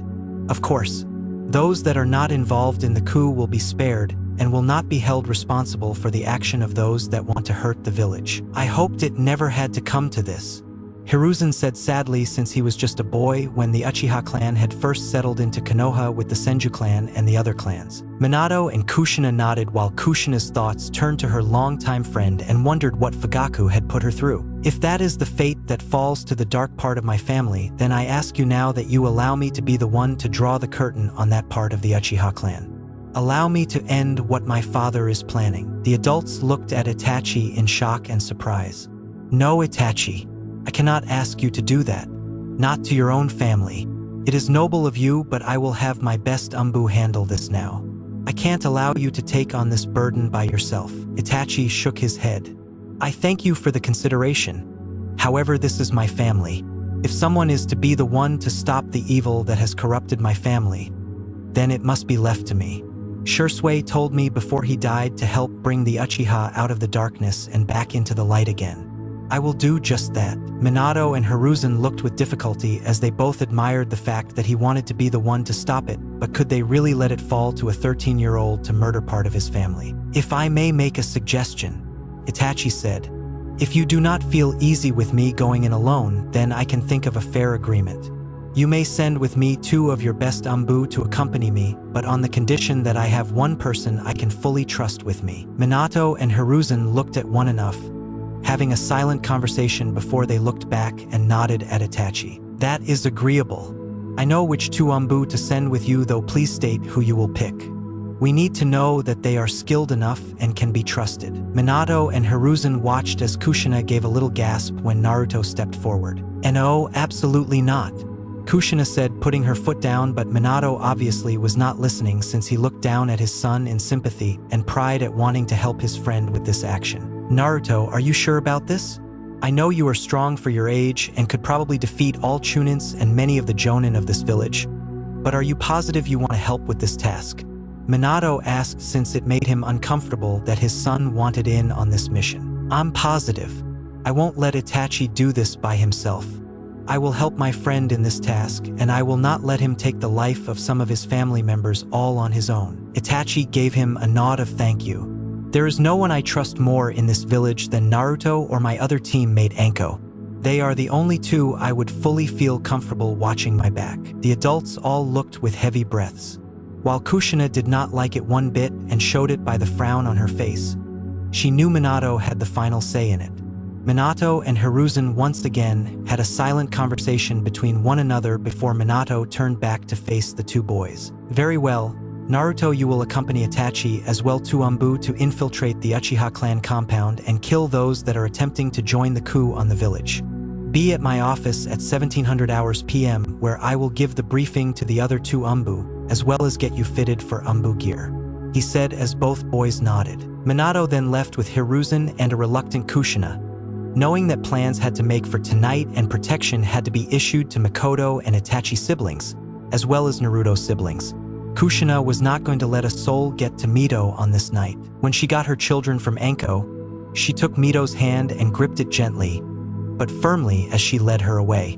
Mina and Eiji were picked up by Minato as they waved goodbye to Naruto. As they left, Itachi and Naruto quickly went to Naruto's room as threw up some more silence steals. 𝕟𝕒𝕣 was curious what the pair were up to, but before she could get an answer, they locked the door. Her eyebrow rose at the action, but she dismissed it as one of the weird boy things. Inside the room, Shusue's body was unsealed on the floor of Naruto's room as Naruto had a scalpel and some medic supplies by his foot, as well as a jar full of an unknown substance. Taking a deep breath, he gently opened the deceased Shusue's eyelids, and with the scalpel began to make incisions around the eye so he could safely remove the two Sharingan. After a couple of minutes of careful precision, Naruto had extracted both Sharingan from Shusue's eyes and put them in the jar. This liquid should conserve them and keep them from them alive, so to speak. Itachi nodded and took the jar before he took a storage scroll and sealed the Sharingan inside before he sealed that scroll on his arm. Where better to keep it safe than on your own body. That night, nightfall had arrived as the moon was high in the sky, and many were on their way home for the night or were just starting to enjoy Konoha's nightlife. On the rooftops overlooking the Uchiha clan compound, 4 figures stood as everyone around them did not even notice they were there.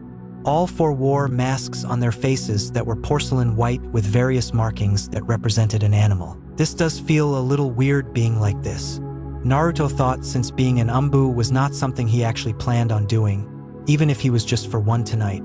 He had picked a black stripped white tiger mask in honor of his summons. "Where are the targets currently?" Kakashi asked with his dog mask on, looking at Itachi with a crow mask. "My father is in the central manor while the rest are spread out through the compound. Half would be found in the east wing of the compound. The rest will likely be scattered, but with Naruto's sensor abilities we can find them quickly. My mother and siblings are at the Namikaze's house while the rest of the innocent Uchihas are at a safe-guarded bunker with Sandaime-sama." Naruto was glad of that since Hiruzen felt it was best he watched over the other Uchiha in the chance that Danzo might try to pick one of them off and gain a Sharingan. "Good. We don't want any innocent casualties tonight," Naruto said as Itachi nodded, as did Kakashi and the other masked 𝕜𝕜𝕜𝕜, who was referred to as Tenzo. Lying in Naruto's pouch was a tri-pronged kunai his father had given him to use to summon him in the emergency in case things went wrong. Minato wanted his son to be able to call him if anything that did not go as planned happened. His mother, meanwhile, had stuck to Mito all day and had even brought Tsunade and Shizune to the house to watch over her in case this masked person striked. He wanted to know what it was about this man that made his parents so angry and worried. Shaking his head of his thoughts, he saw one of the messenger hawks go overhead, which was the signal to move in. Naruto looked at Itachi and nodded before the 4 jumped from the rooftops and went to complete their mission. Kakashi and Tenzo paired together and took the west wing while Naruto and Itachi would pick off the rest. Naruto and Itachi ran along the rooftops and spotted 3 Uchiha walking together. "That's Yashiro, Inabi, and Tekka, 3 of my father's biggest supporters," he said as Naruto nodded and both began to ready themselves. As the 3 Uchiha walked alongside the road, they activated their Sharingan and looked towards the roof they were standing on. Only there was nothing there when they looked. When they turned back around, Itachi was in front of them and drove a kunai into Tekka's throat and kicked him to the ground as he bled out in silence. "Traitor!" Yashiro roared before the shusui went through his chest and through his heart. He looked down at the blade before his eye rolled into the back of his head, with the last thing he saw being Naruto's 𝕜𝕦𝕣𝕦𝕠𝕥𝕤𝕦 mask. Inabi grabbed a kunai from his own pouch with his Sharingan flared with anger and swiped at Itachi. However, Itachi easily dodged and drew his tanto out from its sheath. He swung and took off the head of Inabi. With the 3 Uchiha dead, he nodded to Naruto, who quick unsealed some containment scrolls and sealed the bodies inside. Once it was done, they moved on to their next target. "In that house," Naruto said as Naruto and Itachi burst through a wall with a surprised Uchiha about to have dinner. Before he could even react, Naruto had snapped his neck and sealed him in a storage scroll in a matter of seconds. It went on like that for the next 10 minutes as the rebel Uchiha did not even know what had hit them. With the advantage of surprise, Naruto and Itachi killed 28 of the rebelled Uchiha. None had managed to put up much of a fight and were dead within seconds. Naruto swung his blade and decapitated the head of one of the Uchiha that tried to strike him with a tanto blade, while Itachi used his Kajin fire attack to pierce the chest and instantly kill his target. By the end of it, a blood-covered Naruto and Itachi walked silently down the streets, since they both knew that by now most of the Uchiha traitors had been dealt with. Naruto could sense Kakashi and Tenzo throughout the mission, and both were alive, meaning it had gone well for them. After a few minutes of waiting, Kakashi and Tenzo appeared in front of them. Both blood-covered, as well as Kakashi held a few storage scrolls in his hand. He looked towards Itachi and gave them to him. Tenzo and Kakashi looked at the two before they vanished from the compound as Naruto and Itachi focused on the building in front of them. There was just one left, Fugaku Uchiha. Naruto and Itachi walked towards the main house of the compound and walked inside. Naruto sensed for Fugaku. "He is in your parents' bedroom." Nodding, they both walked up the stairs and headed down the hallway. Itachi counted his steps before he stood outside his parents' room. He turned to Naruto. "I must do this on my own." Naruto did not need to hear any more before he nodded and leaned against one of the wall as he watched Itachi open the door to the dark room and walk inside. The door quickly closed behind him. As he did, Naruto made a few shadow clones to scout the compound and make sure all the bodies had been picked up, not wanting to leave it to chance. In room, Itachi walked inside calm and collected and looked towards his father, who was on his knees and staring through the window and had his attention on the moon. Itachi walked up and stopped just behind his father. "So you have made your choice? Your mother has chosen this path as well?" he asked. "Yes, she has, as well as Sasuke and Ria." Not looking towards Itachi, Fugaku nodded his head and kept his eyes fixed on the moon. "It seems I have failed this clan just like my predecessors before me. Perhaps you can finally bring our family's curse to an end." Fugaku then turned to look at Itachi ever so slightly. "You are the man of the house now. Look after your mother and siblings. The clan is in your hands now, and beware the masked one. He will try to influence you or anyone else in the Uchiha clan. I may not show it, but I am proud of you, Itachi," Fugaku said as behind Itachi's 𝕜𝕦𝕣𝕦𝕠𝕥 mask tear ran down his face as his grip on his tanto shook. Taking a steady breath and calming himself with his grip on the tanto reaffirmed, he drove it forward and impaled his father straight through the heart. Fugaku made a few strangled noises as life left him until eventually his body slumped to the ground. Eyes and mouth closed as he went into the afterlife. Itachi sniffled as his breath became slightly uneven as he looked at his father's dead form but steeled himself. He could let out his grief later. The man might have been a traitor, but he was still his father. He quickly sealed the body away and made his way out of the room, not wanting to be in it any longer. As he arrived outside, he looked towards Naruto and nodded, signalizing that it was done. "My clones have swept the area. All Uchiha rebels have been killed and stored. There are none left. Then it is time to go." Itachi said quietly as Naruto nodded in responses and quickly made their way out of the house and back outside. As the two boys were about to jump to the roofs, Naruto stopped as he felt a signature he did not recognize a little ways off from the compound, hiding in a tree. It felt like they were looking towards them. Naruto took a breath and looked straight over, but saw no one was in the tree, though he could have sworn he saw the air from one of the branches ripple, almost like something got sucked away. It's been a long night. I'm sensing things that are not there, he thought before he followed after Itachi. Namikaze's house. Mikoto sat on one of the couches as her hands rested in her lap with her thoughts wild and full of concern for her eldest child. Sasuke too was asleep, having taken a spare bed that was set up in the twins' room. Kushina had applied so many barriers and protection seals around that room that when they all activated it looked like a Christmas tree. Kushina was sitting beside her friends with Tsunade not far from them with Shizune. Minato was leaning against the wall beside Kushina. Kakashi and Tenzo had already gone, filling in what they could, and that when they left only Fugaku remained and that both Itachi and Naruto were fine. This quickly made all of them in the room feel better, but was still worried for the two boys. I don't like this. They should have been back by now. Kushina spoke as she got up and started pacing. They will be fine. Those two can handle it. Naruto and Itachi are the best of the next generation. They can get this mission done. Tsunade spoke as Mikoto nodded in agreement. I know my two students. I know that independently they are very strong, but together I have no doubt they would be near unbeatable. Kushina listened but continued to pace. As she was about to speak again, they all heard the door open and close and footsteps making their way towards them. They looked to the doorway and felt relieved when Naruto and a still masked Itachi walked in. However, all the adults felt sick to their stomach and ashamed of themselves when they saw all the blood that covered their children. Mikoto and Kushina wanted to cry while Minato wondered if he did the right thing letting them do this. The mission is complete, Hokage-sama. Itachi spoke.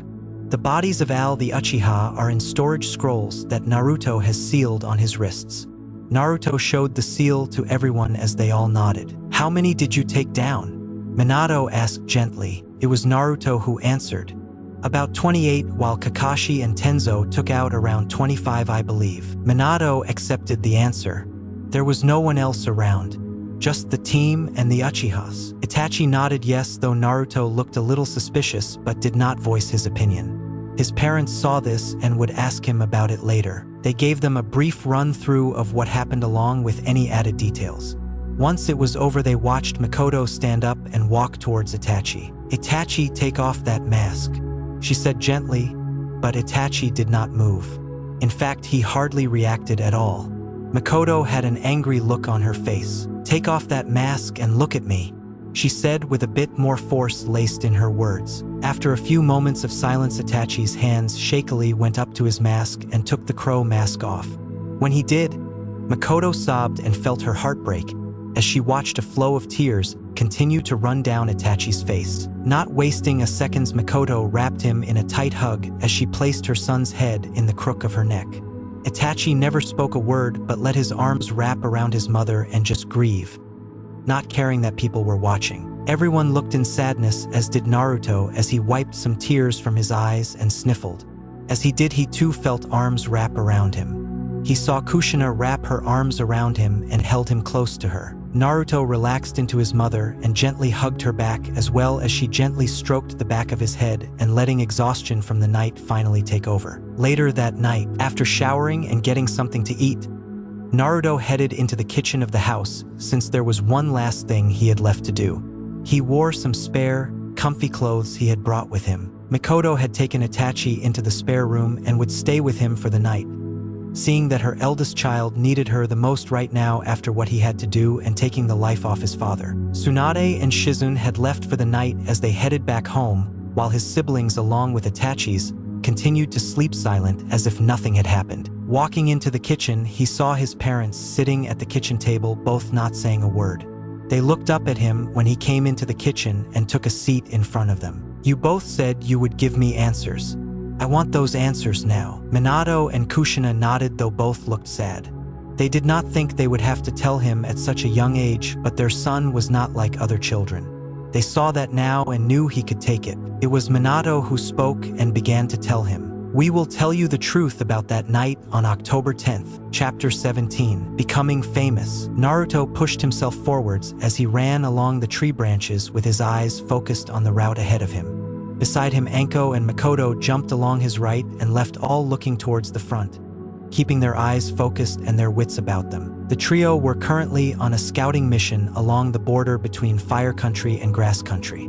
They had gotten reports that a missing nin was seen along this route and had been causing trouble to travelers and merchants who were trying to get to Konoha and Iwa for trading purposes. They originated from Wave, since Wave was a major trade point in the elemental nations, and this missing nin had caused the trading to get many major delays. Naruto was sent to investigate alongside Anko and Makoto.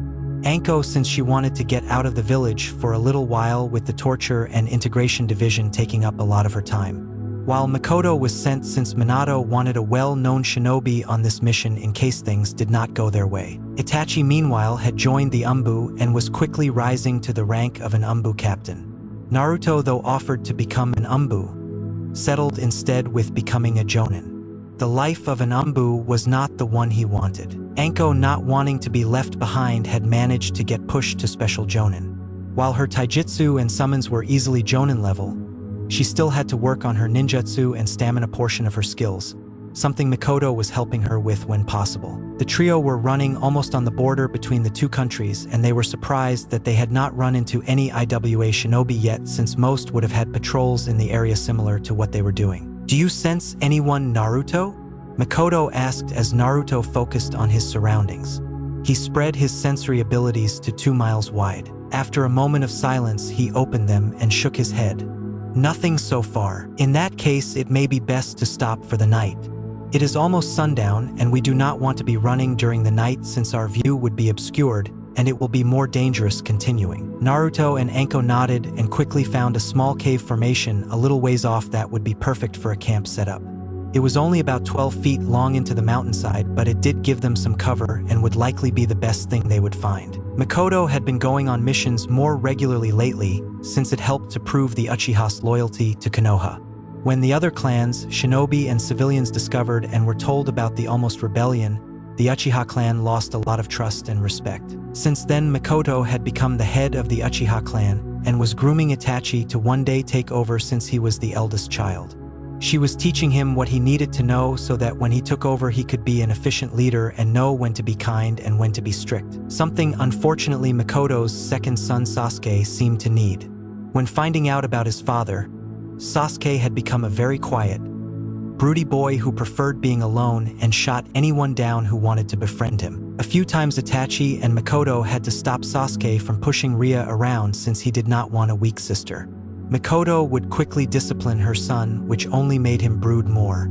He made his life goal to defeat his older brother and become the head of the clan. Itachi's only response to that was a flick to the forehead and telling him he would be waiting. It seemed that while Itachi and Ria had taken after Makoto mostly, Sasuke's personality was leaning more towards his father's and his way of thinking. The one clan, though, that thrived off the Uchiha clan essentially being cut in half was the Hyuga clan.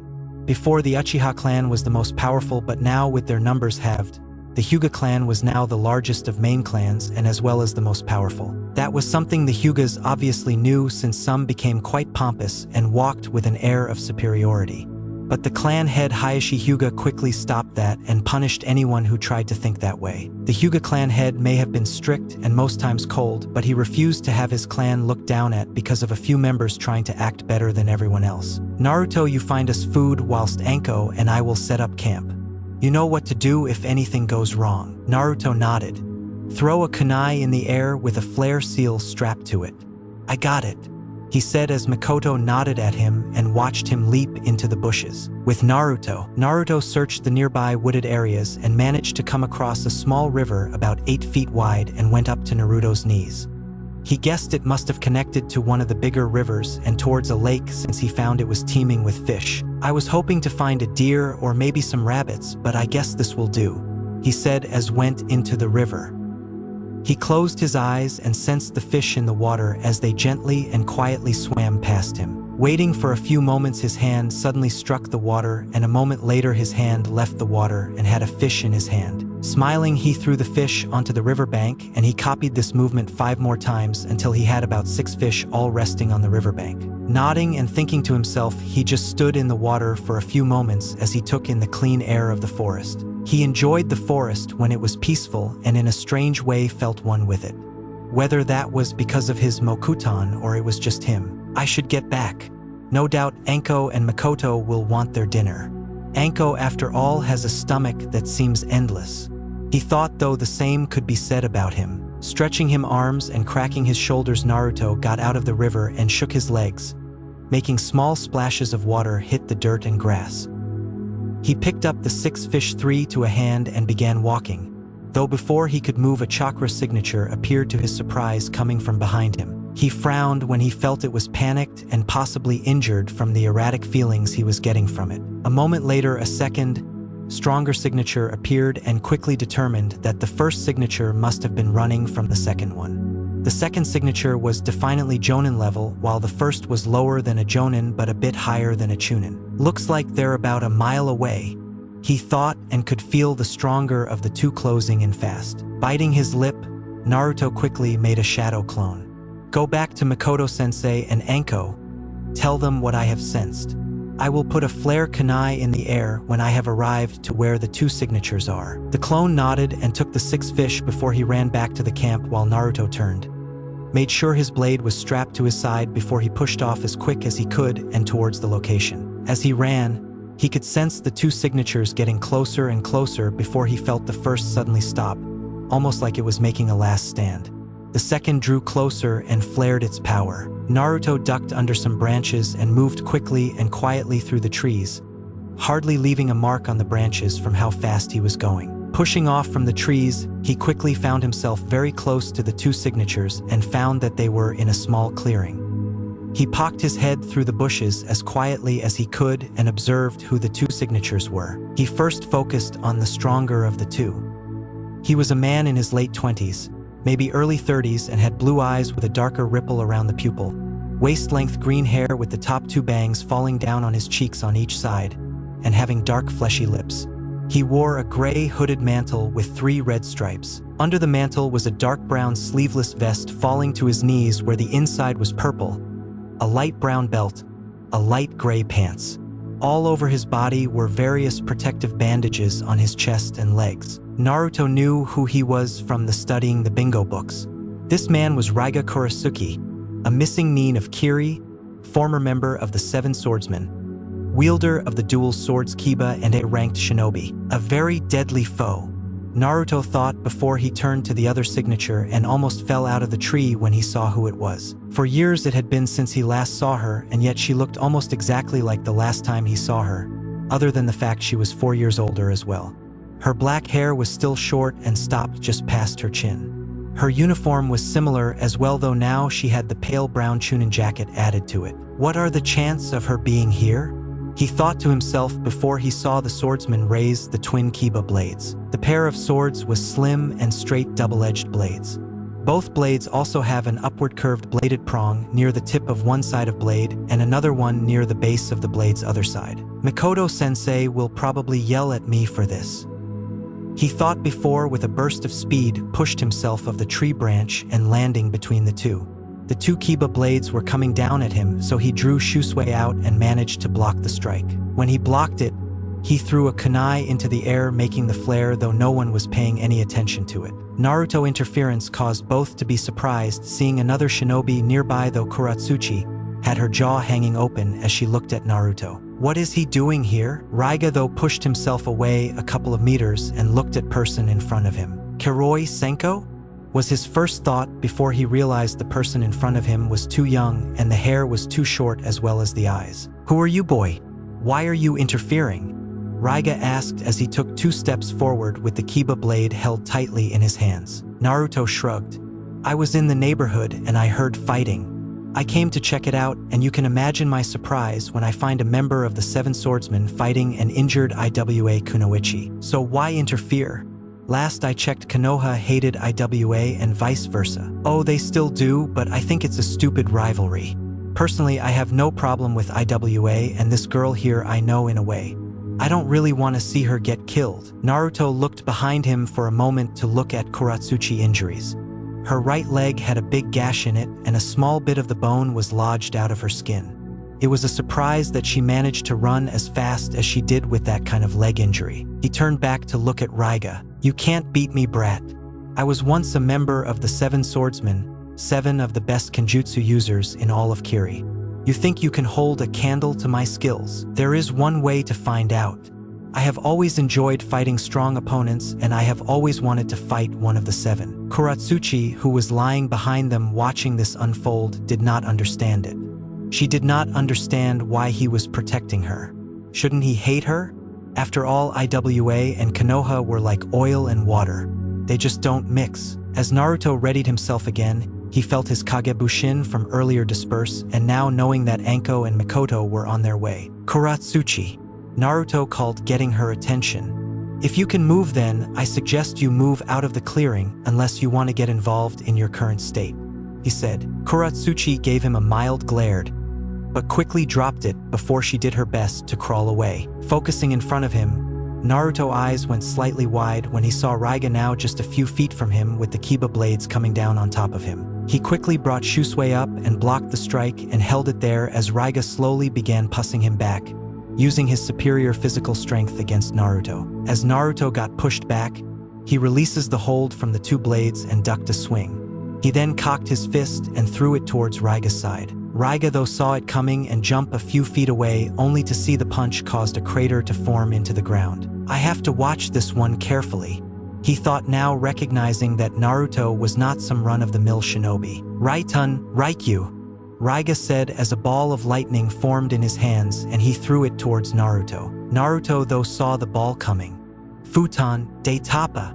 A burst of wind shot forward, stopped the lightning ball dead in its tracks and making the lightning dissipate. Naruto pushed off from the ground and went to deliver a hard kick to Raiga's stomach. Raiga, however, caught Naruto's foot and twisted it, making Naruto's body twist in air before he fell to the ground. A little dazed, Naruto saw one of the Kiba blades coming towards his head and move it to the side, narrowly dodging the top of the sword. He brought his left leg up and kicked Raiga away, making the swordsman's feet skid along the ground a few meters before he stopped. Naruto got back up, but Raiga threw one of the Kibas towards Naruto's face and Naruto narrowly dodged it again, but this time felt the tip of the blade slash against his cheek as a bit of blood tricked down it. Naruto pushed himself away. Suetun, Mizu Dangon no Jutsu. Raiga quickly did the same. Suetun, Mizu Dangon no Jutsu. The bullets from each side collided with one another, neither managing to hit the opponent, and the jutsus quickly canceled each other out. Raiga and Naruto battled, both trying to get the better over the other, as Raiga swung one of the Kibas at Naruto, who managed to block the blade. Raiga then brought the second Kiba up and aimed it at Naruto's abdomen from the side. Naruto saw it from the corner of his eye and the blade hit Naruto. Kuratsuchi gasped a little seeing Naruto get hit, but then saw his from burst into smoke and be replaced by a log. Raiga looked around for a few moments before he saw a shadow forming beneath him. He looked up and saw Naruto coming down towards him. Naruto aimed to split Raiga right down the middle, but with his swords in an X shape, Raiga blocked the strike as the two again fought for dominance. This time, though, Naruto used his footwork to his advantage and managed to slip his right leg between Raiga's. He then leaned forward as their blades were crossed and head-butted the swordsman, making him stumble back. Taking the chance, Naruto threw a chakra-enhanced kick to Raiga's stomach, making him tumble and skid to the ground. Raiga fumed as he got back up and felt a small trickle of blood go down his forehead before quickly swept it away. From the side of the clearing, Kuratsuchi was watching in slight awe. She looked at Naruto and could not believe that someone her age was managing to hold his own against someone as strong as one on the 7 swordsmen. I thought he was strong before, but in these last few years he has not been slacking. I can barely keep up with their movements as they are. Alright, brat, you're not bad. I'll give you that, and your sword is a fine blade. But it's time to stop messing around, he said as Naruto watched as Raiga held up his right hand and made a sign. Kirigakure no Jutsu, he said as Naruto watched in panic as a heavy mist began to form around the field. As the mist settled in, he managed to notice as well before the mist covered the top that the sky had darkened and thunderclouds had set in. As the mist finally settled, Naruto could barely see 6 feet in front of him. His view was completely obscured, and he quickly knew that eyesight was not going to help him here. I have to use my sensor abilities for this one. They might be the only thing I can use in this situation. Now you are in my territory, boy, Raiga said, as though his voice could be heard from all directions. Naruto guessed he must have been projecting his voice with his chakra. This is a little trick I learnt from my old pal Zabuza. Well, more like stole it from him, but it's all the same. If you are trying to scare me, then you will have to do a lot better than that. Naruto called but heard a low chuckle. We shall see, he said before Naruto heard thunder rumble overheard and could scarcely see a bright light suddenly strike not far from him. He sensed Raiga was about 20 meters to his left and threw a few shurikens in that direction. He heard some clanging before Raiga's voice was heard again. 𝕜𝕦𝕣𝕦𝕠𝕥𝕤𝕦. Naruto could barely see as a lighting current that must have originated from Raiga shoot towards the sky and saw it ripple along the skyline. After a moment, Naruto's eye widened and quickly jumped to the side and rolled away just as a bolt of lightning formed and shot down towards the ground, making a small explosion occur. That was too close, Naruto thought before he went back to sensing for Raiga, who was now 10 meters behind him. He quickly turned around and blocked a strike from Raiga. Sanjiroku pound ho, Naruto called as Naruto slashed the air and made an airstrike sail towards Raiga. Raiga, though, only grinned as he ducked and rolled out of the way and went back to using the mist. 𝕜𝕦𝕣𝕦𝕠𝕥𝕤𝕦, Naruto once again heard as he saw lightning shoot into the sky again, and Naruto once again managed to roll out of the path of the falling lightning strike. However, as he rolled, he inadvertently rolled towards Raiga, who was waiting for Naruto, and drove the kiba into Naruto's side. Naruto sensed him at the last second and moved to the side, but still the blade managed to cut his side and make blood begin to pour out of the wound. Naruto jumped away and clutched the wound. This is not good timing, he thought as the hand over the wound began pumping healing chakra into the cut, hoping to heal it enough. It looks like the young swordsman is now injured. I guess he is not as strong as he thought he was, Raiga taunted. Naruto took a calm breath. Okay, enough is enough. No more letting him toy with you like this. The next strike he might land on me could be the last. Use the training your senseis have given you. As his left hand poured some more healing chakra into the wound, Naruto brought his right fist up and slammed it into the ground, causing the entire field to quake and become dislodged as large rocks and debris shot all over the place. Raiga, who was going to strike Naruto again, lost balance and stumbled just as Naruto managed to sense where he was again. Pushing himself forward, Naruto clashed blades with Raiga again as Raiga tried to force Naruto back. He managed to do so, but watched as Naruto burst in a puff of some. Where is he? He thought as he tried to look around, only to realize that the tables had now turned and Naruto was now using the mist to his advantage. Not wanting to let a kid beat him, Raiga put his blades in the air as lightning hit the blades and electricity covered his entire body. Reijiki no Yoroi. This is only good for one attack, but I will kill you. Naruto listened nearby as he closed his eyes and sensed Raiga. He could tell that jutsu in particular had taken a lot of chakra from him, and sooner or later the guy would be running on empty, while Naruto's large reserve still has plenty in them. His wound on his side was now partially healed, though as soon as the battle was over he would need to finish the job and bandage his side. The armor was similar to what the Reikage used, only nowhere near as strong. Naruto gathered chakra and built it up in his body. If I can use a powerful burst of chakra to release a genjutsu, then it should be possible to do something similar for this jutsu. Nothing can get through this armor. Be thankful that afterwards I will give you a proper burial. I'll pass, Naruto thought before he gathered earth chakra in one hand and water in the other. He slammed them together and was thankful that the mist was in full effect. Mokutan, Makuzo Chikyu Yari, he said silently and grinned as moments later he felt Raiga become panicked and a loud cry echoed out. Where is he? Raiga said to himself as he looked all around for Naruto, hating that he was now the one being toyed with. Trying to get a lock on the young shinobi, Raiga was about to push off towards where he thought Naruto was, but before he could move, he felt two sharp objects pierce into his ankles, going straight through the bone. Ah! Raiga cried out as he dropped one of the kibas, making the lightning around him disperse and leave him. He crouched down as his hands held his ankles. Pain was shooting along his ankles like fire. From afar, Naruto heard the dropping of a blade and used this moment to his advantage, and perhaps now would be a good moment for him to use a new technique of his. 𝕜𝕦𝕣𝕦𝕥𝕠, he said as he ran towards Raiga and jumped into the air. As he descended down towards Raiga, he positioned his blade into a stabbing position. Coming down from the air, he saw Raiga stand up shakily, and at the last moment saw Naruto coming down towards him. He tried to move, but his ankles were in too much pain. He tried to block it, but he was too slow, and his last technique had taken a lot out of him. Naruto's blade came down upon him and went straight through the right side of his chest. Naruto stood like that for a moment as his sword impaled the former Kiri shinobi before he drew it out and put Shusui back into its sheath. He then gathered a big amount of chakra before a few moments later he released it all. The result was what he wanted as the mist around him began to disappear and clear up. As it faded, he saw that beside Kuratsuchi were Anko and Mikoto, both looking worried. Though he saw Mikoto's shocked look when she saw Raiga slumped to his knees on the ground. "Whoa," he heard Anko say as Kuratsuchi nodded from her seat on the ground. "I wondered when you two would get here," he said. He saw Mikoto look at him with a scowl on her face, but then saw her attention focus back behind him. Turning around, his eyes widened when he saw Raiga starting to stand up and grabbed his two Kiba blades. "Wow, what a guy. Now I know why he was a member of the Seven. This is not over yet, brat. Now until one of us is dead on the ground."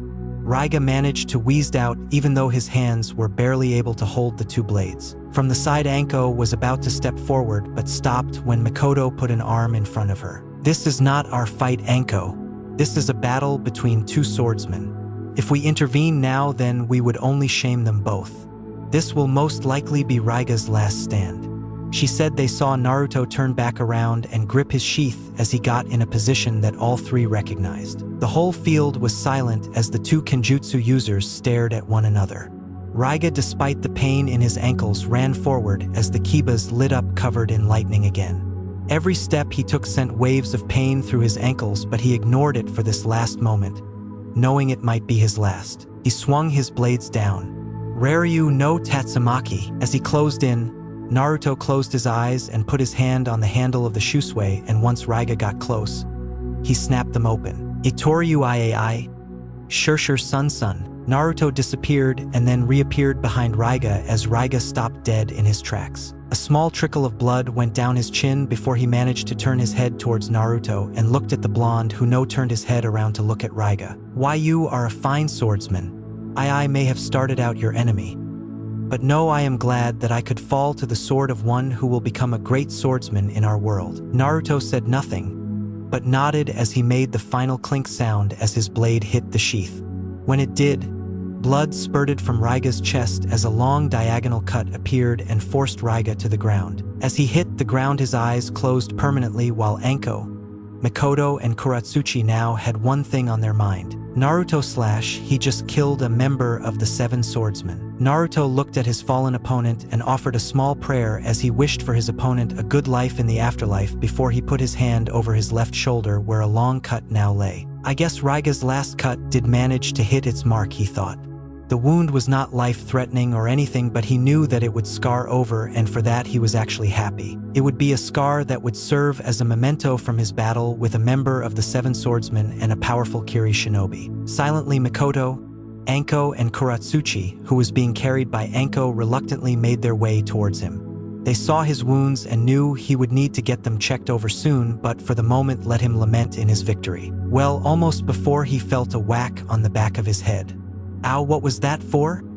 he said, looking towards his sensei, who scowled at him. "What were you thinking challenging an A-ranked shinobi and member of the Seven Swordsmen to a battle?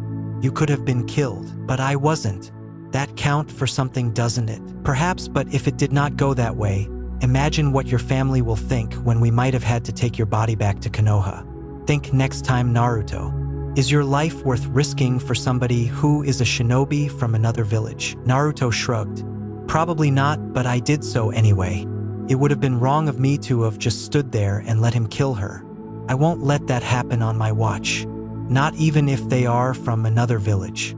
Personally, I don't care about the silly rivalry between our two villages, and I did the right thing." Mikoto and 𝕟𝕠 rolled their eyes but knew Naruto would have intervened any way you look at it. So what exactly do we do with the body? 𝕟𝕠 asked as Mikoto looked to Naruto since he was the one who defeated Raiga. I guess I will take it with me back to the Leaf. Raiga had a big bounty on him since he was an A-ranked missing nin and member of the Seven Swordsmen. It would be a nice income addition to have. Plus, we now have the 𝕜𝕦𝕣𝕠𝕥𝕤𝕦 blades to deal with, he said as he walked over and went to pick the twin blades up, only for a new presence to appear and land in front of Naruto. The figure was a Kiri hunter nin that wore the 𝕜𝕦𝕤𝕦𝕠𝕥𝕤𝕦 uniform. He had light blue hair that stuck up straight and Naruto could sense he was at least jonin level. On his ears he had talismans hanging from them, and behind his mask he could sense one of his eyes was different from the rest of him. Mikoto and 𝕟𝕠 prepared themselves as Mikoto clutched her tanto in her right hand while 𝕟𝕠 ready to bring out a snake summon. The figure stood in front of Naruto and looked down at the 14-year-old before looking at Raiga and shook his head. What is it you want? Naruto asked as the hunter nin edged a bit forward as Mikoto and 𝕟𝕠 took a step forward while Kuratsuchi just watched as she held onto her leg. The 𝕜𝕦𝕤𝕦 blades. They are property of the village hidden in the mist and I will be returning them as such. My future Mizukage 𝕜𝕦𝕤𝕦 will need the assistance of those blades. Everyone looked at him in confusion. I thought the Mizukage was Yagura of the Three Tails? He won't be for long. Our Kiri rebellion will soon gain victory and Yagura's reign of terror will soon end. The 𝕜𝕦𝕤𝕦 blades will help in his end and the nickname Bloody Mist Village can finally be put to rest. Naruto looked towards the 𝕜𝕦𝕤𝕦 blades that were right in the middle of the two of them. He saw the rebellion hunter nin reach for his kunai pack slowly. Not wanting to cause any problems, Naruto took a step back. The hunter nin took this as a signal that Naruto would not take the blades. He leaned down and picked them up before he sealed them in a storage scroll. But when he went to collect the body of Raiga, Naruto stopped him by putting Shusui to his neck. I don't think so. I triumphed over Raiga and I will be collecting his bounty. This will not be tolerable. Listen, buddy. If you have not noticed, you are outnumbered 3-1. I could have fought over those two blades, but I didn't because I knew there could be problems between Konoha and Kiri if I did that. The last thing I want is to bring unnecessary battles or war to my home. But this is where I draw the line. I will be collecting the bounty from Raiga's head. Naruto then leaned in and whispered in the hunter nin's ear. Unless you want me to tell the Hokage and the Hyuga clan that you have a Byakugan in that eye of yours, he said, making the blood run cold through the hunter nin. He looked towards Naruto and retracted his hand away from Raiga. Without missing a beat, the Kiri hunter nin jumped away onto one of the tree branches and sped off. Naruto meanwhile sheathed his blade and stored Raiga's body in a storage scroll. He walked back over towards his comrades and guest and headed back to their campsite. Naruto picked up Kuratsuchi bridal style, making the girl blush and wriggle. But a raised eyebrow from Naruto quickly made her stop and go quiet. As they ran along the treetops and Naruto verifying that Kuratsuchi was okay to go with them, the IWA girl made the best of what she got and leaned into Naruto. The next day Kuratsuchi was in a similar position as she held onto Naruto's neck from behind as he piggybacked her with Mikoto and 𝕟𝕠 slightly in front of him. The rest of the night had been uneventful as Naruto healed Kuratsuchi's wounds, while Mikoto used her limited knowledge of medical jutsu to heal Naruto. But once they got back to the village, he would have to go to the hospital to get them checked over. Not much had been said from Kuratsuchi other than thank you for the food and shelter from the Leaf Shinobi. Currently, they were escorting Kuratsuchi to the border between their two countries and would drop her a little distance away from a patrol station. Mikoto did not want to risk the IWA shinobi thinking they were hostile. Since grass country was between their two countries, they would drop her off at one of the spots IWA shinobi stop at regularly in the border country. You okay back there? He asked as Kuratsuchi nodded. Are you going to say anything other than nod or shake your head? He got his answer in the form of a shaking head. He pouted a little before shrugging. Suit yourself. Be ashamed not hear that pretty voice of yours. I'm sure it makes many men and some women tingle when they hear it. Naruto smirked a little when he saw her face heat up and felt her flick his ear. Don't say such things. Fine, fine, he said back, just happy that she finally spoke. So, what have you been doing since our battle during the chunin exams? Getting stronger, I bet. Of course, I said I would, and I will still want a rematch one day for that humiliating defeat you gave me.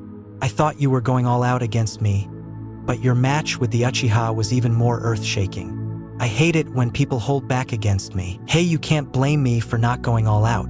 I had a genius Uchiha to go up against. I needed some tricks up my sleeve, and I could not reveal them all in the match with you. Kuratsuchi huffed. Yeah, well, don't think you're going to win next time. I will show you how strong I have become. My father and grandfather have both been training me non-stop for the last 4 years. Naruto nodded. Well, when you want your rematch, then I will be happy to give you it. Kuratsuchi nodded back. She turned to look at Anko and Makoto and could see they were both looking at her from the corner of their eyes, obviously making sure she did not try anything. So why did you help me? She asked as she saw Naruto turn his head to look at her. He shrugged again. Why not? I mean, I know we are from 2 different villages that happen to not like one another very much, but I could not just let you sit there and die. You do know that most would have just let it happen, right? I know, but I guess I am not like most people. Most people would say that, thinking they have something different that make them stand out. True, but I guess in my case it is true. Kuratsuchi looked at him before she nodded again and leaned closer towards him as she looked into his violet eyes. She had to admit that his eyes were very beautiful. Since she knew the yondaime has blue eyes, she guessed he inherited his violet eyes from his mother. That, and she would also admit that he was quite handsome. She looked over towards Makoto and Anko again to see that they were not watching them anymore.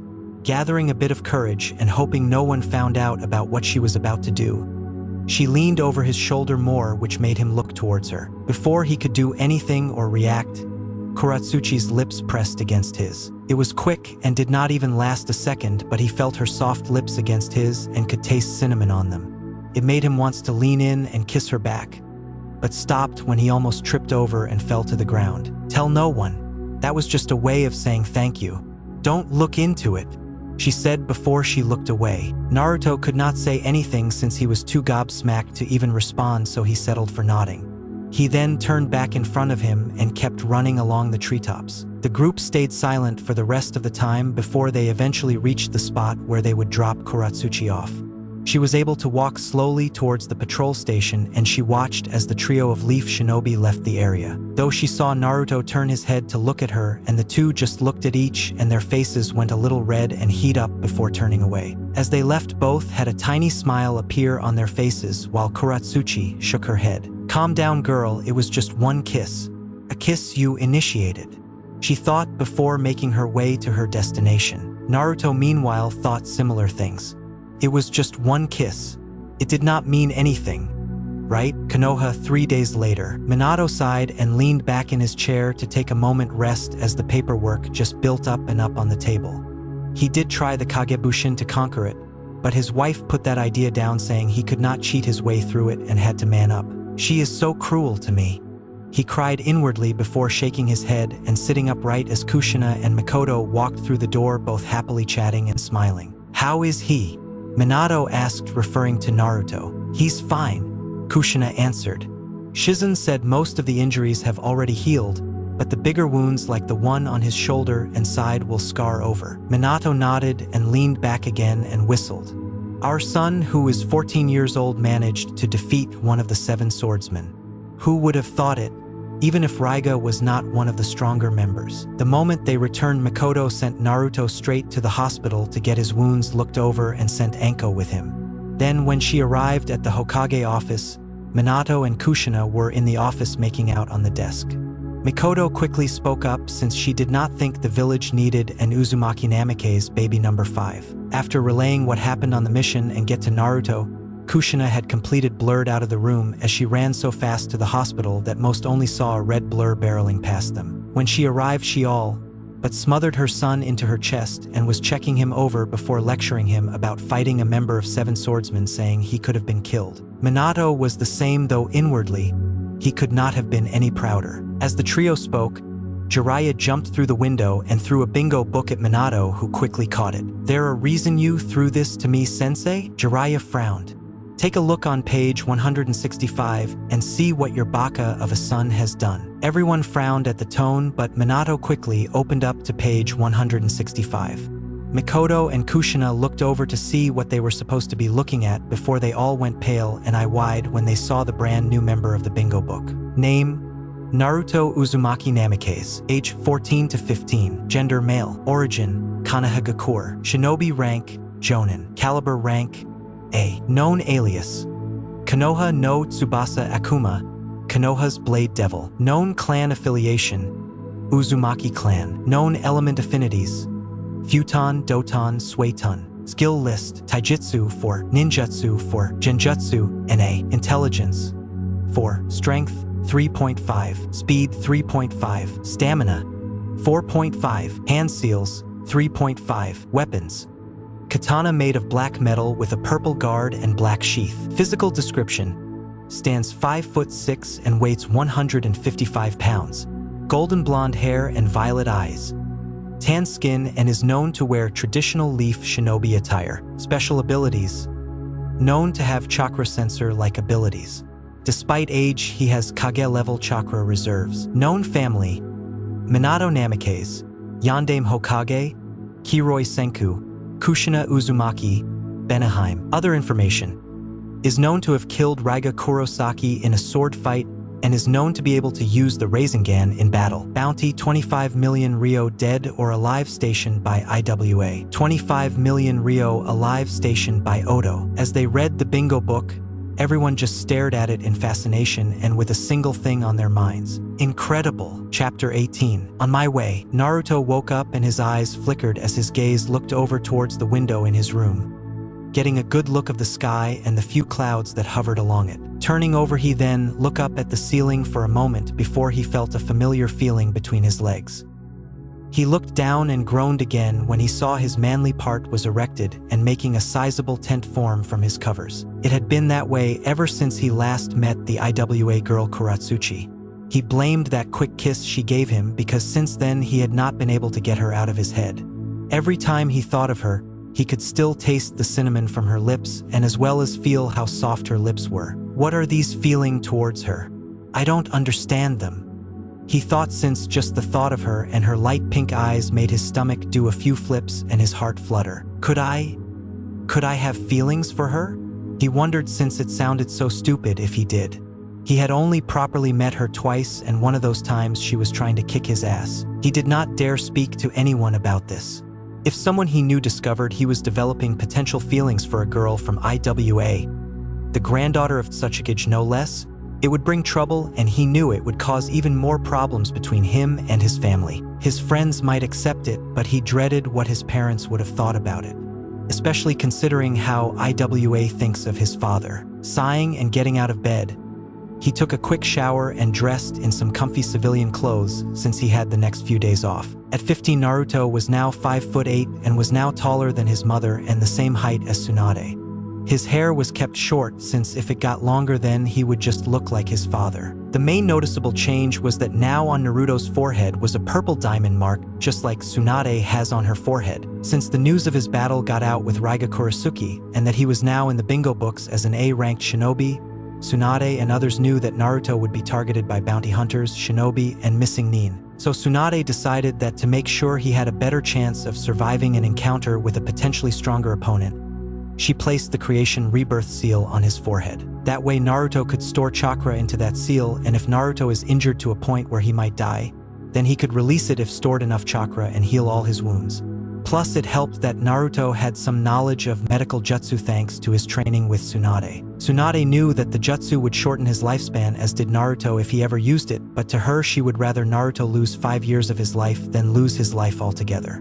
Kushina, Minato, Mikoto, and Hiruzen all agreed as well, and would give them some relief knowing he had the seal stored on him. Wearing simple black shorts and a dark green shirt, he walked out of his room and saw Anko and Itachi sitting around the table as Itachi ate his cereal while Anko was guzzling down a glass of orange juice. "Morning, sleepyhead," Anko said as Naruto gave her a tired wave and Itachi a slight nod. The Uchiha boy just nodded back before going back to his breakfast. "Busy, I take it?" he asked as he put some toast in the toaster and waited for it to pop up. He saw Itachi dressed in his umbu uniform while Anko was in her usual shinobi wear and was slipping her sandals on underneath the table as she drank. "You know, it got 3 people to torture today. Oh, the blood and the screaming. It just tickles me," she said as she mock shivered. You know you're never going to get a boyfriend if you keep scaring people like that. Itachi muttered but felt a swift foot kick him in the shin.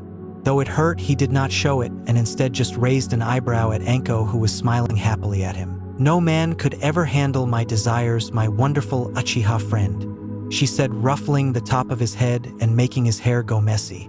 "Beside, as much as I like boys, you know I do like the women just as much. So you keep telling us," Naruto said, since Naruto and Itachi discovered that their teammate and friend was bisexual. In all honesty, they were not that surprised, since 𝕟𝕠 always seemed to look at girls behind in chests when they were not looking. Plus, it did not bother them since they both knew she had a thing for both sexes very earlier on, and they accepted it easily and quickly. "Then I guess I will warn the male and female population of Konoha and warn them 𝕟𝕠 is looking for a good rutting. May Kami save them." "True, but maybe we could get around again. You did love it when we went at it that one time," 𝕟𝕠 said, wiggling her eyebrows at Naruto, who shook his head. That was something Naruto would never forget, since it was only a couple of months ago.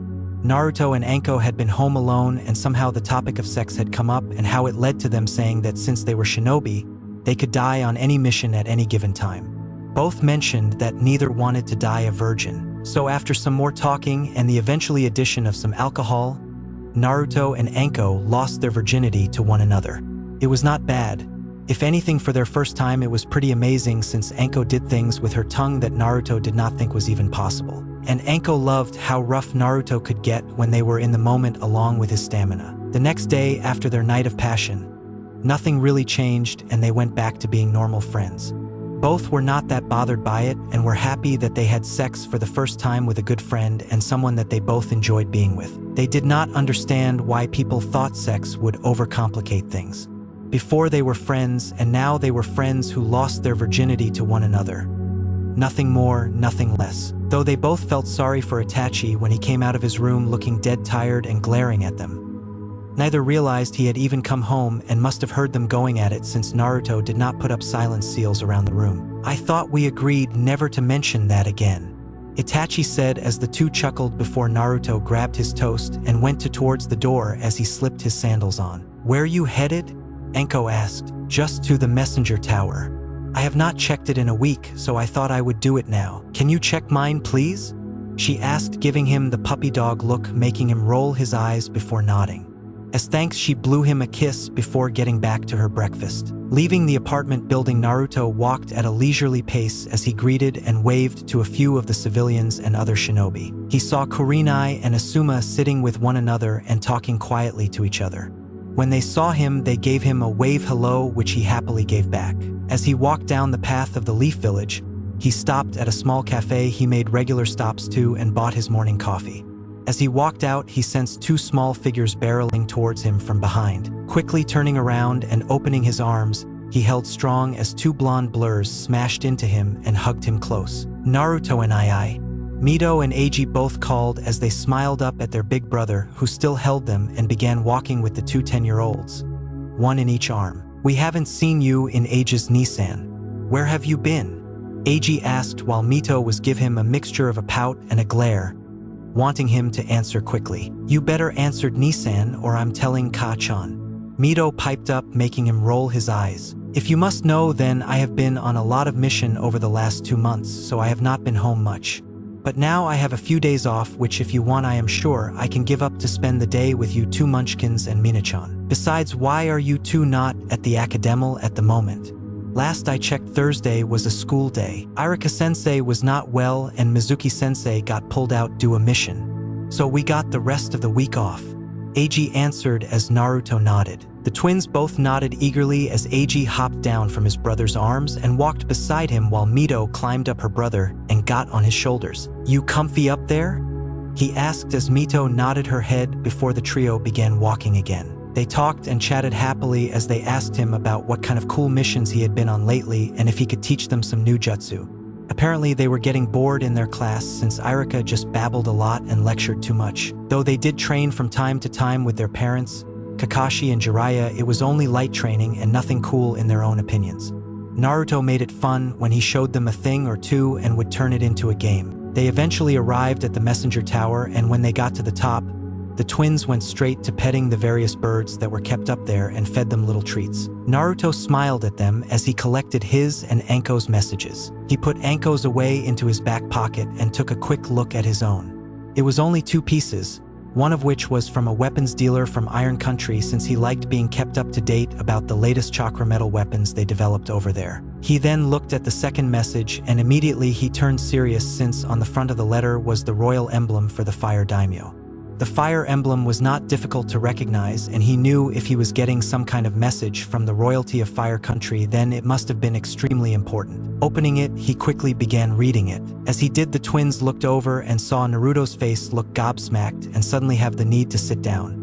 Both went over to try and look at what the parchment said, but Naruto kept it close so that no one else could read it. The twins then resorted to climbing on his shoulder with their curiosity growing, but Naruto then stood up, making them fall on their butts. "Oni-chan, what does it say?"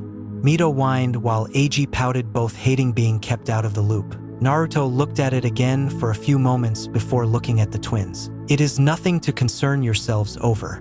Do you know the way back home?" They both nodded yes, but still looked confused. "Good, you should both go home. I need to go get some advice about something.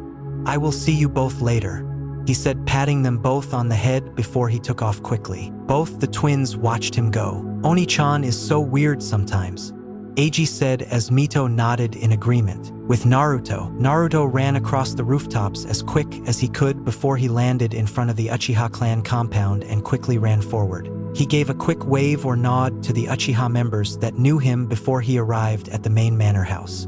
Approaching it, he saw Makoto sitting on a porch reading while Ria was by her feet coloring a picture. Makoto looked up and smiled when she saw her student coming towards her and placed her book down. "Hello, Naruto-kun. This is a nice surprise. I was not expecting a visit today," she said happily, but looked at him in concern when she saw his serious but nervous look on his face. She quickly sent Ria inside as Naruto took a seat next to her and showed her the letter that was in his hand. Her eyes went slightly wide when she saw the Fire Country emblem and already had an idea of what it might be. She scanned the contents of it as Naruto sat quietly beside her.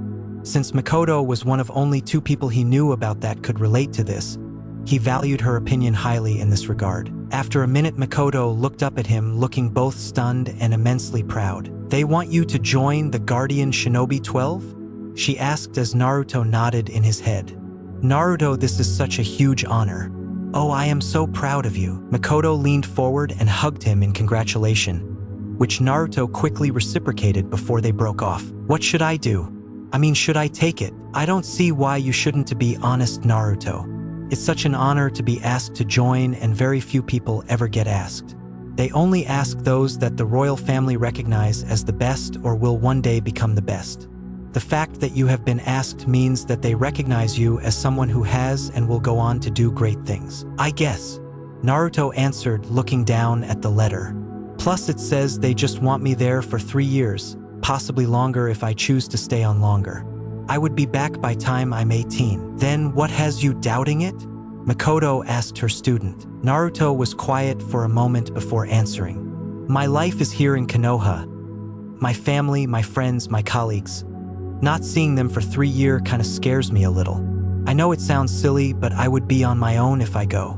When I am in trouble or need help, then I have people here to fall back on. You, Itachi, Anko, Gigi, Tsunade-sensei, Shizen-Nechan, Kasan, and Tusan." Makoto nodded and she understood. Every time Naruto left the village for a mission, he was either with a team or with people he knew. Now, if he went, he would be going on his own. As strong as Naruto was, the one thing he always hated was being on his own, and Makoto knew that. "Don't use your head for this, Naruto. That is the best advice I can give you on this," she said as he looked back at her. "If you use your head, you will overthink it and start weighing the pros and cons. Tell me, Naruto, what does your heart tell you to do? Do you want to stay in Konoha, or do you want to go and join the Guardian Shinobi 12 for 3 years? Know now that whatever you decide, you have my full support as both your aunt and your teacher." Naruto nodded and sat there for a moment as Makoto leaned back and just observed her student as he thought it over. In her own opinion, she wanted him to go because she knew it would be good for him. It helped her become where she was today as a shinobi, and she knew that it would do wonders for Naruto. It would start him on his path to becoming a shinobi that will rock the foundation of their world, just like so few before him had done. He had the potential. It was one of the reasons she wanted to be his sensei. So she could say that he was her student and that she helped turn him into the great man she knew he would become. 10 minutes passed as the silence between the two was uncomfortable as Makoto waited for his answer. Then just as she sat forward, Naruto turned to look at her and gave her a small smile. I think I want to join the Guardian 12. Makoto had a look of pure happiness, and from her eyes you knew she was proud. Then you have your answer, and I think you have made the right one. This is an offer that will only come to you once in your lifetime. So many before you have turned it down, like your parents, for example, Kakashi, Jiraiya, and Tsunade as well, and I always think they made the wrong choice. Leaving the village and joining the Guardians 12 for 3 years when I was 17 was one of the best decisions I made because it helped me grow as both a person and as a shinobi. I know it will work for you as well. Naruto leaned over and placed his head on his teacher/aunt's shoulder as she patted his head. Thank you, Makoto-sensei. You're welcome, Naruto. That's what I'm here for. Later that day, since his talk with Makoto, Naruto then went to Asuma since Asuma returned from being a member of the Guardian 12 2 years ago, and Naruto could see how much Asuma had both matured and how much stronger he had become. He was now one of the strongest jonin in the village. Speaking with Asuma, the son of the Sandaime Hokage congratulated Naruto on being asked and spoke with him for about an hour as he told him his time in the group and how it was 3 of his best years as a shinobi. He wished Naruto luck and told Naruto that he had made the right choice. Now Naruto had another job to do, tell his family. Thankfully, it was easy to do since his family were all having dinner at the Namake's household. He told Itachi and Enko earlier that day, and the two had both congratulated him and wished him the best of luck. He had their blessings, which was a relief since he did not want his 2 best friends thinking he was just up and leaving them. He was sitting beside Shizune as his family were all round the table. His mother had Eiji and Mina next to her on her right and Tsunade next to her on her left. His father was at the head of the table while he was sitting right at the end with Jiraiya, Shizune and Mito sitting to his left. Hiruzen meanwhile was at the opposite side of table. Kakashi had also been invited, but he was 2 hours late, so they started without him. Minato was conversing with Jiraiya about trivial things while Kushina was speaking with Tsunade and Shizune. Eiji and Mina were talking to Hiruzen, who was telling them old stories about his time as a genin. Oni-chan, are you okay? You are being really quiet. Mito asked as Naruto nodded. I'm fine, Mito-chan. I just have a bit on my mind, that's all. Is it about that letter you got today? She asked. Thought said it a little loudly since everyone around the table heard Ad look towards Naruto. Letter? What letter is she talking about, Naruto? Kushina asked as she leaned forwards a little, looking a little curious and worried. Naruto looked around to see all eyes were on him. He sighed a little and stood up. He reached into his pocket and took the letter out. When everyone saw the royal family fire emblem, they looked a little surprised and already had potential outcomes going through their head. He leaned over and handed it to his father. Minato took it and began reading it over to himself for a moment before he looked at Naruto in surprise. They want me to join the Guardian Shinobi 12, and I have decided that I want to go. No one said a word as they let the information sink in. He was not surprised when the first voice he heard was his mother. No, absolutely not. You are not leaving the village for 3 years to be some pompous man's bodyguard, she said with her voice raised high. Naruto, this is a great honor. Well done. Shizune said as she hugged him just like Makoto did earlier. It is quite an honor to be asked to join the Guardian 12, Naruto. I know Asuma speaks very highly of the group and that it helped him grow as a person and as a shinobi. Yeah, I ran in by Asuma-san and Makoto-sensei earlier to get their opinion on this since they are former members of the 12. You told Makoto before you told me? Before you told you family? Kushina said, not looking at all pleased. Of course I did.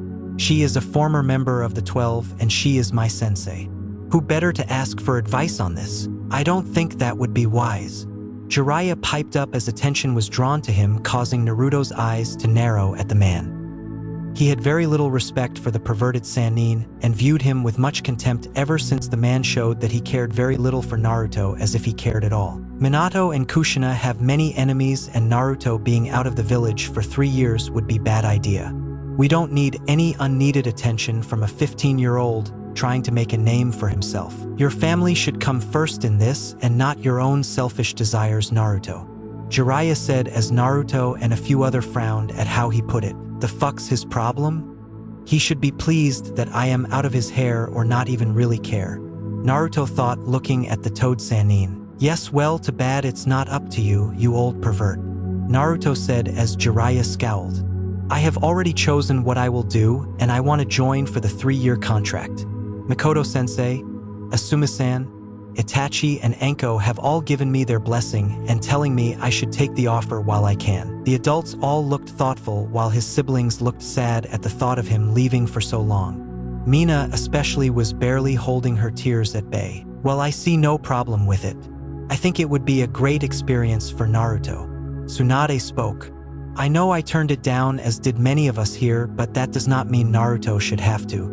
If he wants to join and protect the Fire Daimyo for 3 years, then he has my blessing to do so. She then smiled at her student, making him smile back at her. You already know my answer, Shizune said, ruffling his hair, making him pout a little before smiling again. And you already know mine. Jiraiya spoke, not bothering to look up from his dinner. And you know mine. I don't want him spending 3 years out of the village, allowing Kami knows who to try and hurt him. Kushina spoke, firmly making sure everyone, especially Naruto, knew what she thought about this. Naruto then turned to Hiruzen, who had a contemplative look on his face. After a moment of silence, he took out a small piece of paper, wrote something on it, and handed it to Naruto. Naruto then looked it over. Who is the king of the Hidden Leaf Village? It was a question that he had asked Asuma before he left for the Guardian 12, and a question Asuma had failed in answering. Now he wondered if Naruto would fall for the same answer or give the correct one. Naruto looked it over before he wrote his own answer down and gave it back to Hiruzen, who looked it over. Everyone else was looking in curiosity to what was being messaged between the two, the children and the next generation of shinobi of the Leaf Village. Seeing the answer and knowing it was the correct one, Hiruzen smiled and nodded at Naruto. You have my blessing to go, Naruto. Thank you, Gigi. Naruto said, relieved that Hiruzen was okay with him going. Turning around, the then looked at the only person who had not answered yet. Minato sat in his seat and everyone turned to look at him, waiting for what his answer would be. Being Hokage, he should have been used to being looked at in such a way and being used to the pressure. But since this was his son who the topic was mainly about, he could not help but feel a little nervous. He knew that the disadvantage would be that Naruto might be targeted by his or Kushina's enemies, as well as die protecting the Fire Daimyo, since there would have been hundreds if not thousands of rogue shinobi or mercenaries that would want the head of the daimyo. The advantage though would be that Naruto would get to see more of the world. He would train with some of the strongest people in Fire Country and would be put in a positive light and gain the favor of the Fire Daimyo. Having a daimyo on your side could only be a great boost for any shinobi. He looked the letter over again quickly before looking up at his eldest. When would you leave? It has no specific date, but would like an answer ASAP. I don't think the Fire Daimyo is one to wait, he said, since after meeting the Fire Daimyo himself, he knew the man could be a little impatient, but overall was a pretty decent guy. He was a man that was worth protecting. I am thinking in 2 days' time. I have already sent a return letter saying I would join. They will probably be expecting me to arrive by sometime next week. Minato nodded and sighed. He scratched his head before answering. I guess your mind is already pretty made up then, isn't it? He asked as Naruto nodded as he confirmed the statement. If it's what you want, then I will not stand in the way, he said, giving his son a small smile, and was happy when Naruto returned one. Though by the look on his wife's face, she most likely was not happy with it still, and would be giving him an earful later that night. As everyone slowly began to talk and discuss again, Naruto noticed the chair where his baby sister Mina had been sitting was now empty. He could hear tiny footsteps making their way upstairs before he sighed and stood up. If you could excuse me for a moment, he said, as everyone now noticed that Mina had snuck off at some point and guessed Naruto was going to go talk to her. Mina's room. Naruto walked up the stairs and walked towards Mina's room. On the door, it had Mina's name written in pink and had little stars and glitter decorating it.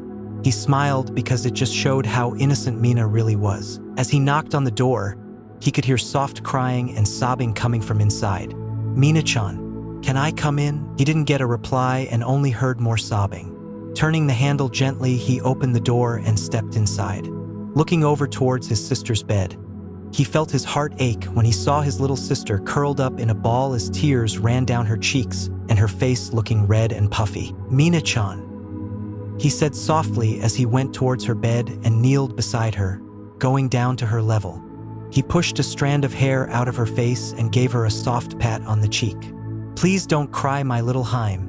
It hurts seeing you so upset," she sniffled as she ran her hand across her nose. Naruto pulled a tissue from a small tissue box on her bedstand and had her blow her nose before he wiped away some of the tear from her eyes. As he sat on the bed, he felt her get up and crawl onto his lap. She put her head on his chest and wrapped her arms around him as her little legs dangled off the side. "I don't want you to go. I don't want you to leave me," Naruto sighed and out his head on top of hers as he hugged her back. "I know it might be weird without me around, but it will only be for 3 years. Then I will be back and we will be together again. You need to understand, Mina, that this honor I have been given only comes around once in a lifetime. If I don't take it, then I might always regret missing the opportunity." She sniffled again, but he felt her nod her head. "Besides, you know, I would never leave you anyway.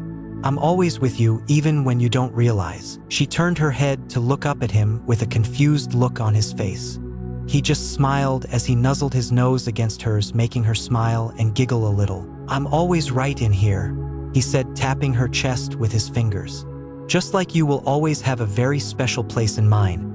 A special spot that no one will ever take." Mina tapped his chest like he did to hers as Naruto nodded. "You want to know a little secret, Mina-chan?" he whispered into her ear. Mina nodded her head eagerly, wanting to know the secret. "Out of all the people that I care about in the world, you are the person I love and care about the most. But don't let Ka-san or Mito-chan find out or they might get jealous," he whispered in a hushed tone, making Mina giggle again before she leaned up and gave him a big kiss on his cheek before she just sat with her big brother and enjoyed his warm cuddles. Naruto sat there hugging his baby sister, and he could not begin to realize how much he was going to miss not only her but Mito and Eiji as well. "Hey now," he said, getting her attention again. "How about tomorrow just you, I, Mito and Eiji spend the day together? It will just be the 4 of us and we can have a day of fun. We can all go to the park together, go up on the Hokage monument and have some Ichiraka's ramen for lunch. Would that be nice?" Mina's eyes gleamed happily and quickly nodded her head, showing she liked the idea before the two decided to go back downstairs and enjoy their dessert. Next evening, Kushina took a heavy breath as she combed her hair in the mirror in her room as she wore her light purple nightgown, getting ready for bed. She was not ready to see her eldest son leave tomorrow. Not one bit, but she had eventually relented after she and Minato had spent a good 2 hours during the night talking about it, with Minato finally convincing her. The main convincing was how he described Naruto's feeling towards them both.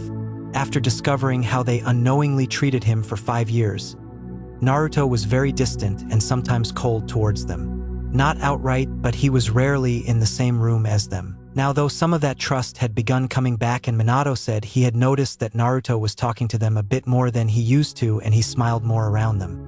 It showed that things between the son and parents were slowly being rebuilt at a good steady pace, which is what both parties wanted. Realizing that, it helped her see that Naruto was not a baby or a little boy anymore. He was a young adult and a shinobi of Konoha, one that could hold his own and protect himself when it came. He was a smart boy and he knew when things got too bad and when to bail. So eventually she gave him her blessing. "You coming to bed, Kushi-chan?" Minato asked as he put a book to the side and got ready to go to sleep. "I will in just a moment. I just want to check that the kids are okay," she said, standing up as Minato nodded. Walking out of her room and into the hallway, she first stopped at Mina's room and peered in. However, she saw that Mina was not in her room. A brief bit of panic hit her as she went to look into Naruto's old room, since the twins and Mina convinced him to stay with them for his last 2 days. Something Kushina was so happy with. Looking in once again, she saw her children was not in the room. Now, even more panicked, she almost ran over to the twins' room. She opened the door and was about to go in, but stopped herself when she saw what, or better yet, who was in there. The 2 beds that the twins slept in had been pushed together to make a bigger bed, and in this new bed was all 4 of her children. Naruto was lying in the middle and had Mina's fast asleep on top of his chest as her little head lay in the crook of his neck. Eiji and Mito had stationed themselves on his side and cuddled into him. Over them were Naruto's arms, which kept them secure against him. Kushina had to bring her hand up to her mouth to stop little sobs from coming out. The scene in front of her was nothing more than perfection. The four people that she had carried, birthed and loved more than life itself, all together in a peaceful sleep. I don't think I have seen them all together like that since they were little, Minato said, appearing behind her and wrapping his arms around her. Kushina leaned into her husband as they looked at their children happily. It will be strange with Naruto gone for 3 years. I don't like the thought of one of my babies so far away from me, but I can't keep babying them all forever. I have to let go eventually. Minato nodded silently as they just stood there for a moment looking at their children. At the same time, they both noticed that there was a bit of space on the bed where Eiji was laying.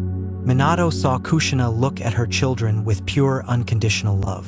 He kissed her head. "Stay with them for tonight," he said as she looked at him. "There is room for one more on the bed, and I know you want to stay with them. Stay with our children tonight, and I will see you in the morning," he said. Kushina looked at Minato and smiled at him. She gave him a kiss on the lips before they broke apart. "Thank you," she said as Minato nodded at her before quietly going back to their room. Closing the door behind her, Kushina walked towards the bed and quietly tucked into the bed and laid on her side.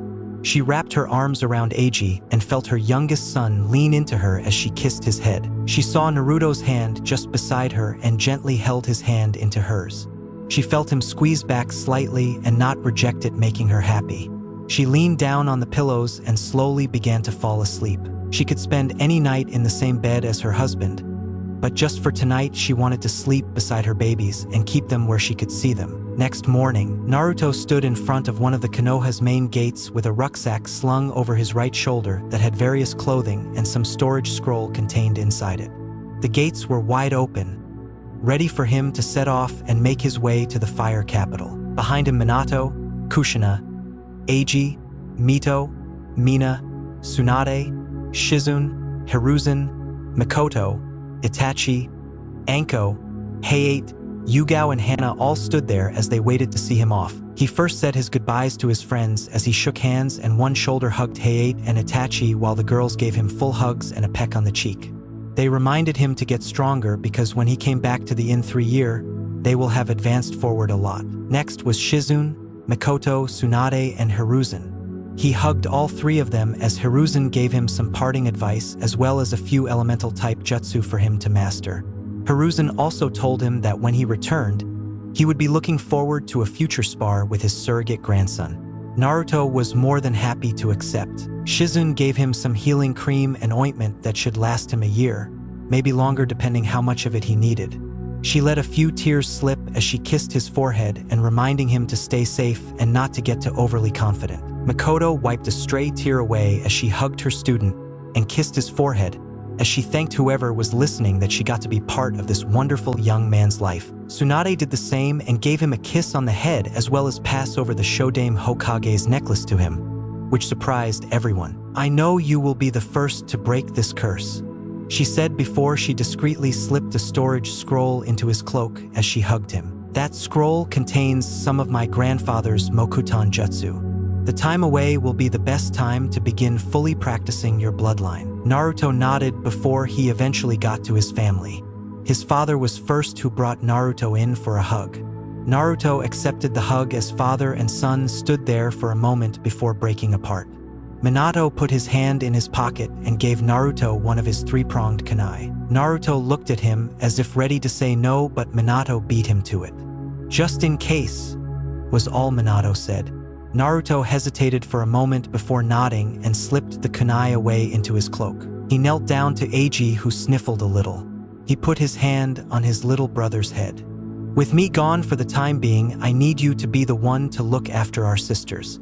Do you think you can handle it?" Eiji quickly nodded and gave him a confident expression as he slipped his pinky around his brother's, making a pinky promise to protect their sisters. The two brothers hugged for a moment before they broke apart. Next was Mito, who was teary-eyed, and Naruto quickly brought her in for a hug as she sobbed a little. "I'm going to miss you," she said through her sobs as Naruto gave her a sad smile and kissed the top of her head. "I'm going to miss you too, but it won't be forever. I will come back, and when I do, I want to see how much my little sister has improved in her shinobi skills. Remember to practice every day and don't get lazy or sloppy," he said as Mito nodded and went in for another quick hug before Naruto turned to his littlest sister who had the hiccups as she cried. "My little Minaheim, don't cry. Remember what I told you," he whispered to her as she hugged him tightly around the neck. He felt her nod her head and poke his chest. "In there and in here," she said as she tapped her chest as well, making Naruto nod at her. "That's right. As long as you remember that I will always be with you," he said as gave her a kiss on the head while Mina gave him a big long sloppy kiss on the cheek. "I will write to the three of you when I can, and I want you to tell me how everything at home is okay," he said to his three siblings, who all nodded and were all brought in for a sibling hug as Naruto wrapped his arms around the three as they snuggled into him. After a few more moments passed, they broke off and Naruto had just one person left to say goodbye to. He moved over and stood directly in front of Kushina, who was doing her best not to start crying and tried to be strong. But judging from the way her lip was quivering, it was not going so well. She opened her arms out as if asking if she could hug him and internally hoped he would accept. Naruto stood there for a moment before he smiled and moved in and hugged his mother. He wrapped his arms around her since he was now taller than his mother. Kushina wrapped her arms around him as well and began speaking quietly to him. "I know you are grown up now, but as a mother I need to tell you these things. Remember not to stay up too late and to get plenty of rest. Remember to eat all 3 meals and not to overdo the ramen like we Uzumaki tend to do. Make some new friends while you are at the capital and never get too over your head in dangerous situations. Listen to your senpais and don't overdo your training. I don't want you coming home in crutches or worse."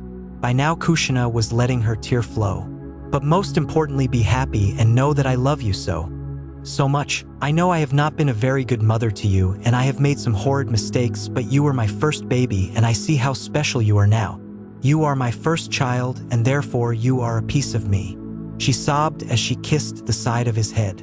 "Come home safe and come back to me." Those who were close that heard her words smiled as they wiped some stray tears out of their eyes. Naruto meanwhile listened to his mother's words, and deep inside his heart, the pain that was inflicted on him over those 5 years of loneliness and neglect finally began to show signs of healing properly. He hugged his mother tighter, kissed her on the cheek and spoke 4 words that he had not said in so long. "I love you, Kachan." Kushina let out a little gasp and her body shook at hearing those words and hugged him even tighter as she stroked the back of his head while Naruto leaned into his mother, finally enjoying the warmth from her just like he did when he was a child. Letting out a few sniffles, they finally broke apart as Naruto gave her one last smile before he turned around. 2 Umbu escorts stood patiently waiting as they readied to escort him to the capital. Nodding to the 2 Umbu, he walked towards them and made sure he had everything before turning back to look at everyone. "I will see you all in 3 years," he said as everyone waved back at him and said more goodbyes before Naruto and the 2 Umbu leapt into the trees and left. As the large group turned around, Minato comforted his wife and began walking back to their homes. They would have seen Naruto turn his head one last time to look at them, letting his tears run down his face, knowing he would not see these wonderful people for 3 years. Chapter 19. The Leaf Boy and the Rock Girl. Naruto's feet skidded along the ground before he managed to halt himself. His arm came up and wiped away a dribble of blood that ran down his chin and spat out some more to the ground. "I knew this was going to be a good spar. It's not often I can let loose like this and really push myself," he said as he eyed his sparring opponent from the other side of the field. His opponent was an interesting-looking man who had the appearance of a monk. He was a bald man with dark eyes and very thick eyebrows. He wore the standard attire of the ninja monk, which was a white long-sleeve shirt and pants with a black one-shoulder top going over the top. He wore the sash, which represented the 12 Guardia Ninja group, and went barefoot. The man's name was Chiriku and was a senior member of the 12 Guardian Shinobi.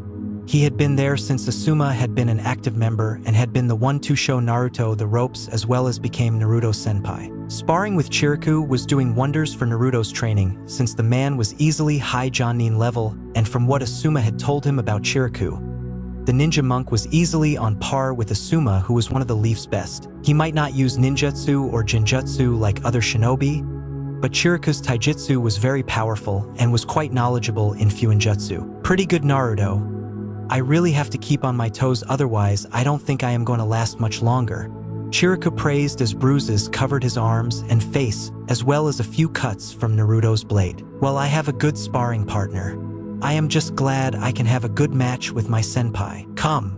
𝕟𝕒𝕣 said calmly as he and Naruto sped forward and met in hand-to-hand combat in the center of the field. For 10 minutes the two just fought hectically and so fast that anyone who watched would just see blurs. The ground they sparred on was beginning to crack from the pressure of the pure taijutsu fight. The two met in the 𝕜𝕦𝕣𝕦 again and both landed a hit on one another's face, making each feel the powerful blows of the other's fist. Prepare yourself, Naruto, 𝕟𝕒𝕣 said as he got in a new stance and an idol of a Buddha appeared behind 𝕟𝕒𝕣. Reigo, Senjutsu. Naruto remained calm as so many golden aura-like arms appeared around 𝕟𝕒𝕣 and were beginning to sail through the air towards him at a very high speed. He had seen his technique multiple times before, and no matter how much he dodged, he always ended up getting hit. Asuma had told him about 𝕟𝕒𝕣's greatest taijutsu technique, and now he understood why it was so fearsome. It was great in both offense and defense. Naruto readied himself before he began dodging the multiple arms sent towards him. He jumped, he skidded, he ducked, he rolled, and used any way possible to dodge the attacks. One attack skimmed his face while another managed to sail just an inch from his shoulder. I wonder if there is any way to recreate this technique? It is definitely something worth having when things go bad. He thought, though, he knew 𝕟𝕒𝕣 would never teach him the technique. The technique was only taught to those who were monks at the fire temple. If you were a monk, then you could learn it if strong enough. If not, then you did not learn it. 𝕟𝕒𝕣 was regarded as the strongest shinobi monk in Fire Nation and one of the main reasons why he was part of the Guardian Shinobi 12. Many looked up to him as teacher and the unofficial leader of the group. Though there were only a few others of the Guardians and not the initial 12 like most thought, he was a powerful force to be reckoned with, and many thought twice before fighting him. At first he was doing well, but eventually a hard hit slammed into his shoulder and Naruto went down on the ground. As he did, the other arms slammed into him, making a dust cloud from their impacts. Not bad, senpai, though you will have to do better than that. You will have to try better, young comrade, 𝕟𝕒𝕣 said with an uncommon grin on his face as his leg swept Naruto from underneath him and drove him to the ground. His palm then extended and aimed at Naruto's chest. However, Naruto managed to grab his wrist before the strike could land and brought his legs up to wrap around his arm and shoulder and brought 𝕟𝕒𝕣 down with his arm locked in an arm bar. 𝕟𝕒𝕣 tried to wriggle out of it but found Naruto's grip was solid and his arm would not be going anywhere. He began to feel pressure and pain engulf his arm before he eventually realized he was beaten. He tapped his hand on the ground, which Naruto saw, and let him go. Naruto stood up with a happy grin on his face as he put a hand out to 𝕟𝕒𝕣, who happily accepted the gesture. I believe that is now 14 victories to me and 12 for you. For now, but experience has its rewards. 𝕟𝕒𝕣 answered before the two began to make their way back to the compound they stayed in before heading to the temple. The other members of the Guardians were watching over the fire daimyo, so Naruto and 𝕟𝕒𝕣 took the time to spar and refine their skills. They had a rotor to when who would protect the daimyo at specific times and when they all needed to be there. The only times they all were required was during meeting with clients and other important people that did not come from Fire Nation. As the two returned to their room and changed, a messenger arrived at their compound and reported they were to go directly to the throne room as the fire daimyo wished to speak with them both. After giving their answers, both hurried to change and look presentable to the fire daimyo. Since Naruto finished with 10 minutes to spare, he sat down at a desk in his room and began writing a letter to Mito. Since he joined a year ago, he messaged Mina once a month updating her and everyone else on how he was and that he missed them and hoped to see them soon. Mito was jealous of all the cool things her big brother was doing and made sure he knew it. In return, Mito would write back telling him what had been going on in the Leaf Village, how the family was, and how the twins were doing in the academy. He laughed since it was always the same answer. It was boring and they wanted to fall asleep, which apparently the class Nara boy was doing. When he was updated on his two best friends, he was happy to find out that Anko had been promoted to full-time Jonin, while Itachi became an Umbu captain. No surprise there, since Itachi was quickly becoming one of the strongest in the village and one of the best shinobi they had ever had. Mina would also write back comments or reply from his parents, namely his mother. Kushina wanted him to know how much she missed him and that she was praying every night that he come home safe and sound.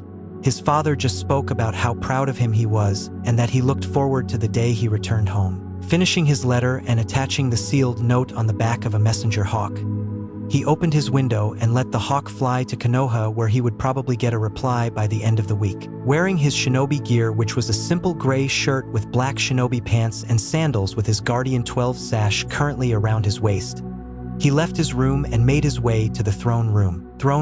Entering the throne room, Naruto saw the 7 other companions already standing in a line, none saying a word as they waited for the arrival of the Fire Daimyo. They were currently looking to fill the other 4 spots on the Guardian Force, but so far had come up short. He knew they sent many to Konoha, but those from Konoha almost always turned it down. Naruto could not fathom why people would turn up such a chance, and like Mikoto and Asuma had told him, it was a once-in-a-lifetime opportunity. The throne room was the definition of grand and fancy. Its walls and floors were pure white and made of marble, with multiple tapestries all hanging around the room, all so beautifully made it was like the pictures were alive. At the end of the room were 4 white pillars, 2 to a side, next to a golden-red throne with 4 steps that led up to it. Behind that was a giant symbol of the fire kanji. He got in line and nodded to his other members, who all nodded back before waiting patiently for the daimyo. They did not have to wait long, as 5 minutes later the giant doors to the left of them opened up and the fire daimyo walked in with a few guards around him and took to his seat while his guards stood at the side of the steps. He was a thin man with a gaunt-looking face and beady black eyes. His was quite tall and had slightly tanned skin, though much lighter than Naruto and his family's. He had bony cheekbones and wore his traditional royal clothing and headpiece. While Naruto, though the man was a very fickle and indecisive man who could be swayed very easily, he was not as stuck up and pompous as Naruto had once believed or how his mother described him. He was actually a pretty nice person and had taken a shining to Naruto since the daimyo was fully aware of parentage and personally wanted him to be one of his guards for a time. The room was silent as the daimyo slowly fanned himself with a small fan he always carried. His family was probably elsewhere around the palace, while his wife was most likely chasing around that demon cat of her Tora. That stupid feline gave every shinobi in Konoha the shivers. "Afternoon, everyone, and thank you for coming," the daimyo said as the guardians all bowed. "Hi, daimyo-sama," they all said in unison before they stood back up to listen to the announcement that the daimyo had for them. "In 1 week, the Earth Daimyo of Earth Country will be making his way to my palace for a meeting of a possible alliance between Fire Country and Earth Country. It is to help set up some trade routes and to see if we can calm the tension between our respective shinobi villages." The guardians all nodded before the daimyo continued. "The Earth Daimyo will be coming with a guard of IWA shinobi that I have been told will be led by the Tsuchikige's son Kitsuchi. I also hear his granddaughter will be coming as well. Now, since I know the relationship between IWA and Konoha, I expect all of you to be on your best behavior, and anything less than that will not be tolerated. You are here to protect me from those that wish to harm my family and myself." Again, they all nodded, while Naruto felt his stomach suddenly become a little uneasy and nervous after hearing that Kuratsuchi would be coming again. He did not think he would ever see her again, and if they did, then it would be in battle. His feeling towards her, if anything, had gotten stronger, and he was still trying to figure them out. No other girl he thought about made him feel this way. In the back of his mind, he wondered if she felt anything for him after their brief kiss, though he kind of doubted it. "My full family will be here to welcome the Earth Daimyo into our home, and our meeting will occur during the next 3 days. I will want 4 of you to watch myself during these meetings, whilst the other 4 of you will watch over my family. Is that clear?" he asked, scanning the face of his guardians. "Hi, daimyo-sama," they repeated again as the daimyo nodded. "Good, very good. Their shinobi will be housed in the quarters around the Earth Daimyo, so be warned not to start or try anything with them, and do not cause any unnecessary trouble." The guardians all nodded and began to walk away. "Naruto, a moment please," the Fire Daimyo called as Naruto stayed behind as the rest left. As the doors closed, only Naruto and the Fire Daimyo with his samurai-like guards remained. "Tell me, Naruto, will the IWA shinobi be causing a problem for you, given the distrust your parents have for them, as well as the hatred IWA shinobis are noted of having for your father?" Naruto was surprised that the daimyo asked, but quickly shook his head. "No, daimyo-sama, it will not cause a problem. I have personally had no problem with IWA shinobi, So as long as they do not start any trouble with me, then nothing will happen between them and me. Very well, I was going to possibly send you home for the week if there was a problem. But since you have assured me there will not be one, then I will expect you to be on your best behavior when they arrive next week. Yes, Daimyo-sama. You have my word, nothing will happen during the Earth Daimyo's stay here. The Daimyo nodded before waving his hand and giving Naruto the okay to leave. Naruto did just that and headed for the throne room doors as the Daimyo got up as well and left via the doors he came through with his samurai-like guards with him. Naruto could sense two of his fellow guardians protecting the Daimyo form the rooftops as they did their jobs, while Naruto had a few hours off before his watch was on. Naruto walked in his room and lay down on the bed as he took a book out of his desk that read Fuinjutsu Level 7. Opening up, he began reading before he internally sighed at the thought of the following week. Next week is going to one long week, he thought before he began to read. 1 week later, Naruto stood beside Chiriku as all the guardians watched over the Fire Daimyo from both of his sides, as the Fire Daimyo stood at the front of his family with the palace servants all to the side as they watched a convoy head towards them with a large carriage directly in the center and being protected by IWA shinobi that could be seen as clear as day. Here they come, Naruto whispered as the others all nodded. Let's hope this visit stay peaceful. Sora spoke. Sora was a monk from the Fire Temple that arrived to join the Guardians just 4 days ago. He was a little younger than Naruto but was quite formidable in the temple's teaching and used various wind jutsus. He had the same attire as Chiriku, but had a full set of light blue hair that went down to his chin. Naruto glanced at the IWA shinobi and already spotted that Tsuchiga's son, since he was a good head taller than the other shinobi and was a lot wider. He looked poised and focused as if ready to take someone's head off with just a moment's notice. It was not until they got closer that Naruto saw that behind Kitsuchi was none other than Kuratsuchi. His cheeks reddened a little since she was more beautiful in his opinion than the last time he saw her. Her hair was a little longer as well, but not by much, and Naruto could not help but notice her breasts were a little larger too. When the convoy arrives, the carriage stopped and out came the Earth Daimyo. He was an older man with a very prominent, gray beard and mustache, and his eyes have dark marks underneath them. His face was further accentuated with creases running from his eyes. He wore the standard attire of the daimyo. Welcome, my friend. I hope your journey here was without problems. The Fire Daimyo asked as he shook the hand of the older daimyo. It was fine. A few bandits thought they would try their hand at killing me, but my guards made short work of them, he said as the IWA shinobi stood proudly behind him. Then I thank your fine shinobi for getting you here safely. They have my thanks. The Fire Daimyo spoke as he nodded to the IWA shinobi as Kitsuchi nodded towards him in acceptance. Come, you must be tired from the journey. I think some tea in the garden is in order. The Fire Daimyo then led the Earth Daimyo away into the palace while his family introduced themselves and followed behind. Kitsuchi followed, as well as did another IWA shinobi, while the others were being led by one of the servants to where they would be staying. Chiriku and Sora did the same while the other guardians went about their own duties. As Naruto walked away, his eye crossed over to Kuratsuchi and found she was staring at him. It was the previously looks she gave him where it looked like she was trying to study him, or when she narrowed her eyes in their battle.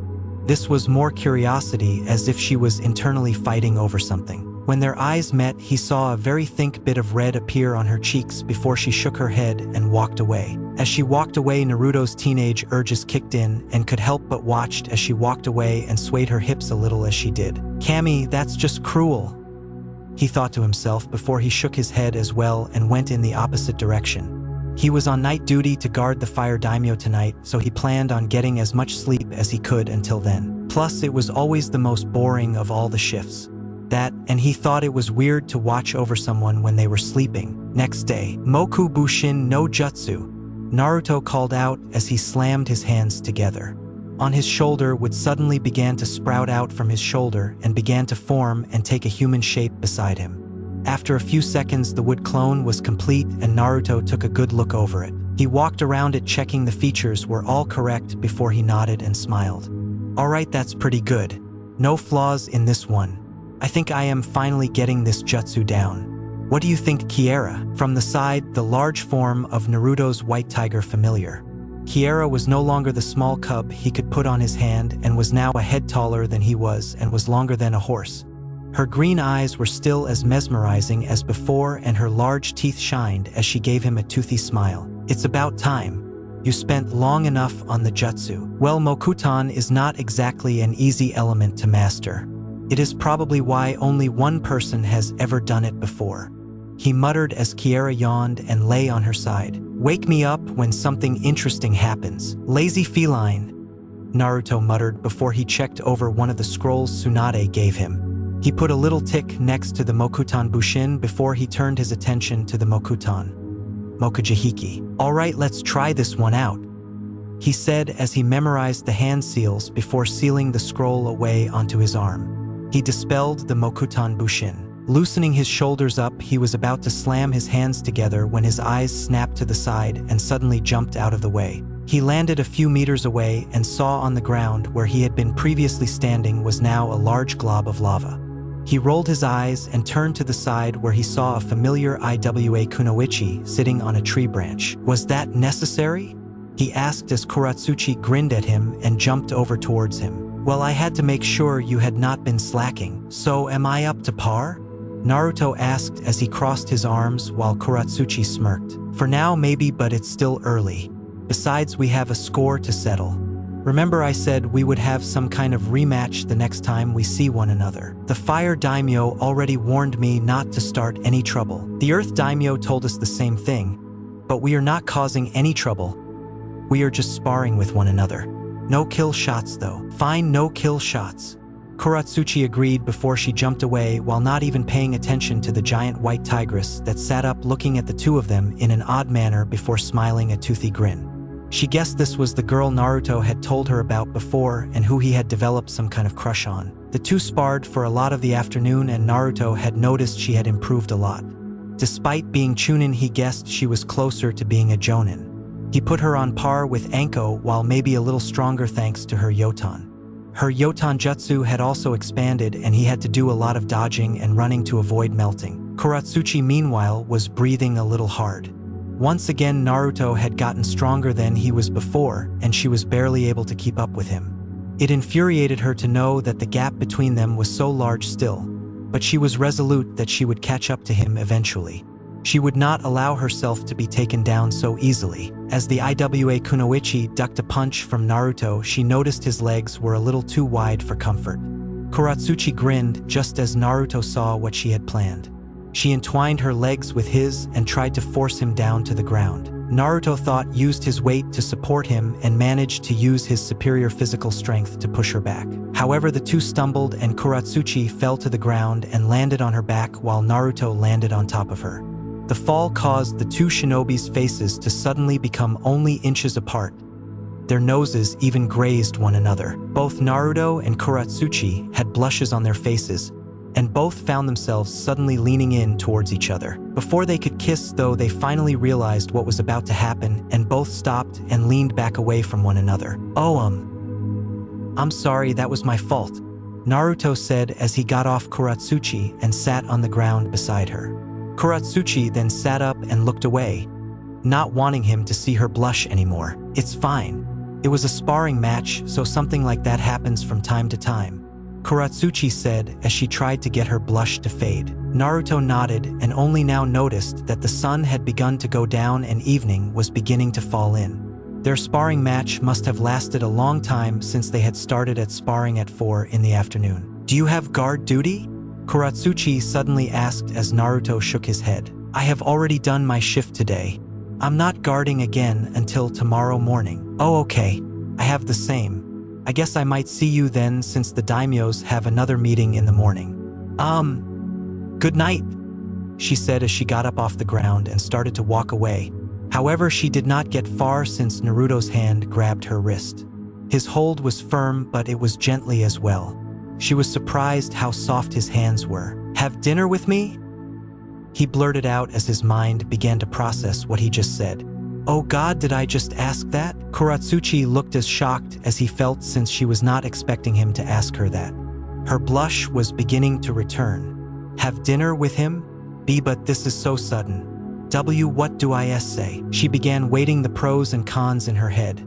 as well as thinking what on earth her father and grandfather would say if they discovered she went on a date with the son of the man IWA hates the most in the world. She was not sure if it was the right choice, but instead of listening to her head, she followed her heart. She saw Naruto look at her with a pleading look before he smiled a little when he saw her nod. Okay, I could get some food right now. That evening, Naruto and Kuratsuchi sat beside one another as Naruto enjoyed his miso ramen while Kuratsuchi ate her shrimp ramen. Both eagerly ate their meals while they made light conversation. So how did you parents take you joining the Guardian 12? From how the Benihime is described in IWA, she sounds like she is very protective of those close to her and wants them kept in her sight. Yeah, that does sound like Ka-chan. But then again, mothers are like that, Naruto said. She was against it at first, but eventually she accepted it. She just realized I was not a baby anymore and that I could look after myself. It sounds nice, Naruto nodded. What about your mom? Kuratsuchi shrugged. I don't know much about my mom. From what my Tou-san tells me, she was a shinobi of Kiri that my Tou-san had a fling with. They were together for a while and they had me about a year later of getting together. But then the bloodline purges happened and my Tou-san took me to IWA since I had the Yotan bloodline. So you got it from your mom then? He asked as she nodded. She is still alive from what I am told, but my Tou-san said that the welfare of Kiri had to come first and that she had to help put it right.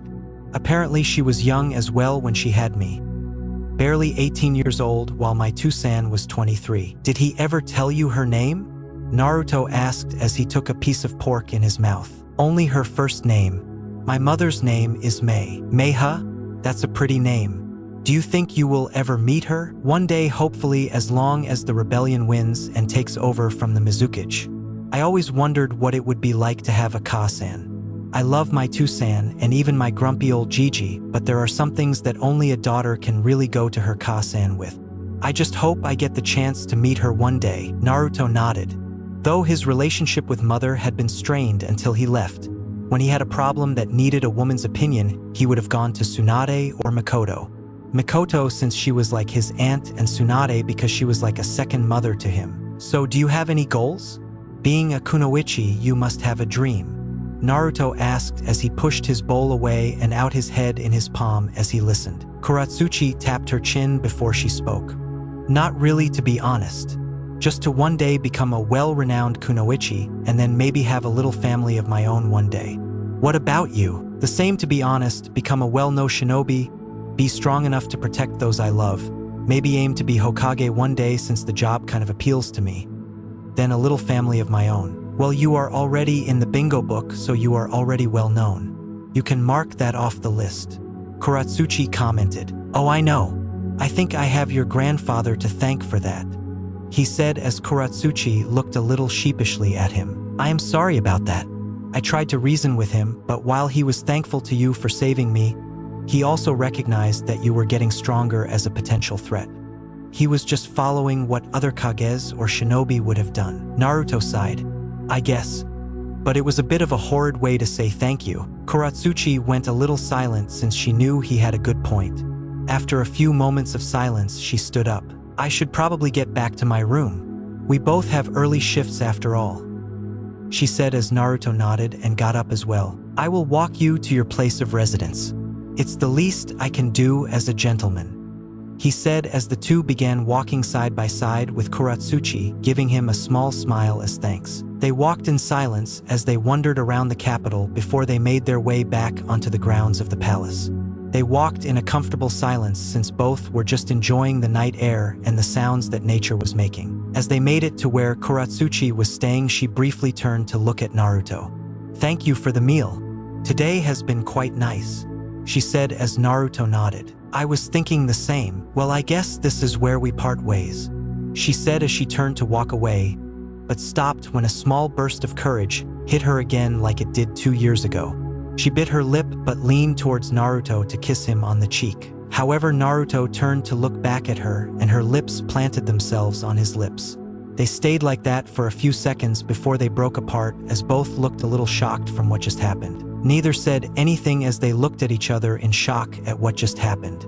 After staring at one another for a few seconds, they did the most logical thing they could think of.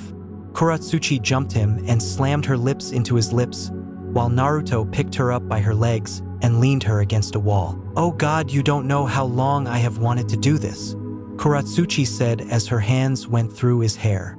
Naruto was no better as his hands were in her hair and going along her thigh. "That kiss you gave me 2 years ago has been the only thing I could think of since then. God, I have wanted to kiss you so badly since then." They stopped talking for a few minutes as they just kissed and just enjoyed the moment.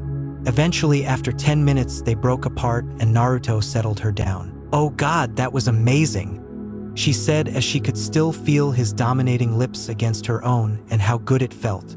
As she revealed in what had just happened eventually began to hit her. She just made out with a Konoha shinobi, not only that the son of the yondaime. Naruto was too gobsmacked to really talk. "I should go," Kuratsuchi said, but before she could go, Naruto grabbed her wrist again. "Have dinner with me again tomorrow. I want to go on a date with you. A real date," he said as Kuratsuchi tried to find the words to use. The damage had already been done in a way, and Kuratsuchi wanted to feel those lips of his again. Though she was open with her family, perhaps there was some things she could keep to herself. "Okay," she said before giving him a quick kiss again before she left for her room. Few days later, Naruto stood beside the guardian shinobi 12. He watched as the Earth Daimyo shook hands with the Fire Daimyo before getting into his carriage and began to make his way back to Earth Country, with his shinobi walking from the sides of the carriage. As they began to leave, Naruto's eyes caught Kuratsuchi's, just like they did when they arrived at the palace over a week ago. Naruto grinned a little when she saw Kuratsuchi give him a wink and blow him a quick kiss while no one was looking. He winked back before mouthing, "See you soon. Look forward to it." She mouthed back before she turned away and focused on the mission at hand. "Something you want to tell us, Naruto?" Chiriku asked while Naruto shook his head. "No, senpai, absolutely nothing," he said as he covered a small hickey that was on his collarbone. Kuratsuchi meanwhile did the same thing as her father noticed she was wearing a light pink scarf around her neck that he had never seen before. Kuratsuchi did not feel like explaining where the hickeys came from since she and Naruto had made out every evening when they could. "Something you want to tell me, Kuratsuchi?" Kitsuchi asked, but saw his daughter smile and shake her head. "No, Tusan, nothing at all." Chapter 20, Comeback of a Hero. 2 years later, the sound of footsteps echoed through the empty forest as a lone figure covered in shadows walked at a steady pace. Though his body was shrouded in the shadows, his eyes could be seen clearly.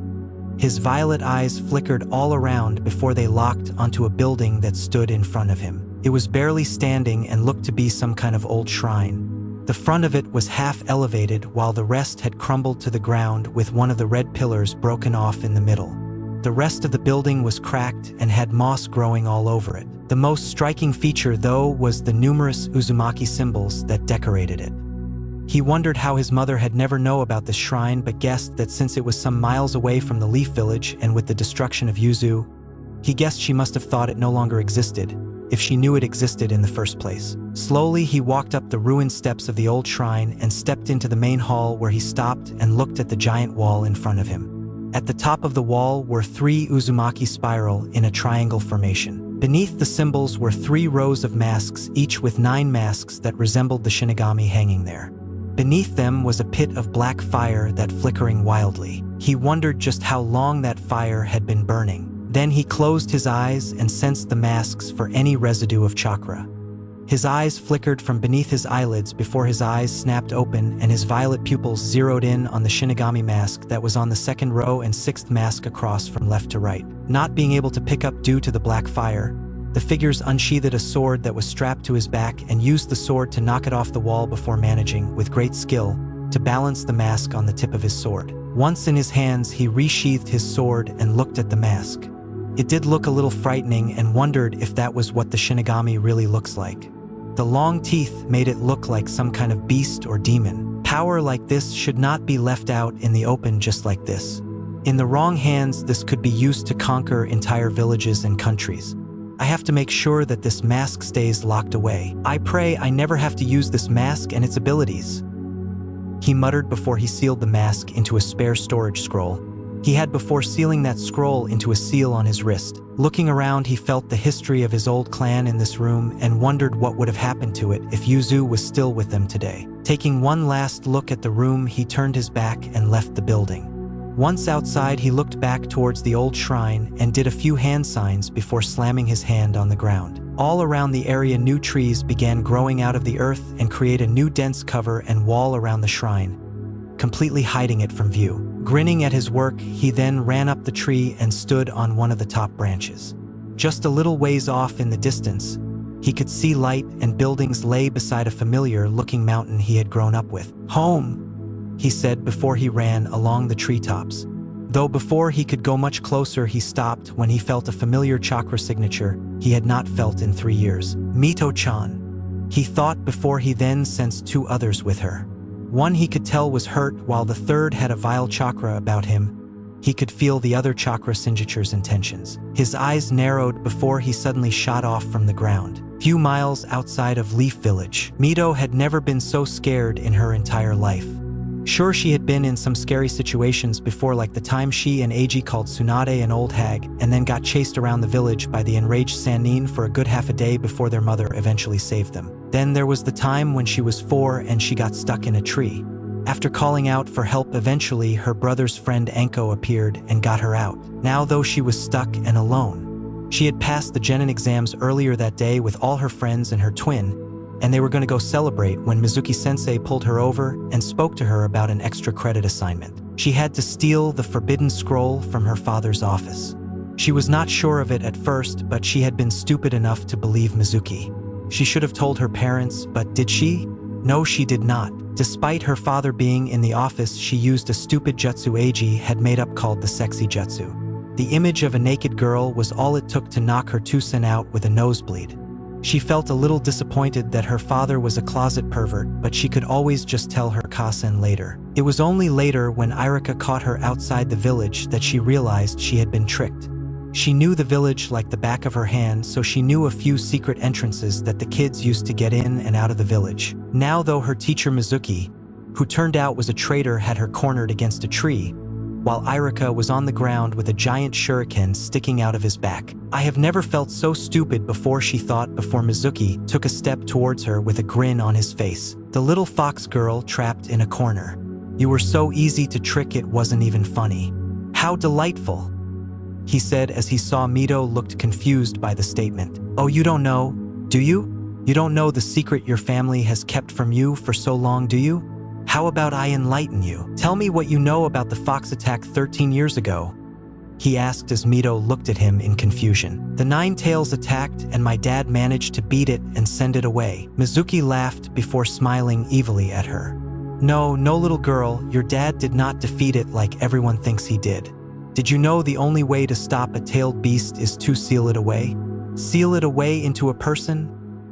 He said as Mito had a sense of dread hit her. "Don't you think it's ironic you and your brother were born just moments before the fox attack? Where do you think you got your whisker marks from?" Mizuki said as Mito began to leak tears as she shook her head. "You are the 9-tailed fox girl."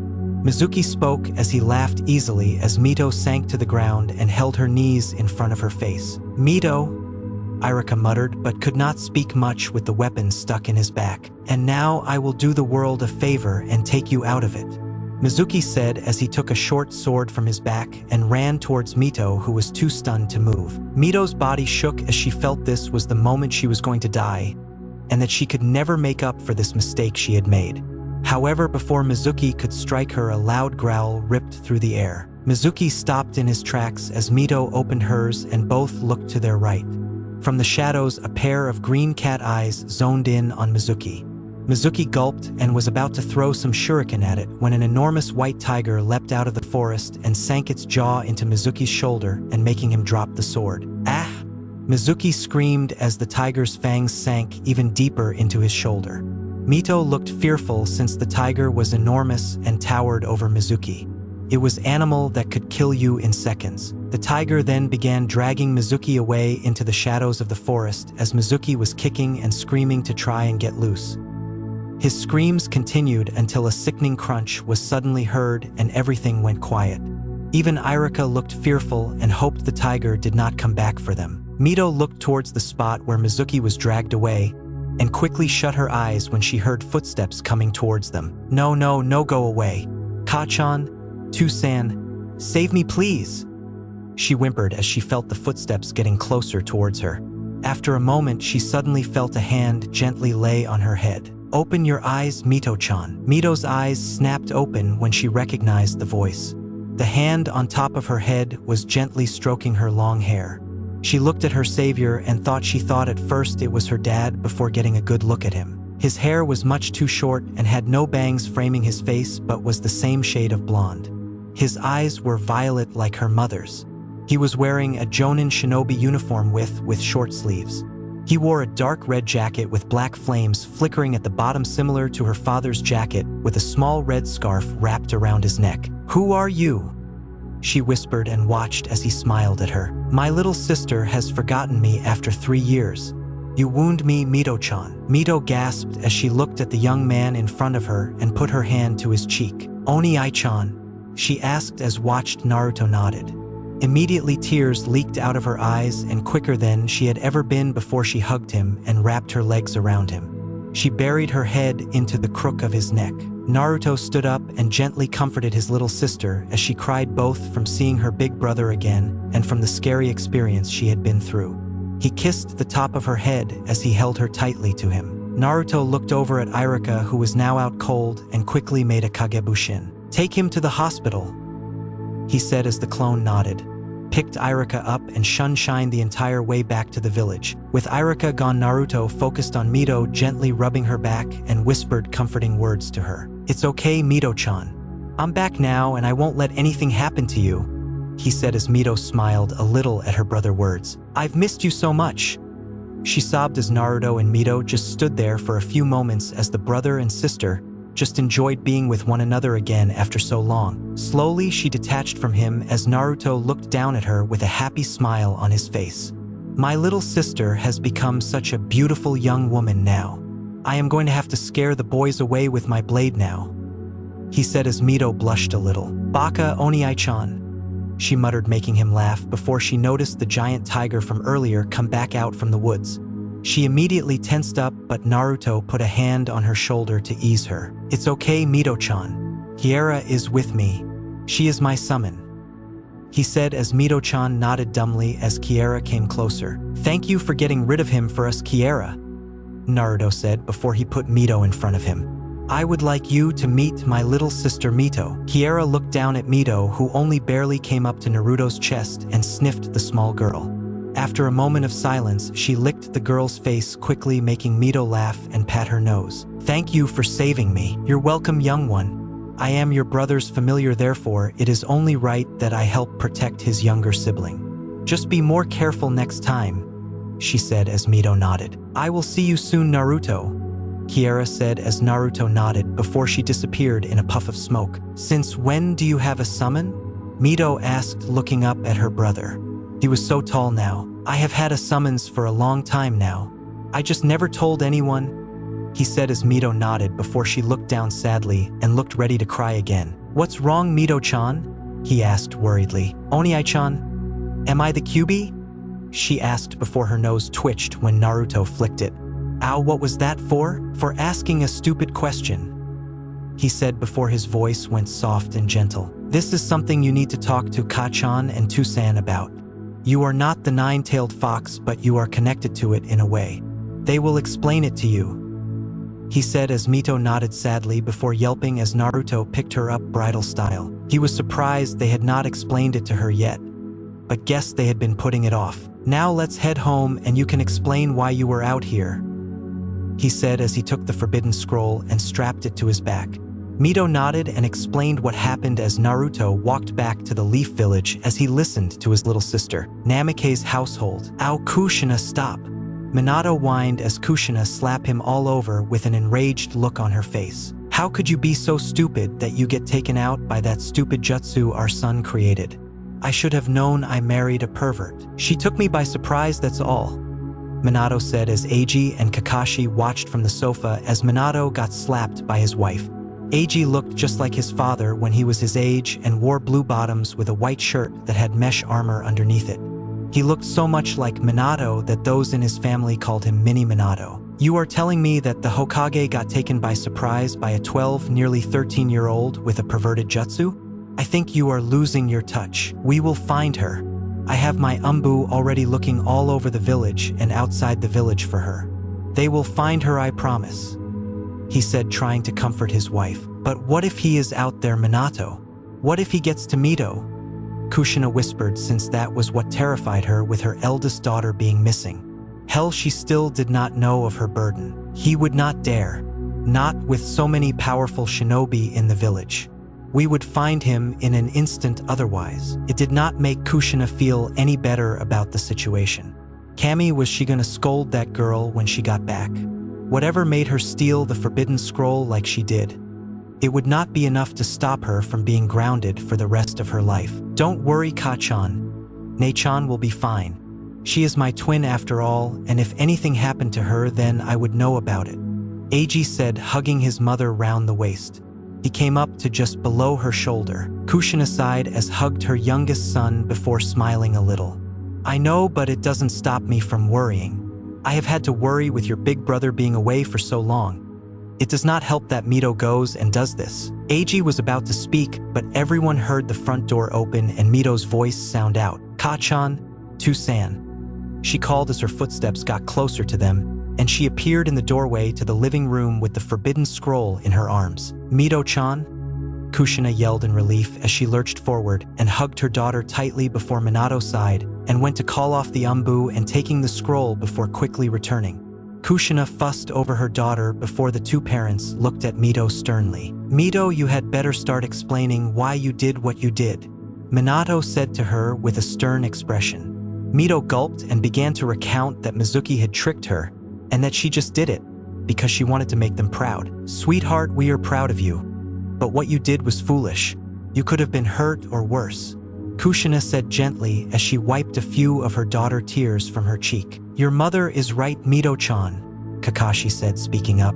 It was very irresponsible of you. You should have checked with your parents first. Mito, where is Mizuki now? Minato asked, since he needed to have a very long and painful conversation with the silver-haired chunin. He's dead. Oni-chan took care of him, Mito said, surprising everyone in the room. Oni-chan? They all thought before the sound of new heavy footsteps appeared. They all turned towards the living room doorway, and immediately Kushina felt like crying as she saw a familiar blonde-haired boy standing in the doorway. Naruto stood at the entrance and looked at everyone in the room. Kakashi had not changed at all, while he noticed Eiji looked exactly like his father. His father looked the same as well, though he had a few grays in his hair now that weren't there before. But his mother looked like she had not aged a day. She still looked like she was in her mid-30s despite being 41. His parents were stunned as they looked at him. Gone was the boy of 15, and returning to them was this handsome, strong young man that was the perfect mix of them both. Hey, To-san, Ka-chan, he said, looking at his parents.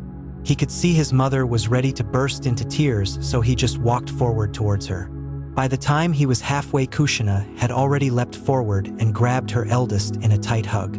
Naruto just smiled as he rested his head on his mother's head as she sobbed away. He was taller than her by quite a lot now, and he never realized how tiny his mother was. I missed you, Ka-chan. I missed you a lot, he whispered, and it only made her sob harder and cling more to him. Our baby is back, Minato.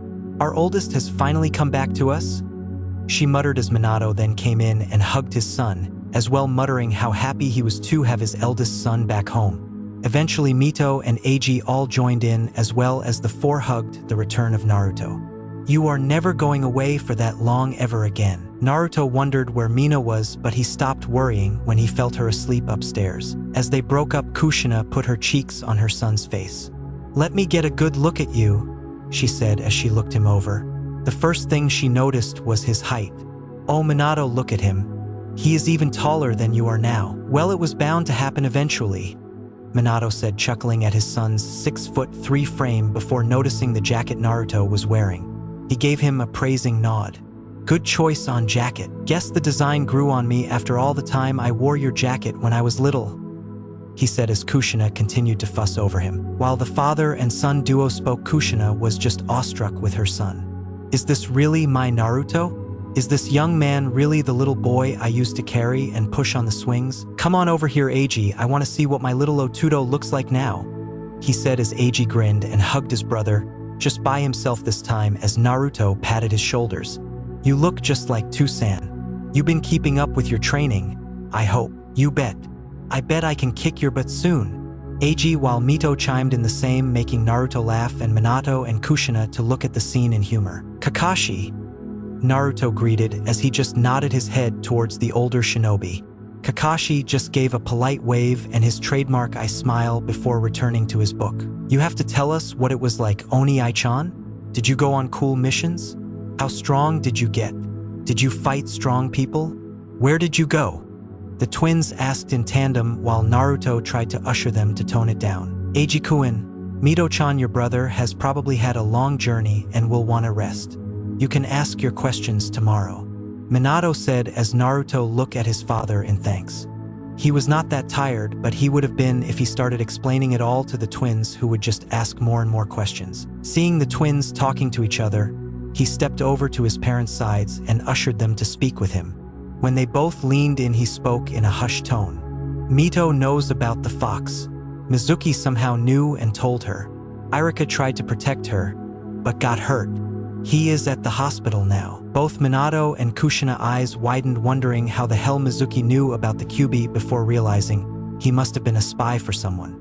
Most likely a certain snake. This is not how we wanted to tell her, but I guess we don't have a choice now but to explain it to her, Minato said as Kushina nodded sadly. I think you should explain it to Eiji as well. He should know what his twin carries just as much as Mito should know, Naruto said, since the twins had always been close to one another. This could be something that Eiji could help his sister with. His parents both nodded and looked at the twins sadly. Mito-chan, I think we have some explaining to do, Kushina said as Mito quickly recognized what she was referring to. When she looked down at the ground, Kushina put an arm around her daughter and kissed her head before leading her to the dining room. You too, Eiji, you should hear this as well, Minato said as Eiji looked a little confused before nodding and followed after his mother and sister. Naruto, are you coming? Naruto shook his head. I have another little sister to surprise, he said as he took his jacket off and headed towards the stairs. Naruto tiptoed up the stairs, and when he got to the landing, he went towards Mina's room. Gently, he pushed the door forward and looked inside. When he did, he smiled when he saw that Mina was under her covers with a night light on underneath it, obviously reading a book. Naruto coughed loudly to get her attention and saw her stumble a little. Toussaint, I swear I was about to go to sleep, she said, making Naruto chuckled. And what makes you think I'm Toussaint, Minaheim? He said as watched in amusement as Mina's head snapped to his direction as the room fell quiet. He watched as she pulled back the covers and eventually uncovered herself. Naruto looked at her in amazement because she looked exactly like their mother. The eyes, the hair, the skin tone, everything. Her hair was even longer and not in pigtails anymore. It went down just past the midpoint of her back. He saw her lips quivering madly and tears already building up in her eyes. Even her little hands shook as she looked at him. Oni-chan, she whispered as Naruto nodded and went across the room. Just like his mother earlier, he got halfway before the little girl jumped from her bed and latched herself to him, putting her head in the crook of his neck as she sobbed. He kissed the top of her head and held her tightly to him. A few tears of his own even began making their way down his face as he quickly wiped them away. Out of the people he missed back in Konoha, he missed Mina the most. I missed you, Mina cried out, making a few more tears slip out of Naruto's eyes. He kissed her head again and playing with long red hair as she sat down on the edge of her bed.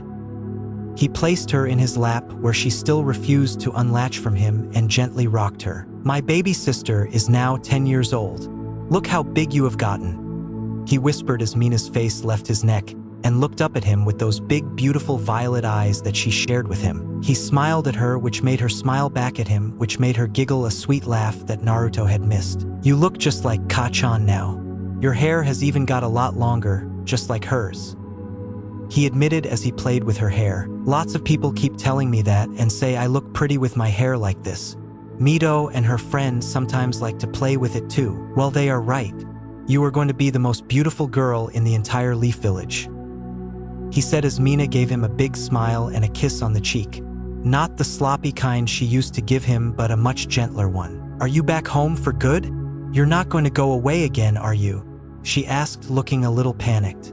She did not want her big brother to leave so soon again. "No, Haim. I'm not going anywhere. I'm here to stay this time. My time in the capital is over and I have finally come home for good now," he said, making Mina smile even bigger at him before hugging him again. Naruto closed his eyes. He had missed this. Later that evening, it was 10 o'clock by the time his parents and the twins left the dining room, and he could see that by their red eyes that all four of them had cried.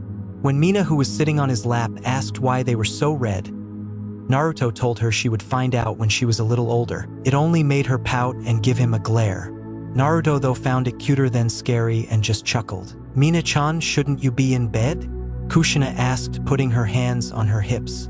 Mito and Eiji sat on the sofa with them as Naruto noticed his little brother was remaining very close to his sister and had their hands holding one another's. "But I wanted to see Oniai-chan," she said as she gave her mother the puppy dog look. Minato fell quickly, but Kushina had an iron defense against that look. "It's okay, Ka-chan. I want to see my littlest sister so much that I could not wait another moment," Naruto stated as he gave Mina a raspberry against the cheek, which made her laugh from the sensation. "Besides, you don't think I would be gone for so long without bringing presents back, did you?"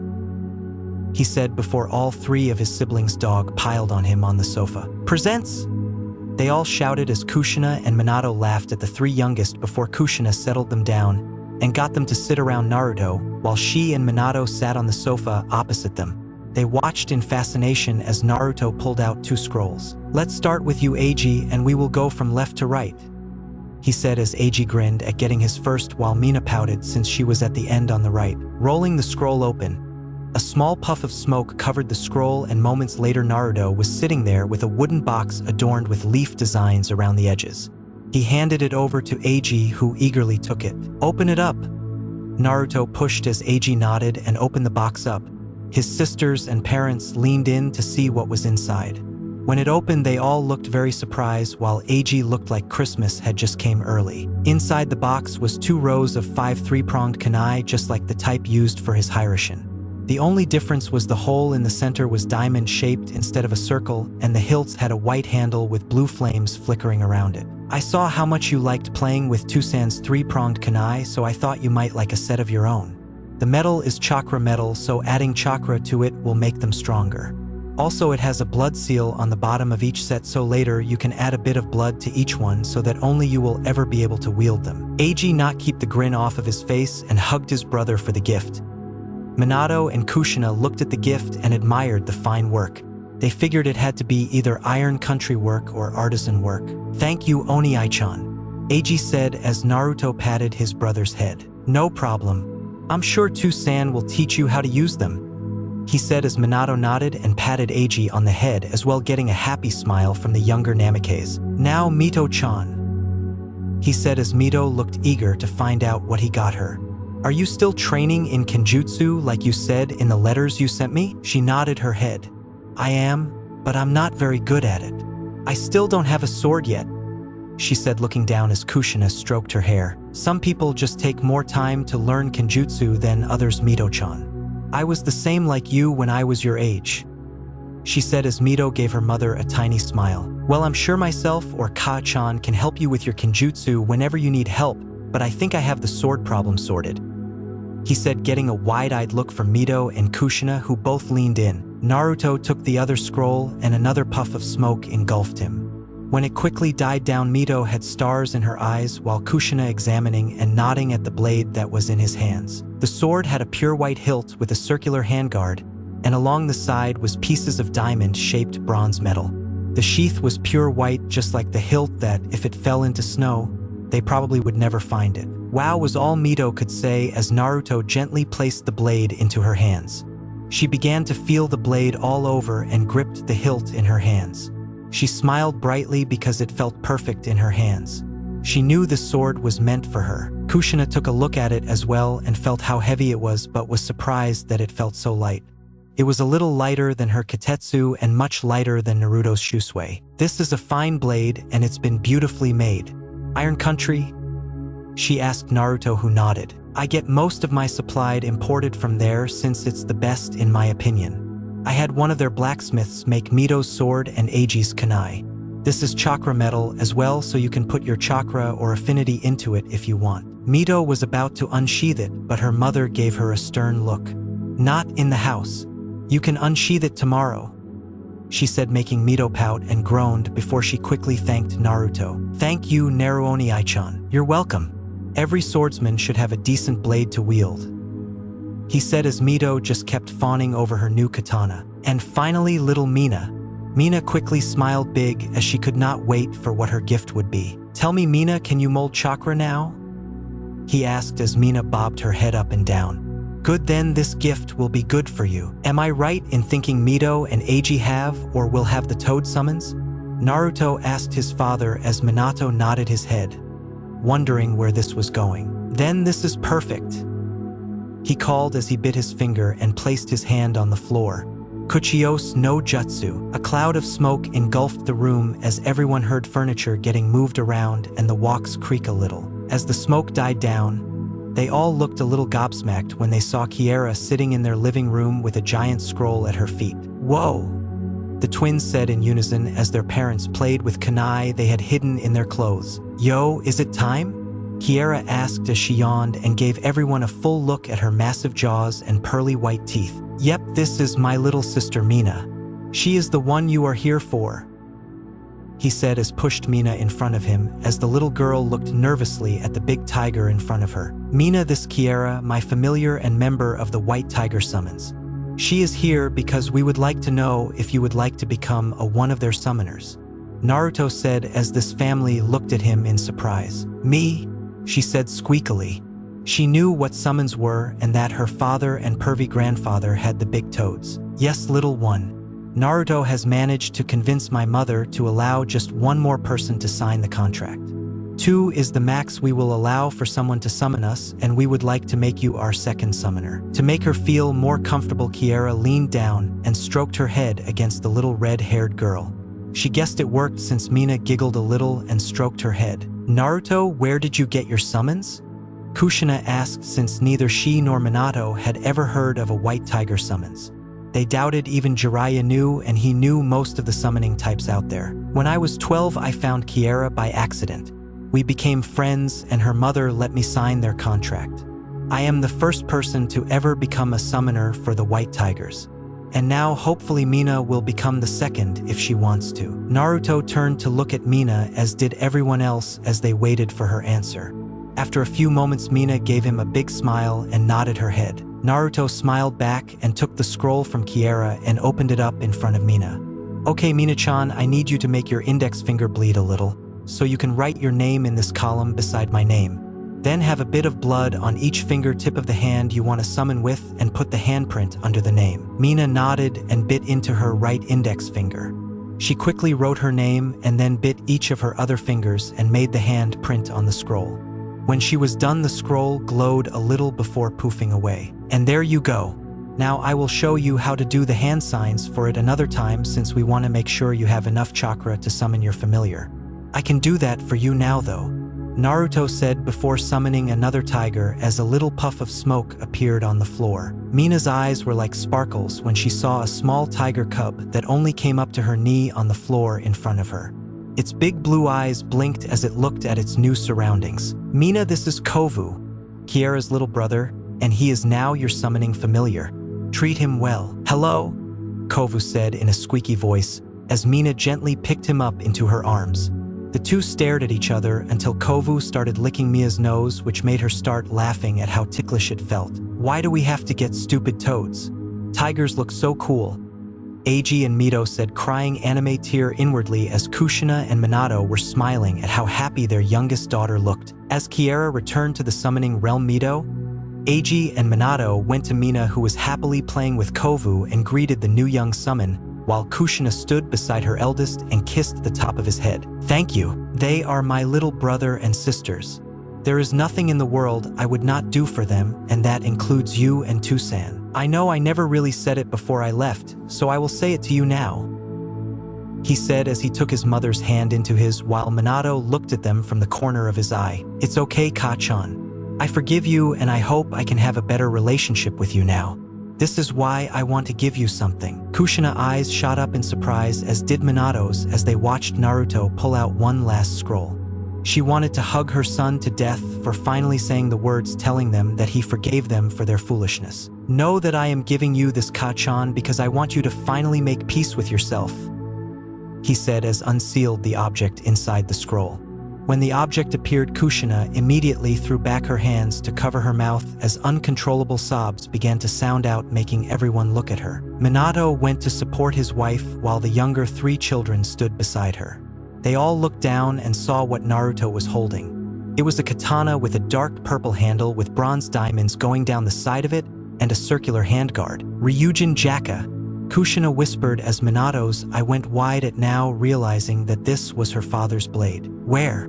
How? During my time with the Guardians, the daimyo gave me a week rest since we had been having a rough few months from attempted attacks on him. I decided to go visit 𝕜𝕦𝕣𝕦𝕠𝕥𝕤𝕦 since it's where our ancestors are from.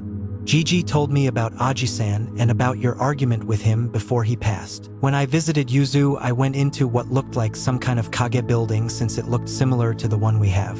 At the back office, there was a trapdoor underneath the desk. When I went down, I saw seals placed around a cabinet. When I managed to break the seals, I found Ryujin-jaka. Apparently, after the fall of Yuzu, some of the Uzumaki survivors went back and buried their dead.